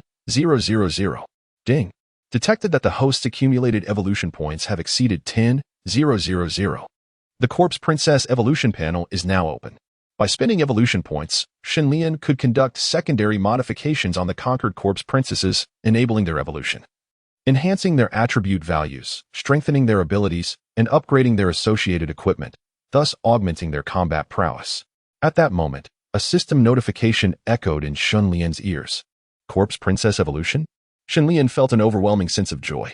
It turned out that the Corpse Princesses under his command predominantly possessed A-level abilities, with some even wielding S-level powers. If they were to evolve further, could he not potentially produce a cadre of S-level and even SS-level beings? Shen Lian eagerly proceeded to investigate further. The evolution and transformation of the original A-level necromancer requires the expenditure of 5,000 evolution points. For the original S-level necromancer, it necessitates 50,000 evolution points. As for the transformation of the original SS-level necromancer, it demands a staggering 500,000 evolution points. With the meager 10,500 evolution points that Shen Lian has painstakingly accumulated, he can only afford to enhance 2 original A-level necromancers. Indeed, evolution points are quite ephemeral in their utility. Which 2 necromancers should he choose for this enhancement? Shen Lian stroked his chin, a hint of contemplation gracing his features. As time progresses, the number of necromancers in his harem is steadily increasing, and balancing them will require considerable effort on his part. Firstly, the first spliced necromancer Lin Minglan and the second moon necromancer Liang Guyun are not under consideration for the moment, as they are currently focused on nurturing their offspring, with the time of their delivery drawing ever closer. Should they undergo evolution now, it might lead to unforeseen complications. Thus, it is prudent to postpone their enhancement.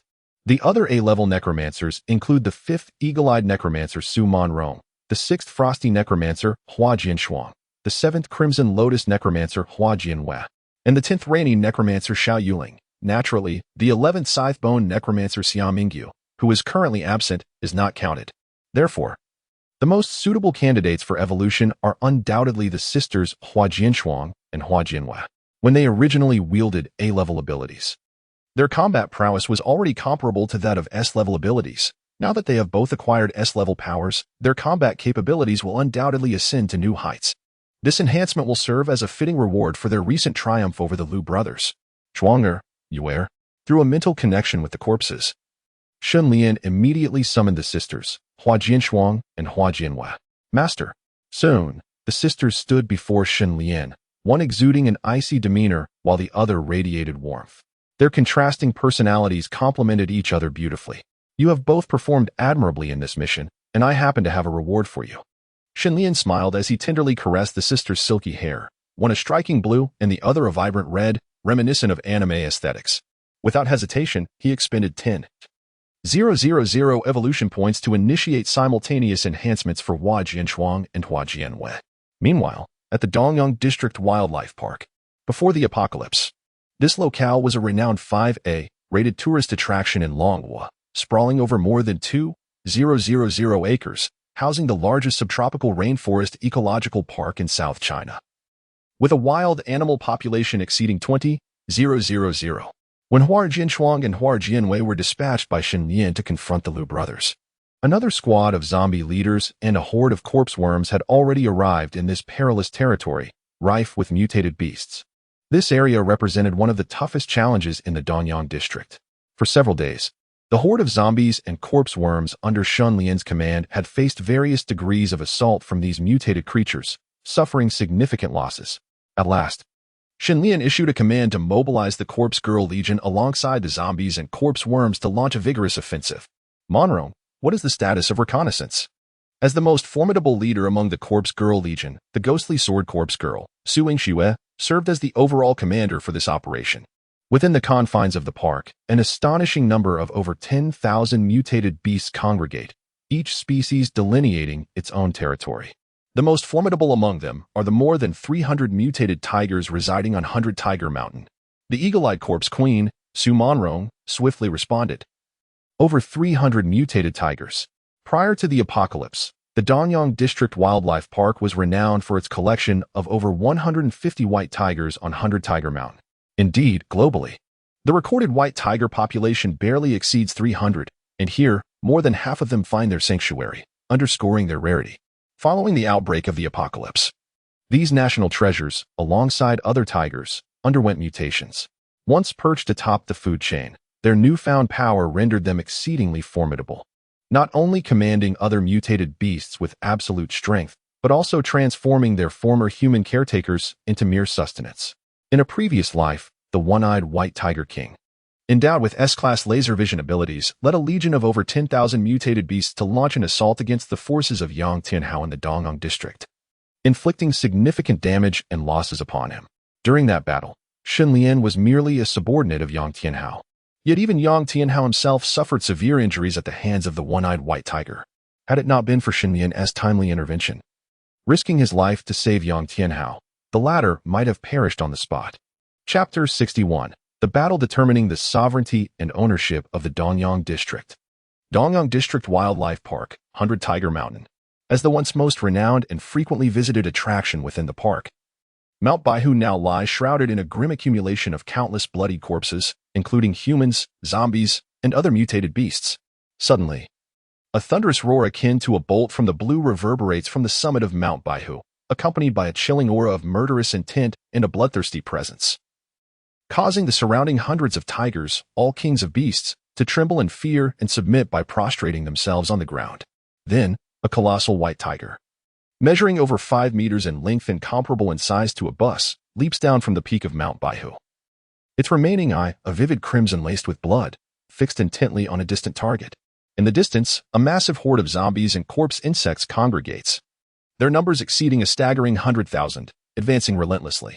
The one-eyed white tiger king roars in uncontrollable fury, for this territory is its domain. And these damned zombies and insects dare to invade so brazenly, unmistakably challenging its authority. Enraged, it vows to rend these despicable creatures to shreds.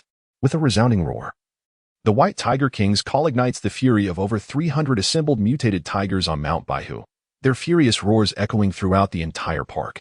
Soon, all the mutated beasts inhabiting the park respond in unison to this clarion call. In a moment, there emerged a colossal mutated elephant, akin to a small mountain, adorned with the formidable tusks of a mammoth, a mutated rhinoceros, entirely encased in a layer of metallic armor, swarms of mutated gray wolves, each possessing 2 heads, and countless avian creatures of varied forms, their incessant cries echoing through the sky.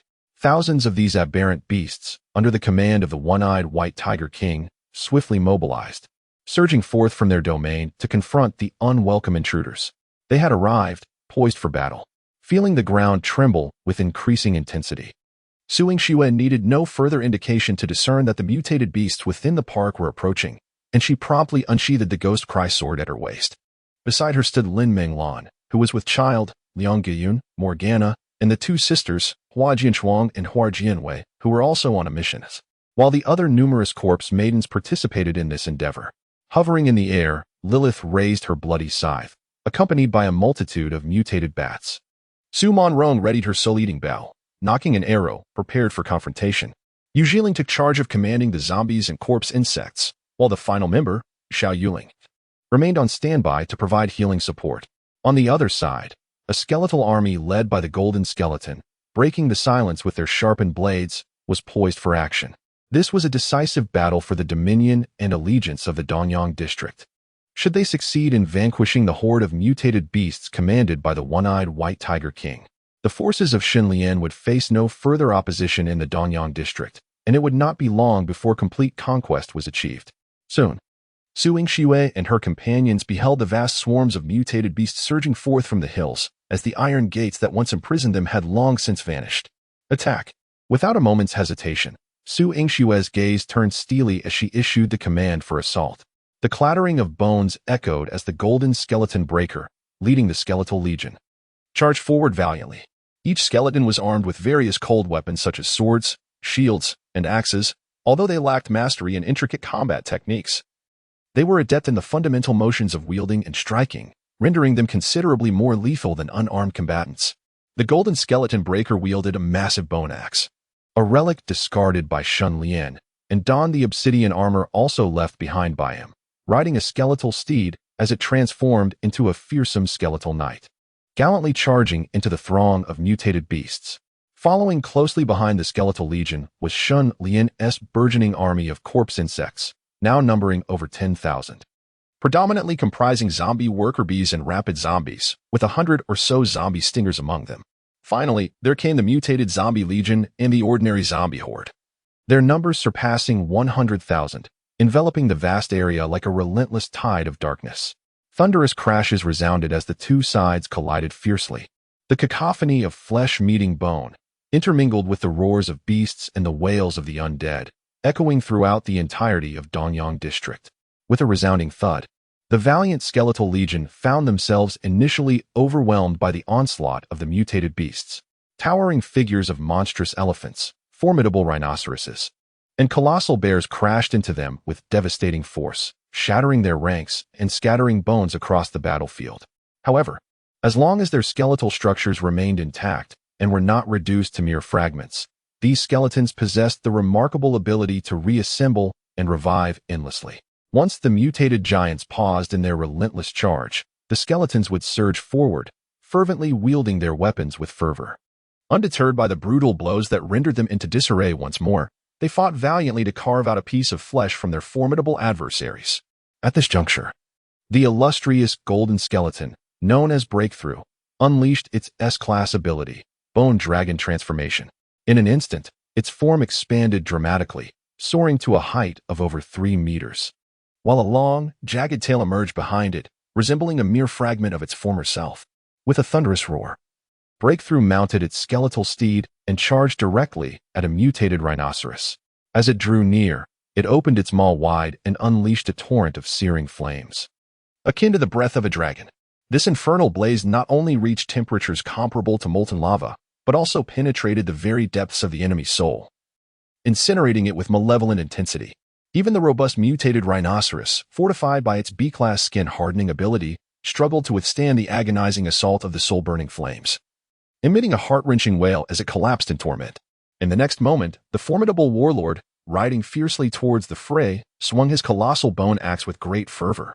The immense force combined with the razor-sharp blade cleaved through the massive cranium of the mutated rhinoceros, causing blood to erupt like a fountain, while brain matter splattered in a gruesome display, signaling the swift demise of its life force. As the creature fell, the golden bones of the warlord darkened imperceptibly, a clear indication of his ascension. Unbeknownst to him, syllables began to escape his lips, and with the axe raised high, he roared triumphantly before charging towards the next mutated beast. Chapter 62. The Emergence of the One-Eyed White Tiger King. The Power of Winter and the Power of the Sun. Following the clash between the skeletal legion and the mutated beasts, the army of corpse insects swiftly entered the fray. These insects exhibited a fiercer combat prowess than their skeletal counterparts, launching coordinated assaults in groups. The zombie-like creatures engaged in close combat to restrain their foes, while the zombie serpents unleashed ranged attacks. Even the colossal mutated elephants struggled to withstand the onslaught, their massive forms crashing to the ground like mountains toppled. With the final encirclement by the zombie horde, one mutated beast after another succumbed under the relentless trident assault of the skeletons, corpse insects, and zombies, their flesh and cores devoured on the spot. Su Yingxue, Lilith, Su Minyang, Yi Jiling, and Xiao Yuling, the 5 corpse maidens, each displayed their unique prowess, tirelessly exterminating the mutated beast without reservation. The battle had unknowingly persisted for over half an hour, reaching a fervent climax. Both sides fought fiercely, their engagement akin to a blazing inferno. Tens of thousands of mutated beasts confronted an army of skeletons, corpse worms, and zombies that outnumbered them tenfold. Despite being at a disadvantage, the mutated beast exhibited no signs of collapse, often leveraging their innate racial superiority to triumph against overwhelming odds. It typically required a horde of ordinary skeletons, corpse worms, and zombies to bring down a single common mutated beast. At that moment, a series of thunderous roars erupted, instilling terror in those mutated beasts contemplating retreat. Subsequently, hundreds of formidable and agile mutated tigers sprang forth, launching themselves at the skeletons, corpse worms, and zombies. Each of these mutated tigers possessed a level exceeding 8, with many reaching level 10, their attributes surpassing triple digits, a level several times greater than that of ordinary beings. Each charge and swipe of their claws inflicted vast casualties among the skeletons and zombies, leaving them utterly defenseless. Only the long-range venomous spines of the zombie spine snakes posed a threat, yet the mutated tigers, displaying remarkable intelligence, swiftly redirected their focus towards the spine snakes, prioritizing the elimination of this imminent danger. While the zombie spine snakes boasted formidable long-range killing capabilities, they were significantly vulnerable in terms of speed and defense. Once targeted by the mutated tigers, even the protection of the zombie swift worms would be insufficient to avert disaster. Roar. Adding to the dire situation, a resounding and formidable roar of a tiger echoed through the air, marking the grand entrance of the true sovereign of this territory, the one-eyed, white tiger king. This majestic creature had attained a formidable level of LV-15, with its attributes surpassing 200, showcasing immense strength. Upon assessing the attributes of the one-eyed white tiger king, the eagle-eyed corpse lady Su Minyang immediately adopted a grave demeanor and issued a warning. Among those present, the undisputed strongest was Su Yingxue, whose current level of power was second only to Xinlian, standing at LV-17, with her attributes also hovering around 200. With her prowess, she could at best achieve a stalemate against the one-eyed white tiger king. Only through the combined efforts of several corpse ladies could there be a viable chance of overcoming this formidable beast. Meanwhile, at Yangsheng University, Xinlian expended 10,000 evolution points to initiate the first evolutionary transformation of the sisters, Hua Jinshuang and Hua Jianhua. A brilliant silver light emanated from the sisters, gradually merging into their beings. Thus, the process of evolution officially commenced. Hua Jinshuang and Hua Jianhua maintained their hand-in-hand posture, one embodying ice and the other fire, intertwining in a harmonious blend of frigid cold and searing heat, constantly expanding while preserving a state of equilibrium. Remarkably, not only did the aura of the Hua sisters transform, but their appearances also underwent subtle changes. Boom. After an indeterminate period, the first evolutionary transformation finally reached its conclusion. Xinlian immediately scrutinized the current attribute panel of the Hua sisters, name, Hua Jinshuang, race, Ice Essence Corpse Bride, number 6, level, LV-14, 2500 4000, attributes, strength 135, constitution 138, agility 140, spirit 203, abilities, corpse poison infection, power of winter, S-class ability, ice attribute, an advanced version of frost power, capable of altering weather and seasons, completely transforming one's bodily tissues into ice, with the ability to control temperatures as low as absolute zero, -273. 15. Elemental fusion, a level ability, capable of merging with specific elements that are mutually compatible. Equipment, winter staff, blue quality equipment, enhances ice-type skill power by threefold, reduces mental energy consumption. Name, Hua Jinyu race, Scarlet Lotus Corpse Princess, number 7, level, LV-14, 1500 4000, attributes, strength 130, constitution 135, agility 138, spirit 198, abilities, corpse poison infection, solar power, S-level ability, fire attribute, an upgraded version of crimson flame power, capable of absorbing solar radiation and transforming it into plasma, allowing the body to become entirely engulfed in flames, with a maximum temperature of 5500 C, equivalent to the surface temperature of the sun. Elemental fusion, a level ability, capable of merging with specific elements that are mutually compatible. Equipment, solar staff, blue quality equipment, enhances fire-type skill power by threefold, reduces mental energy consumption. Indeed, both Hua Jinshuang and Hua Jinyu's original A-level abilities have directly evolved into more formidable S-level abilities, accompanied by a significant enhancement in their attributes. Whether it is the power of winter or the power of the sun, each is an exceedingly rare S-level ability. Furthermore, with the inherent talent for elemental fusion possessed by the Hua Jin sisters, the magnitude of their strength is simply unimaginable. Moreover, Xinlian was surprised to find that the sisters' appearance and physique seemed to have undergone optimization during their evolution. Originally, the combined evaluation level of the two sisters was merely S rank, but now, after a thorough assessment by Xinlian, it has soared to SS rank. This transformation is nothing short of a remarkable metamorphosis, justifying the considerable number of evolution points Xinlian has invested. "Thank you, Master," exclaimed Shuanger. "Thank you, Master. Yue adores you to bits." The two sisters, Hua Jinshuang and Hua Jinyu, could distinctly perceive their profound changes, and while they were overwhelmed with joy, they also felt immense gratitude towards Xinlian. Unbeknownst to them, their fondness for Xinlian had reached an impressive 100. Xinlian intended to test the current capabilities of the Hua sisters' supernatural powers and their combat strength after elemental fusion. However, he was suddenly met with a distress signal from Su Yingxue and others. It appeared that the situation on the front lines was rather dire. "Shuanger, Yue, it is time for you to showcase your talents." Thus, without further delay, Xinlian, accompanied by the eager Hua sisters, activated the supersonic wings and sped towards the East Yang District Wildlife Zoo. Chapter 63, The Three-Tailed Demon Fox. Soul Snatching. At the East Yang District Wildlife Zoo, it was not only the one-eyed white tiger king that posed a threat, Alongside it were three other formidable mutant beast kings. Among them was the Flame Lion King, wielding A-rank fiery powers, a frost giant python, commanding A-rank icy abilities, and a three-tailed demon fox proficient in A-rank soul-snatching powers. As for the one-eyed white tiger king, it possesses the S-class ability of laser vision, capable of absorbing energy from its surroundings, including solar radiation, light energy, and cosmic rays, metabolizing them into pulsating laser beams, which it releases from its eyeless socket. Its formidable power is sufficient to pierce through an entire mountain.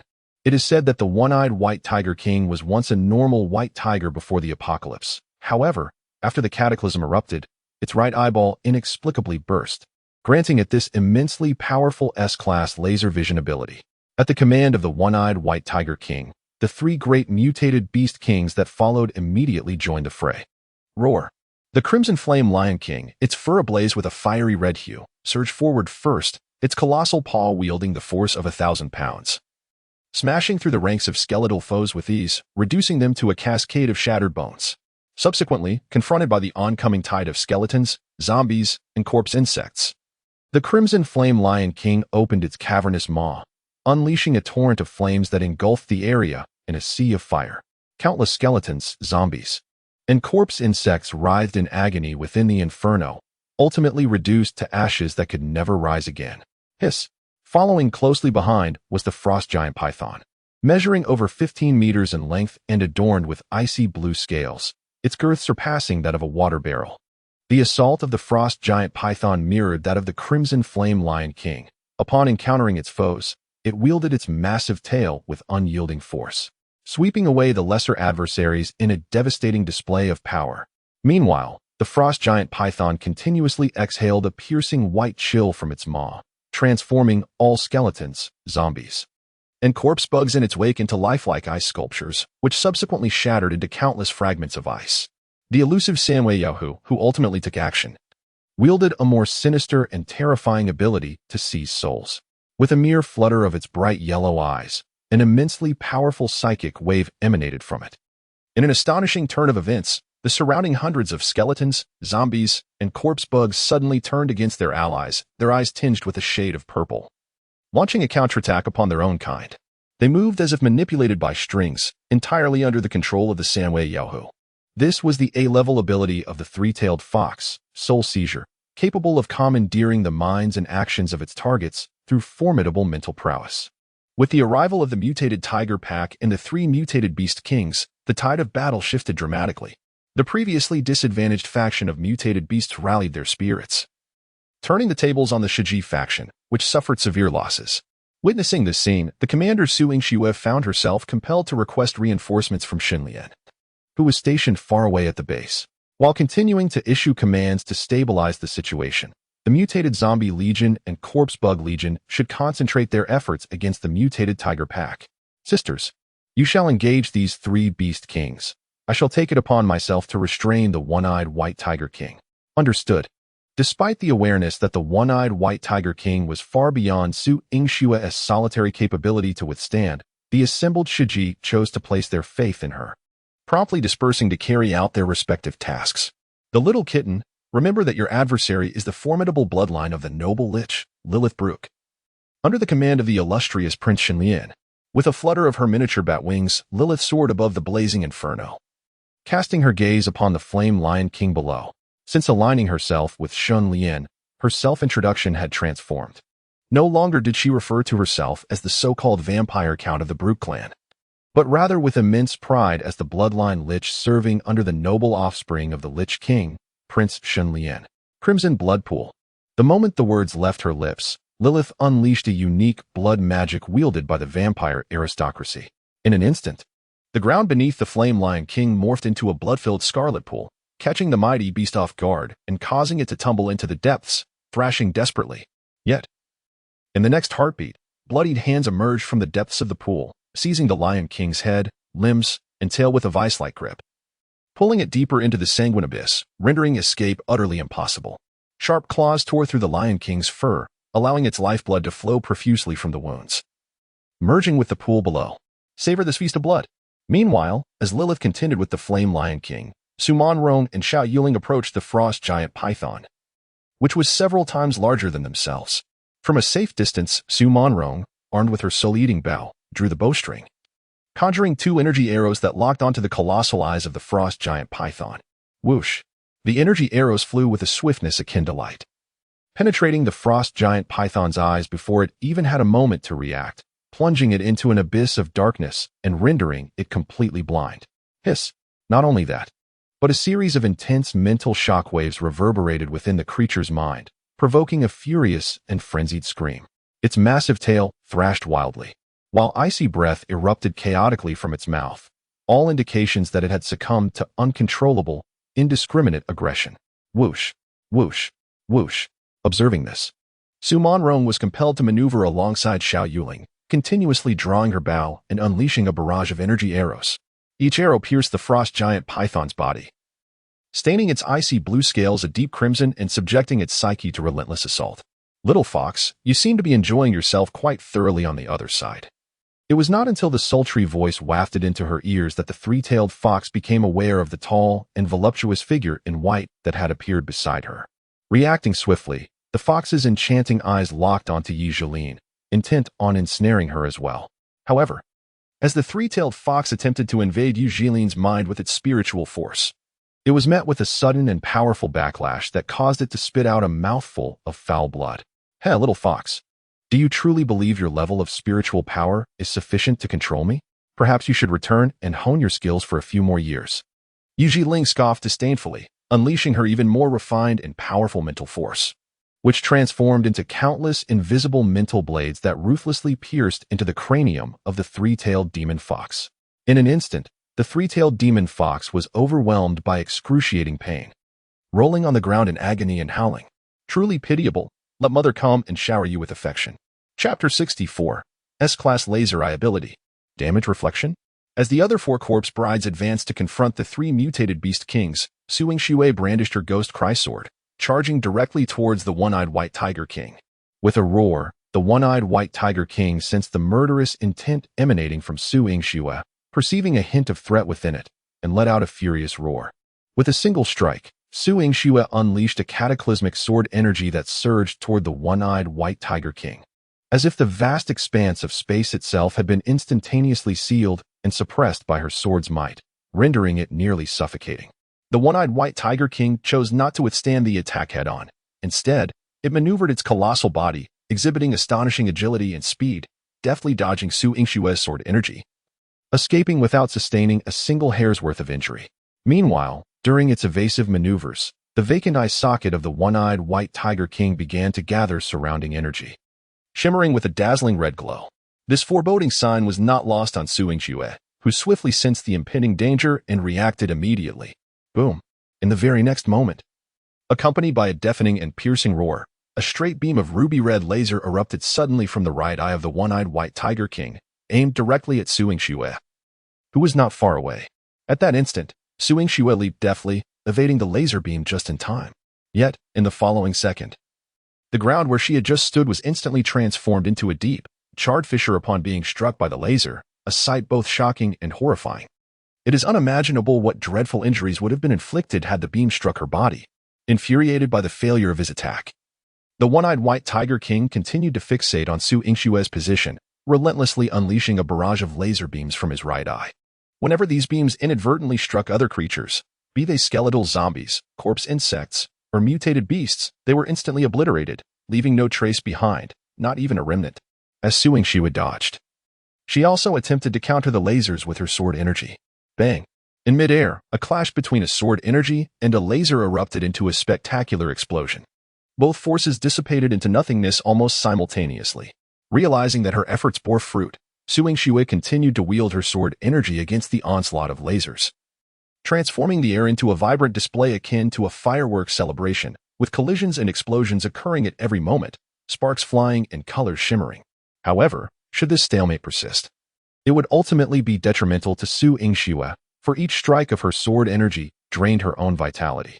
The one-eyed white tiger king, however, was capable of absorbing the surrounding energy, continuously unleashing razor-sharp laser beams. As long as its stamina and vigor were not depleted, it could maintain an unrelenting offensive. Boom! It was uncertain how long the stalemate had lasted, but the one-eyed white tiger king seemed to grow impatient. gathering all its energy and suddenly releasing a colossal beam of laser spanning several meters. Wherever the immense laser passed, whether it was the undead or mutated beasts, or inanimate objects such as bricks and stones, all were reduced to mere dust, utterly obliterated. Disaster. Upon witnessing this scene, Su Yingshua's expression changed drastically. She feared that her sword energy would be utterly insufficient to withstand such a strike. However, just as she was about to make a desperate stand, a figure so swift it was almost imperceptible to the naked eye appeared before her. Bang! Before she could discern the identity of the newcomer, the colossal laser had already descended, resulting in a thunderous explosion that propelled Su Yingxue several meters away. Yet, the figure at the center of the explosion remained steadfast. And amidst the swirling smoke, Su Yingxue even caught sight of the immense laser being repelled by some extraordinary energy, hurtling back towards the one-eyed White Tiger King. This sudden turn of events left the one-eyed White Tiger King momentarily stunned, unable to react in time, as it was struck by the reflected damage of the colossal laser. Roar. Even the one-eyed White Tiger King found it difficult to withstand the overwhelming force of the colossal laser. Its once pristine, snow-white fur, impeccably groomed, was instantly melted and scorched, while the underlying skin and muscle rapidly decayed. The entire tiger's physique became grotesquely disheveled, ultimately being hurled backward by the shockwave, rolling several times across the ground before collapsing under the unbearable strain. Undoubtedly, this assault inflicted considerable injury upon the White Tiger King. Meanwhile, a lingering sense of dread gripped Su Yingxue, who understood that had she been the one to receive such a blow, her life would likely have been forfeited. It was her master. At that moment, as the smoke gradually dissipated, Su Yingxue discerned that it was none other than Shun Lian, now clad in a brand new suit of armor, who had saved her.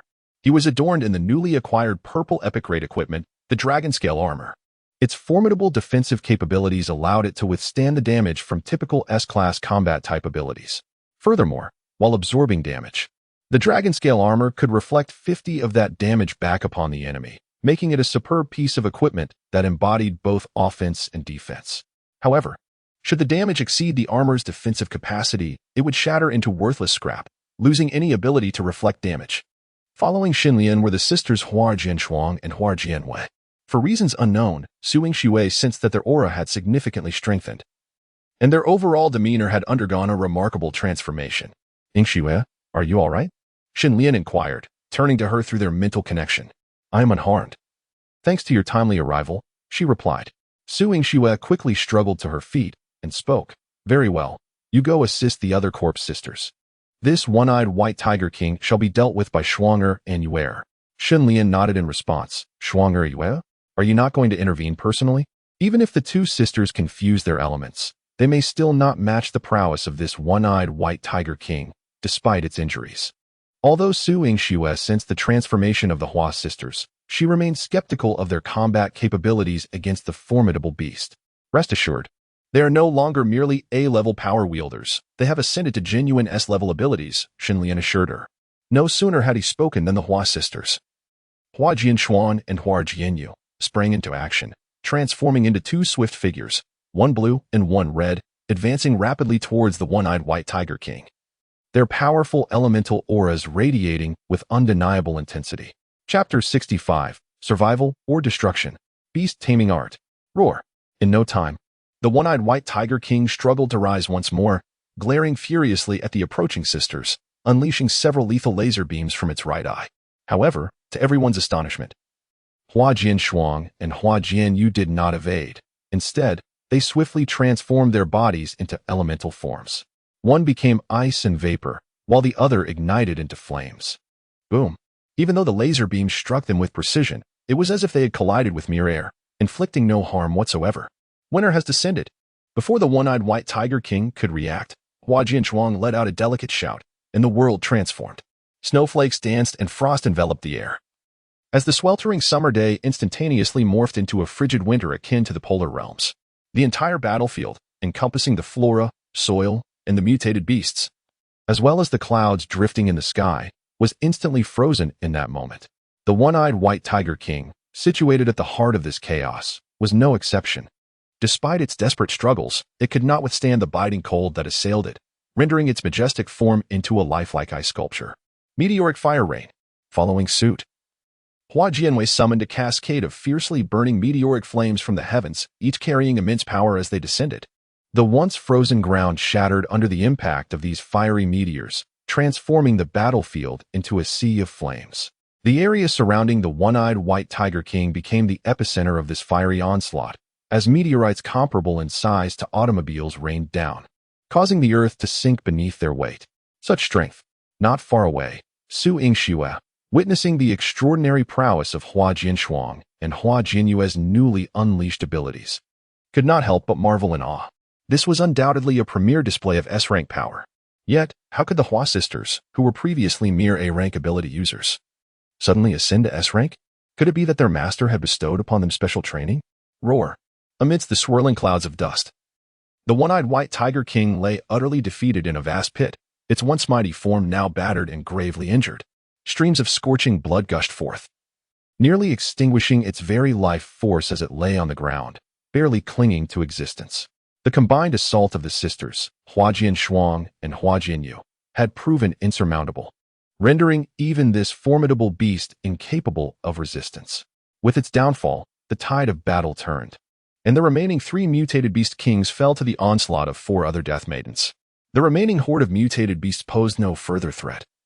Encircled by an overwhelming multitude of skeletons, zombies, and corpse insects, this decisive clash for dominion over the Dongyang district ultimately culminated in victory for Xunlian. Now came the time for reckoning and the gathering of spoils. Xunlian descended slowly before the one-eyed white tiger king. In a past life, this once arrogant and imposing monarch had succumbed to the likes of Yong Tianhao, its fate now resting precariously in Xunlian's hands. You should comprehend my words. Before you lie but 2 choices, to submit to me or to embrace death. I offer you this chance. Before the immense form of the one-eyed white tiger king, Xunlian appeared diminutive, yet the aura he exuded was far more astonishing than that of the vanquished beast. To live or to perish. The one-eyed white tiger king possesses remarkable intelligence, capable of comprehending Xunlian's words. Although it did not witness Xunlian's prowess in battle, it sensed a far more formidable aura emanating from him than that of the 2 female zombies wielding elemental powers of ice and fire.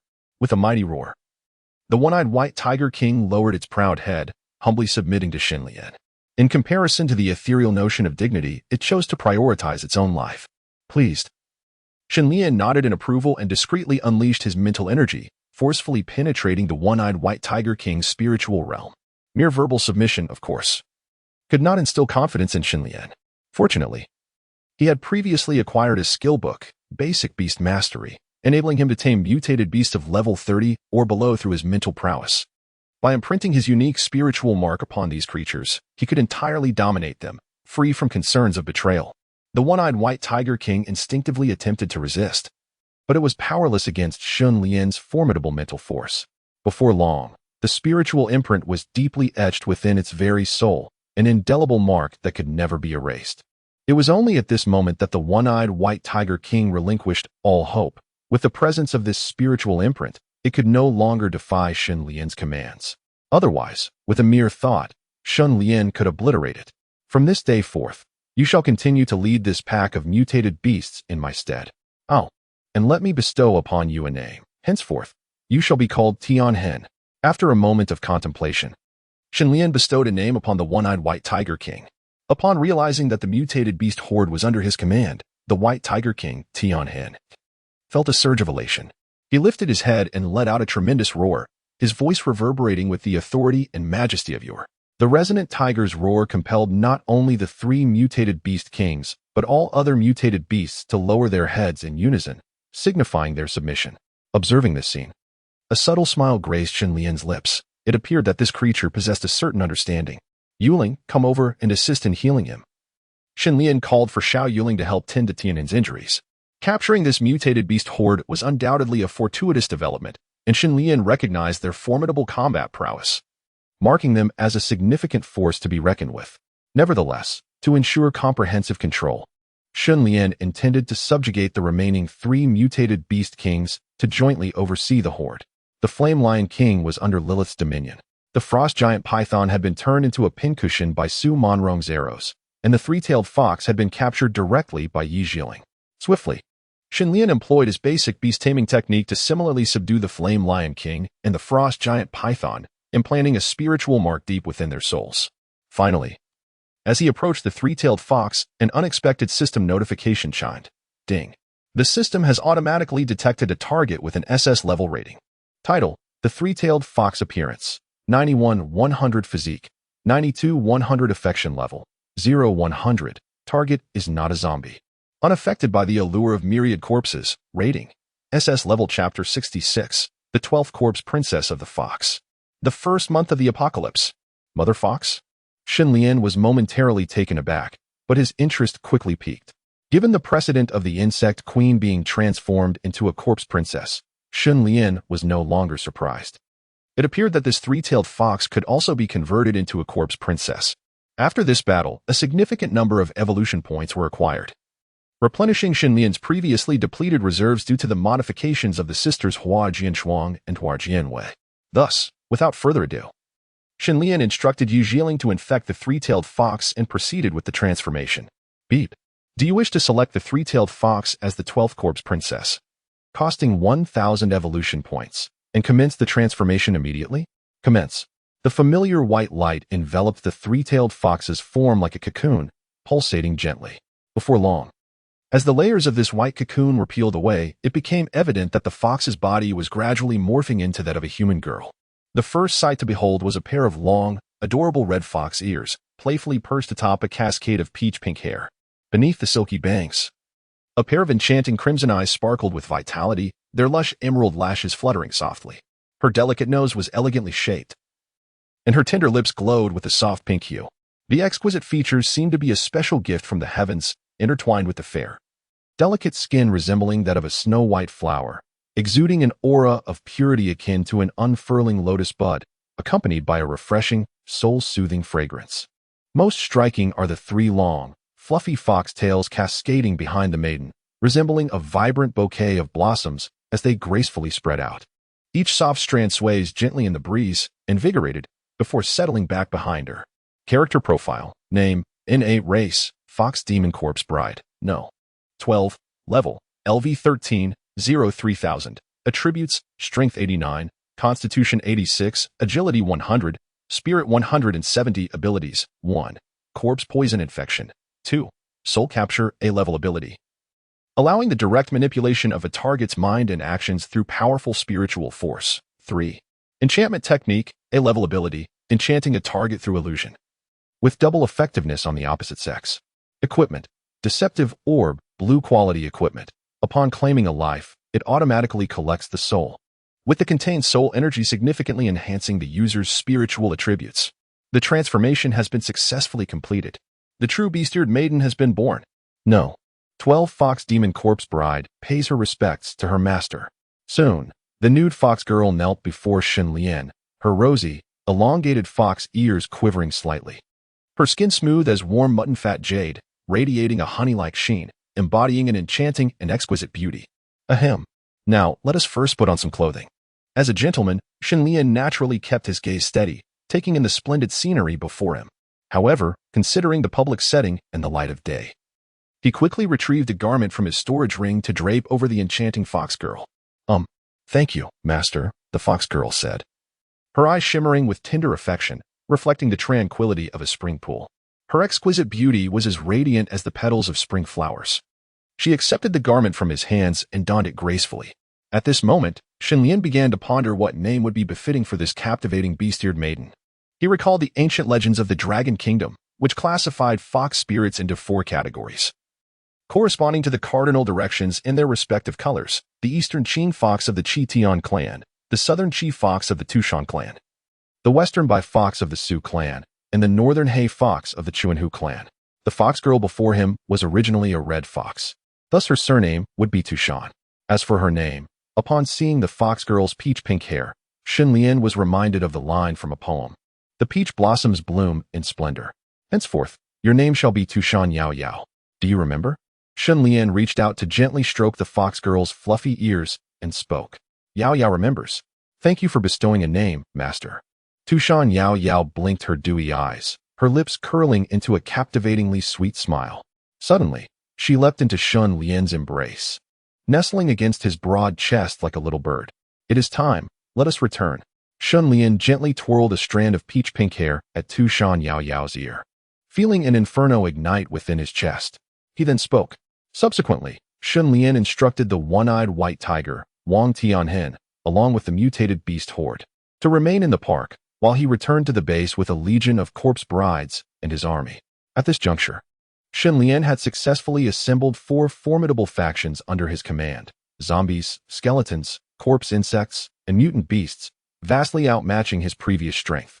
Once he fully secured control over the entirety of the Nanyang district, he could advance to his next strategy, whether it be the human survivor base in Nanyang district, the insectoid army in Shiyang district, or the alien forces in Beiyang district. All would inevitably fall into his grasp in the blink of an eye. Over half a month had passed since Shun Lian subdued the mutated beasts in the Dongyang district zoo. The first month of the apocalypse was drawing to a close. During this period, following the eradication of the mutated beast obstacle, no force in the Dongyang district remained capable of impeding Shun Lian's dominion. Ultimately, as if by natural progression, the entire Dongyang district was successfully conquered and claimed by Shun Lian's legion of corpse brides, fully integrating it into his sphere of influence. Unbeknownst to him, Shun Lian's army had transitioned from mere quantity to a significant qualitative transformation. The zombie corps, now the largest faction, exceeded 1 million in number, among which over 2,000 possessed various extraordinary abilities. Next in number to the horde of zombies is the legion of skeletons. Regardless of the departed zombies, corpse insects, or mutated beasts, Shun Lian has meticulously transformed them into skeletons, resulting in an astounding count exceeding 500,000. Ranking third is naturally the corpse insect legion, painstakingly crafted by the insect Queen Morgana, which has surpassed 100,000 in number. Thanks to Shun Lian's vigorous training, Morgana has rapidly ascended in level, now reaching level 20, with a staggering daily production of 5,000 eggs. Furthermore, she has unlocked new units for transformation. The Zombie Exploder is a specialized ground unit equipped with sacks filled with corrosive acid. Upon nearing the enemy, it can detonate itself, unleashing a torrent of its acidic essence. The transformation requires 100 points of ordinary energy, 10 points of special energy, and 1 larva, with a hatching time of 10 seconds. The Zombie Dragon serves as a fundamental aerial unit, boasting exceptional maneuverability and capabilities for both ground and air strikes. Its tail can launch a living parasitic crescent-shaped blade for projectile attacks. The transformation necessitates 1,000 points of ordinary energy, 100 points of special energy, and 2 larvae, with a hatching time of 240 seconds.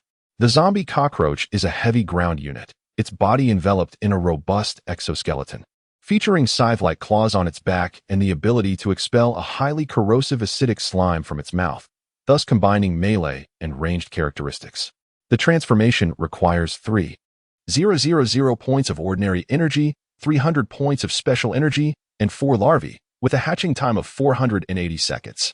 Lastly, there is the Mutated Beast Legion, nearly 20,000 strong. Chapter 67. The Birth of Shun Lian's eldest son. The family panel is activated. Thus, the 4 Grand Legions under Shun Lian have officially found their footing, each capable of standing independently as formidable military forces. The sole regret lies in the insufficient numbers of the Corpse Bride Legion, which Shun Lian heavily relies upon, currently. Including the absent Xia Mingyu, there are merely 12 Corpse Brides. Over the past half-month, 3 among them, Su Yingxue, Lilith, and Su Minyang, have been confirmed pregnant and have entered their gestation period. Meanwhile, Lin Minglan and Liang Giyun, who have been pregnant for a month, are on the cusp of giving birth. Naturally, Shun Lian is deeply concerned, spending the recent days by their sides, attending to their needs. According to the calculations of the gestation period, today marks the anticipated day of Lin Minglan's delivery. As expected, in the afternoon, Lin Minglan sensed she had entered labor. The child was about to be born. Inside the delivery room, the experienced obstetrician Xiao Yuling has been attending to Lin Minglan for quite some time, aided by several other corpse brides. Meanwhile, Shun Lian and his beloved corpse brides patiently await outside the room. Master, have you thought of a name for Lin's child? Indeed. I wonder whether Lin will have a boy or a girl. Master, do you prefer a boy or a girl? As they waited, the corpse brides surrounding Shun Lian engaged in lively conversation. Although Lin Menglan is the first corpse bride captured by Shen Lian, she is merely 21 years old, making her one of the younger among them. Apart from the even younger Hua Jianwei, the other corpse brides affectionately refer to her as Lin Mimi. Whether boy or girl, I hold affection for both. Shen Lian smiled as he spoke. For this child of Menglan, regardless of gender, we shall incorporate the character Lan from her name. If it is a boy, he shall be called Shin Fenglan. If a girl, Shin Qinglan. In the future, your children shall follow suit, deriving a character from their mother's name. Wonderful. Upon hearing this, the group of zombie brides erupted into cheers and applause. At that moment, the sound of a clear and resounding infant's cry echoed from the delivery room. Shortly thereafter, the door swung open, and Xiao Yuling emerged, removing her mask with a joyful exclamation. Master, both mother and child are safe. Upon hearing this, Shen Lian was instantly filled with excitement, springing to his feet and hastening into the delivery room. The first sight that greeted him was Lin Menglan, lying on the bed, her face ashen, clearly exhausted from the rigors of childbirth. Yet, upon seeing Shen Lian, a smile of joy broke through her fatigue. Her labor had gone smoothly, and she had given birth to Shen Lian's first zombie offspring. Menglan, you have worked hard. Shen Lian gently stroked her disheveled, damp hair, soothing her with tender words. Master, come and hold your son. At that moment, Yi Jiling, who had assisted in the delivery, approached with a smooth, tiny infant cradled in her arms. It's a boy. Unlike normal human infants, zombie babies possess notably pale skin and are born with teeth, allowing them to directly chew on flesh without the need for breastfeeding. Moreover, upon their arrival into the world, these little beings do not emit cries. Instead, they survey their surroundings with wide, round eyes, curving their lips into a smile and emitting a series of delightful giggles. What struck Shen Lian with an overwhelming sense of familiarity was the evident fissures at the corners of this little one's mouth, mirroring those of his mother, Lin Menglan, as if they were crafted from the same mold. A small fissured zombie. Nevertheless, this did not diminish Shen Lian's affection for his eldest son. He carefully took the baby from Yu Jiling's hands and playfully teased him with a finger, eliciting continuous laughter from the little one. Seizing the opportunity, Shen Lian also glanced at the baby's attribute panel. Name, mutated zombie. Race, zombie. Level, LV0. Attributes, strength 2, constitution 1, agility 1. Spirit 1, powers. Corpse poison infection gluttonous devouring. A-class ability. Manifests a massive maw capable of directly consuming a target, with the energy obtained from digestion reinforcing and enhancing itself. Astonishingly, the abilities are identical to those of his mother, Lin Menglan. To clarify, Shen Lian specifically inquired with the system and learned that the offspring born from him and other zombie queens might randomly inherit one or all of their parents' abilities, or potentially awaken new powers. Menglan, look, this little one resembles you so much. Indeed, a son is always closer to his mother. I have already bestowed upon him the name Shin Fenglan. What do you think? Shen Lian turned his head, seeking Lin Menglan's opinion. Very well, Fenglan. That is a melodious name. Lin Menglan replied with a smile, her entire being unconsciously radiating a gentle, maternal aura. Ding. The system has detected that the host has successfully acquired his first zombie offspring. The family panel is officially activated. For each additional zombie offspring your corpse princess bears, you will receive generous system rewards. As Shen Lian and Lin Menglan played with little Fenglan, a familiar system notification echoed in Shen Lian's ears. A new panel has opened? Shen Lian was overjoyed. Not only could he gain system rewards by subduing corpse princesses, but he could also earn rewards by allowing those already subdued to procreate. The only unfortunate aspect was that the zombie insects birthed by the insect queen corpse princess Morgana were not included. Ding. Your number 1 corpse princess, Lin Menglan, has successfully given birth to a son with a comprehensive evaluation of a grade. Reward, experience points 50,000, elixir, double experience potion. Skillbook, 9 White Bone Claw. Soon, the system rewards were dispensed. The 50,000 experience points instantly elevated Shen Lian's level by 1, bringing him to level 25. The double experience potion, when consumed, would double the experience points earned over the next 3 days. The Skillbook 9 Bone Claw, documented in the 9 manual, describes a superior martial art characterized by its malevolent and ruthless techniques, capable of slaying foes silently and with astonishing power. Such treasures are indeed invaluable. The effects of the double experience potion extend beyond merely augmenting the experience points gained from vanquishing enemies. It also proves beneficial during the dual cultivation sessions between Shun Lian and the corpses. Once Shun Lian masters the 9 Inbone Claw, he can impart this knowledge to each of the corpses, thereby enhancing their combat prowess. It seems that in the future, not only the corpses, but also the offspring will be plentiful. Chapter 68. The Caring Little Cotton-Padded Jacket. SS Class Ability Awakening Stone.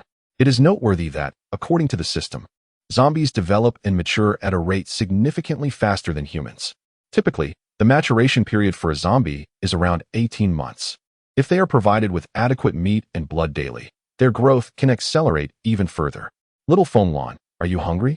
Come over and eat. Your parents are eagerly hoping you grow up quickly. At this moment, Shen Lian instructed Xia Yuling to bring over a bowl of prepared pork mince, personally feeding it to Little Feng Lan bite by bite. Little Feng Lan savored the meal with great delight, devouring an entire bowl of pork mince with astonishing appetite. After satisfying her hunger, Little Feng Lan yawned, appearing drowsy. Meng Lan, you should also take a good rest. Shen Lian gently placed the dozing Little Feng Lan beside Lin Meng Lan, and after watching them drift into slumber, he quietly exited the delivery room. 2 days later, Liang Yun successfully gave birth to a daughter. Shen Lian named her Shen Qingyun. Name: Mutated Zombie. Race: Zombie. Level: LV0. Attributes: Strength 2, Constitution 1, Agility 1. Spirit 1. Abilities: Poison, Infection, Thunder Power. S-level ability, capable of controlling lightning and absorbing electrical energy to heal wounds and enhance one S-level. As for the daughter, Little Qingyun was particularly affectionate towards her father, Shen Lian, having inherited his S-level Thunder Power ability. Ding! Your second zombie bride, Liang Yun, has successfully given birth to a daughter. Comprehensive evaluation, S-level. Reward: Experience points 100, 000, SS-level ability Awakening Gem. The 100, 000 experience points allowed Shen Lian to ascend 2 levels, breaking through to level 27. What surprised Shen Lian even more was that the second reward from the system was actually an SS-level ability Awakening Gem. Precious daughter, your father adores you. Truly. As expected from his beloved little darling, Shen Lian couldn't help but burst into excited laughter. An SS-level ability user is a rarity across the entire Yang City and even in the whole of South Guangdong Province. In his previous life, Shen Lian had merely heard of an SS-level ability user stationed near the capital of Long Country, in Yanjing Base, but had never witnessed it firsthand or experienced the might of an SS-level ability. At last, he had the opportunity. Ding! Do you wish to use the SS-level ability Awakening Stone immediately? Yes. Shen Lian did not hesitate and immediately utilized the SS-level ability Awakening Stone in his possession. As for the nature of the SS-level ability that would be randomly awakened, he left that to fate. In the next moment, the Awakening Stone erupted with a dazzling golden light, enveloping Shen Lian entirely. Within mere seconds, the system's notification chimed again. Ding! Congratulations. You have successfully awakened the SS-level ability, Spatial Power. This power allows you to command the forces of space, enabling you or any object to traverse different dimensions through spatial jumps, and to reconfigure, sever, isolate, compress, collapse, seal, banish, or even create a new realm according to your will. The SS-level ability, Spatial Power. As Shen Lian felt a novel force surging within him, he instantly sensed a profound connection with his surroundings. With a mere thought, a bottle of mineral water that had been resting on a nearby table materialized in his hand. With another thought, the mineral water was effortlessly returned to the table. This was the essence of spatial jumping. Shen Lian conducted experiments back and forth until he began to unravel some of the mysteries of spatial power. Unlike the so-called telekinetic abilities, which can achieve a similar effect of retrieving objects from a distance through an invisible force, resulting in a mere positional shift within the same space, spatial jumping directly transports an object from one dimension to another. It is not merely a transformation of location, but a transition between different realms. Moreover, spatial jumps are not limited to the mere transportation of inanimate objects. Living beings can traverse through space with equal ease. Shen Lian possesses the ability to execute short-distance spatial jumps at will, and with time, as he masters this skill, he will be capable of long-distance spatial transitions, crossing provinces, nations, continents, and even traversing planetary realms will become trivial feats. Furthermore, the power of space is not solely confined to displacement. It harbors an abundance of combat skills waiting to be unearthed. For instance, the spatial blades released through the cutting of space can effortlessly bypass any physical defenses, cleaving through an adversary's form with precision. This formidable ability extends beyond mere opponents. Even towering skyscrapers, vast mountain ranges, or entire planets can be severed in twain using these spatial blades. Additionally, the collapse of compressed space can subject foes to the harrowing sensation of the heavens themselves crashing down, mercilessly reducing them to mere pulp and blood. There exists a myriad of advanced spatial skills to explore, including spatial seals, spatial storms, and spatial banishment. In essence, the potency of spatial power far surpasses Xin Lian's current understanding. He is merely at the threshold of its potential. To truly master it will demand considerable time and dedication in the future. Now, let me access my attribute panel. Host, Xin Lian. Race, Zombie. Level, LV27-15000, 70000. Attributes, Strength 763, Constitution 762, Agility 767. Spirit 805 Powers, Zombie Venom Infection, Undead Illumination Aura, Mental Domination, Thunderous Might. Hormonal Manipulation, Spatial Power Skills.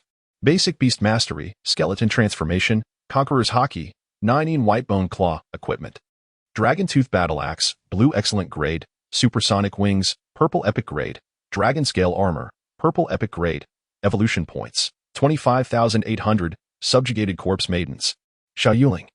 Xiao Mingyu, Tu Shan Yao Yao. After half a month, so many evolution points had been amassed. Having briefly familiarized himself with the newly acquired spatial power, Xin Lian redirected his focus to the evolution points. Beyond enhancing his own strength, he could not neglect the evolutionary transformation of his corpse maidens. Xin Lian's current plan was to evolve all the A-grade corpse maidens, elevating them to S-grade powers. A legion of S-grade corpse maidens would undoubtedly constitute an extraordinarily luxurious force. To commence, Xin Lian opted to evolve Lin Menglan and Liang Guyun, who had recently completed their production, rewarding them for bearing his offspring. With a mere wave, 10,000 evolution points were swiftly expended.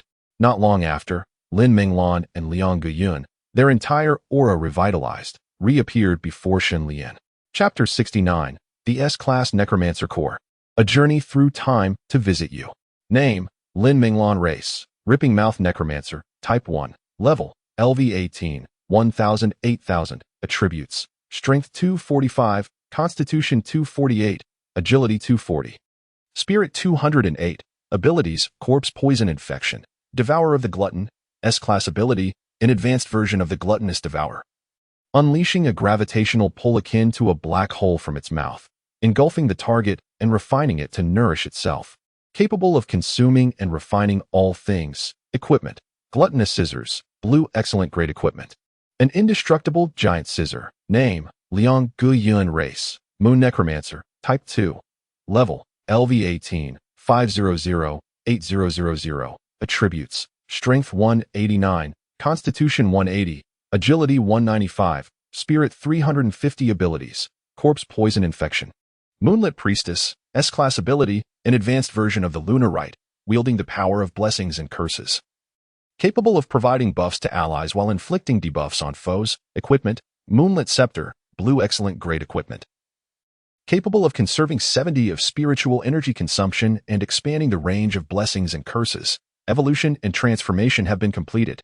Lin Menglan and Liang Guyun not only acquired formidable S-Class abilities but also underwent physical transformations, enhancing their appearance and figure, achieving an overall evaluation of SS Class. Subsequently, Xin Lian proceeded to evolve and transform the remaining 3 A-grade ability corpse queens, unreservedly exhausting his accumulated evolution points. The 5th, the Eagle-Eye Corpse Queen Su Monro, saw her original A-grade ability of Heavenly Insight upgraded to the S-grade ability of Barrier Vision, granting her not only the capacity to perceive all directions, but also the power to see through illusions and discern the truth. Her green exceptional grade weapon, the Soul Eating Bow, was also elevated to the blue exquisite grade weapon, the Celestial Wolf Bow, significantly enhancing its lethality. The 10th, the Rain Spirit Corpse Queen Xiao Yuling, had her original A-grade ability of Celestial Rain bestowed upon her, transformed into the S-grade ability of Resurrection, which endowed her with formidable healing powers capable of truly reviving the deceased from their skeletal remains, summoning their lost souls back to their bodies for a rebirth in a state of nirvana. However, the resurrection technique demanded considerable energy from Xiao Yuling herself, allowing her to invoke it only once in a short span. Her previous green exceptional grade item, the Rain Necklace, was upgraded to the blue exquisite grade item, the Soul Returning Necklace, specifically designed to summon the souls of the departed. Finally, the 12th, the Fox Demon Corpse Queen Tu Shan Yao Yao, witnessed the enhancement of one of her A-grade abilities, Soul Capture, into the S-grade ability of Heart Confinement Array, which enabled her to unleash a vast prison array that could control the minds and actions of all targets within its vicinity. With this, all of Shun Lian's Corpse Queens, except for the 11th, the Scythebone Corpse Queen Xia Mingyu, who was embedded as an undercover agent, had ascended to become S-grade ability wielders.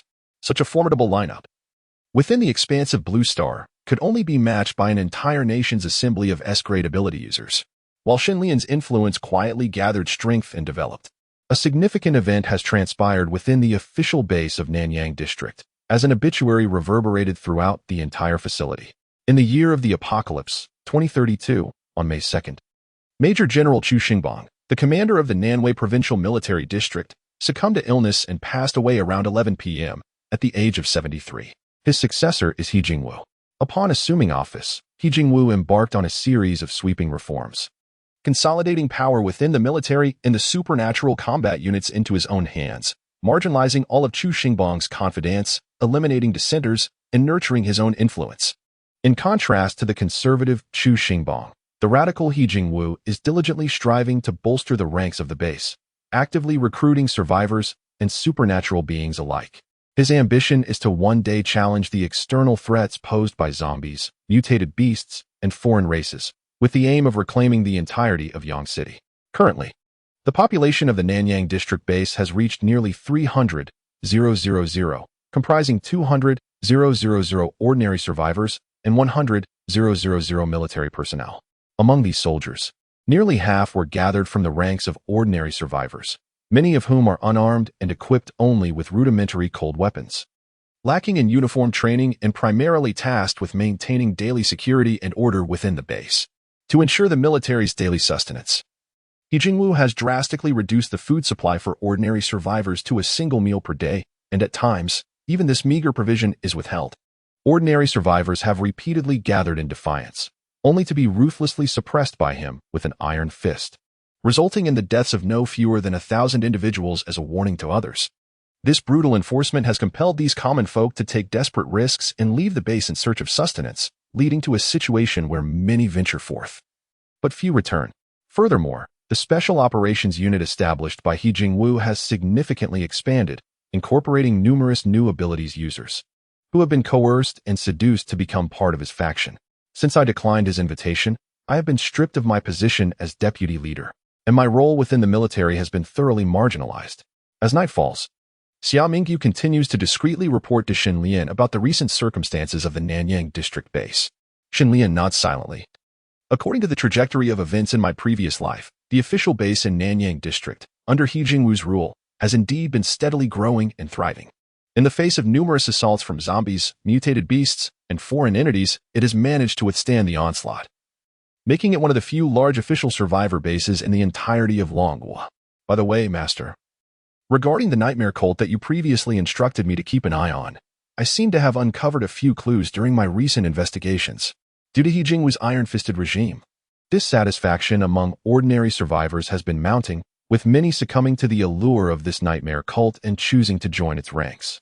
However, the identity of the cult's leader remains unknown for the time being. Based on my deductions, the recent uprisings among ordinary survivors are likely being instigated by the nightmare cult. As events unfold, they may embark on further actions, which I shall continue to monitor closely, Xia Mingyu stated. The Night Demon sect is also an immensely significant force in the previous life, with its leader, the Night Demon Master, being an S-rank ability user of considerable prowess. Thus, Shen Lian specifically tasked Xia Mingyu with an investigation. Very well, you have worked hard, Shen Lian remarked through their mental connection. Suddenly, he shifted the topic and enigmatically inquired. By the way, is there anyone beside you? No, I am alone in the room, Xia Mingyu replied. Good, please provide me with the exact address of your location. I wish to pay you a visit, Shen Lian said with a smile. Visit me? Xia Mingyu was momentarily taken aback by his words. How could the master come to see her? The official base in Nanyang District was heavily fortified, not to mention her current military dormitory. Even a fly entering would be detected.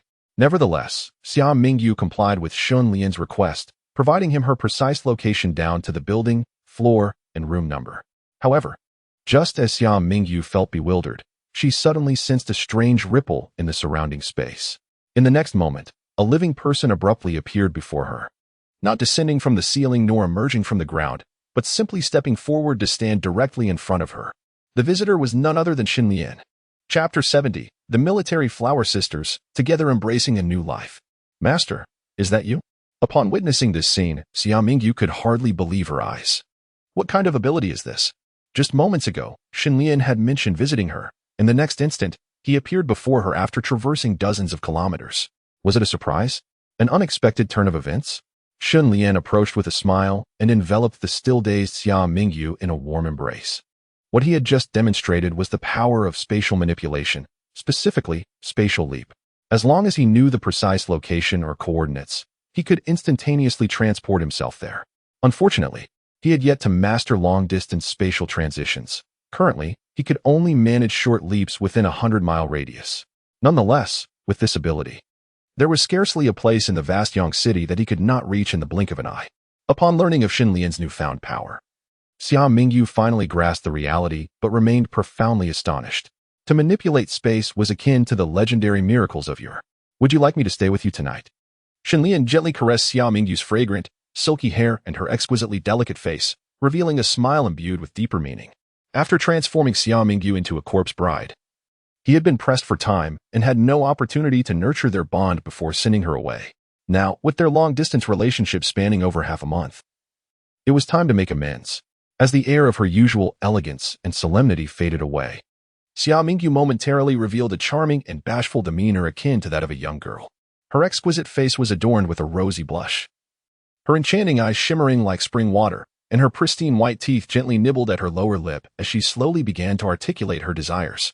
However, just as the atmosphere reached a near-perfect crescendo, a series of knocks at the door shattered the moment completely. "Sister, are you inside?" "It's me," came a melodious and rhythmically captivating voice. "My sister has arrived. Master, it would not be ideal for her to discover you here. Perhaps you should return for now?" Xia Mingyu glanced apologetically at Xin Lian. "Do not worry, I shall remain here. She cannot see me," Xin Lian replied, shaking his head as he raised his hand to create a barrier between himself and the outside world, forming an independent space. Thus, he became as if invisible, rendering him undetectable to anyone outside, including Xia Mingyu. Seeing Xin Lian's sudden disappearance, Xia Mingyu hurriedly opened the door. Outside stood a striking woman clad in military attire, her lustrous black hair cascading elegantly over her shoulders, resembling delicate strands of silk that exuded an air of nobility. Her long, arched eyebrows and thick eyelashes accentuated her captivating eyes, enhancing their enchanting allure. Beneath her pert and playful nose lay tender, peach-pink lips, perfectly shaped and adorned with a subtle yet enticing hue of lipstick, adding a unique vitality and charm to the refined and graceful beauty before her. Xia Qingqi's persona, beep. The system has automatically detected that the rating has reached SS level. Upon seeing the woman, Xin Lian was greeted by the system's prompt in his ears. Name, Xia Qingqi. Age, 28 years. Beauty score, 93-100. Figure score, 94-100. Affinity, 0-100. Target is not a zombie. Not influenced by the aura of countless corpses. Evaluation level, SS level. How rare. Another pair of sister flowers, both extraordinary military beauties. Sister, what have you been doing in your room? It took you so long to open the door, and why is your face so flushed? Upon encountering her sister, Xia Mingyu, Xia Qingqi keenly noticed her unusual demeanor and couldn't help but inquire in surprise. "Nothing, just busy with other matters," Xia Mingyu casually fibbed. Fortunately, Xia Qingqi did not dwell on it and quickly entered the room, her expression a mix of helplessness and indignation as she began to voice her concerns. Sigh. The entire base has now become a domain ruled solely by He Jingwu, where no one dares to defy his wishes. Those of us who were originally promoted by Commander Chu have been cast aside into obscurity. Moreover, his current actions will inevitably lead to the downfall of the entire base one day. The innocent civilians who have lost their lives will not let him escape unscathed. Clearly, it was not only Xia Mingyu who felt marginalized. Even Xia Qingqi's position within the military had been significantly diminished, reduced to a mere nominal role with no real power. Such is the common fate of those who serve under a new ruler, a phenomenon as old as time itself. What infuriated Xia Qingqi even more about He Jingwu was that his hands were stained with the blood of innocent civilians. It was not merely the direct slaughter. He also hoarded food, compelling them to venture outside the base in search of sustenance, embodying the very essence of tyranny. Observing her sister's face, marred by worry and indignation, Xia Mingyu could not help but reminisce about the impending tragedies. She was acutely aware of her sister's character. Though she appeared gentle and kind on the surface, her heart was resolute and unyielding. She would rather be shattered like jade than remain whole like a tile. And it was utterly inconceivable for her to submit to He Jingwu's power or temptations. However, she was ultimately just an ordinary person, devoid of any awakened abilities. And in the face of He Jingwu's overwhelming authority, she was but an insignificant pawn. Xia Mingyu was determined to prevent her sister from repeating past mistakes. She would rescue Xia Qingqi from the abyss of despair. Suddenly, as if struck by a revelation, Xia Mingyu made up her mind. Qingqi, have you ever considered leaving this base? She inquired abruptly. Leave the base? Once we depart from here, where shall we go? The outside world is teeming with zombies and monsters, Xia Qingqi responded, bewildered by her sister's words. Compared to her, Xia Mingyu should have a clearer understanding of the horrors that lay beyond. Even those with abilities struggled to survive. How could she entertain such thoughts? Soon, the base may be on the brink of upheaval once more, and countless lives are sure to be lost, Xia Mingyu continued, stepping closer to her sister. I do not wish for you to encounter any further danger, which is why I want to send you to a safe place. Upheaval? Danger? Sister, what are you talking about? Where could there possibly be a safe haven? Where are you taking me? I can't comprehend what you're saying. Xia Qingqi gazed at her sister, whose peculiar demeanor was bewildering, her face a mask of astonishment. Suddenly, Xia Mingyu stepped forward and enveloped Xia Qingqi in a tight embrace. Xia Qingqi was momentarily taken aback but reciprocated the hug, believing her sister's recent emotional instability was the cause of her bizarre and anxious remarks. Little did she know. In the next moment, a sharp pain surged through her neck. Turning her head, she was met with the sight of her sister biting down fiercely. Her sharp teeth piercing the delicate skin, blood gushing forth. Sister, what are you doing? Xia Qingqi exclaimed in disbelief, breaking free from Xia Mingyu's grasp. Her expression a tumult of shock and fury. I'm sorry, Qingqi. I only wish for you to experience rebirth, just as I have Chapter 71, the 13th Corpse Princess. The shape-shifting abomination and the mimicry of powers. How intriguing. When Shenlian witnessed the tumultuous scene between the two sisters, he too was taken aback. Only to soon wear a knowing smirk. This was not an order he had given to Xia Mingyu. It was her own volition. She wished for her sister, Xia Qingqi, to transform into a zombie, to become a corpse princess like herself. In her eyes, perhaps this was the sole salvation for her sister, Xia Qingqi. A sister? Your teeth, you're a zombie? No, this cannot be possible. It was only at this moment that Xia Qingqi became aware of the peculiar situation. Gazing at her sister Xia Mingyu, whose distinctly abnormal zombie fangs were exposed, her mind momentarily succumbed to a state of paralysis. A zombie? Her sister was actually a zombie? How could this be? The bite wound on her neck throbbed painfully, and before she could utter a question, she felt her strength dissipate, her consciousness growing increasingly hazy. Her weak legs could no longer support her, and she collapsed to the ground. Just then, Xia Mingyu swiftly stepped forward, catching her sister before she fell. I'm sorry. Qingqi, please forgive me. These were the last words Xia Qingqi heard before losing consciousness entirely. Not long after, signs of her impending transformation into a zombie began to manifest. Her eyes rolled back, her skin turned deathly pale, her teeth and nails elongated, and a deep, guttural growl resonated from the depths of her throat. To prevent Xia Qingqi from causing a significant disturbance upon her transformation, Xia Mingyu delivered a swift, forceful strike to the back of her head, rendering her unconscious. At this moment, Shun Lian reappeared. Master, please forgive my unilateral decision. I had indeed contemplated this course of action, intending for you to take Qingqi as your zombie bride. This way, she would awaken her abilities and possess sufficient means for self-preservation. It was fortuitous that you were present tonight, and Qingqi happened to arrive as well. Which is why I acted as I did. Upon seeing Shun Lian, Xia Mingyu hastily began to explain. The situation had unfolded so abruptly that she had not had the chance to seek Shun Lian's consent before taking matters into her own hands. There is no need for apologies. I completely comprehend your thoughts, and indeed, this is the most effective means to rescue your sister.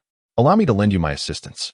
Shen Lian would certainly not hold any resentment towards Xia Mingyu, even if she refrained from intervening. Shen Lian would not overlook such a rare SS-rated candidate for a corpse princess. Ding. Would you like to designate Xia Qingqi as the number 13 corpse princess? Expending 1,000 evolution points for immediate transformation? Commencing. A flash of white light swiftly emanated from Xia Qingqi's form, gradually subsiding into her being, reaching deep into her cellular structure to effectuate transformation. Before long, the modification was complete. Name Xia Qingqi, race, magical shape-shifting corpse princess, no.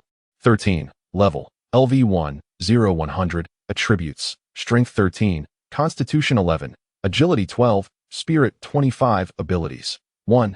Corpse poison infection. 2. Metamorphic shape-shifting, a level ability, allowing for any alteration of her cellular and organizational structure to assume the appearance of any creature, including iris, fingerprints, skin texture, voice, and even gender. 3. Ability mimicry, a level ability, enabling her to temporarily replicate an opponent's abilities within a certain range, exerting 50 to 80 of the original power. With the mastery decreasing for higher level abilities, can mimic up to 3 different abilities at once. Equipment, shapeshifting cloak, blue, superior grade equipment, capable of transforming into garments of any material and serving as both a weapon for offense and a shield for defense. Thus, the number 13 magical shape-shifting corpse princess, Xia Qingqi, has been established. As Shen Lian perused the extraordinary abilities awakened within Xia Qingqi, a flicker of astonishment crossed his visage. 2 types of A-grade powers emerged, the former derived from the shapeshifter and the latter from the mimic. The A-grade metamorphic ability allows for a seamless transformation into the guise of any creature, capturing even the minutest details with impeccable accuracy. Unless one possesses an S-grade inside ability akin to that of the hawk-eyed corpse princess Su Minyang, it is virtually impossible to unveil such disguises through mere visual observation or instrumentation. The A-grade mimicry ability permits the transient imitation of a target's powers, allowing the simultaneous emulation of up to 3 distinct abilities, exhibiting a potency of 50 to 80. Even S-grade powers can be mimicked, albeit with a significant reduction in strength. However, after a period, the imitated abilities will automatically dissipate, rendering them incapable of permanent retention. Although these 2 abilities do not bestow direct combat prowess upon Xia Qingqi, they afford her an expansive potential for mastery, proving to be exceedingly versatile and not inferior to the typical S-grade powers. Number 13, the shapeshifting corpse princess Xia Qingqi, pays homage to her master. Concurrently, the newly awakened Xia Qingqi immediately knelt before Shen Lian, pledging her unwavering loyalty. Similar to her sister Xia Mingyu, Shen Lian preserved Xia Qingqi's original memories and deliberately projected the tragic fate of the sister duo from their past lives into her consciousness.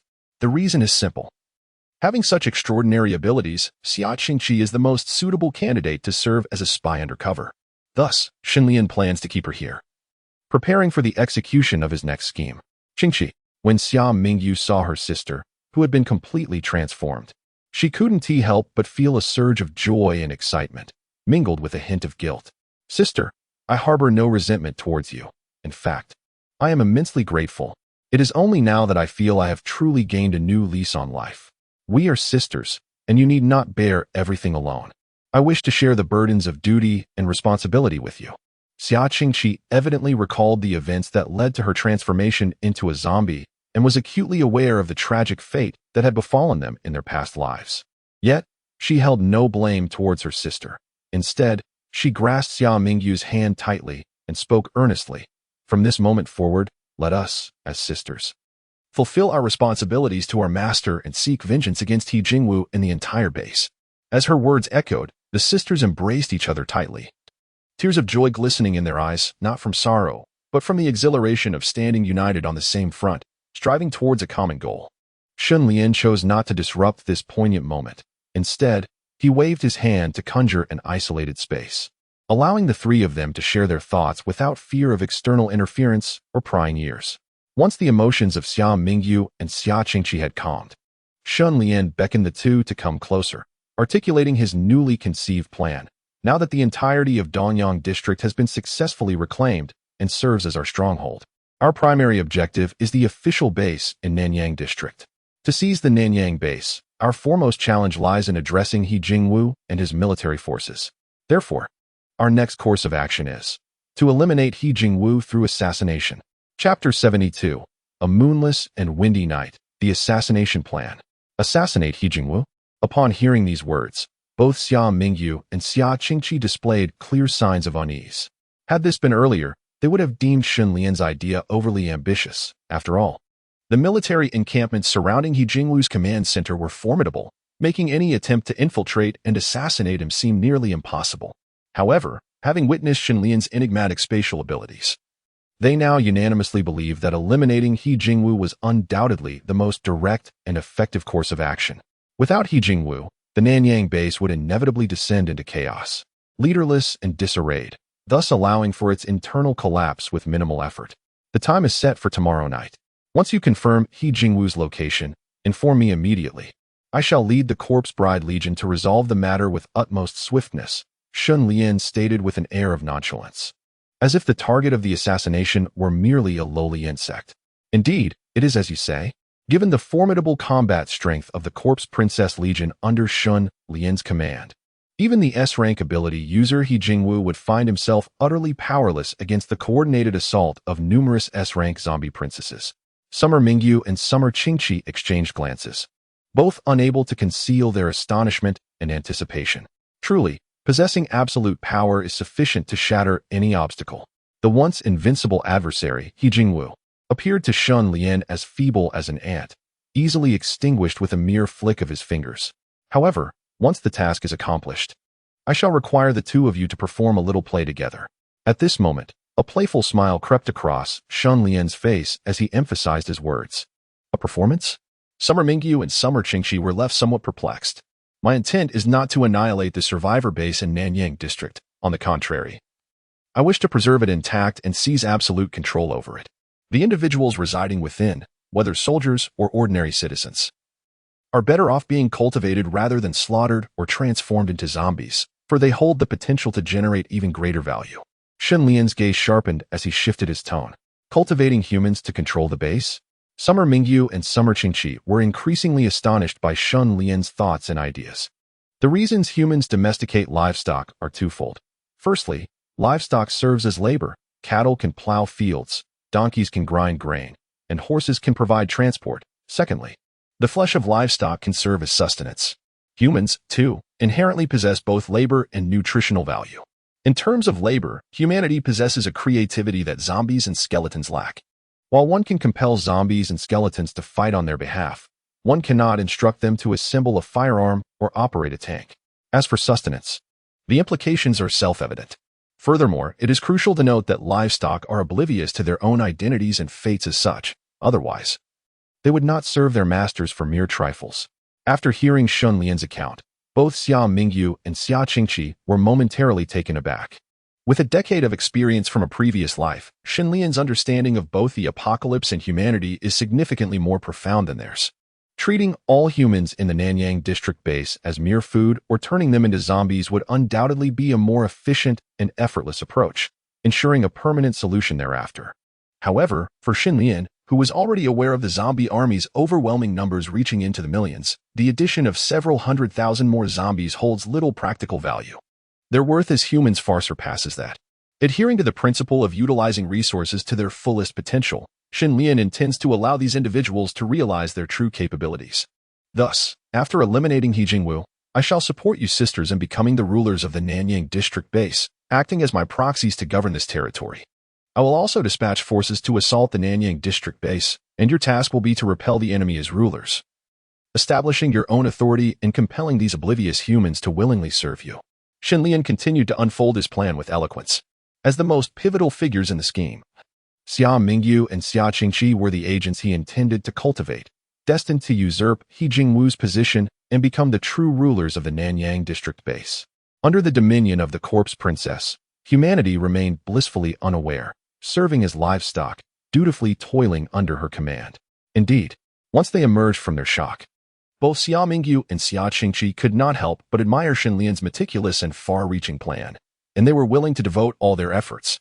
This rare occasion called for an early celebration of the forthcoming operation. Having concluded the serious matters, Xun Lian gazed at the Xia sisters.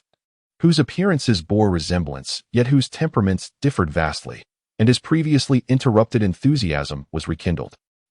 Tonight the moon shone round and bright, marking yet another enchanting sleepless night for Shenlian and the Xia sisters.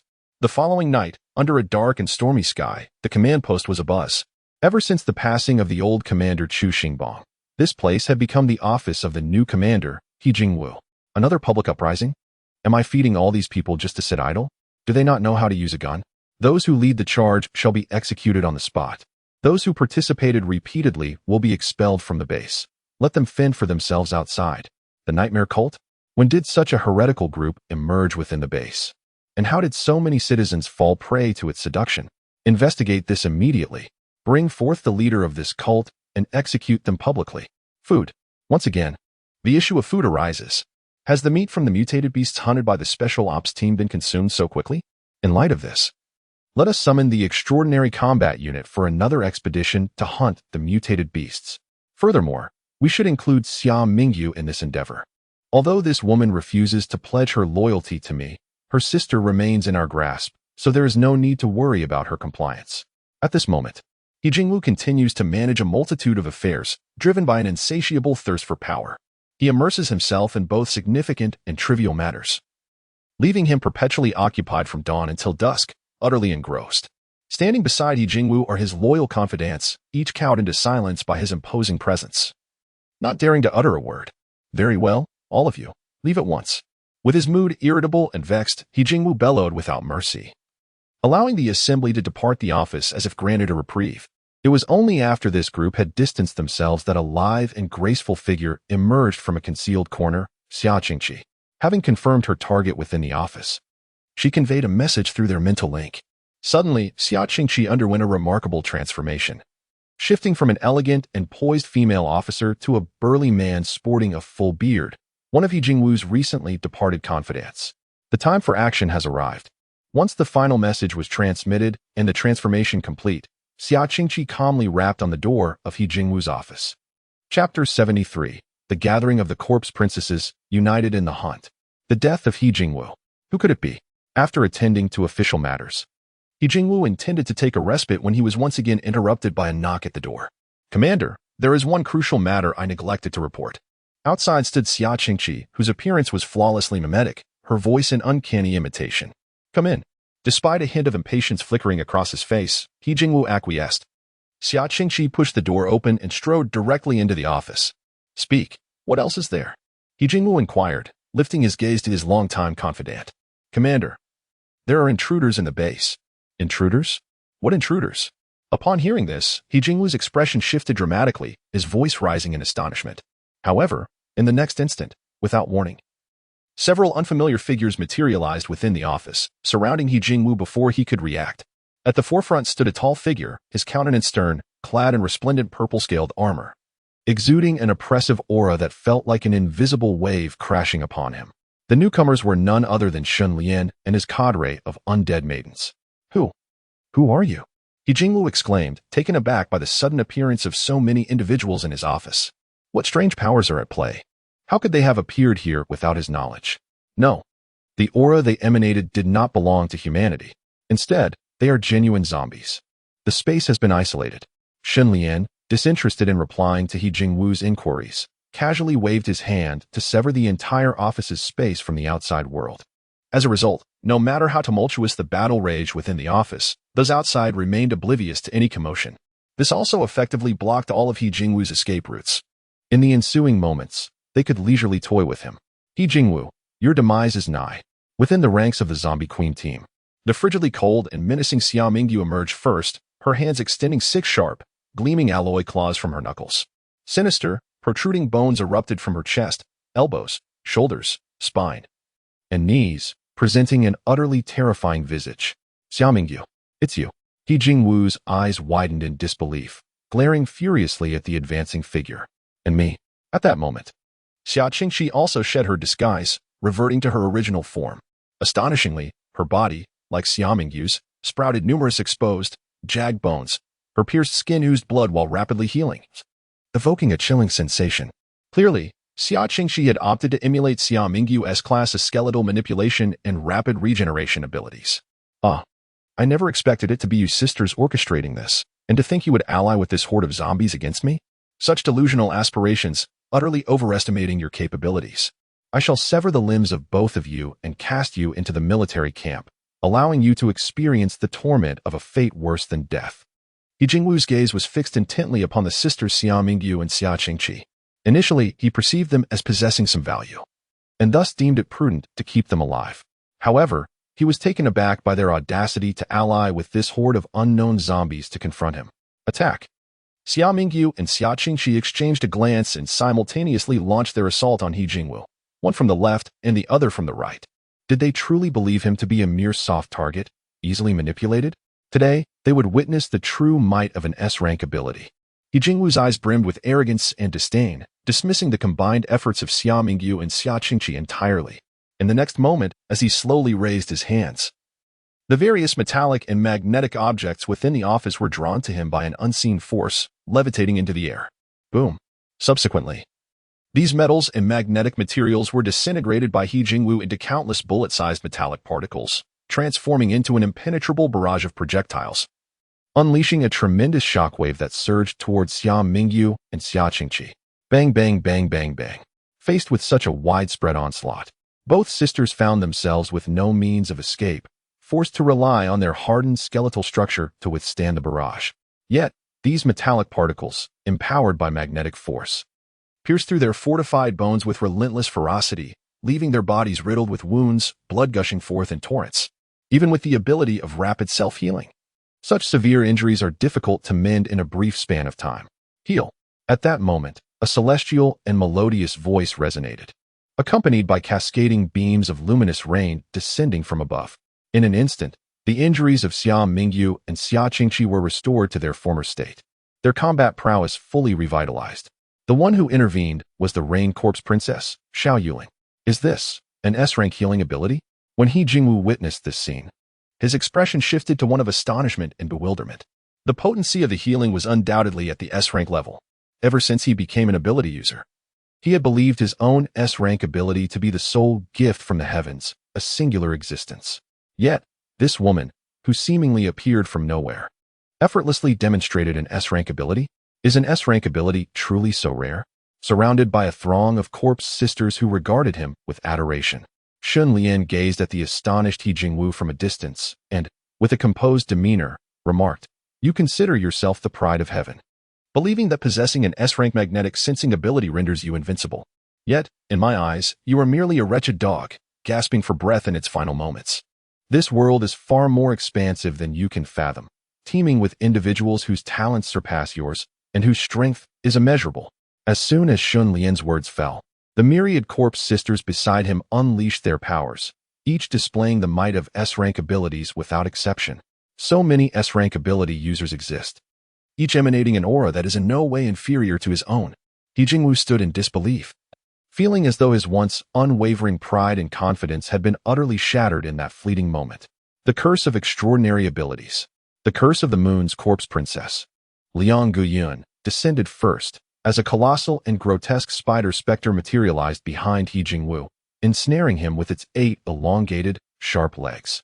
This extraordinary curse was specifically designed to target the abilities of those with special powers, capable of restraining and confining them for a brief period, rendering them incapable of utilizing their gifts. Chapter 74.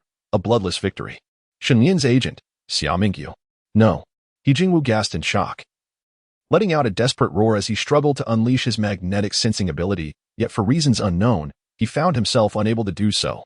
With a swift motion, the arrow of the eagle-eyed corpse princess, Su Miniong, surged forth, imbued with formidable strength and energy, piercing through He Jingwu's thigh, tearing muscle and shattering bone, pinning his entire right leg to the ground. Just as He Jingwu's anguished cries echoed, the split-mouthed corpse princess, Lin Minglan, appeared at his side, wielding a massive scissor-like weapon resembling a gaping maw. With a sharp snap, she severed his entire right arm, causing a torrent of blood to spray forth, pooling around him. Overwhelmed by excruciating pain, He Jingwu could no longer maintain his composure or rationality. His features twisted in agony as he collapsed to the ground, unable to sustain his own weight. Immediately, the frosty corpse bride, Hua Jinshuang, and the blazing corpse bride, Hua Jinyu, arrived as anticipated. One represented ice, the other fire. With an extreme contrast of scorching heat and frigid cold enveloping both sides of He Jingwu. Should he dare to resist, even slightly, he would be instantly transformed into a block of ice or reduced to ashes. Ultimately, the formidable 8-foot lady corpse bride, Yi Jiling, appeared before He Jingwu, who was now completely devoid of the strength to fight back. With her overwhelming mental prowess, she penetrated his mind, eliciting a wretched wail akin to that of a slaughtered pig, while his past thoughts and memories were laid bare before her. A devastating battle ensued. Under the relentless assault of the S-class ability-wielding corpses under Shun Lian's command, He Jingwu, once hailed as the foremost expert in Yang City in his previous life, found himself utterly defenseless. "You, who are you? Why are you targeting me like this? We have no grievances." At this moment, He Jingwu was gripped by sheer terror, the strength of Shen Lian and his companions far exceeding his wildest imaginings. Had he known it would come to this, he would never have dared to oppose them. No grievances? We are zombies, and you are human. There exists an inherent relationship of predator and prey between us. It is either your demise or my survival, devoid of any need for enmity. Shen Lian remarked with a meaningful smile directed at He Jingwu. What do you want? I can give you anything." Upon hearing Shen Lian's unequivocal words, He Jingwu was plunged into utter panic, stripped of the dignity he once held as the leader of the base. "We simply desire your life." Shen Lian approached He Jingwu step by step, his sharp claws descending with sudden ferocity, instantly tearing open his throat. As blood gushed forth in a frenzied torrent, the zombie virus swiftly infiltrated He Jingwu's bloodstream, rapidly spreading throughout his body. Not to mention, He Jingwu's S-class magnetic sensing ability was indeed formidable. However, he never had the opportunity to unleash its full combat potential before his defeat. Naturally, Shen Lian would not overlook such a valuable specimen for experimentation. Whether transforming He Jingwu into a zombie, a skeleton, or a corpse bride, each option was promising. He Jingwu's bulging eyes fixated intensely on Shen Lian and the two sisters, Xia Mingyu and Xia Qingqi, filled with resentment and unwillingness. He had finally awaited the demise of Chu Xingbang, seizing his position and ruling over the entire Nanyang district base, wielding power akin to that of an ancient emperor, capable of determining life and death with a mere word. Yet, this splendid dream had barely begun to be savored before it was abruptly shattered. Bang! However, no matter how much he resisted, his bitterness and hatred proved futile. Soon, he had completely succumbed to exhaustion, collapsing to the ground, his body convulsing, gradually transforming into a mindless zombie devoid of reason and consciousness. Meanwhile, Xia Mingyu and Xia Qingqi watched in astonishment as He Jingwu metamorphosed into a zombie, their expressions shifting from solemnity to relief. For them, the nightmare that had plagued them for so long had finally come to an end. Their destinies had irrevocably changed, paving the way for a brand new life. It was over. Though it may seem lengthy, it has been less than 10 minutes since Xia Qingqi entered the commander's office. In this isolated space, where none can discern the events transpiring, the ruler of the vast Nanyang district base has met his untimely demise, unbeknownst to all. He Jingshu's death serves merely as the initial step in Shun Lian's grand design to seize control of the entire Nanyang district base. What follows now rests upon you, Qingqi. Shen Lian's gaze settled upon Xia Qingqi. Indeed. Xia Qingqi nodded, and with a mere thought, her appearance underwent a remarkable transformation. Her hair shortened, her face broadened, her stature increased, and her physique strengthened. Each alteration signified her metamorphosis into the likeness of Yi Jingshu. Before long, she had completely assumed his form, even mirroring his attire flawlessly through the magical cloak. Even Yi Jingshu's relatives present would be utterly incapable of discerning the truth. Furthermore, with Yu Jiling having recently accessed and recorded Yi Jingshu's thoughts and memories, she transmitted this information to Xia Qingqi, rendering the deception seamless. Indeed, the task entrusted to Xia Qingqi by Shun Lian is to temporarily impersonate He Jingshu. The reason is simple. Should the military discover He Jingshu's inexplicable disappearance by dawn, chaos would undoubtedly ensue. The repercussions of such turmoil are difficult to predict. To ensure the base remains stable, He Jingshu must remain alive until his destined demise, precisely when Shun Lian feigns leading the horde of zombies to assault the Nanyang district base. At that time, let He Jingwu, the ruler of the base, perish gloriously on the battlefield, entrusting the entire Nanyang district base to the agent of Shun Lian, Xia Mingyu, before his demise. This was precisely the splendid performance that Shen Lian had previously requested from the sisters Xia Mingyu and Xia Qingqi, enabling them to rightfully assume He Jingwu's position of authority and to seize control of an intact Nanyang district base without a single drop of bloodshed, all while commanding the humans within, who were as oblivious as cattle. Let us depart. The final task was entrusted to Xia Mingyu and Xia Qingqi, and with a mere wave of his hand, the once chaotic office, ravaged by intense combat, was restored to its original pristine condition, with scattered metal and magnetic objects returning to their rightful places. In the next moment, Shen Lian vanished, accompanied by a host of corpse brides and the entirely transformed zombie He Jingwu, leaving behind only Xia Qingqi and Xia Mingyu disguised as He Jingwu. Had it not been for the first-hand experience of the recent battle, one might have doubted that anything had occurred here at all. Chapter 75. The zombie army approaches. Let the storm rage even fiercer. The following dawn, at the Nanyang district base, just after the break of day, a multitude of ordinary survivors had gathered at the base's entrance, each appearing gaunt, tattered, and bearing expressions of fear, anxiety, and despair. Before long, the gates of the base were opened by the soldiers on guard. In an instant, the survivors surged forth, each one racing desperately towards the perimeter of the base, driven by the primal urge to seize the scant resources of bark, wild vegetables, and insects, meager sustenance to alleviate their gnawing hunger and stave off the specter of starvation. Such was the grim reality. Ever since He Jingwu had taken command of the base, the rations for ordinary survivors had dwindled significantly. Daily, countless individuals succumbed to starvation within the confines of the base. And when their lifeless bodies were discovered by other famished survivors, the scene was nothing short of harrowing. In this apocalyptic world, human life was as cheap as grass, and the plight of these ordinary survivors went unnoticed. Suddenly, as the survivors hastened away from the base, a cacophony akin to distant thunder erupted in the air. "Look, what on earth is that?" cried a survivor perched atop a height, straining to discern the source of the peculiar roars. In the next moment, his pupils dilated in terror, and his complexion drained of color. Zombies. Countless zombies. At the horizon, an overwhelming tide of the undead surged towards the base, a mass so vast that it surely numbered in the tens of thousands. No, it must exceed 100,000, as they advanced relentlessly. The very ground quaked beneath them, the roar resembling a tempestuous storm, plunging the survivors into a state of sheer horror. "The zombies are coming. Run for your lives." The survivor quickly regained his composure, abandoning any thought of searching for sustenance, and hurriedly turned towards the direction of the base to flee. While escaping, he did not neglect to shout, urging other survivors to run as well. The remaining survivors, upon realizing the overwhelming horde of zombies approaching, hastily turned to flee. Before long, these survivors, who had only just departed, rushed back to the gates of the base. However, to gain entry, each survivor was required to undergo inspection by the guarding soldiers. "The zombies are coming. What is the point of inspection at such a moment? Let us in at once."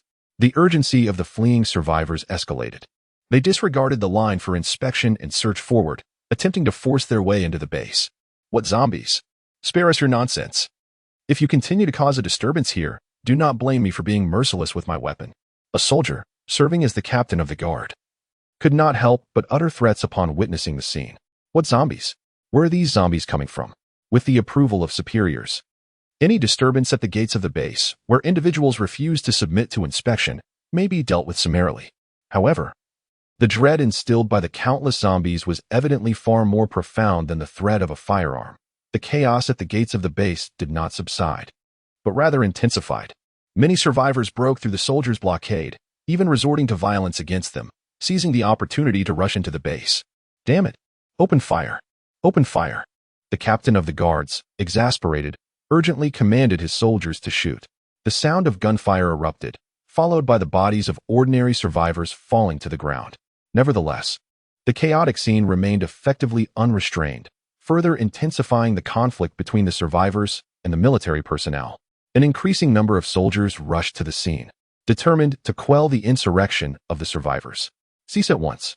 At that moment, a mature and authoritative voice resonated, accompanied by an astonishing aura that compelled both soldiers and survivors embroiled in the melee to halt their actions in unison. The crowd turned towards the source of the voice and beheld a contingent of women clad in uniform special operations attire, a striking formation of female soldiers arriving at the scene. It was the amphibious Valkyries, the Women's Marine Corps. some soldiers recognized this exceptional unit. The amphibious Valkyries, a legendary special forces team within the southern fleet of the Dragon Nation, comprised 7 members, each a rare elite soldier and a remarkable beauty, embodying distinct charms that captivated the hearts of countless male soldiers. Among them, their most renowned leader, Xia Mingyu, famously known as the Iron Lady, possessed combat skills that left most men feeling inferior. Furthermore, in the wake of the apocalypse, she emerged as a rare A-class superpower, holding the esteemed position of the second most formidable individual after Commander He Jingwu. Thus, when Xia Mingyu and her contingent of female Marines made their appearance, the military personnel found a sense of reassurance. The supervising officer immediately reported, "Sir, these individuals have disregarded the regulations of the base, attempting to force their way in without undergoing the necessary inspections. Despite our repeated warnings, they continue to gather and create disturbances, displaying an utterly deplorable attitude." Xia Mingyu merely nodded and then turned her gaze towards the group of survivors on the other side. Her voice was remarkably calm, yet it emanated an irresistible authority. "What has transpired? Why do you choose to blatantly disregard the regulations of the base and attempt to breach it uninspected?" The survivors, their faces etched with urgency akin to ants on a hot skillet, hastily cried out, "Zombies! We have discovered a multitude of zombies outside the base, and they are advancing towards us." Indeed, the sheer number of those undead was so vast that it seemed to stretch endlessly, at least 100,000. "If we delay any further, we shall become mere fodder for the zombies. Please, allow us to enter." As if to corroborate their words, a thunderous roar akin to a raging torrent erupted, shaking the very ground beneath their feet. "They have come. They are already upon us." In an instant, the survivors erupted into terrified screams. What? Could it truly be that so many zombies have appeared? The expression of the guarding captain transformed dramatically, his mind engulfed in tumultuous waves. Just moments ago, he had firmly believed that the claims of a zombie horde were mere fabrications of these survivors. How could such a multitude of zombies possibly converge in one place? Yet now, the reality was laid bare before him, leaving his mind in a state of paralysis, almost rendering him incapable of thought. "Sister Yu." Following closely behind Xia Mingyu, the elite female soldiers also changed their expressions in unison. "Quickly, summon all survivors outside the base to return and immediately notify the command center. A horde of zombies is approaching. Sound the alarm for the entire base." Only Xia Mingyu maintained her composure and clarity, her tone resolute as she issued a series of commands. "Yes." Upon hearing her words, the soldiers present sprang into action with urgency. Meanwhile, Xia Mingyu led her squad of Special Forces women to ascend the towering walls of reinforced concrete surrounding the base. Gazing into the distance at the vast, menacing swarm of zombies, a barely perceptible smile gracing her lips. Let this storm come with even greater ferocity. Chapter 76. The Female Marine Corps, Success or Sacrifice. Soon, the urgent alarm reverberated throughout the entire Nanyang district base. The survivors, previously impeded outside, were granted passage and swiftly rushed into the sanctuary of the base. "Hurry, close the gates." Once all the survivors had safely returned, Xia Mingyu commanded the soldiers guarding the entrance to secure the specially crafted, 1-ton steel gate. This formidable barrier had been expertly forged by He Jingwu himself using his unique abilities, boasting exceptional defensive capabilities. Even a tank's cannon would require considerable time to breach it directly. Meanwhile, news of the impending zombie horde rapidly reached the command center. "Commander, a grave situation has arisen. An overwhelming horde of zombies, numbering over 100,000, is encroaching upon the base, now merely a few kilometers away." In the command office, several loyal confidants of He Jingwu rushed in to report the alarming news. Meanwhile, at the desk, Xia Qingqi, disguised as He Jingwu, was attending to various administrative matters. Upon receiving the news, she feigned a look of shock. "Transmit my orders. Immediately assemble the entire army to form a defensive line and safeguard the base." With a sweeping gesture, Xia Qingqi issued the command. Before long, the entire Nanyang district base was abuzz with activity as fully armed soldiers ascended the towering 5-meter-high walls, setting up machine guns and artillery to confront the encroaching horde of zombies. Within the base, armed helicopters and fighter jets stood ready for action. Moreover, Xia Qingqi, masquerading as He Jingwu, led a specialized combat team of supernaturally endowed warriors to the front lines. At this moment, the seemingly endless sea of zombies loomed ominously at the gates. Among them were not only the most common ordinary zombies, but also a number of peculiar mutated zombies possessing extraordinary abilities. It must be acknowledged that this represents the gravest crisis the Nanyang district base has faced since its inception, with survival hanging in the balance. Simultaneously, at the rear of the zombie horde stood the commander of this relentless force, the 8-foot-tall Lady of the Dead, Yi Zhiling, dispatched by Shen Lian. Accompanying her were the formidable corpse sisters, Hua Jinshuang, Hua Jianyu, Xiao Yuling, and Tu Shan Yao Yao. This time, Shen Lian dispatched only a mere 100,000 zombies, a number that barely constitutes a tenth of a true zombie legion. After all, Shen Lian's objective was not to seize the Nanyang district base. Rather, it was merely to assist Xia Mingyu and Xia Qingqi in staging a dramatic performance. However, with the stage set, the show must unfold in its entirety, ensuring that the inhabitants of the Nanyang district base truly experience the harrowing terror of the apocalypse. Only then will they genuinely appreciate and honor the true hero who rescues the base from peril. Attack! Commanded Xia Qingqi, the commander of the entire army. Her voice resonating with authority. Rat-a-tat-tat. Boom. Boom. In the next moment, the machine guns stationed along the city walls unleashed a torrent of fire, while artillery began launching shells.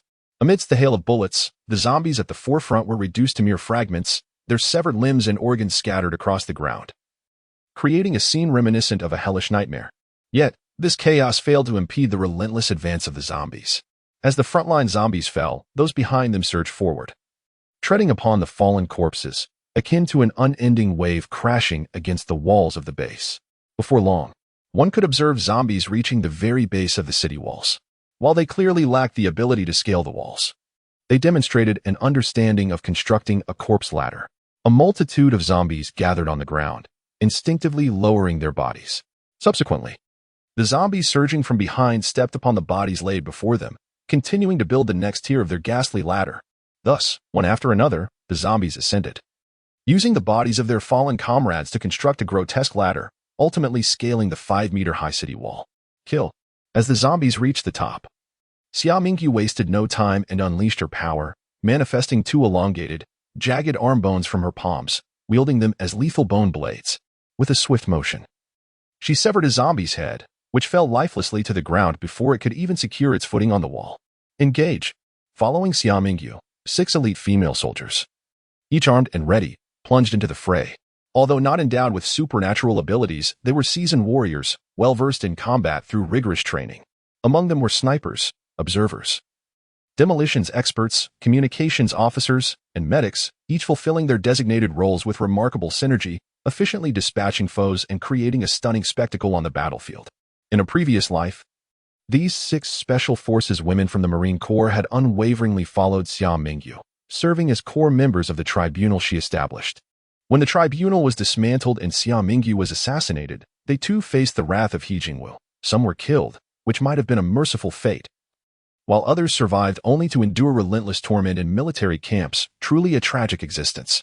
Apart from her sister, Xia Qingqi, Xia Mingyu had not forgotten these 6 loyal subordinates who stood by her until death. They were among those she yearned to rescue.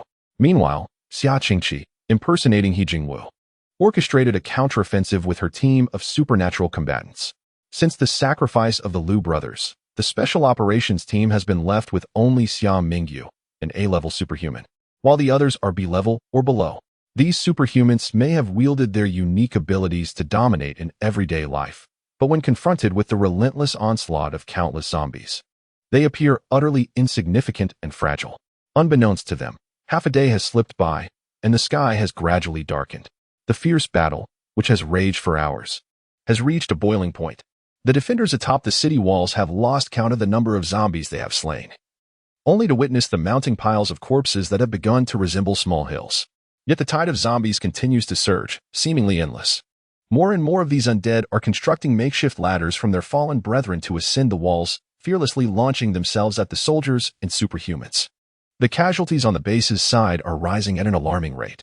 A torrent of blood and shattered flesh has painted the weathered walls, as one human body after another succumbs, only to rise again as a zombie, staggering back to attack their former comrades. A palpable sense of despair envelopes those who still cling to hope amidst the chaos. Are they truly destined for annihilation this time? Is the entire Nanyang district base on the verge of falling into the hands of the undead? At that moment, a figure approached Commander He Jingwu, and it was none other than Xia Mingyu. "Commander He," she declared, "we have identified the presence of their leader among the horde. If we can eliminate the zombie commander, the remaining zombies will be nothing more than a disorganized mob, collapsing without further resistance. I request to lead a team directly into the heart of the enemy. To eliminate the zombie overlord, failure shall mean death. Let us strive for a glimmer of hope for our base." Xia Mingyu raised his head to meet He Jingwu's gaze, his expression resolute, and his tone imbued with an unprecedented determination. Chapter 77. The Suicide Squad. Deep into the enemy's lines, striking at the heart.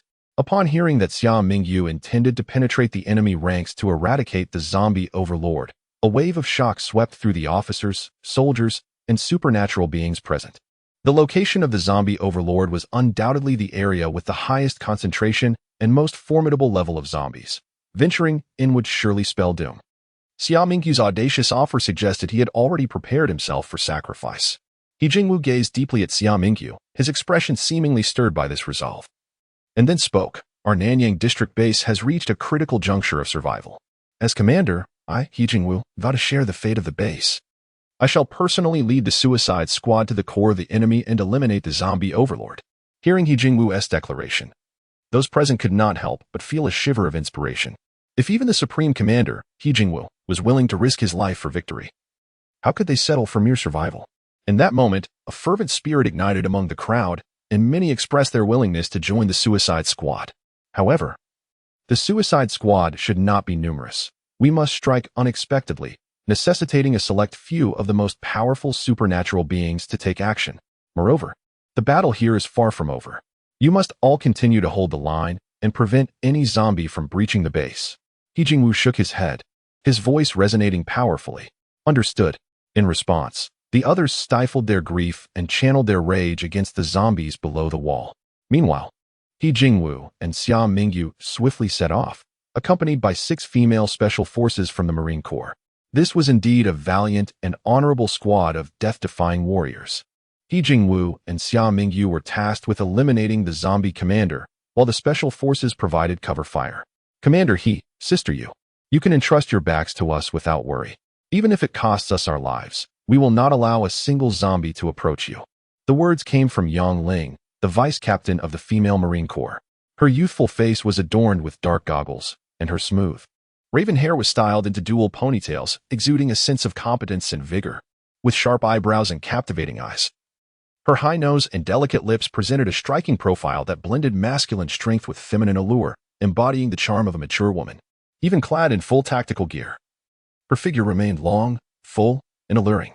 Equipped with a headset, night vision goggles, a bulletproof vest, a dagger, a handgun, and an assault rifle. She was even armed with blinding grenades, electronic shock grenades, and high-explosive grenades, all hanging from her tactical belt. Yang Ling's character design is indeed captivating. The remaining 5 female Special Forces soldiers nodded in unison, affirming their choice to follow Xia Mingyu into the peerless battalion, fully prepared to embrace death with valor. Xia Mingyu turned her gaze towards them, nodding deeply without uttering another word. Soon, the group of 8 boarded an armed helicopter stationed at the base, swiftly ascending into the sky, heading towards the horde of zombies outside the base. From their aerial vantage point, they were struck with terror at the sheer magnitude of the undead swarm, seemingly endless. If they continued to adopt a purely defensive stance, it would not be long before their resources were depleted, rendering them incapable of resistance. The target has been identified.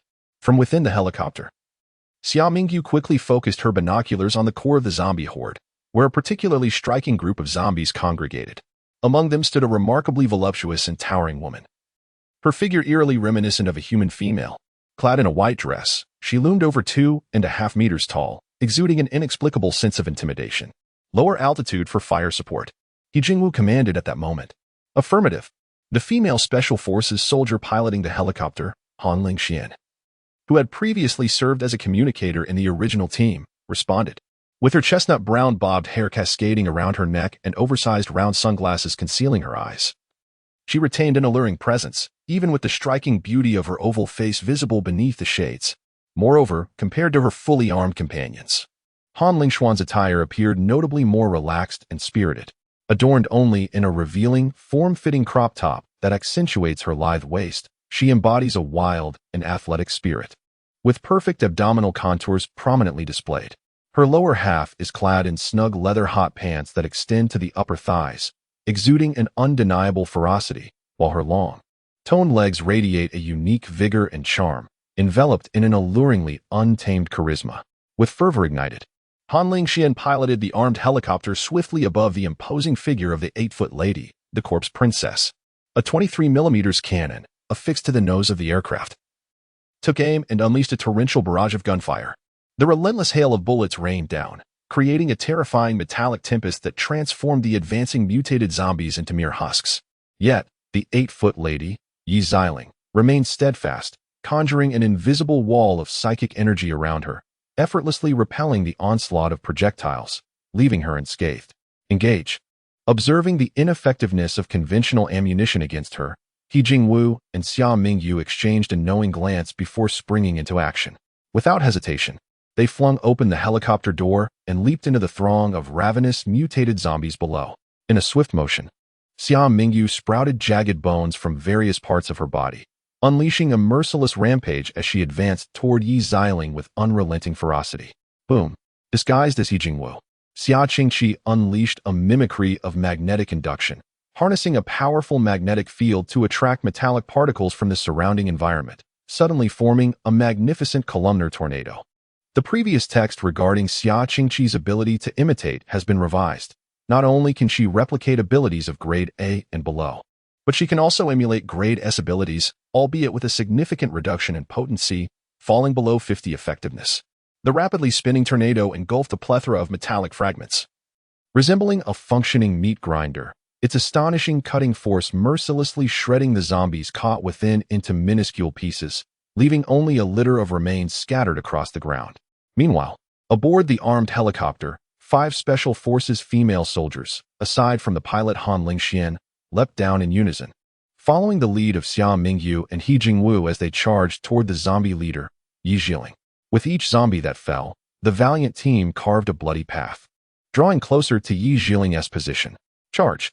At the forefront, Xia Mingyu exchanged a glance with the imminent Yi Xiling, then vigorously swung her arms, which had transformed into bone blades, and boldly surged forward. Chapter 78. The performance has finally concluded. A grand offering from Xia Mingyu. Suddenly, a roaring inferno ignited right before Xia Mingyu, the searing heat threatening to melt even her very bones.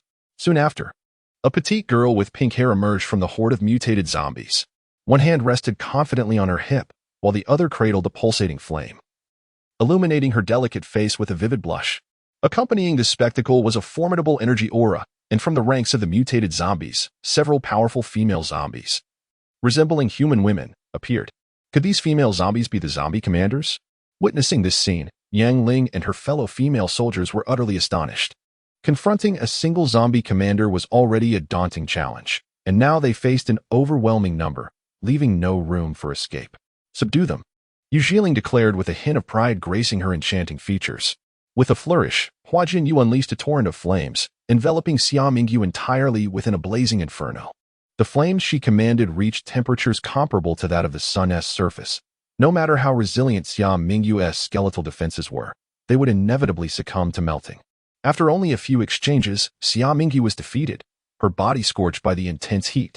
Her self-healing could not keep pace with the rapid incineration of her bones, leaving her in excruciating agony. Meanwhile, Yu Xiling unleashed a potent mental shockwave directed at Xia Qingqi, who was impersonating He Jingwu, rendering her unable to concentrate on her abilities. Overwhelmed by unbearable mental anguish, she collapsed to the ground. Sister Yu, Commander He, the solitary flicker of hope was extinguished in an instant, plunging Yang Ling and her fellow female Special Forces soldiers into a state of panic and uncertainty. Just at that moment, the enigmatic fox corpse princess, Tu Shan Yao Yao, materialized behind them, unleashing her S-rank supernatural abilities. Beneath their feet, a peculiar pattern quietly emerged, releasing a torrent of malevolent energy that engulfed them entirely. Delicate, nearly invisible threads extended from this dark force, firmly binding the limbs and waist of the 6 Special Forces soldiers. Without any means to resist, Yang Ling and her comrades were swiftly eroded by the sinister energy, their consciousness fading as their eyes rolled back to reveal only empty whites. their bodies manipulated like marionettes by two Shan Yao Yao's unseen strings. Disaster struck. The mission had failed. In midair, Han Lingxian, piloting the armed helicopter, felt an overwhelming despair as she witnessed the near-total annihilation of her team, just as she intended to provide assistance to Yang Ling and the others. A chilling wave of extreme cold surged toward the helicopter. In the blink of an eye, the entire aircraft was encased in ice, its operational systems rendered utterly inoperative, reduced to a heap of scrap metal. With a thunderous crash, the armed helicopter plummeted to the ground, shattering into countless shards of ice, while Han Lingxian, severely impacted by the fall, succumbed to unconsciousness in the cockpit. At last, it was over. Their mission was nearly complete, and it was time to summon their master to conclude the affair. At this moment, Yu Jiling finally exhaled a long, murky breath, ceasing her mental assault on Xia Qingqi. Meanwhile, Hua Jianyu retracted the flames, allowing Xia Mingyu, who was enveloped by them, to swiftly heal and recover from her injuries. After an entire day of this splendid performance, the time had finally come for a conclusion. The atmosphere among the gathered undead sisters transformed from one of tension and rivalry to shared laughter as they exchanged glances. Indeed, Sister Yu's S-class abilities are formidable. I concede defeat with full respect. Xia Mingyu couldn't help but express her sentiments, having come to a profound understanding of the stark contrast between A-class and S-class powers through personal experience. Hee, it's all right. Sister Yu, once this mission is complete, the master will surely reward you. Hua Jianyu responded with a cheerful smile. Sister Qingqi, soon you will be able to bid farewell to this masquerade. The identity of He Jingwu has already heroically sacrificed itself as the hero of the Nanyang district base. Yi Jiling addressed Xia Qingqi. Oh dear, pretending to be this loathsome character for an entire day has truly been distasteful, but at last, I can be free. Upon hearing this, Xia Qingqi couldn't help but laugh, finally shedding the guise she had maintained all day and returning to her original appearance. Just then, subtle ripples emanated from the nearby space, and in the next moment, Shenlian's figure appeared on the scene. Master, the assembled undead sisters immediately knelt respectfully on one knee, addressing him in unison. Moreover, even the multitude of nearby zombies emitted a synchronized roar, as if to welcome the grand arrival of their sovereign. How has the plan progressed? Shenlian nodded calmly, gesturing for the zombie maidens to rise, his gaze settling on the sisters Xia Mingyu and Xia Qingqi. Report, Master, the plan has been executed flawlessly. Next, as the horde retreats, I shall convey the news of He Jingwu's sacrifice during the daring operation, and everything will fall into place seamlessly. Xia Mingyu responded, furthermore, I wish to present you with a gift. I also hope you can assist them in forsaking the darkness and embracing a new life. A gift?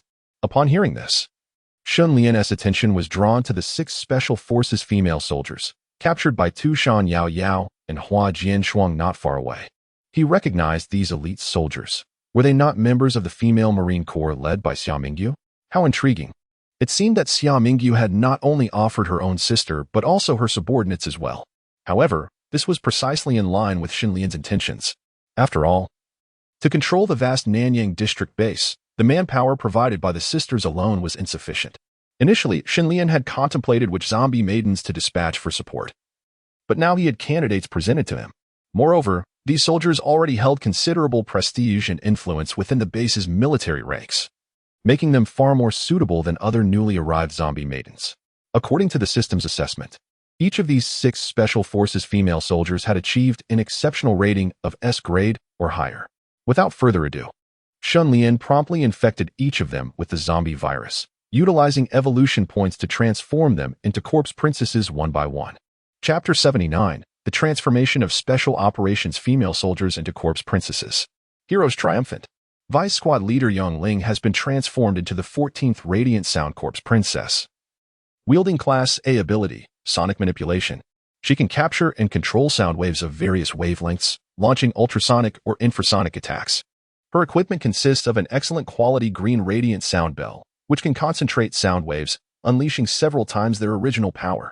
Sniper Chu Yuzhu has been transformed into the 15th Shadow/Corpse Princess, mastering Class A ability, Shadow Manipulation.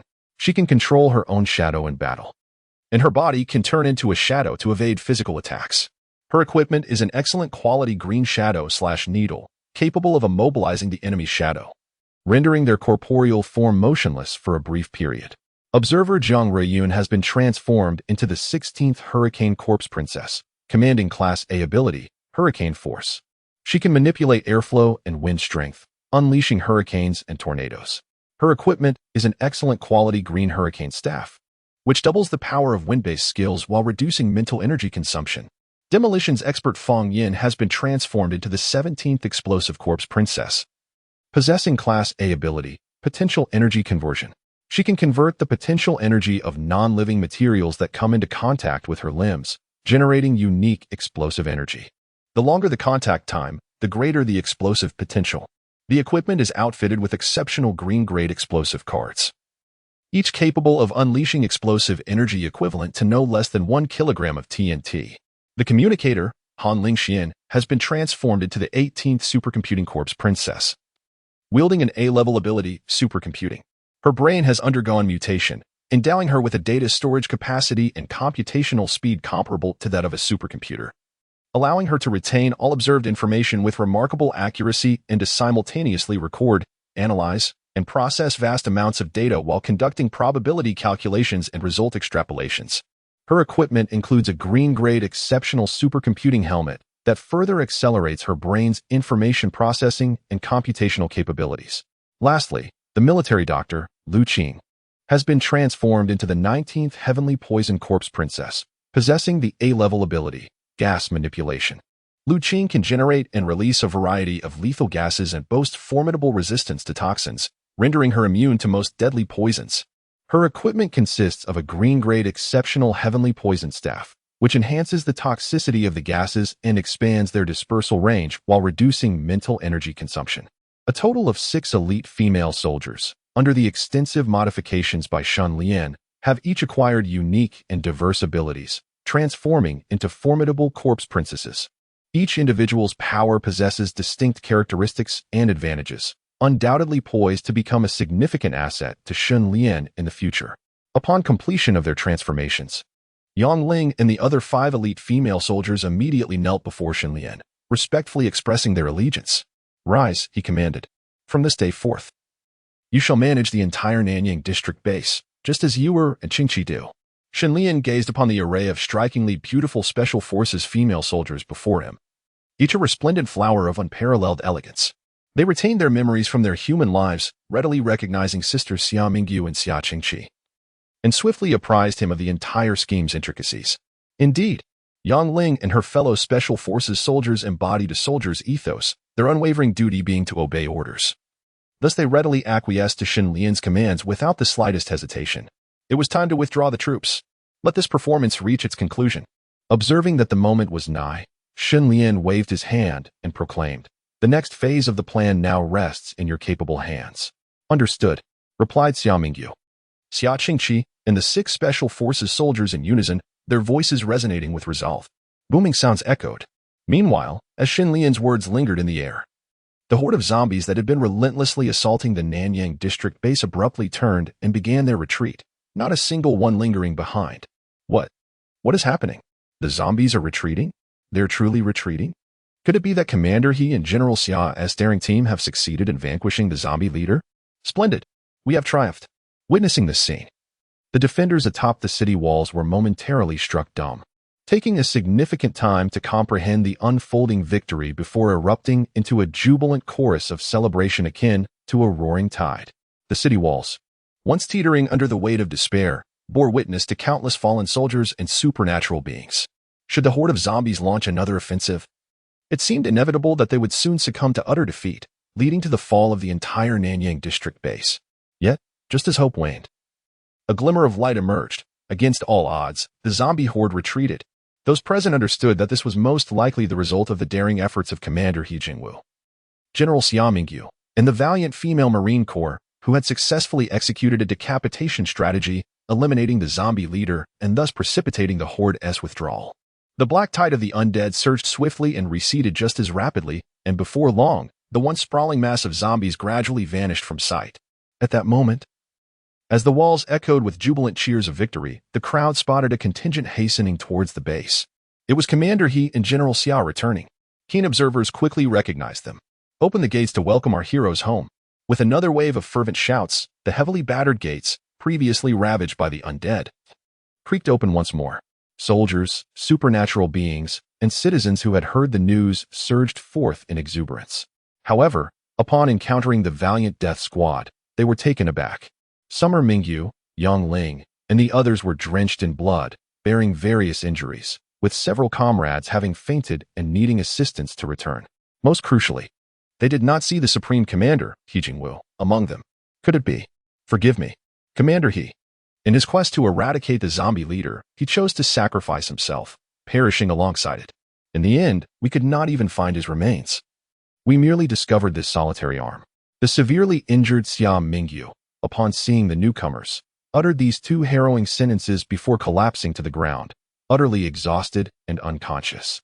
Alongside her, a bloodied, severed arm fell, which was recognized as the right arm of Commander He Jingwu. Commander He Jingwu has sacrificed himself. This news struck the gathered crowd like a deep water bomb, leaving them stunned and grappling with disbelief. Yet, all understood that Commander He had laid down his life to protect the base and safeguard them. He died a noble death, truly deserving of being the leader and hero of the Nanyang district base. Chapter 80, The Cleansing Operation. The mysterious woman of the survivor camp. 3 days later, the Nanyang district base had returned to a semblance of normalcy. Specialized reconnaissance teams had ventured forth to investigate the whereabouts of the zombie horde, discovering that they had retreated to the vicinity of the Nanyang district, with no trace of any zombies remaining around the base. Although this phenomenon was steeped in strangeness, the reconnaissance teams could not decipher its meaning and thus abandoned their inquiries. Meanwhile, the members of the suicide squad gradually recovered, receiving a warm welcome and high praise from both military personnel and ordinary survivors. Everyone is aware that without their heroic actions, it is likely they would not be alive today, having succumbed to the infection and transformed into mindless zombies. A memorial service for the fallen He Jingwu has already been held. However, the nation cannot be without a leader for a single day. Although the base currently maintains a semblance of peace, the absence of a guiding figure could easily lead to turmoil. Thus, following a unanimous vote by the military personnel and ordinary survivors, Xia Mingyu has been appointed to succeed He Jingwu as the commander of the Nanyang district base.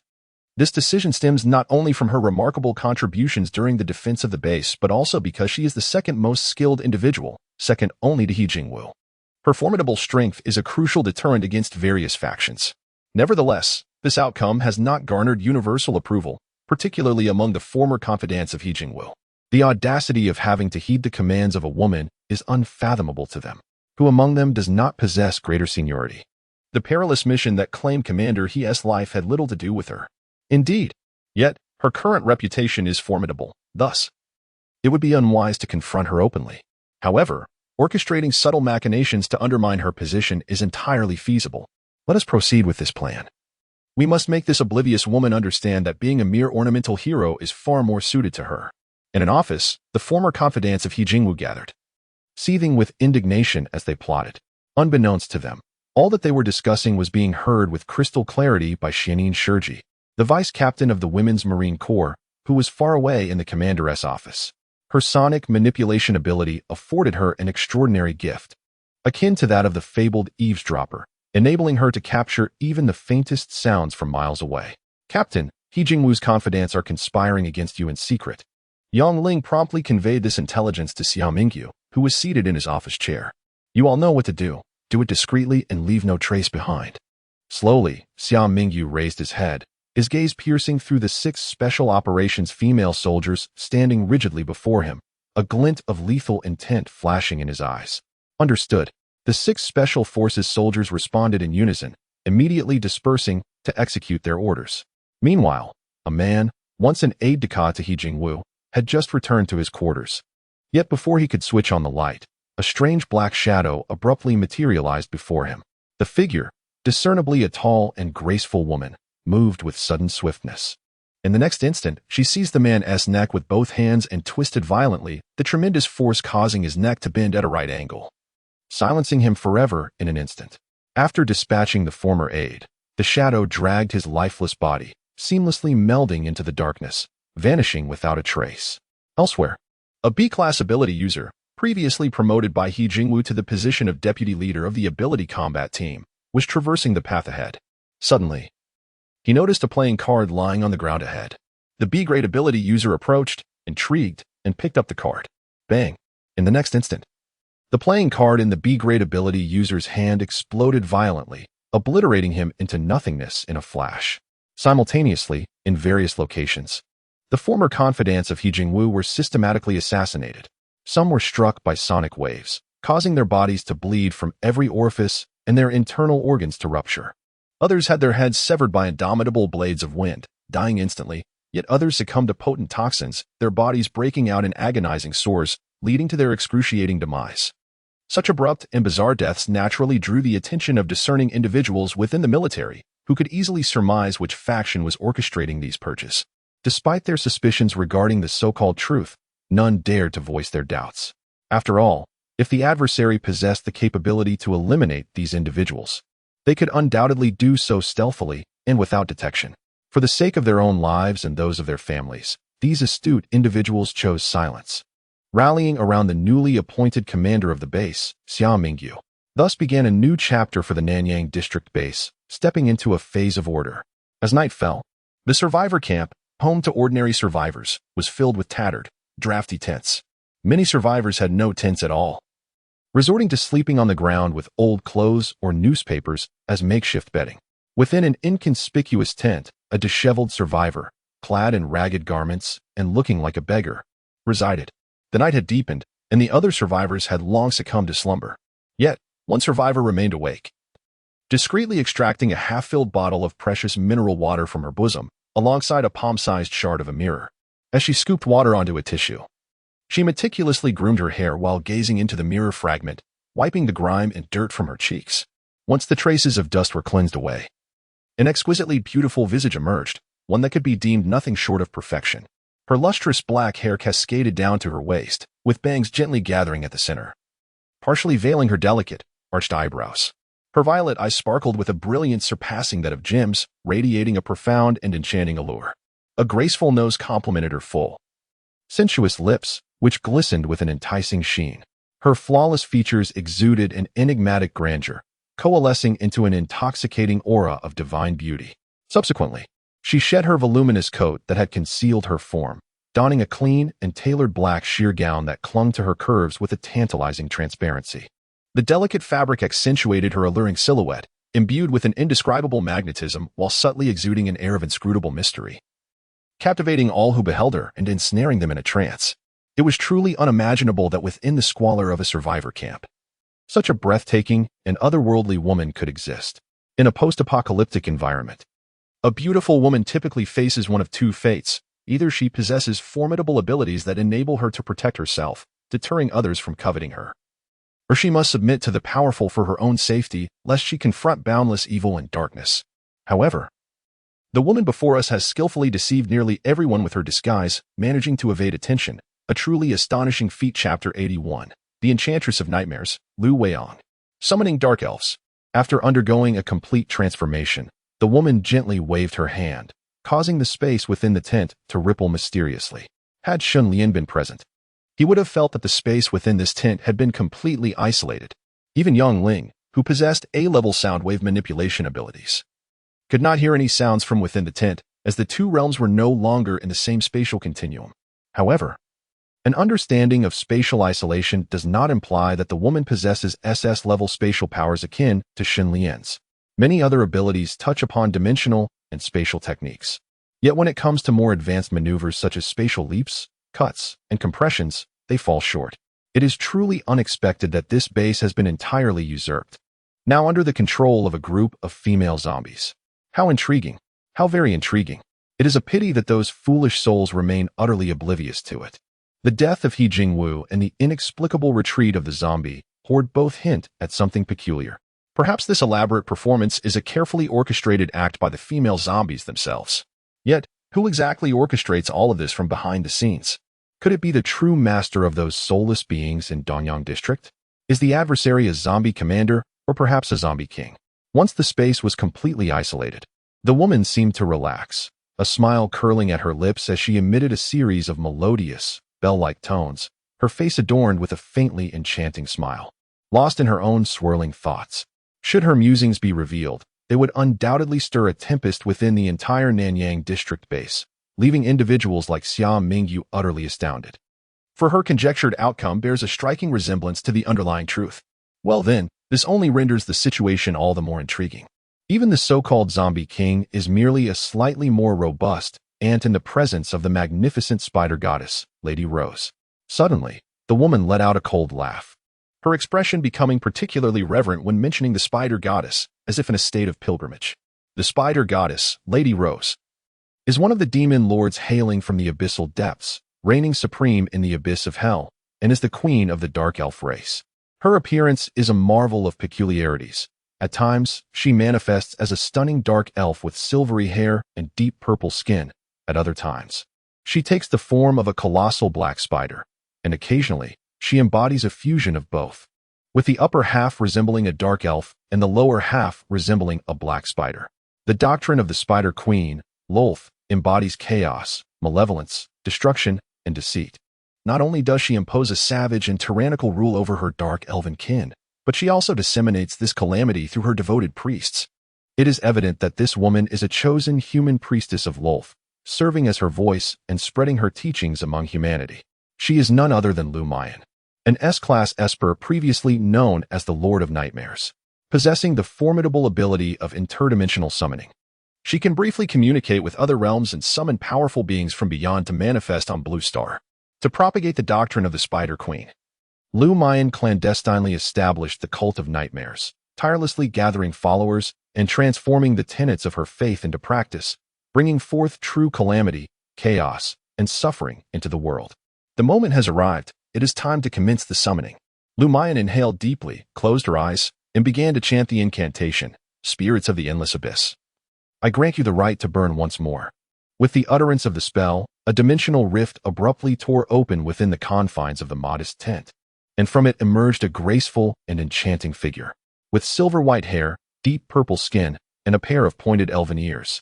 Her crimson eyes blazed with an inferno of seething hatred. Clad in a form-fitting, lightweight armor and wielding a massive longbow, she carried a quiver filled with thorned arrows. Indeed, she was a dark elven woman. The dark elf character illustration reveals a being distinct from other elves. They are an aberration among their kin, reveling in slaughter, malevolence, and domination. The dark elf clan once perpetrated extensive massacres against other elven races, only to be vanquished and subsequently exiled to the subterranean realms by a coalition of those very races. This humiliation of being cast away has led them to embrace the worship of the spider goddess, Lolth, whose immense power fuels their desire to reclaim the surface and exact vengeance upon their adversaries. Furthermore, the society of the Dark Elves is matriarchal, with female Dark Elves wielding absolute authority. Notably, the priestesses blessed by the spider goddess, Lolth, serve as the leaders of the Dark Elf clan. The Dark Elf summoned by Lu Weiyang is a bow-wielding maiden, endowed with unparalleled archery skills, capable of striking down her foes from 1,000 paces as if plucking fruit from a tree. As a favored child of the night, she possesses exceptional night vision and agility, making her an undeniable assassin of the shadows. Upon her summoning, the Dark Elf's gaze immediately fell upon Lu Weiyang, and she slowly knelt before her, signifying her submission.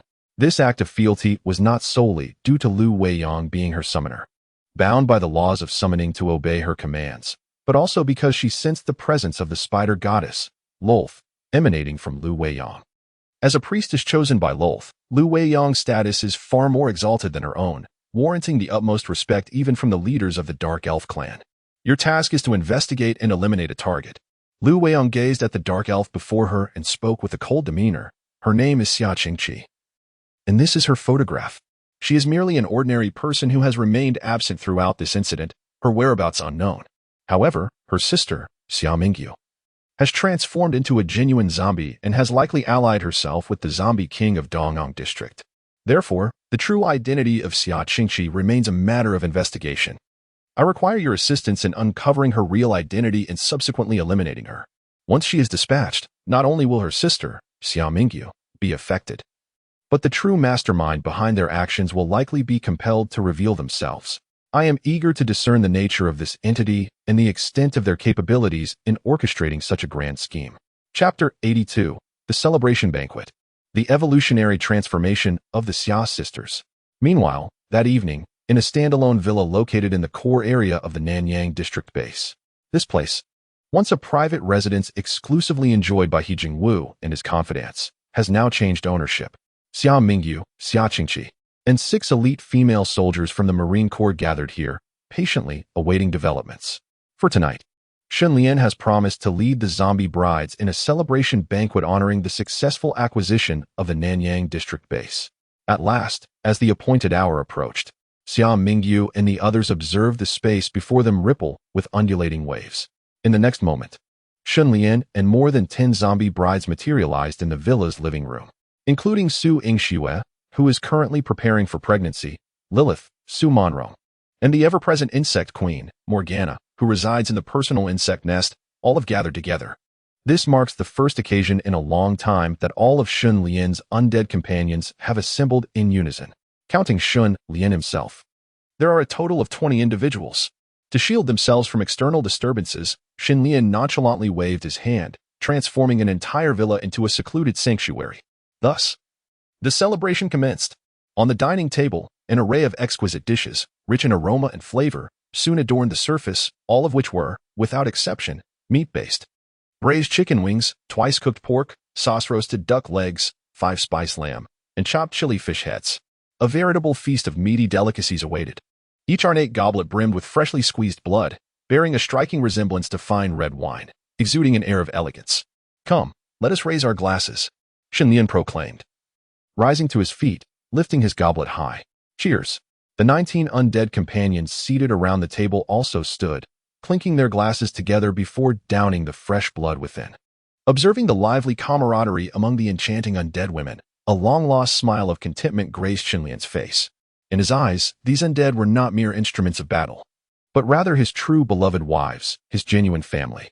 To share a simple meal together as a family felt profoundly precious, filling Shen Lian, who had grown up bereft of parental love and companionship, with a deep sense of happiness and fulfillment. Before long, after satisfying his hunger and thirst, Shen Lian commenced further evolutionary modifications on the 2 sisters, Xia Mingyu and Xia Qingqi. This, too, served as a reward for their successful completion of the mission. As for the other 6 female Special Forces soldiers, Shen Lian currently lacked sufficient evolution points to conduct their transformations, thus they would have to wait for a while longer. "Thank you, Master," exclaimed the 2 sisters, Xia Mingyu and Xia Qingqi, brimming with joy. They had deeply experienced the formidable power of S-class abilities, and now, finally having the opportunity to undergo evolutionary enhancements, how could they not feel exhilarated and grateful? Swiftly, Shen Lian waved his hand, generously allocating an additional 10,000 evolution points. Initiating the transformation for Xia Mingyu and Xia Qingqi. Crack, crack, crack. The first to undergo visible changes was Xia Mingyu. Enveloped in a radiant golden light of evolution, her skeletal structure began to protrude dramatically, with each bone altering at its fundamental genetic level. The original pristine white gradually morphed into a steely gray hue, resembling iron, signifying a remarkable enhancement in attributes such as strength, hardness, and resilience. Soon, the transformation of Xia Mingyu reached its conclusion. Name: Xia Mingyu. Race: Scythebone Corpse Princess. Number 11. Level: LV 18-08000.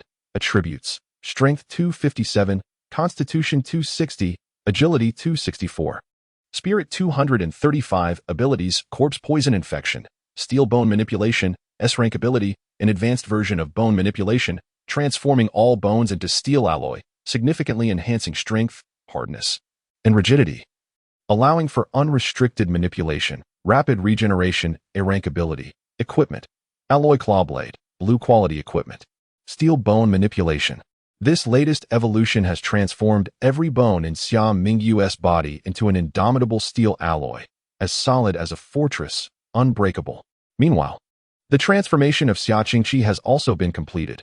Name: Xia Qingqi. Race: Magical Shape-Shifting Corpse Princess. Number 13. Level: LV 15-05000.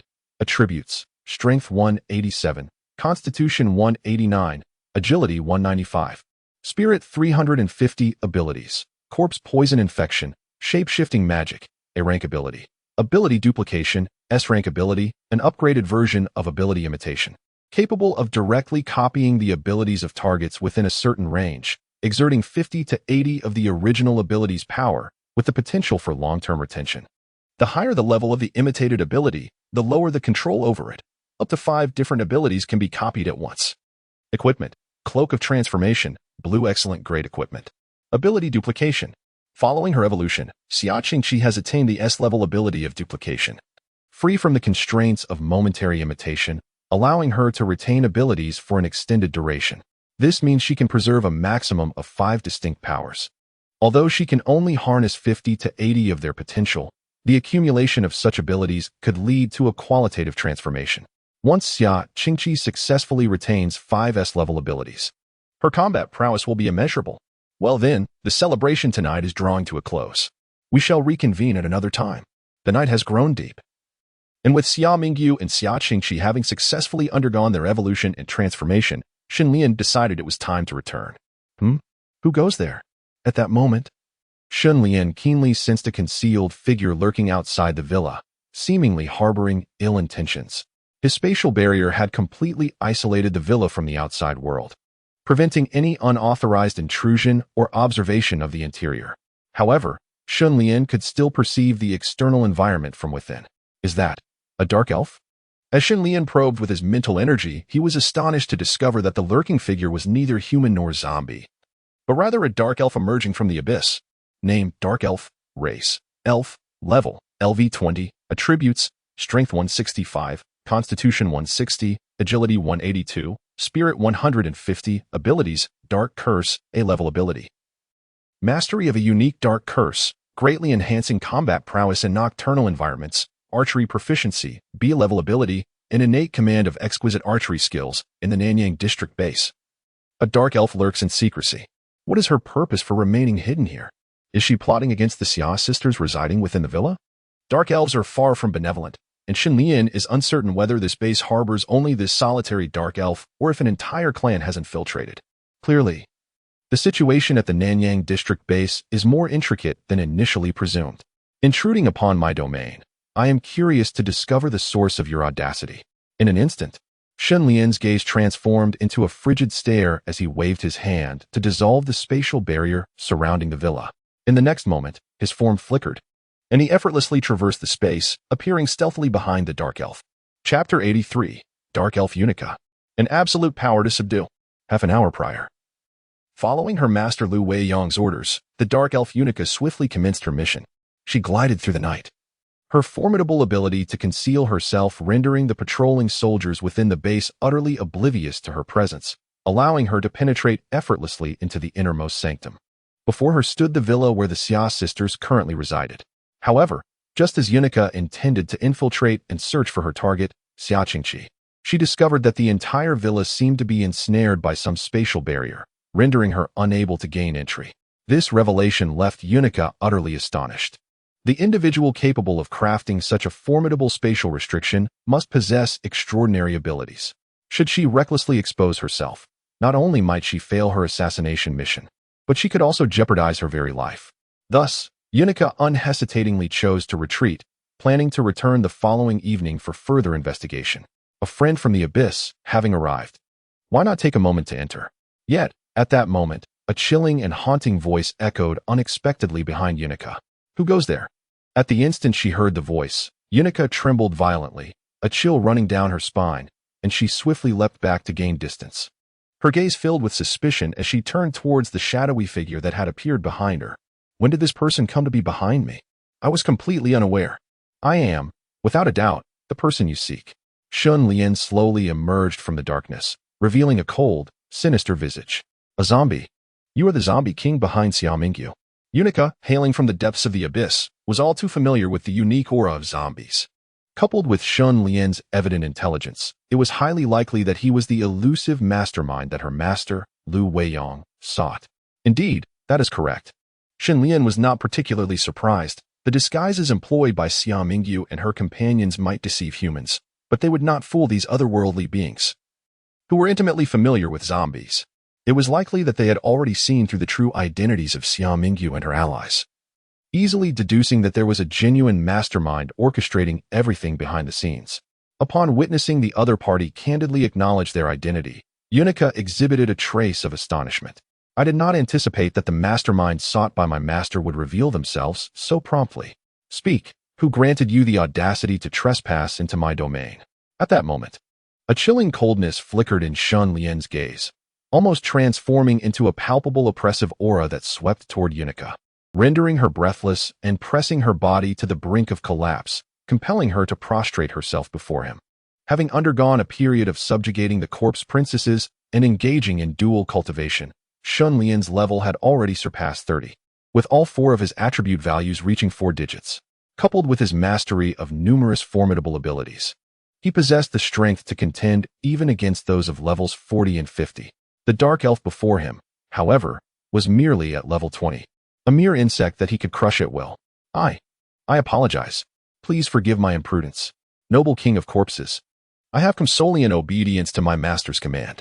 Confronted with the overwhelming strength of Xinlian, Yunica's forehead was drenched in cold sweat, and she hastily began to explain. Who is your master? Xinlian raised an eyebrow, continuing his interrogation. As a human summoner, she was chosen by the goddess Rose to serve as a priestess. Thus, I answered her call and descended into this realm, ready to obey her commands. My intention is to investigate the sisters Xia Mingyu and Xia Qingqi to uncover your true identity. At this moment, Eunice reveals all her intelligence without reservation. A human summoner? Could it be the infamous nightmare demon lord possessing S-class otherworldly summoning abilities? Upon hearing this, Shun Lian suddenly realized. It turns out she has been orchestrating this all along. Moreover, Shun Lian never anticipated that this notorious figure from a past life, the nightmare demon lord, was in fact a woman. After all, anyone chosen by the spider goddess Rose as a priestess must be female. This adds an intriguing twist. I can offer you a chance, if you succeed. I shall not hold your actions against you. Xinlian gradually retracted his intimidating presence over Eunice and spoke. Take me to her at once. Otherwise, you know the consequences. Yes. Eunice could hardly meet Xinlian's gaze and could only nod in trepidation. As a summoned entity, Eunice was bound by summoning rules to obey her master, Lu Weiyang. However, summoned beings possess their own thoughts and value their lives. Thus, they may betray their masters and turn against them. Now, under Xinlian's coercion, Eunice reluctantly chose to betray and sell out her master, Lu Weiyang. Slaughter, betrayal, deception. Such occurrences are all too commonplace for the fallen Dark Elf clan.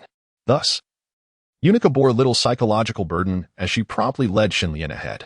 Before long, they arrived at the location of the survivors' camp. It turned out to be a mere disguise for the survivors. Xinlian surveyed the surrounding environment and could not help but remark on the abysmally poor living conditions of these so-called survivors. It was remarkable that the Lord of Nightmares could maintain this fade for so long. Soon, Xinlian followed Unica to a modest tent tucked away in a corner. He immediately discerned that the space occupied by this tent had been deliberately isolated. This was hardly surprising, as the Lord of Nightmares possessed an S-class dimensional summoning ability and an SS-class spatial power, both of which belonged to the realm of dimensional capabilities. While the former did not primarily pertain to spatial manipulation, it nonetheless encompassed a degree of spatial application. In Xunlian's presence, this was undoubtedly akin to a novice displaying their skills before a master. He could effortlessly dismantle the carefully arranged spatial barrier. However, Xunlian refrained from doing so in haste. Instead, he isolated the space he currently occupied, rendering himself undetectable to the Lord of Nightmares. Subsequently, at Xunlian's request, Unica quietly approached the tent. You returned so swiftly? Please, come inside. Before long, the spatial barrier of the tent was temporarily lifted. Once Unica entered, it was sealed once more. Xinlian executed a spatial leap, seamlessly entering the confines of the tent, while maintaining a veil of isolation around himself, rendering his presence undetectable to outsiders. Within the cramped tent, two exquisite figures were seated in a meditative posture. One was, of course, the dark elf, Unica.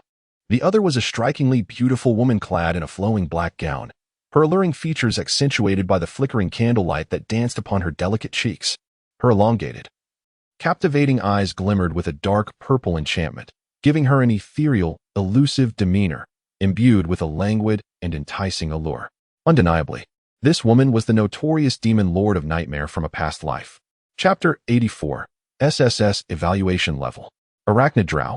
Name, Lu Weiyang. Click for image. Race, human. Ability user, level, LV22. Attributes, Strength 213, Constitution 215, Agility 216, Spirit 360. Abilities, Otherworldly Summoning.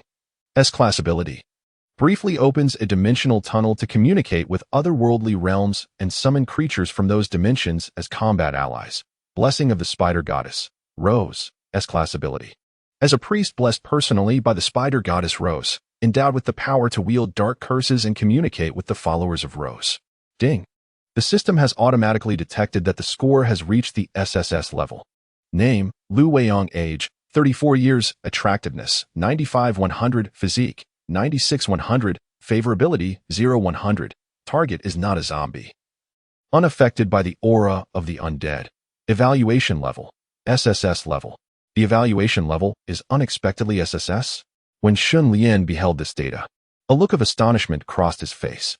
This was the first target he had encountered in a long time whose beauty and physique surpassed 95 points, achieving an SSS evaluation. What is the situation? Have you located Xia Qingqi to eliminate her? Meanwhile, Lu Weiyong inquired of the dark elf, Yunica. No. Xia Mingyu and Xia Qingqi's residence is protected by a specific spatial restriction, rendering me unable to enter. Yunica explained candidly. Spatial restriction? Upon hearing this, Lu Weiyong was equally taken aback. It was impossible for the Xia sisters to possess such capabilities. Could it be that the true mastermind behind them had established this spatial barrier? However, if the adversary were merely a zombie king who possessed powers of mental domination, how could they wield such dimensional abilities?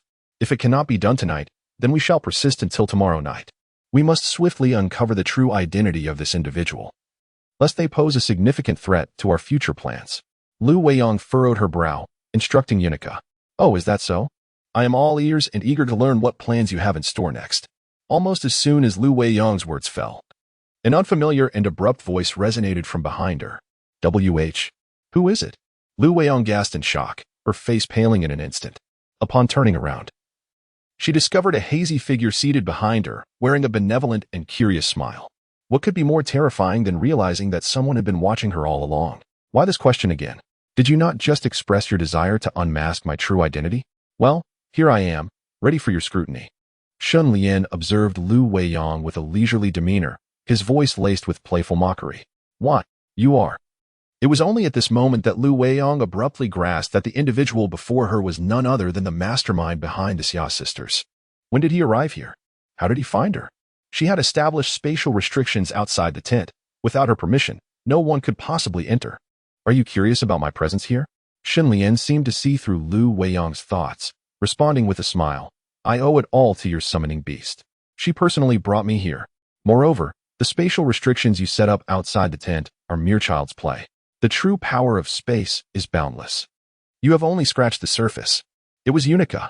Lu Weiyong finally realized that it was Unica's actions that had exposed her whereabouts, leading to her being coerced into betraying herself.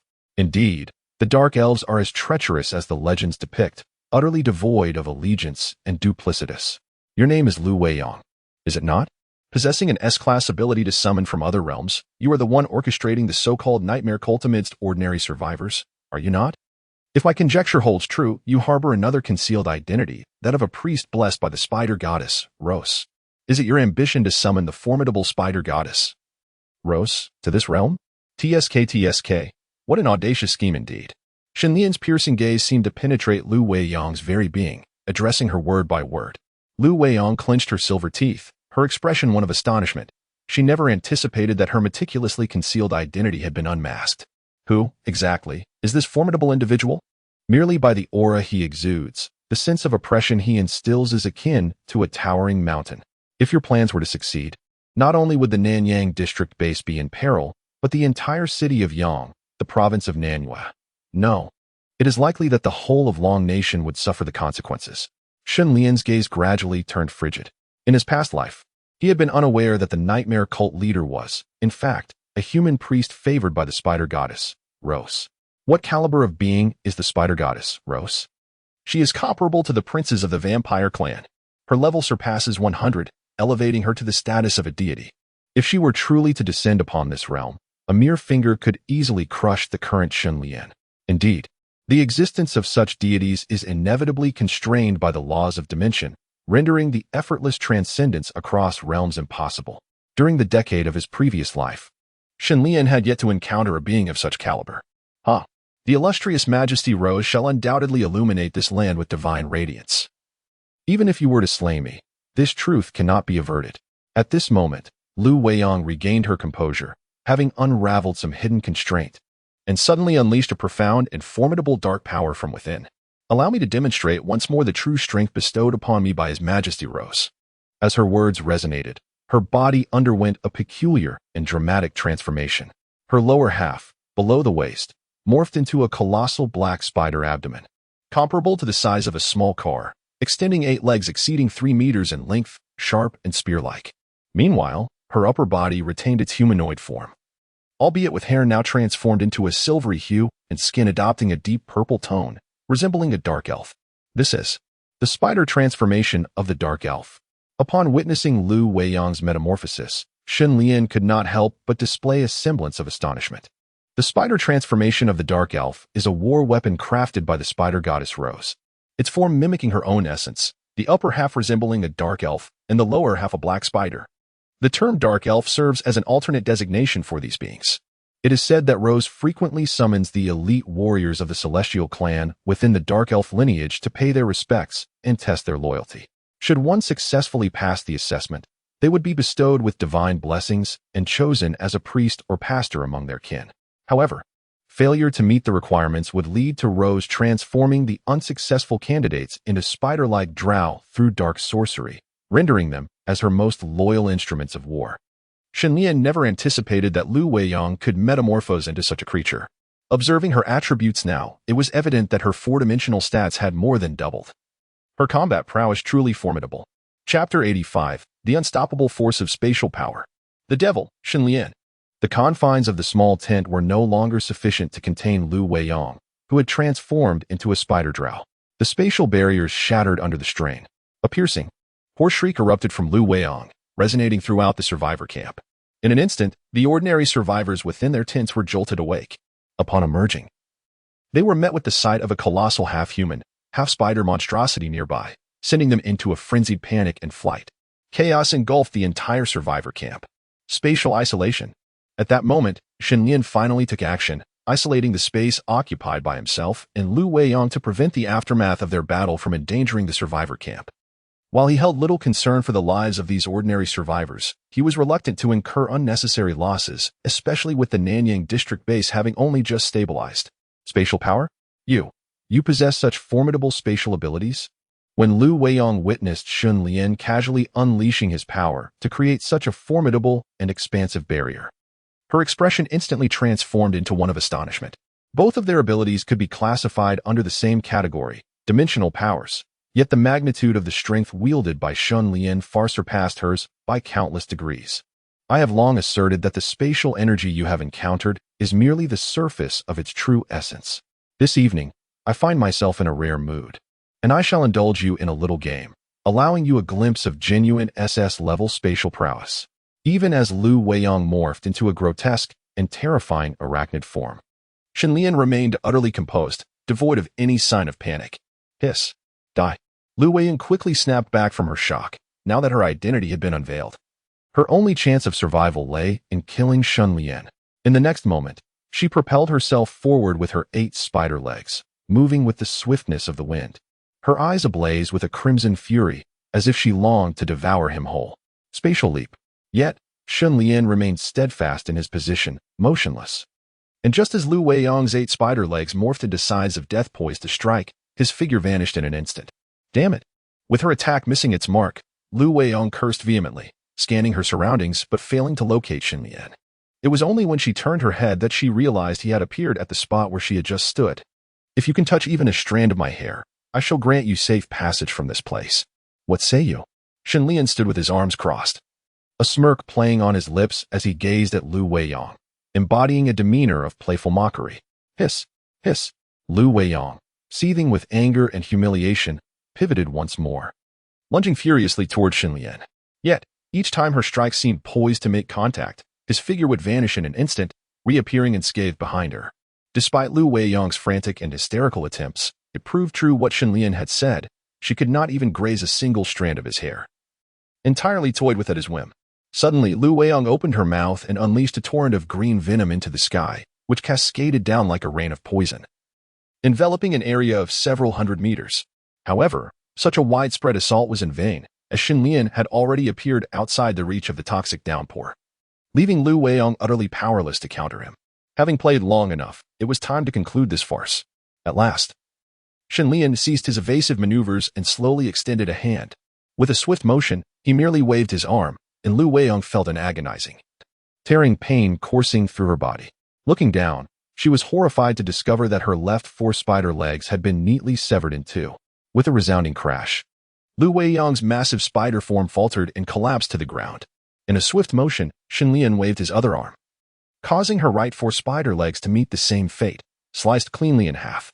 All of this transpired in an instant, so swiftly that Lu Weiyang scarcely had time to react. Her eyes and senses failed to perceive how her spider legs were severed, let alone defend against it. What Xinlian had just executed was the so-called spatial slicing. Spatial slicing is not akin to a blade of wind, which would strike a target with a swiftly moving edge. Instead, it involves cleaving a specific area of space directly in half. Just moments ago, Xinlian had divided the spatial region where Lu Weiyang's spider legs resided, resulting in the phenomenon of her legs being severed into 2. This form of spatial slicing lacks physicality, rendering it impossible for the enemy to resist or defend against it. Even the most resilient objects cannot withstand the division of space and will be effortlessly cleaved asunder. A torrent of blood gushed forth from the 8 severed legs of Lu Weiyang, and she could no longer support her body, collapsing helplessly to the ground, writhing in agony. Soon, one could observe her body beginning to shrink, her breath growing feeble, as she reverted from her arachnid form back to that of a human, forcibly returning to her original state. However, even after regaining her human form, the once long and voluptuous legs that Lu Weiyang possessed were no longer present, blood flowing ceaselessly, sapping her vitality ever further. Kill me, no. But the great Lady Rose will surely avenge me. Lu Weiyang, fully aware of her impending doom, remained steadfast in her unwavering faith in the spider goddess, Rose, showing no sign of humble supplication.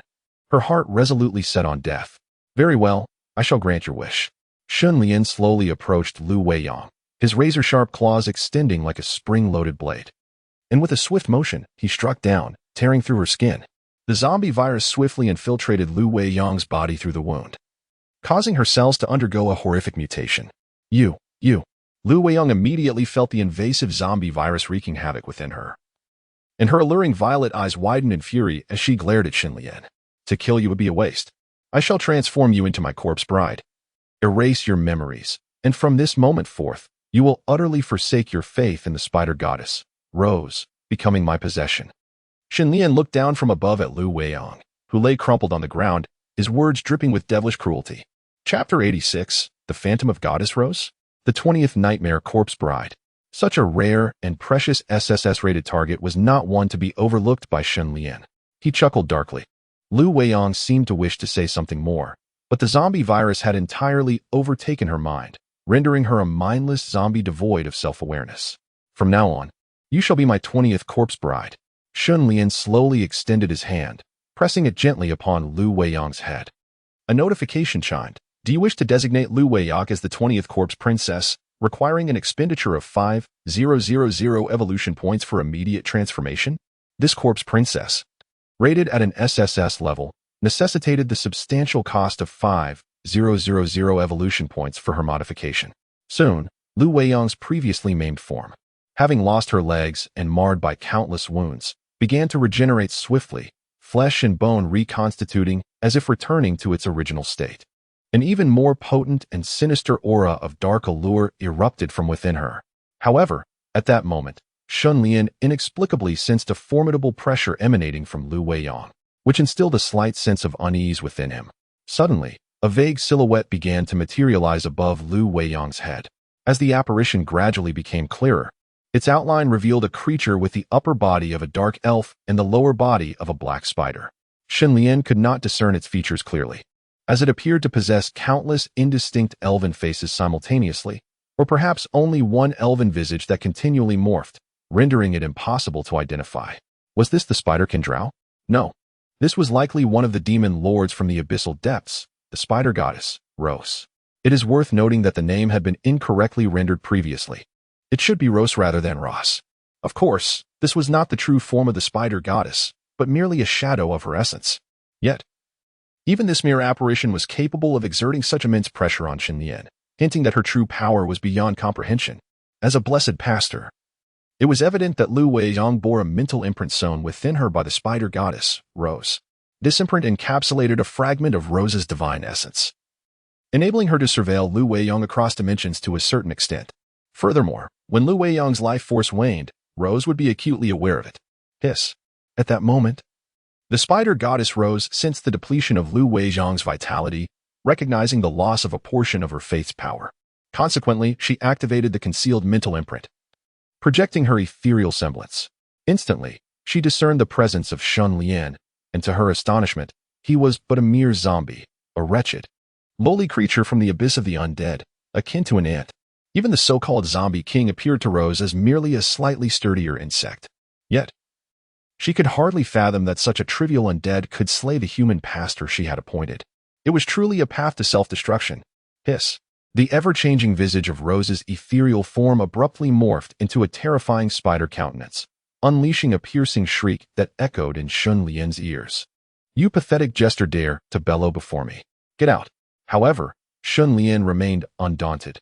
Instead, he summoned his formidable mental prowess, transforming it into a multitude of psychic blades that pierced directly toward Rose's apparition. What nonsense! A mere remnant of a soul dares to bark at me? Under the influence of dimensional laws, the true spider goddess, Rose, is incapable of traversing dimensions to descend upon Blue Star in a mere instant. The ephemeral shadow, a remnant of her fragmented soul, lacks any physical form. It exists solely as a spectral entity, possessing minimal power, and is swiftly pierced and severed by the mental blades conjured by Shen Lian. The anguished screams of the dismembered Rose's apparition resonate continuously in Shen Lian's ears, echoing the language of the abyss, likely uttering some malevolent curse. However, Shen Lian remains unfazed. It is merely the impotent rage of Rose. He ruthlessly continues to obliterate her shadow until it is reduced to nothingness, dissipating into the void. This enmity has been irrevocably established. To oppose a demon lord, a deity of the abyss, may seem foolishly ambitious for Shen Lian in his current state. Yet he is confident that within a few years, he too shall transcend to level 100, ascending to divinity. What of the spider goddess Rose? There is no need to await her arrival on Blue Star. In due time, he shall forge a dimensional passage to the endless abyss and eradicate her lair entirely. With a soft pop, as Rose's apparition completely vanishes, the mental mark embedded deep within Lu Weiyang's soul shatters, causing her to cough up a mouthful of blood. Nevertheless, this marks the removal of all obstacles in her transformation into a corpse princess, and results shall soon follow. Name: Lu Weiyang. Race: Nightmare Corpse Princess. No. 20. Level: LV22, 20,000. Attributes: Strength 223, Constitution 226, Agility 228, Spirit 380. Abilities: Interdimensional Summoning, S-Rank ability, briefly opens a dimensional portal to communicate with otherworldly planes, summoning beings from those realms to serve as combat allies. Curse of the Spider Goddess Rose, S-Rank ability, due to the erasure of memories and transformation of race, lost the former blessing of the priesthood and suffered the backlash of faith betrayal, permanently retaining the mutated body of a spider-like drow, unable to continue communication with her followers. Equipment: Nightmare Wand, purple epic equipment, imbued with the power of dark curses, capable of communicating with the abyssal plane, possessing a heightened allure to demons. The transformation of Nightmare Corpse Princess number 20 has been completed. It was with a bemused chuckle that Shen Lian realized that one of Lu Weiyang's S-Rank abilities, the Blessing of the Spider Goddess Rose, had now morphed into the curse of the same deity. The consequence of this curse was that Lu Weiyang permanently retained her mutated spider-like drow form, allowing her to shift into this arachnid appearance at will. This, in fact, significantly enhanced her combat prowess, diminishing her reliance on summoned creatures. Nightmare Corpse Princess No. 20. Lu Weiyang, at your service, master. Soon, the transformed Lu Weiyang obediently knelt before Shen Lian. Her memories of the past and her faith in the spider goddess Rose had been erased. She had even forgotten who Rose truly was. Rise. Shen Lian nodded with satisfaction. Securing the allegiance of the notorious nightmare sect leader from his past life was indeed a delightful surprise. Now, the 4 S-rank superpowers of Yang City, Suing Shiwei, Yong Tianhao, He Jingwu, and Lu Weiyang, have all been brought under Shen Lian's command. Suing Shiwei and Lu Weiyang have become his undead brides, Yong Tianhao transformed into a skeleton, and He Jingwu has morphed into a mutated zombie. At present, there are no further targets worthy of Shun Lian's attention within the human faction of Yang City. It is now time to redirect strategic focus towards the otherworldly camps. Chapter 87. The Loyalty of Unica. In the realm of the 9 layers of hell. With a wave of his hand, Shun Lian dispelled the spatial barrier, and he and Lu Weiyong returned to the chaotic survivor camp. Following Shun Lian's orders, Xia Mingyu and Yang Ling, among the undead brides, responded swiftly, sealing off the entire survivor camp and relocating its inhabitants for the night. Almost forgotten was the presence of you. At that moment, Shun Lian's gaze fell upon the dark elf Unica, who had been anxiously awaiting within the tent. Although Lu Weiyong's connection with the Spider Empress Rose has been severed, her summoning contract with Unica still endures. As a creature summoned by the traitor Lu Weiyong, Unica is likely to face hostility from other dark elves upon her return to the abyssal realm. Even if Lu Weiyong were to dissolve the summoning contract, it would be arduous for Unica to escape the ties of their past, and the Spider Empress Rose may also direct her wrath towards her, making the days ahead undoubtedly arduous. Upon encountering Lu Weiyong once more, Unica distinctly sensed the absence of the faith she once held for the spider goddess, Rose. She even discerned that Lu had transformed into a veritable zombie, unequivocally having forsaken her devotion to the goddess. Unica was far from foolish, rather. Amidst the myriad intrigues and deceptions of the Dark Elves, she had been compelled to become astute and cunning, all in pursuit of her own maximal benefit. What was the worth of loyalty and faith to Rose when, after all, the goddess had regarded them as mere playthings to be trifled with? Few Dark Elves genuinely wished to remain loyal to her. Most were simply intimidated by her formidable power. Now, having arrived in the Blue Star, Unica found herself in a realm where the spider goddess's influence was indeed remote. Consequently, she felt little need for concern. As long as she could ensure her own survival, her allegiance could be to whomever she chose. Oh, Lord of the Undead, I implore you to take me in. I am now homeless and willing to offer you everything, seeking only your protection. With this thought in mind, Unica did not hesitate to kneel before the ground, respectfully submitting to Shun Lian. She refrained from pledging her loyalty to Lu Weiyong, her former master, and instead directed her allegiance towards Shin, which was a calculated move on her part. After all, Unica had effectively betrayed Lu Weiyong and harbored fears of potential retaliation. Thus, seeking Shun Lian's protection seemed a far more prudent course of action. A buy one, get one free? Shun Lian could naturally discern the thoughts of Unica with a fair degree of accuracy. Name: Unica. Appearance: 88-100 figure, 89-100 affinity, 35-100. Target: not a zombie, unaffected by the aura of the undead. Evaluation level: S. After reviewing the system, Unica's evaluation level also reached S, which is quite commendable. In that case, accepting her would not pose any issue. Once transformed into a corpse princess, Shun Lian would not need to worry about loyalty. Furthermore, one of Shun Lian's original harem plans was to encompass beauties from various races. Following the vampire, the insect queen, and the fox spirit, he now sought to acquire a dark elf. To gain my protection, you must relinquish your former beliefs and even your physical form. Are you prepared for this? Shun Lian looked down at Unica, who was kneeling on the ground, and asked in a deep voice. Yes. Unica lifted her head, revealing a strikingly beautiful visage adorned with deep purple skin, exuding an exotic charm. She understood that she would likely become a zombie like Lu Weiyong, but as long as her life remained intact, that was sufficient. With that in mind, Weiyong, please dissolve the summoning contract with her first. Shun Lian contemplated for a moment before addressing Lu Weiyong beside him. This would allow Weiyong to free up a summoning slot for another summoning from Lu Weiyong. Shun Lian also learned that the summoner's slots could be categorized into permanent and temporary summoning positions. The permanent summoning position allows summoned beings to remain by the summoner's side indefinitely, with the ability to return them to their original plane at any moment. In contrast, the temporary summoning position functions akin to Shun Lian's otherworldly creature summoning card, permitting summoned beings to descend for only a brief period to aid in battle, after which they will be forcibly returned to their original realm once the time expires. Prior to reaching level 20, due to Lu Weiyong's limited mental strength, she could only perform temporary summons. However, upon attaining level 20, she acquired sufficient mental fortitude to execute permanent summons, with the Dark Elf, Unica, being her inaugural permanent summoned entity.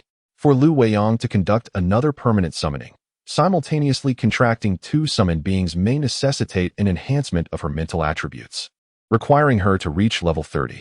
Nevertheless, should she dissolve an existing permanent summoning contract, Lu Weiyong would be able to initiate a new summoning contract.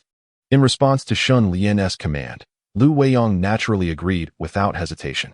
Furthermore, after being cursed by the spider goddess, Rose, Lu Weiyong developed an inexplicable aversion towards the dark elf race.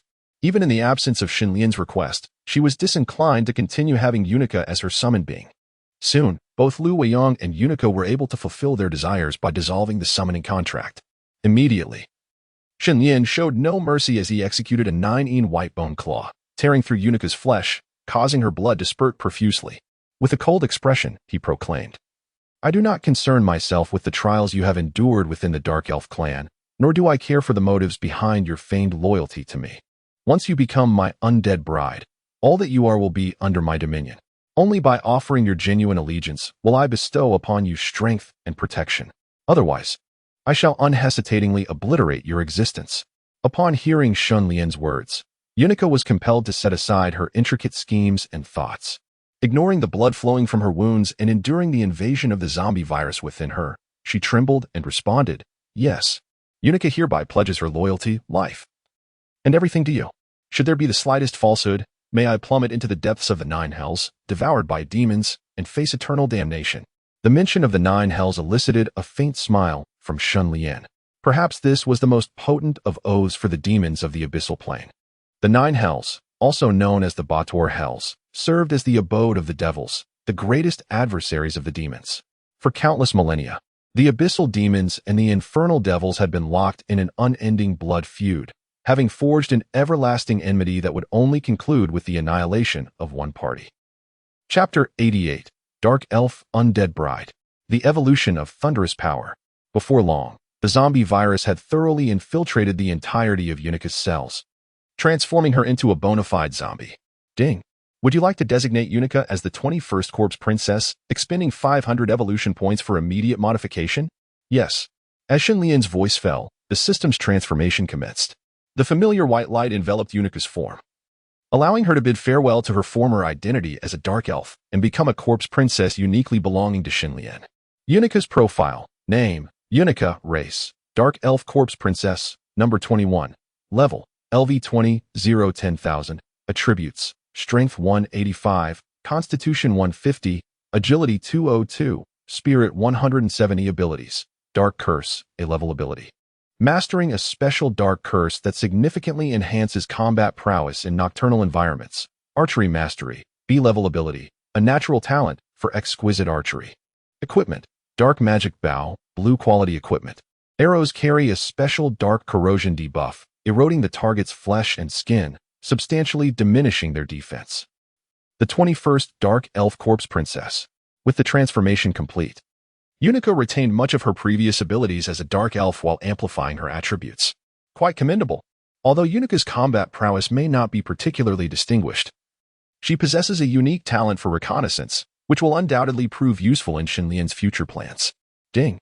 Congratulations to the host for capturing the 20th Nightmare Corpse Princess, Lu Weiyong, earning 500 points of free enhancement and 100,000 experience points, along with an S-Class ability evolution stone. Additionally, congratulations to the host for capturing the 21st Dark Elf Corpse Princess, Unica, receiving 100 points of free enhancement, 30,000 experience points, and the skill book Biming Divine Art. Soon, the system rewards for capturing Lu Weiyong and Unica were dispensed. A total of 600 points of free enhancement were allocated evenly, and the 130,000 experience points allowed Xin Lian to level up twice, breaking through to level 32. The next two rewards brought Xin Lian considerable delight. The S-Class Ability Evolution Stone, unlike the Awakening Stone, could directly upgrade one existing S-Class ability to SS Class. The Biming Divine Art could absorb the enemy's ability energy and convert it into personal experience points. Xin Lian first took out the S-Class Ability Evolution Stone. Presently, he possessed 5 S-Class abilities: Corpse Poison Infection, 10,000 Corpse Dazzling Aura, Mental Domination, Thunder Power, and Hormone Manipulation. Comparatively, evolving either Mental Domination or Thunder Power offered greater value. After contemplation, he opted for Thunder Power, prioritizing the ability that exhibited a more intuitive display of combat prowess. Beep. Do you wish to immediately use the S-Class Ability Evolution Stone to evolve the S-Class Ability Thunder Power? Yes. In the next moment, with a resounding boom.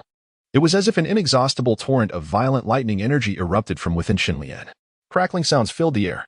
A dense, deep purple arc of lightning manifested upon Xinlian's body, radiating an astonishing aura that frantically expanded outward from his core. The very weather itself seemed to be influenced. An array of ominous, dark clouds drifted into the night sky, enveloping the entire base of Nanyang district. Thunder rumbled with deafening resonance as torrential rain fell, interspersed with serpentine bolts of deep purple lightning, arriving in an instant. Standing beside Xinlian, Lu Weiyong and Unica keenly sensed the terrifying power of this lightning energy, prompting them to hastily retreat. Their hearts were filled with profound shock. What manner of fearsome ability was this? It could sway the weather, summon wind and rain, and command thunder and lightning. Soon, as the evolution of the supernatural ability reached completion, Xinlian gradually opened his eyes. The tumult of wind and rain, the flashes of lightning, and the roars of thunder in the night sky slowly dissipated. The formidable lightning energy that had erupted from within Xinlian was drawn back into his being. At that moment, the system's notification chimed in his ears. Ding. S-Class Supernatural Ability Thunderous Power has successfully evolved into SS-Class Supernatural Ability Divine Thunder of the 5 Elements. SS-Class Supernatural Ability Divine Thunder of the 5 Elements, an upgraded version of Thunderous Power, encompassing 5 distinct attributes of Divine Thunder: Gung Metal Tribulation Thunder, Yiwood Righteous Thunder, Gui Water Een Thunder, Bing Fire Yang Thunder, and Wu Earth Nether Thunder. Gung Metal Tribulation Thunder is the most formidable and domineering thunder in existence, possessing unparalleled destructive power, capable of shattering all formations and restrictions. Yiwood Righteous Thunder is the purest and most refined thunder, with the greatest restorative capacity, able to overcome all chronic ailments and afflictions. The Een Thunder of Gui Water is the most nourishing and harmonious thunder in the world, possessing the strongest purifying power, capable of vanquishing all pestilence and toxins. The Yang Thunder of Bing Fire is the most blazing and solar thunder, endowed with unparalleled destructive force, capable of eradicating all demons and monsters. The Nether Thunder of Wu Earth is the most lofty and stable thunder, with the greatest defensive capability, capable of overcoming all divine weapons and artifacts. The Might of Thunder has evolved into the 5 Elemental Divine Thunder. Ultimately, the former is merely the thunder of the mortal realm. However, the 5 Elemental Divine Thunder, with the divine character in its name, speaks volumes.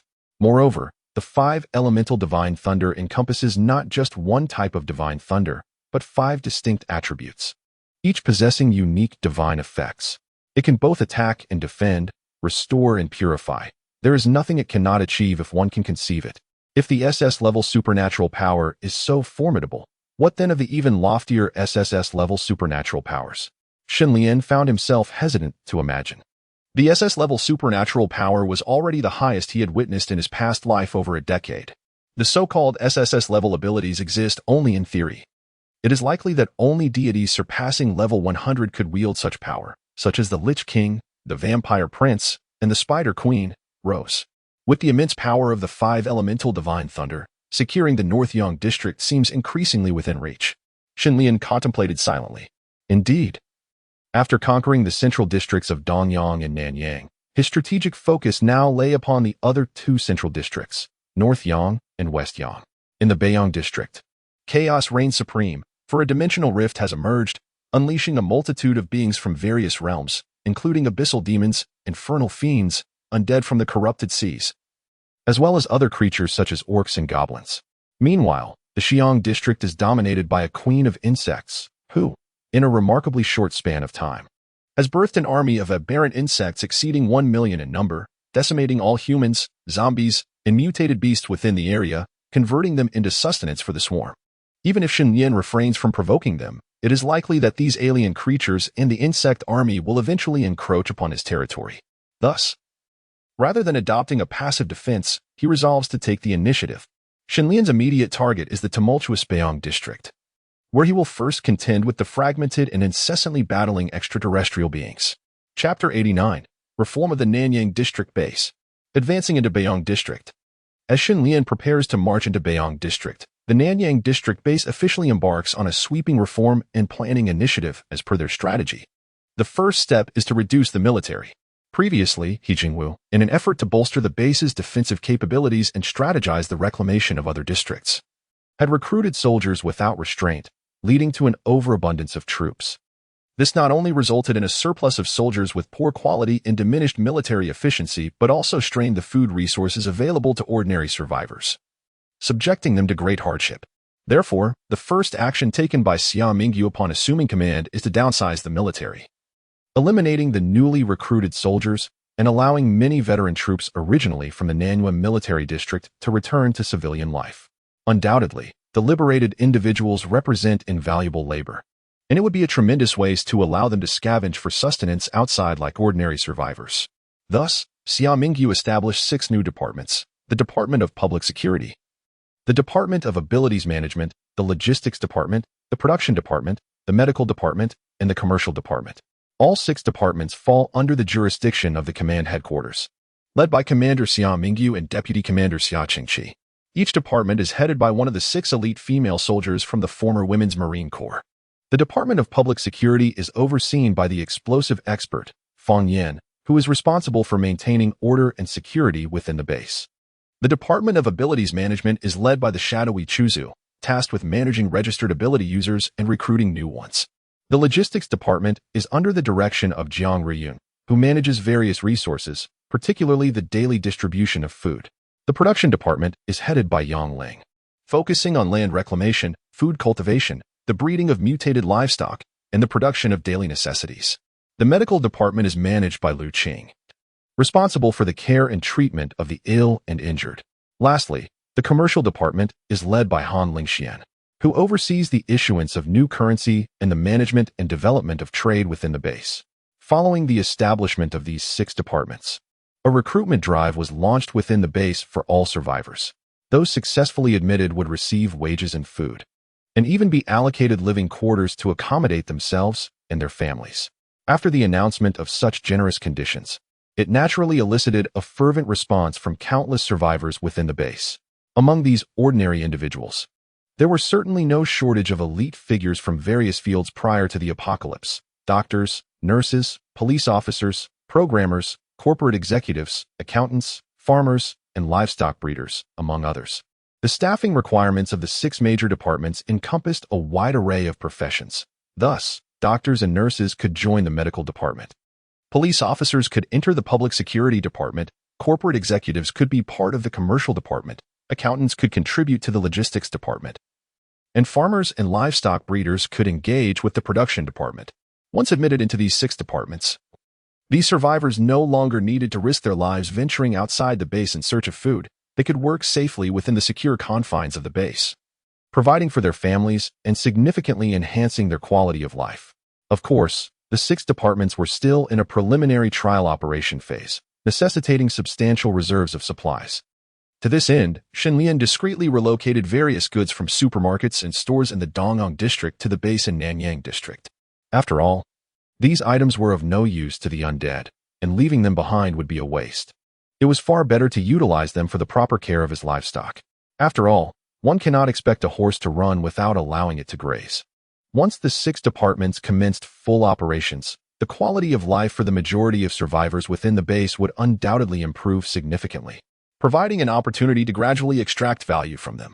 After all, Shenlian's objective was not the salvation of humanity, but rather the maintenance of his own dominion. Meanwhile, in the Beiyang district, led by the 8-foot lady Shiji Yuji Ling, a vanguard team comprising Lin Menglan, Liang Guyun, Hua Jianshuang, Hua Jianyu, Xia Yuling, and Tu Shan Yao Yao has officially entered the tumultuous realm of the North Yang Mountain Cemetery. This cemetery, the largest in Yang City, is adorned with an array of ancient, robust tombstones neatly arranged upon verdant lawns, complemented by shade-giving trees and a profusion of vibrant blossoms, creating an exquisite tapestry of beauty. However, this once serene resting place has now been overrun by countless undead creatures emerging from the sea of the deceased. Skeletons, zombies, phantoms, ghouls, gargoyles, mummies, all commanded by a necromancer. This master of deathly sorcery has forsaken his mortal form, transforming into an immortal lich. dedicating his eternal existence to the arcane studies of death and decay. Who dares to disturb the great Augustus? The necromancer Augustus awakens from his slumber, sensing the approach of a multitude of uninvited guests. The flames of soul fire blaze fiercely within his eye sockets. Skeletons? Golden skeletons? Upon witnessing the throng of skeletons, particularly the leading golden one, Augustus feels a spark of intrigue. Golden skeletons, though rare even within the sea of the deceased, are typically regarded as the leaders among their kind. Your golden bones would serve splendidly as my staff. August's voice was obscure and hoarse as he slowly extracted a white bone staff from beneath his voluminous robe. This staff, evidently crafted from the remains of a silver skeleton, shimmered with a silvery luster across its surface. At its pinnacle, it retained the ghastly visage of a skull, from which faint echoes of mournful wails could be discerned, sending shivers down the spine of any listener. Your lich body is quite suitable for consumption. At that moment, a melodious and clear female voice resonated from behind the golden skeleton, the war god. The figures that emerged were none other than Lin Minglan and Liang Yun. Zombies? Huh. How dare such base and lowly creatures make a ruckus before the illustrious necromancer, August? August recognized the true identities of Lin Minglan and Liang Yun with a mere glance, unable to suppress a derisive laugh. I shall forge you into my corpse slaves. Condemned to an eternity without resurrection. With a single command from August, the entire graveyard began to tremble violently. From the tombstones, a multitude of undead beings erupted from the earth, charging towards Lin Minglan and Liang Yun as August's most loyal warriors. Strike! Lin Minglan and Liang Yun similarly gestured with authority, commanding the Golden Skeleton and the Skeletal Legion to advance. Thus, a battle among the undead erupted instantaneously.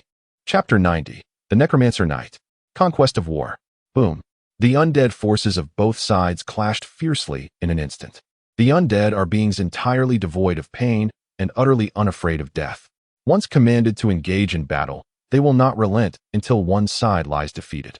The Golden Skeleton Breaker has swiftly transformed into a bone dragon, its size multiplying several-fold, and its combat prowess is unparalleled. Mounted upon its skeletal steed, it wields a colossal bone axe, mercilessly tearing apart the undead that obstruct its path, advancing relentlessly towards the necromancer Augustus. Arise, my loyal servant, Augustus declares calmly, brandishing his staff as he appears to be conjuring a powerful spell. Suddenly, a deep, dark rift in space manifests before him, from which emerges a formidable and imposing figure, the Death Knight. This is a true undead knight, clad in heavy armor that adorns its massive skeletal frame, wielding a knight-esque lance with its skull ablaze in fierce flames. Its mount, a similarly skeletal steed, charges forth with astonishing speed towards the breaker. This Death Knight is Augustus's proudest creation, once a powerful knight of the Empire, transformed into an undead being upon death, inheriting its former combat prowess to become a formidable Death Knight. With a resounding clash, the Breaker and the Death Knight soon engage in fierce combat. In this initial encounter, it is evident that the Death Knight holds the advantage, nearly unseating the Breaker. Resilience aura, strength aura, the bloodthirsty aura. At that moment, a series of buff auras enveloped the broken army, instantly amplifying its momentum. Both its defensive and offensive capabilities surged momentarily, and the skeletal figure entered a frenzied state of bloodlust, with all attributes skyrocketing. Weakness curse, armor-piercing curse, slowdown curse. Furthermore, a succession of debuffs was cast upon the Death Knight, drastically diminishing its attack strength, defense, and speed, causing its spirit to wane.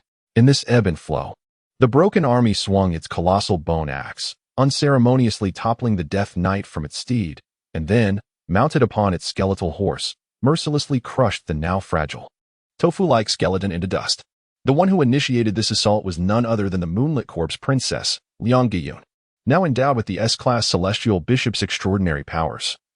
She wielded both the blessings of enhancement and the curses of debilitation. With her assistance, the tide of battle could easily be swayed. No. Upon witnessing this scene, the soul fire in Augustus's eyes flickered violently, clearly revealing his agitation. Surrender obediently, and we may spare your life. Otherwise, you shall meet your demise. Just then, Lin Minglan appeared before Augustus. No sooner had she spoken than she unleashed her own S-Class ability, Devourer of Gluttony. Boom. In the next moment, as Lin Minglan opened her mouth, which seemed to crack near her ear, a force akin to a black hole was instantaneously unleashed, enveloping a radius of several hundred meters.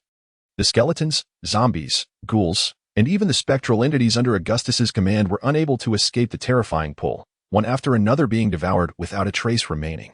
Even Augustus himself found it arduous to withstand this dreadful force. Not only was his staff drawn away, but his entire skeletal form wavered precariously, on the verge of collapse. Meanwhile, Lin Minglan's skeletons remained impervious to this extraordinary ability, moving with ease, seizing the opportunity to eliminate those undead who could barely stand. The golden skeleton charged directly before Augustus, delivering a decisive blow that sent his entire head flying. Although this act could not slay a lich, it was sufficient to render him utterly incapable of resistance. Stripped of Augustus's control, the remaining undead stood motionless, like machines devoid of power, oblivious to their own demise. Even as they were ground into fragments by the enemy, the battle unfolded with a relentless ferocity. Brandished Augustus's severed skull before Lin Menglan and Liang Guyun, presenting it for their judgment. Submission or annihilation. Lin Menglan, echoing Shun Lian's words, coldly addressed Augustus. Submit. Augustus declared his willingness to become your slave, at your command. In the pursuit of eternal life, the once noble Augustus willingly transformed himself into a lich, deeming dignity utterly inconsequential. The preservation of his own existence was his sole priority. However, mere verbal submission evidently failed to satisfy Lin Menglan, compelling Augustus to relinquish his life soul box forthwith. The life soul box is a unique artifact belonging exclusively to the lich lineage. Upon becoming a lich, they sever their souls from their bodies, entrusting them to the life soul box. Thus, as long as the soul endures, they can be reborn and recreated, regardless of how many times their corporeal forms are annihilated. Yet, surrendering the life soul box signifies that Augustus's very life is now irrevocably under Lin Menglan's dominion. Bring forth all your undead and follow us. After subduing Augustus, Lin Menglan and Liang Guyun did not linger, hastily leading the skeletal army toward their next destination.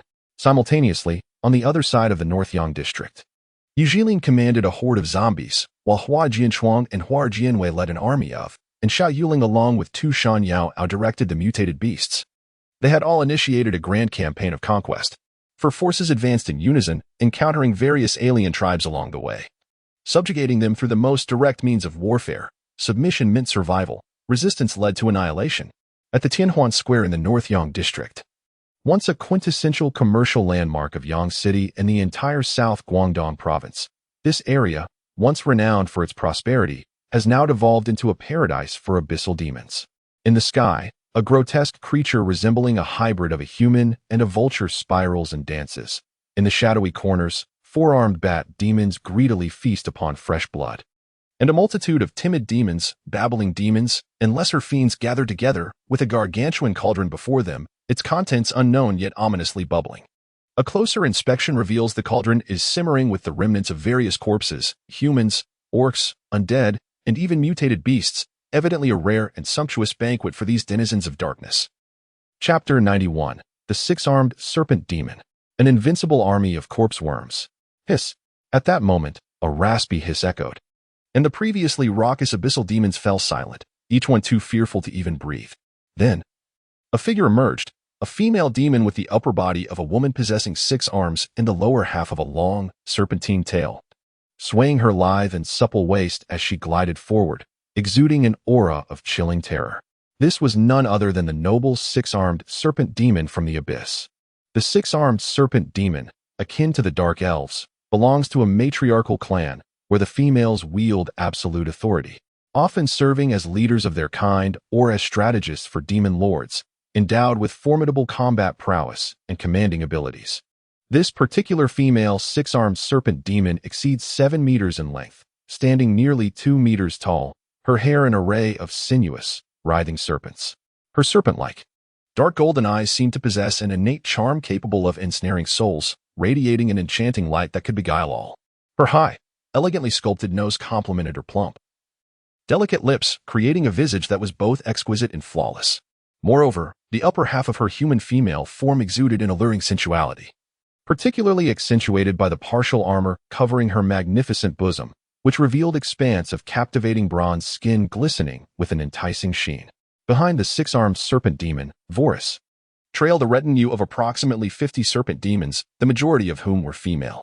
These female serpent demons possessed either 2 or 4 arms, and their overall stature and aura were markedly weaker than Vorus, yet they were still considerably stronger than the surrounding abyssal demons.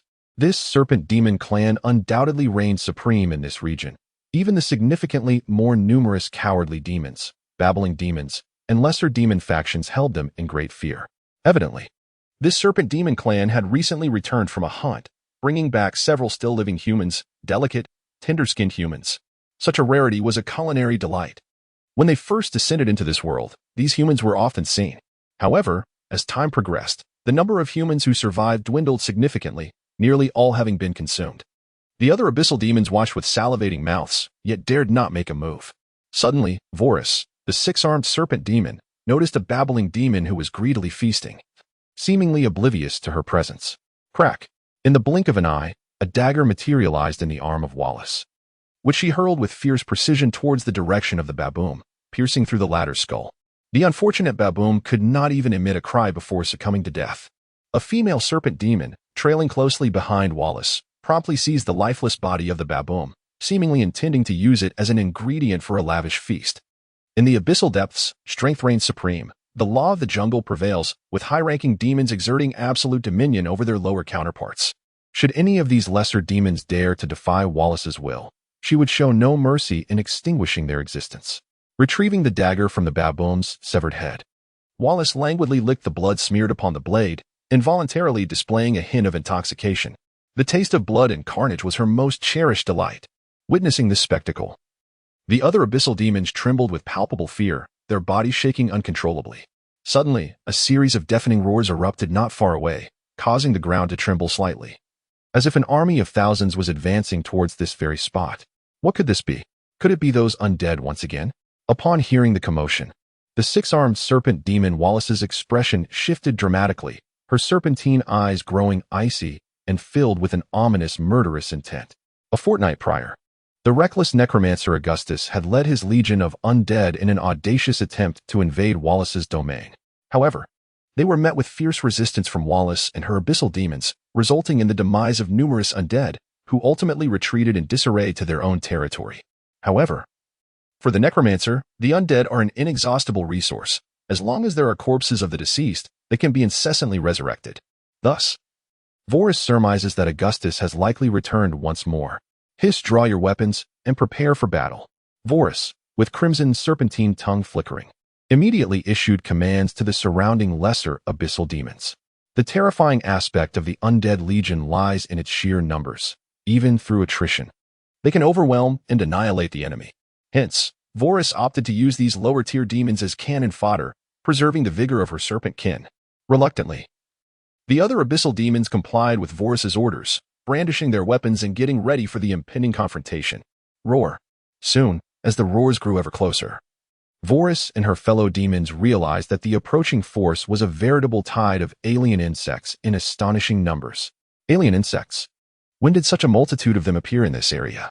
Moreover, these creatures bore a striking resemblance to the insectoid species Vorus was familiar with. Yet they emitted a chilling and morbid aura, the very essence of the undead. Zombie insects?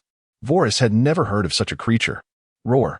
The advancing horde of corpse insects rapidly approached the territory of the abyssal demons. Leading the charge were hundreds of zombie cockroaches, each exceeding 5 meters in length and encased in thick, armored exoskeletons. They barreled forth like heavily armored vehicles, crashing into the ranks of the abyssal demons, their colossal forms and fearsome appearances evoking a deep sense of dread. The timid cowardice of the frail babuman, the emaciated little demon, was utterly shattered upon witnessing the swarming horde of zombie cockroaches charging towards them. They were devoid of any courage to resist and immediately scattered like birds and beasts. Yet, the zombie cockroaches harbored no intention of sparing them. Their gaping maws unleashed streams of viscous, dark green acidic slime, cascading down like a torrential downpour. Those unfortunate demons touched by the corrosive substance found their skin engulfed in thick clouds of white smoke. Their forms grotesquely eroded until they were reduced to a repugnant puddle of putrid ooze, bones dissolving into the vile mixture. This was merely the inception of the onslaught from the corpse insects. Accompanied by howling winds, the sky was suddenly filled with hundreds of enormous shadows, flapping their bat-like wings and stirring up gales as they surged towards the griffin demons and the four-armed bat demons. These were the vast legions of zombie wyverns, launching razor-sharp blade worms, each half a meter long, from their tails, spinning rapidly as they targeted the clusters of griffin and four-armed bat demons.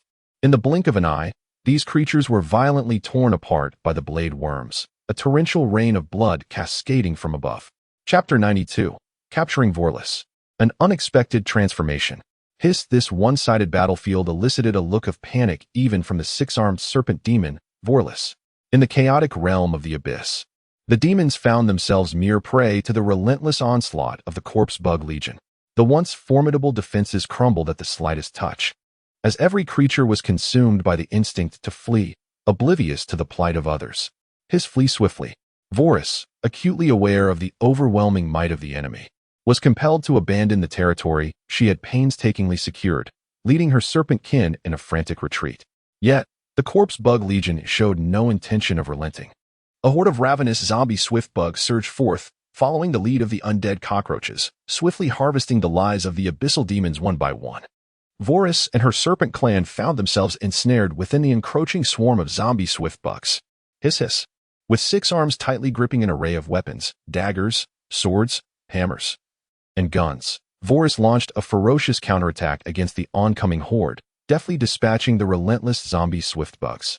Behind her, a robust serpentine tail lashed out with ferocity, capable of crushing the very bodies of the zombie swift bugs into pulp.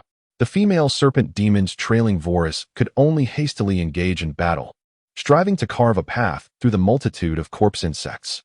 At that moment, Vorless suddenly noticed enormous fleshy orbs rolling towards her, as the surrounding zombie swift bugs inexplicably parted to create a path. Hiss. Be cautious. A primal instinct warned Vorless of the impending danger, prompting her to urgently call out a warning. However, her warning ultimately arrived too late. As the gelatinous orbs rolled perilously close to the serpent demon horde, they suddenly swelled, followed by a series of violent explosions. The tremendous force of the blasts obliterated more than a dozen nearby serpent demons, leaving deep, gaping craters in the ground. Moreover, with the detonation of the gelatinous orbs, a torrent of mysterious liquid was unleashed, cascading down like a torrential rain upon the heads of the serpent demons. Upon contact with the skin and scales of the serpent demons, the unknown liquid instigated a horrific corrosive burn, leading to skin erosion and scale shedding, revealing the stark whiteness of exposed bones. These lethally potent gelatinous orbs were none other than the explosive zombies of the corpse insect legion. This onslaught alone rendered the vast majority of the serpent demons incapable of fighting back, as the ravenous corpse insects swiftly pounced upon the fallen, mercilessly consuming them. Wolis watched in anguish, her heart aching at the sight.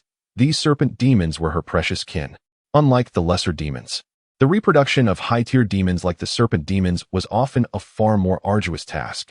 Such a devastating loss was truly heart-wrenching.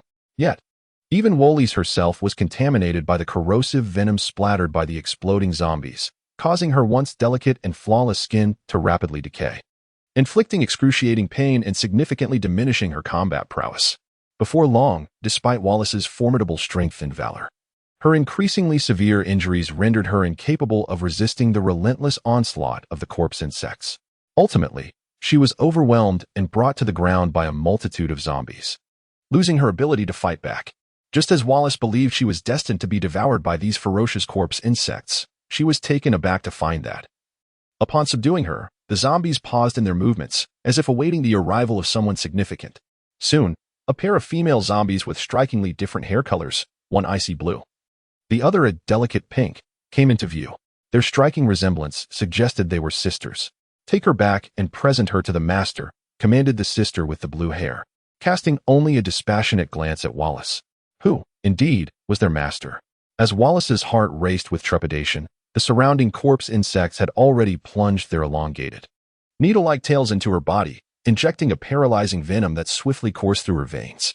Before she could utter a question, her consciousness faded into a blur, and she succumbed to unconsciousness, having captured the six-armed serpent demon Wallace and annihilated the abyssal demons in the vicinity. Huajian Shuang and Huajian Yu did not linger, but continued to lead the corpse insect army toward their next destination. Meanwhile, in the Beiyang District Amusement Park, the mutated beast army led by Xiao Yuling and Tushan Yaoyao was embroiled in fierce combat against a horde of orcs that had made this place their home. Among these orcs were various factions, including dog-headed men, pig-headed men, lizardmen, and wolfmen, their combined numbers exceeding 5,000, presenting a formidable challenge. However, in contrast to the abyssal demons, the factions of the orcs are far more chaotic, characterized by mutual hostility among different tribes, each engaged in their own battles. Consequently, the mutated beast legion effortlessly vanquished them, with the leaders of each tribe being directly manipulated by the enigmatic Tianhao. A multitude of orcs surrendered voluntarily, captured alive without resistance. These orcs proved to be exceedingly useful, possessing robust physiques, yet simple minds, undoubtedly making them excellent laborers. Thus, the three most formidable forces that had dominated the Beiyang district, the necromancer Augustus, the six-armed serpent demon Wolis, and the orc tribes, were decisively eradicated by the legions of corpses under Shun Lian's command. The remaining insignificant minions posed no threat whatsoever. Yet, an unexpected event unfolded. As the 8-foot lady, the corpse bride Yi Ling, led the zombie legion to an industrial park in the Beiyang district, a resounding roar echoed through the skies. Suddenly, the ground beneath the zombie army fractured and splintered, opening numerous vast and profound crevices that engulfed countless zombies unable to evade in time. Shortly thereafter, Yi Ling witnessed a colossal beast, exceeding 10 meters in length and covered in reddish-brown scales, erupting from the earth. Its massive lizard-like head reared high, unleashing torrents of molten flame from its terrifyingly gaping maw. A subdragon. It was astonishing to discover that such a creature lay hidden in the tumultuous Beiyang district. In every myth and legend, dragons are undeniably powerful beings, and this realm is no exception. The true dragon possesses a terrifying power capable of obliterating the world. With a colossal stature, unmatched strength, a formidable physique, and unique draconic magic, placing its combat prowess above all other beings. The subdragon, as its name suggests, is not a true dragon, but rather a subspecies of dragons. However, the subdragon has inherited certain extraordinary abilities from its draconic lineage, enabling it to ascend to the pinnacle of the biological hierarchy, with combat capabilities beyond measure. Chapter 93, The Blazing Subdragon. The Might of the Five Elements, Divine Thunder. Boom. This unexpectedly manifested blazing subdragon resembled an erupting volcano, transforming into a gaping maw that incessantly spewed forth fiery dragon breath, capable of incinerating everything in its path. In the blink of an eye, it reduced swathes of zombies to ashes. In contrast, although Yong Tianhao also possessed S-rank half-dragon transformation abilities and the capacity to unleash dragon breath, the scale and potency of his attacks paled in comparison to those of the blazing subdragon. Tens of thousands of fearless zombies attempted to besiege the blazing subdragon, yet they could not even breach its draconic scales, being crushed into mere patties beneath its robust limbs like insignificant, frail ants. No matter how numerous the zombies, they merely provided the blazing subdragon with a trivial annoyance, serving as nothing more than fodder for their demise. Yi Ling also endeavored to unleash her S-rank psychic abilities against the blazing subdragon, only to discover that its mental attributes were equally formidable. Not only did she fail to inflict any damage, but her actions only served to further provoke it. The searing breath of the flame dragon, reaching temperatures of thousands of degrees Celsius, surged wildly towards Yi Ling's position, compelling her to retreat in a state of disarray, too fearful to confront it head-on. In desperation, Yi Ling sought assistance from her fellow corpse generals and Shun Lian, an A-dragon. Shun Lian was taken aback upon hearing of an A-dragon's emergence in the Beiyang district. In his previous life, he had never encountered any mention of such a creature existing in that area. Could it be yet another consequence of his alterations to the course of history, triggering a butterfly effect? Shun Lian had grown accustomed to such peculiarities, having faced similar situations numerous times before. Wui, Unica, come with me to support the front line. Having returned to the Eastern Yang district stronghold, Shun Lian gathered Lu Wui and Unica and promptly performed a spatial jump, arriving at the industrial park in Beiyang district where Yi Ling was located. Boom. As soon as he materialized, Shun Lian's eyes were met with the imposing figure of a majestic flame A-dragon, unleashing its scorching breath upon the horde of zombies below, which appeared as insignificant as swarming ants. Concept art of the flame subdragon. Name, flame subdragon. Race, subdragon. Level, LV 35. Attributes, strength 850, constitution 870, agility 830. Spirit 650. Abilities, scorching dragon breath, S-rank ability, a weakened version of the fire dragon language magic belonging to the red dragon lineage. It ignites any object it comes into contact with, and nothing can extinguish it until the target is reduced to ashes. Dragon Majesty, S-rank ability. A unique pressure exerted by dragons that imposes a formidable and intangible oppression on lower-level beings. The flame subdragon is indeed a subspecies of the mightiest red dragon among the chromatic dragons, wielding the same mastery over fire dragon language magic. Yet, as a subdragon, it possesses two formidable S-rank abilities. One can only wonder what terrifying powers a true legendary red dragon would hold. Perhaps an SS rank ability? Or even an SSS rank ability? Xun Lian waved his hand, halting the senseless demise of the zombie horde, and unreservedly unleashed his own aura, sweeping toward the nearby flame subdragon. With a roar, the zombie horde retreated like a receding tide, and the flame subdragon suddenly sensed another powerful presence. It swiftly turned its massive dragon head, fixing its crimson gaze upon Xun Lian. The flame subdragon is acutely sensitive to variations in aura. It could discern that Xun Lian's strength was likely on par with its own, if not superior. This realization instilled a hint of human-like trepidation in the flame subdragon's eyes, and it let out a resonant dragon's roar directed at Xun Lian. "Oh, are you suggesting that we can resolve this conflict peacefully, provided we vacate your territory? And you will spare us?" Xun Lian grasped the words of the fiery flame dragon, a mocking smile creeping across his face. "Having slaughtered so many of my subordinates, how could I refrain from seeking retribution? It is only fitting that you serve as the testing ground for my newly evolved powers." As soon as Xun Lian's words fell, a cacophony of crackling lightning surged around him, revealing a mesmerizing display of ever-changing colors. Much like the legendary five-colored dragon, these arcs of lightning shimmered in 5 distinct hues, each representing a unique and formidable divine thunderous power. Roar! The fiery flame dragon immediately sensed the peril emanating from the swirling arcs of lightning surrounding Xun Lian. Targeting his position, it unleashed a torrent of lethal fiery breath from its maw. Clearly, it had been preparing this devastating attack deep within its throat, with the pretense of reconciliation merely a ruse to catch him off guard. Earthly infernal thunder. Yet, Xun Lian appeared to have anticipated the fiery flame dragon scheme all along. In that instant, the flickering, color-shifting arcs of lightning transformed into a deep brown hue, coalescing into a massive shield of infernal thunder energy. As the fiery breath of the dragon surged toward him, the earthly infernal thunder shield remained steadfast, successfully repelling the searing heat that could melt anything in its path. Roar! Upon witnessing this scene, the flame dragon seemed to be engulfed in disbelief, as its invincible fiery breath was effortlessly thwarted. "Allow me to demonstrate the true essence of destructive power." With that, the flames of the sun ignited. In an instant, the arcs of lightning surrounding Xun Lian transformed into a brilliant crimson hue. With a mere gesture towards the heavens, it appeared as if fiery rays of solar lightning cascaded from above, piercing through the air and precisely striking the body of the flame dragon. The thunderous roar reverberated. The flame dragon, once brimming with confidence in its protective scales, found that confidence utterly shattered in this moment.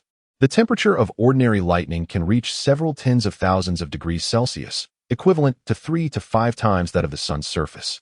In contrast, the temperature of the solar lightning was over 1,000 times greater than that of common lightning, approaching a staggering 15 million degrees Celsius. Akin to the core of the sun, such extreme heat could not merely obliterate a mortal form, even the mantle and the core of the earth would succumb to it. As the solar lightning made contact with the flame dragon's body, its proud scales vaporized into nothingness, followed by the flesh beneath them, and then the very bones. All disintegrated without a trace, leaving not even a remnant of ash. The entire form of the flame dragon ignited into a raging inferno, transforming into a colossal fireball. Emitting agonizing roars as it writhed in torment, its massive body trembling violently, on the brink of collapse. Once more, the golden calamity lightning. Yet Xun Lian showed no signs of respite. The arcs of lightning enveloping him shifted again, now radiating a resplendent golden hue. The thunderous clash resonated once more. Once again, bolts of golden lightning descended like divine soldiers, striking fiercely upon the body of the flame dragon. It seemed as if an immense force had been unleashed, piercing through its colossal form and creating several gaping wounds, ultimately toppling it to the ground like a mountain of gold or a pillar of jade. Chapter 94, Making a Watchdog. The Four Great Legions Triumph. The battle was of an entirely different caliber. Present were Yi Zhiling, along with Lu Weiyong and Monica, who had been brought over by Xun Lian. They witnessed the entire confrontation. In their eyes, the seemingly invincible flame dragon was utterly vanquished by Xun Lian in mere moments. It was unfathomable how astonishing Shenlian's current prowess must be. Perfectly, this flame dragon could serve as my sentinel. Shenlian gradually withdrew the swirling five elements divine lightning, his gaze settling upon the half-lifeless flame dragon on the ground. A watchdog, a creature of formidable talent and noble lineage, had been relegated to guarding the entrance of Shenlian's stronghold. Yet, the flame dragon, in its current state, dared not show any semblance of resistance. It lay there like a lamb awaiting slaughter, submissively at Shenlian's mercy.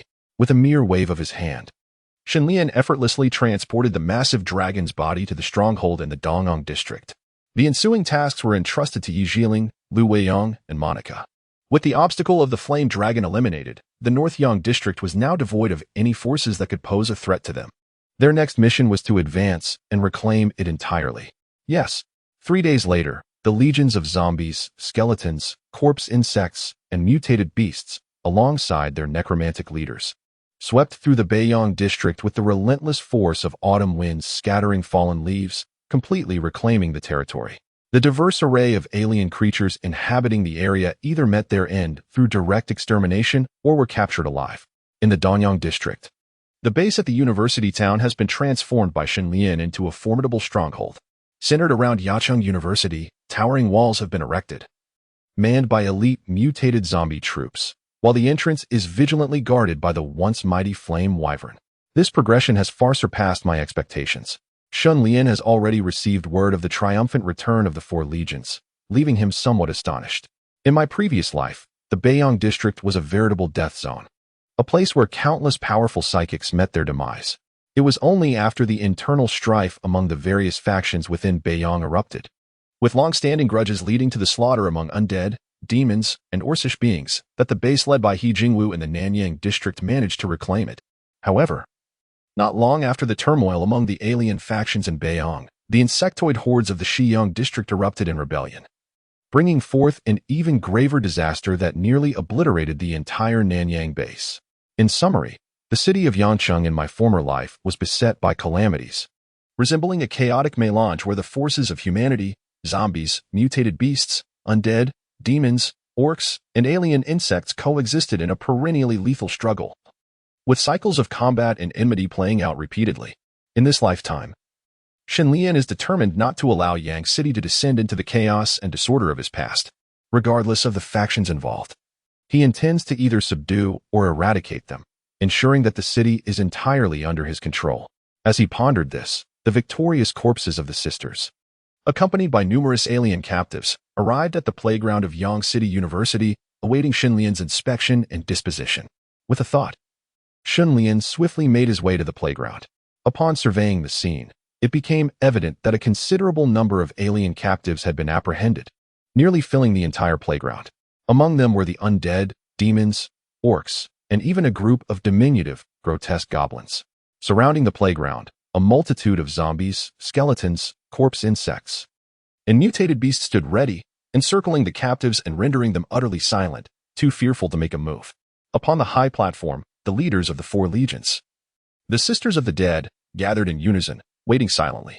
Suddenly, all the zombies, skeletons, corpse insects, and mutated beasts bowed their bodies in reverence towards the high platform, simultaneously unleashing a deafening roar.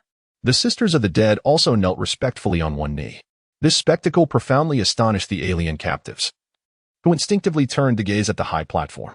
There, they beheld a towering and formidable figure, clad in armor and wielding a battle axe, exuding an overwhelming presence that made it impossible to gaze directly upon him. Shenlian's gaze was as frigid and merciless as ice, surveying the group of alien captives from his elevated position. Among them, he could discern several figures that left a profound impression on him: the necromancer Augustus, the 6-armed serpent demon Velis, and the leaders of the goblin, pigman, lizardman, and word tribes. In his past life in the North Yang district, these 3 factions had vied for supremacy, plunging the region into chaos and turmoil. You may have managed to survive until this moment, but that does not guarantee your safe passage from this place. Shenlian spoke with an indifferent tone. I present you with but a single choice: submit to me, or perish here. Upon uttering these words, an overwhelming aura of lethal intent surged from Shenlian, akin to a tempest sweeping through the bodies of the alien captives. Surrounding them were zombies, skeletons, corpse insects, and mutated beasts, all emitting a ferocious roar, as if poised to pounce and devour them at any moment. I, Necromancer Augustus, willingly submit to you for eternity. The Necromancer Augustus, who had already surrendered his soul vessel, knelt without hesitation. Even the undead creatures under his command fell to their knees in unison. The 4 orc leaders, too, almost synchronously prostrated themselves on the ground, humbly begging for Shenlian's mercy and loyalty. The remaining orcs, along with the goblins aligned with them, followed suit. A few surviving abyssal demons also expressed their submission one after another. At last, among the captive alien beings, only the 6-armed serpent demon Vorus and her remaining dozen or so female serpent kin stood resolutely in place. Wretched undead, do not harbor delusions of having the noble-blooded 6-armed serpent demon Vorus submit to your will. Our serpent clan shall only pledge allegiance to the great demon lord. As a high-ranking demon aristocrat, Vorus exhibited her pride and dignity, admonishing with an air of righteous authority.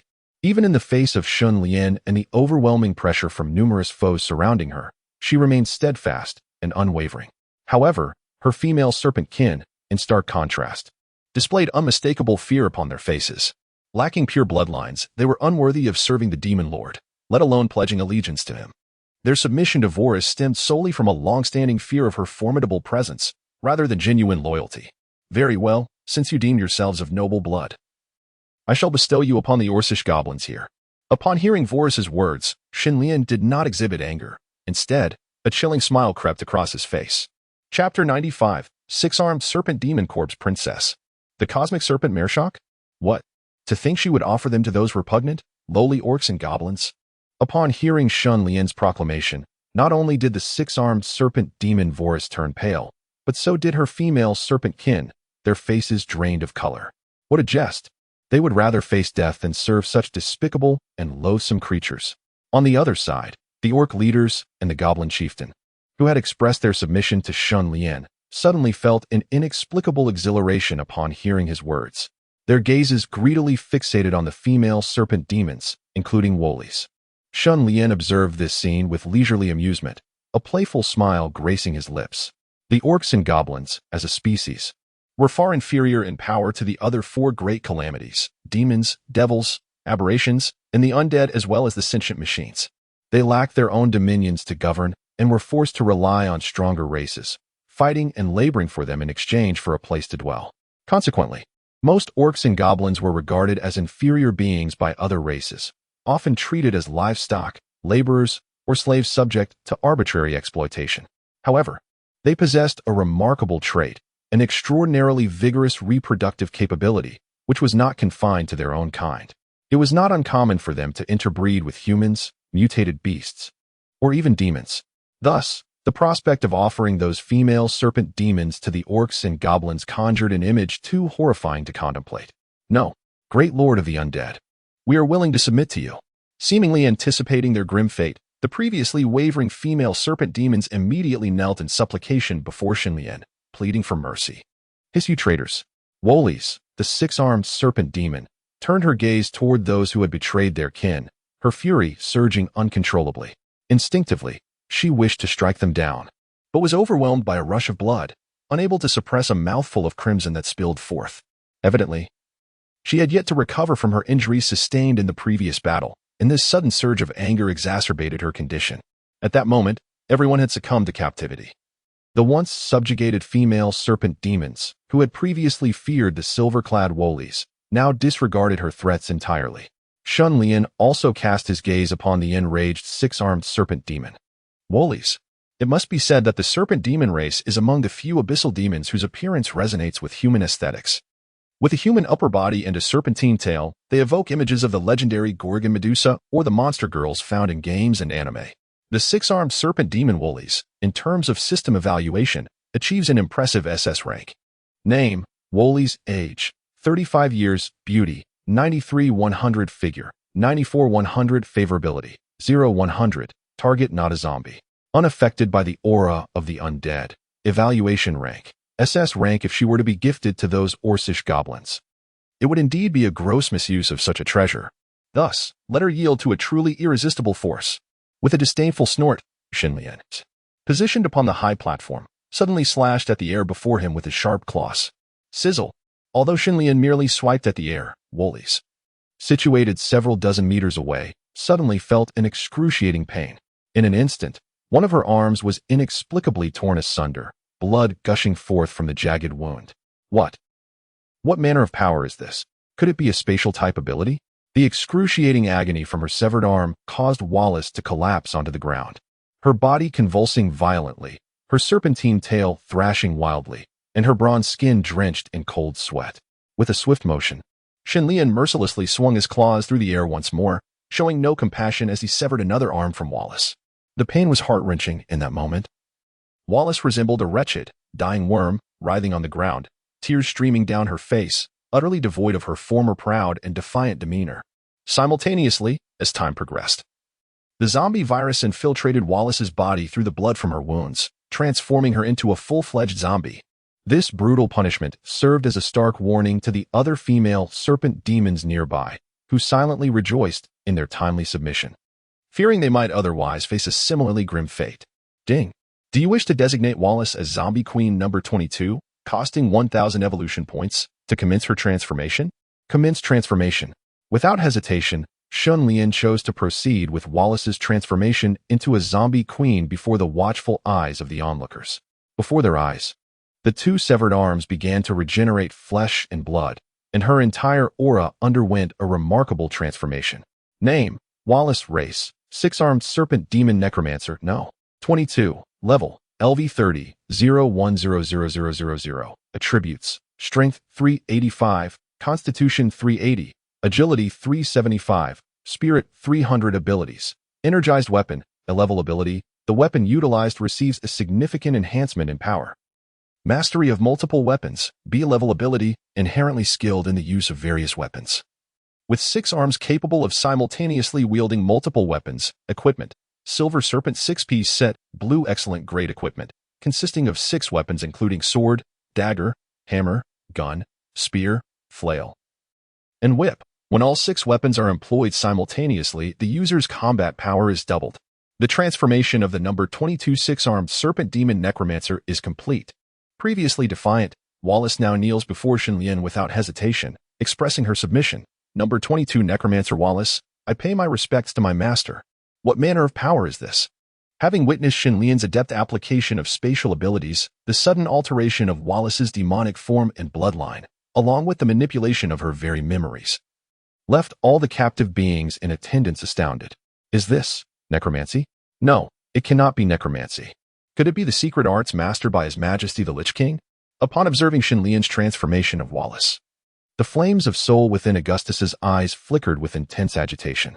As a necromancer, he devoted his life to the study of necromantic arts. Yet he had never encountered such a bizarre and formidable technique. The ability to brainwash and transform a noble high-ranking 6-armed serpent demon into a unique, sentient mutated zombie was simply astounding. It was inconceivable that any creature, apart from the omnipotent Lich King or his progeny who inherited his powers, could achieve such a feat. The other female serpent demons watched in dumbfounded disbelief as they turned their gazes towards Voles, who knelt in reverence, submitting to Shenlian. They were all too familiar with Voles' temperament, for she had once sworn to dedicate everything, including her body and soul, to the great demon lord, Murshak the Cosmic Serpent. Who could have imagined that she would now abandon her faith and turn to pledge allegiance to Shenlian? Chapter 96. The Disturbance in the Shiyong District.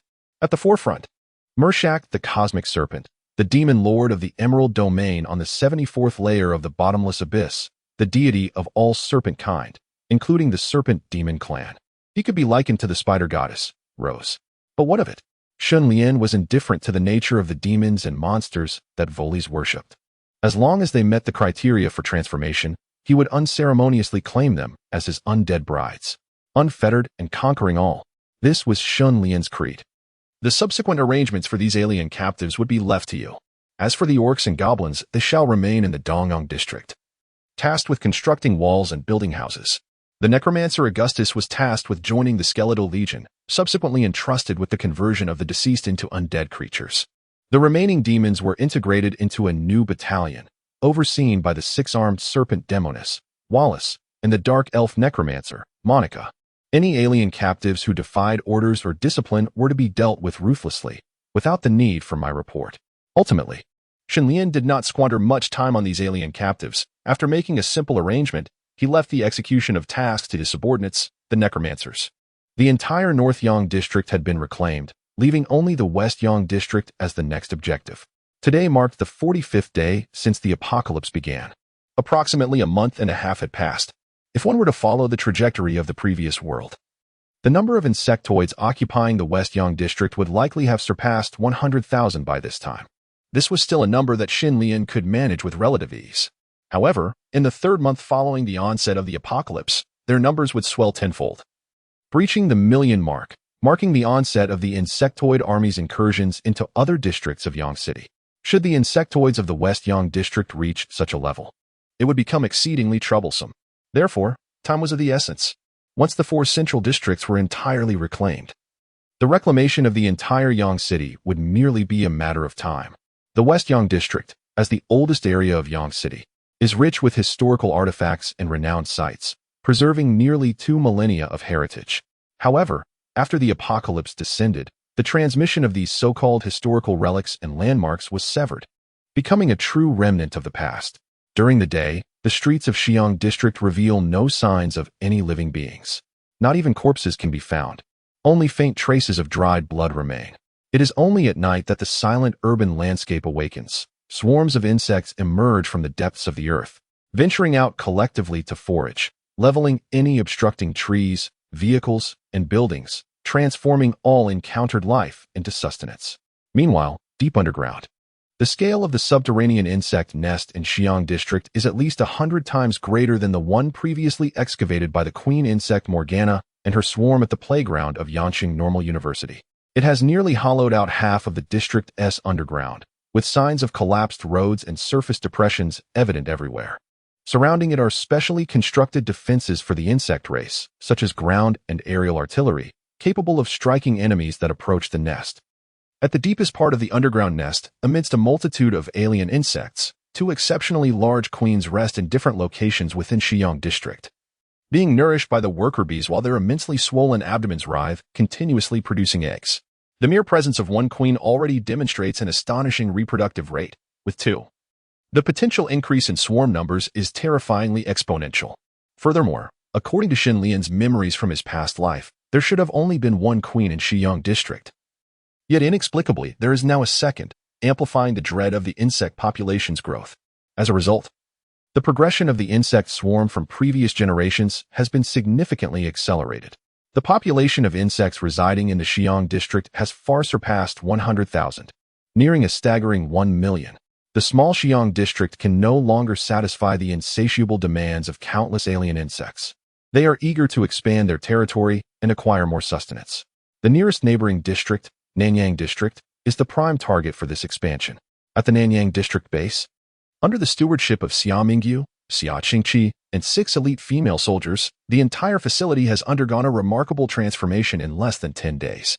The 6 major departments in the trial operation phase have successfully recruited a suitable workforce, officially commencing systematic management of the base. The current state of the base has dramatically diverged from its former military-controlled barracks appearance. The streets now boast newly opened shops offering food, clothing, and various essential goods, all purchasable with the newly issued currency from the base. These establishments have been established by the commercial department, which has employed personnel for their operation, with various supplies being sourced from the logistics department. The newly minted currency has been allocated to all individuals within the base, ensuring everyone has the means to procure necessities. Once their funds are depleted, individuals must engage in labor to earn wages. This aspect is primarily overseen by the production department, which requires a substantial workforce for various tasks, including land cultivation, crop planting, livestock rearing, manufacturing of daily necessities, and construction of housing, thereby providing abundant employment opportunities. In addition, there is the daily patrol vigilance of the Ministry of Public Security, the material collection tasks of the Department of Abilities Management, and the routine medical treatment conducted by the medical department. The original base's military forces are now primarily tasked with the production of weapons and firearms. Furthermore, within the military, there exists an awakened individual endowed with the power of equipment enchantment, capable of imbuing ordinary weapons with magical properties, significantly enhancing their lethality, thereby earning the favor of Xia Mingyu. During the day, a diverse stream of people traverses the streets: department staff, soldiers, individuals with abilities, and ordinary survivors. The expressions on their faces are no longer marked by pessimism and despair, but rather filled with optimism and hope for life, even radiating genuine smiles, evoking a sense of nostalgia reminiscent of the bygone human cities. Little do they know, behind this facade of beauty, a deadly peril is silently encroaching. Chapter 97. The Sudden Earthquake. The Invasion of the Insectoid Horde. Nanyang District Base. As night falls, the once bustling base returns to a tranquil silence, gradually succumbing to the darkness. The lights in the command office remain illuminated. Xia Mingyu and Xia Qingqi are still engrossed in their work, attentively listening to the reports from 6 female special operations soldiers regarding the detailed circumstances of the 6 departments. You have all worked hard. Please return and rest early. Xia Mingyu nods after the reports conclude, addressing Yang Ling and the others. Yes, Commander Xia, you should also rest early, they reply in unison. Just as they prepare to turn and leave, they suddenly feel a tremor beneath their feet. From the very onset, a slight tremor gradually escalated into a tremendous quake, causing the entire office building to shake violently. Furniture was upended and scattered, while the walls bore spiderweb-like fissures. Was this an earthquake? Xia Mingyu and Xia Qingqi, among others, sensed that this tremor exceeded a magnitude of 6, their expressions shifting to one of alarm. Since the onset of the apocalypse, the frequency of such natural disasters had significantly surged. In just a month and a half, Yang City had already endured several earthquakes, albeit with milder tremors. However, this time, Xia Mingyu and the others distinctly felt the intensity escalating, the vast office building swaying perilously. Chandeliers cascaded from the ceiling, and clouds of dust fell like raindrops. If this continued, the entire edifice would surely collapse. Quick, we must leave this place, Xia Mingyu exclaimed urgently. The women, shaken from their stupor, promptly fled the building, seeking refuge in an open area. Meanwhile, the entire Nanyang district base was engulfed in chaos due to this sudden and unheralded earthquake. Those who had been peacefully slumbering were abruptly awakened, scrambling to escape the camp or buildings. The air was filled with the cries of women and children, alongside a cacophony of shouts and curses, rendering the scene utterly chaotic. At this moment, Xia Mingyu, Xia Qingqi, and 6 female special forces soldiers swiftly sprang into action, mobilizing the military and the 6 major departments to restore order, guiding people at the fastest pace to expansive and open refuge locations. The presence of firearms and supernatural abilities instilled a semblance of rationality among the panicked masses, allowing the chaotic scene to be brought under control. However, the violent tremors persisted, escalating unnoticed to a magnitude comparable to an 8.0 earthquake, resulting in the destruction and collapse of numerous structures within the base, while the ground became riddled with intricate fissures. Fortunately, this earthquake did not commence with such intensity. Rather, it unfolded in a gradual crescendo, affording individuals a window of reaction time, enabling most to escape the impending collapse of buildings. Tragically, a small number of elderly, weak, and vulnerable individuals were caught unawares, succumbing to the debris. The fierce quake continued, ultimately causing not only the ground to tremble, but also the walls of the base's perimeter to exhibit signs of collapse and damage. Xia Mingyu and Xia Qingqi arrived at the open refuge, their expressions grave. Despite their formidable powers as adept supernatural beings, they felt diminutive and frail in the face of nature's overwhelming force. Moreover, this earthquake was exceedingly peculiar. Sister, this is not a normal earthquake, Xia Qingqi asserted with unwavering certainty. Since her supernatural ability had ascended to the S-rank power of ability replication, she had meticulously copied and retained several abilities for her own use. Among them was He Jingwu's S-rank magnetic sensing ability, which she had successfully replicated, preserving nearly 80 of its potency. The ability to sense magnetic induction can distinctly detect changes in the electromagnetic field prior to an earthquake, thus serving as a precursor to seismic events. However, until this moment, Xia Qingqi had not perceived any signs indicative of an impending tremor. Upon hearing this, a wave of foreboding washed over Xia Mingyu. If this were not a typical earthquake, then the source of the tremor beneath the earth must have another cause, likely stemming from some formidable force that indirectly precipitated this seismic occurrence. We must report the situation to our superior, Xia Mingyu stated decisively, sensing that this earthquake might be more akin to a harbinger of impending disaster. Indeed, the storm was brewing and the winds were rising. For the sake of caution, it was imperative to promptly inform Shen Lian of the circumstances. Understood, Xia Qingqi nodded, preparing to relay the situation to Shen Lian through their mental connection. Just then, However, Xin Yin, the corpse princess Yong Ling, rushed in with great urgency, her face ashen and her breath labored. It's bad, Commander Xia. A massive swarm of anomalous insects is approaching our base, and they are now less than 10 kilometers away. Previously, the violent tremors had obscured her senses. But only moments ago did Yong Ling faintly hear the hoarse, piercing shrieks of the insects from several kilometers away, estimating their numbers to exceed over 100,000. If not more. Anomalous insects? Could it be the insect horde from the Xiyang district? Xia Mingyu's expression turned grave and alarmed. This was no longer a mere feigned assault coordinated with Shun Lian. It was, in truth, a genuine defensive war. With a moment's carelessness, the base in Nanyang district, which they had painstakingly developed, was on the verge of becoming a nest for those alien insects. Everyone would inevitably become their sustenance. Sound the alarm immediately.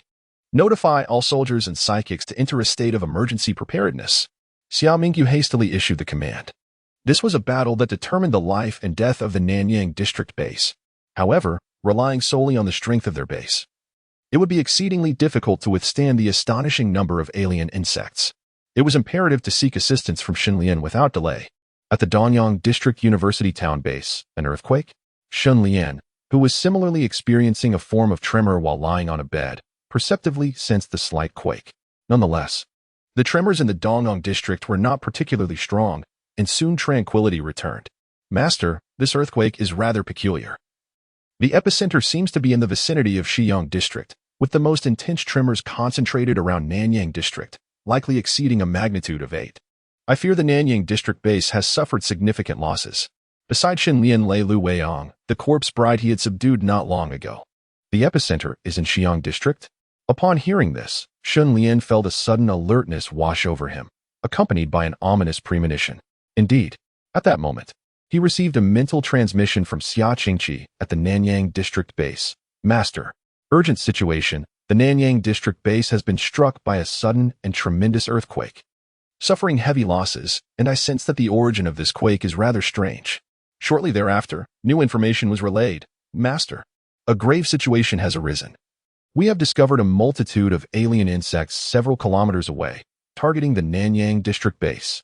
The enemy's numbers may reach hundreds of thousands, and we urgently request reinforcements. Chapter 98. The Four Great Legions Unite. The defense of the Nanyang district base. A tremendous earthquake. An insect assault. When these two urgent messages were relayed, Xinlian understood that the insect race in the Xiyang district could no longer be contained. To his astonishment, these creatures had initiated their invasion a month and a half earlier than anticipated, launching a war against the other districts. Could it be that their development in this era is even swifter than in the past? Have they exhausted the resources of the entire Xiyang district so rapidly?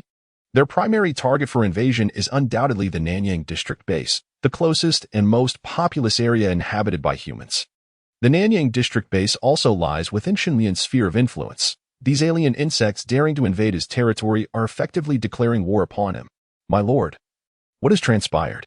Lu Weiyang inquired, discerning the gravity of Xinlian's expression, sensing that a significant upheaval was afoot.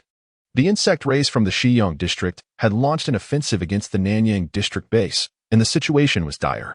Xinlian succinctly explained the circumstances and, through mental connection, summoned all his undead maidens. All undead maidens, assemble in my chamber immediately.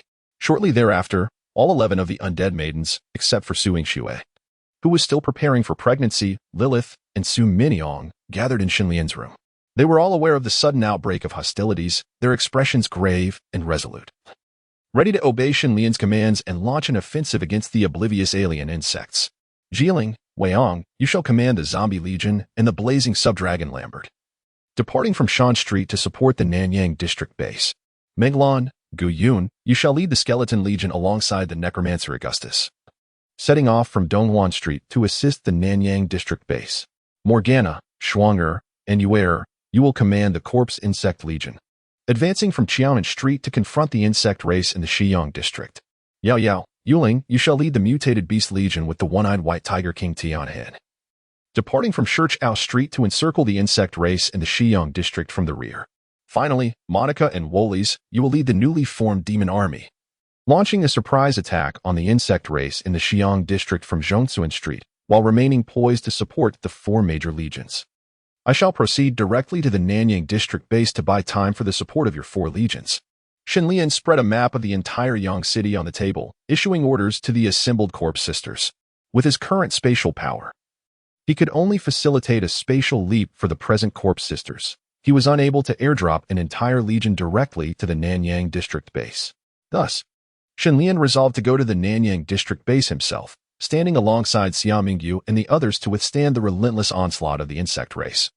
Determined to hold out until the 4 major legions arrived. Understood. The assembled legion of corpse brides responded in unison, swiftly commencing the integration and deployment of their forces. Shenlian, too, wasted no time, immediately harnessing the power of space to journey to the Nanyang district base. Simultaneously, at the Nanyang district base, the urgent alarm echoed once more throughout the entirety of the facility. Armed to the teeth, soldiers and supernatural beings ascended the city walls, their spirits weighed down by an overwhelming sense of foreboding. No one had anticipated that disaster would strike so abruptly, cascading in relentless waves, leaving them utterly unprepared. Just recently, they had endured a siege by zombies, resulting in countless sacrifices, including Commander He Jingwu. Now, they faced an even more formidable onslaught from the insectoid horde, and uncertainty loomed over whether they would see the sun rise again. Xia Mingyu, Xia Qingqi, and 6 elite female soldiers stood resolutely at the front lines. The city walls beneath their feet bore the scars of a recent earthquake, showing signs of damage that might not withstand the oncoming assault from the insect horde, threatening imminent collapse. Should that occur, the entire Nanyang district base would be doomed, and the unarmed survivors would become mere prey for the vicious extraterrestrial creatures.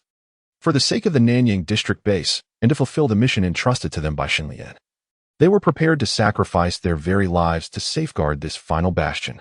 The ground trembled ominously beneath them. Suddenly, a tremendous rumbling echoed from afar, and a vast cloud of dust appeared on the horizon.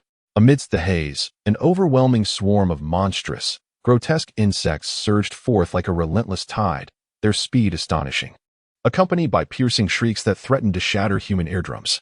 The insect tide. This time, the sentinels upon the city walls witnessed the true meaning of an insect tide.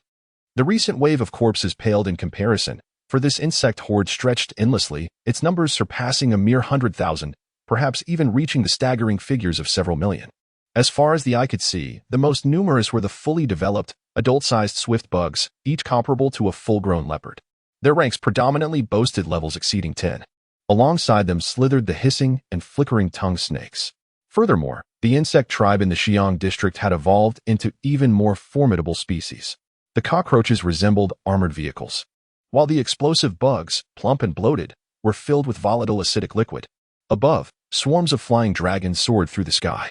Artillery units stood ready, anticipating the enemy's approach within their firing range to unleash a carpet bombardment. Armored divisions formed ranks outside the city, poised for the command to strike. Ordinary troops and psychics took refuge behind the city walls and trenches, attacking the encroaching foes. Despite being awestruck by the sheer magnitude of the approaching insect swarm, Xia Mingyu maintained his composure as the commander, swiftly issuing a series of commands. First and foremost, the formidable artillery, the sovereign of warfare, lay in wait. As soon as the Zerg approached within a mere 10 kilometers of the Nanyang district base, it unleashed a barrage of shells. Boom, boom, boom. Amidst the billowing smoke, the thunderous roar of cannon fire reverberated through the air. The Zerg vanguard, merely 10 kilometers away from the base, was met with a devastating onslaught. Whether they were swift creatures or cockroaches, they could scarcely withstand the artillery's might, being obliterated into mere fragments, blood and flesh scattering in all directions. Craters marred the ground, and in the blink of an eye, hundreds, if not thousands, of alien insects were annihilated by the bombardment.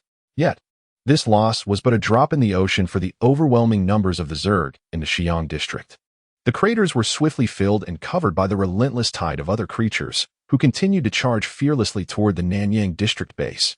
Chapter 99. The Ferocity of the Swarm. A miracle approaches? The onslaught continues. After a round of cannon fire, the artillery crew swiftly loaded another shell, preparing to unleash a frenzied barrage upon the advancing Zerg. However, at that moment, a series of hoarse roars inexplicably echoed from the sky. As the gunners lifted their gaze to follow the sound, they beheld a multitude of colossal, menacing dragons, their bat-like wings flapping, emerging from the high clouds and diving ferociously towards them. Quickly, engage the anti-aircraft artillery. Do not let these creatures near our artillery. An officer, gripped by fear, shouted urgently, beads of cold sweat forming on his brow. Soon, the anti-aircraft artillery stationed atop the city walls locked onto the positions of the dragon horde, unleashing a frenzied barrage that illuminated the sky with brilliant bursts of fire. Bang, bang, bang. One by one, the dragons fell victim to the relentless fire, transforming into blazing fireballs as they plummeted to the ground. Yet, a significant number of dragons managed to breach the artillery's defensive perimeter. When they were less than 1,000 meters from the walls, they launched a counterattack. Raising their long, robust tails, they aimed at the artillery units atop the walls, unleashing a torrential downpour of razor-sharp projectiles that broke the sound barrier, leaving the gunners utterly unprepared. Boom.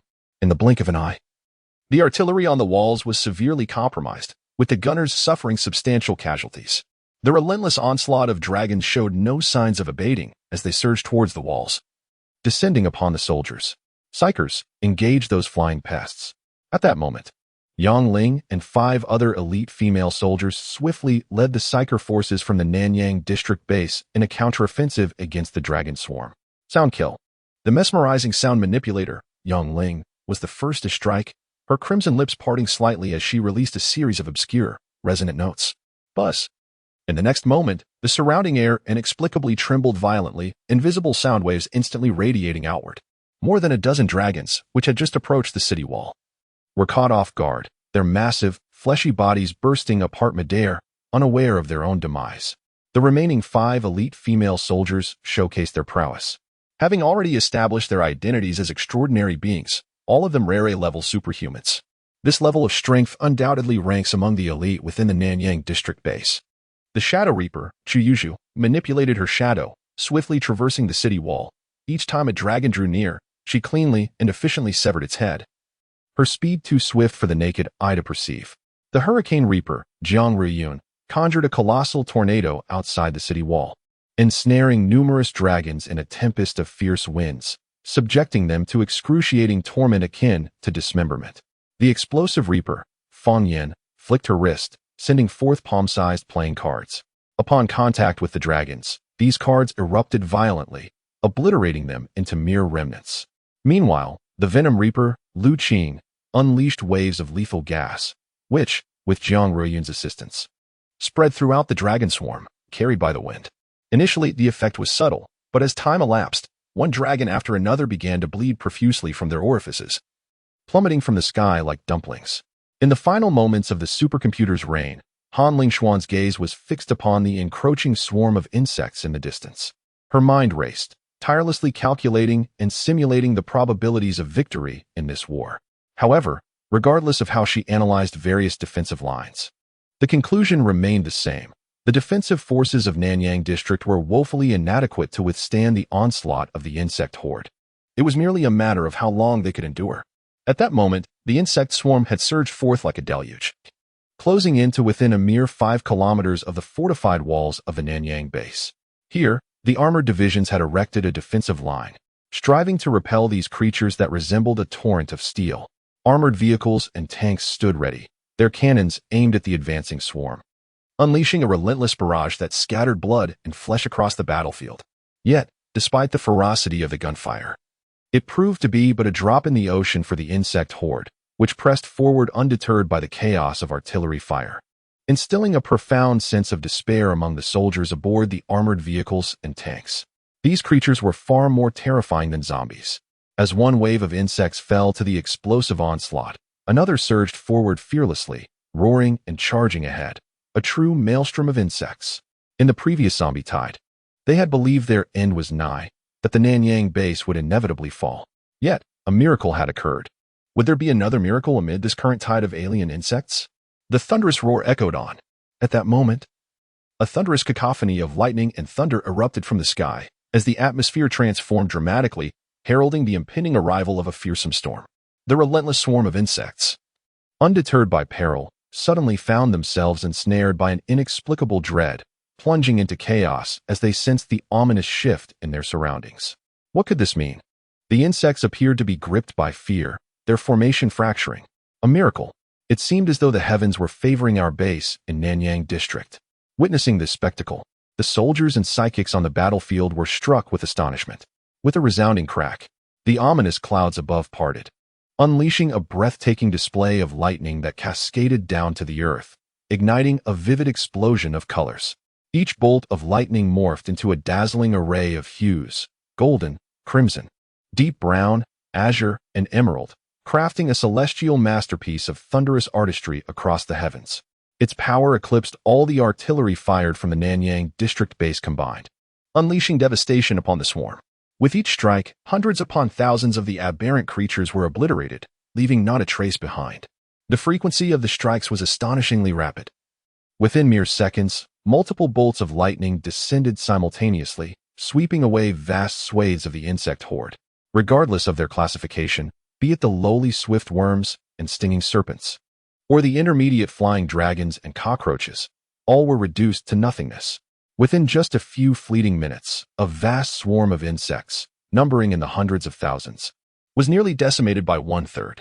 As I surveyed the landscape, the ground was strewn with the remnants and fragmented carcasses of various strange insects, piled high enough to form a towering mountain of corpses. The remaining insects, thoroughly intimidated, dared not advance a single step further towards the southern Yang district base.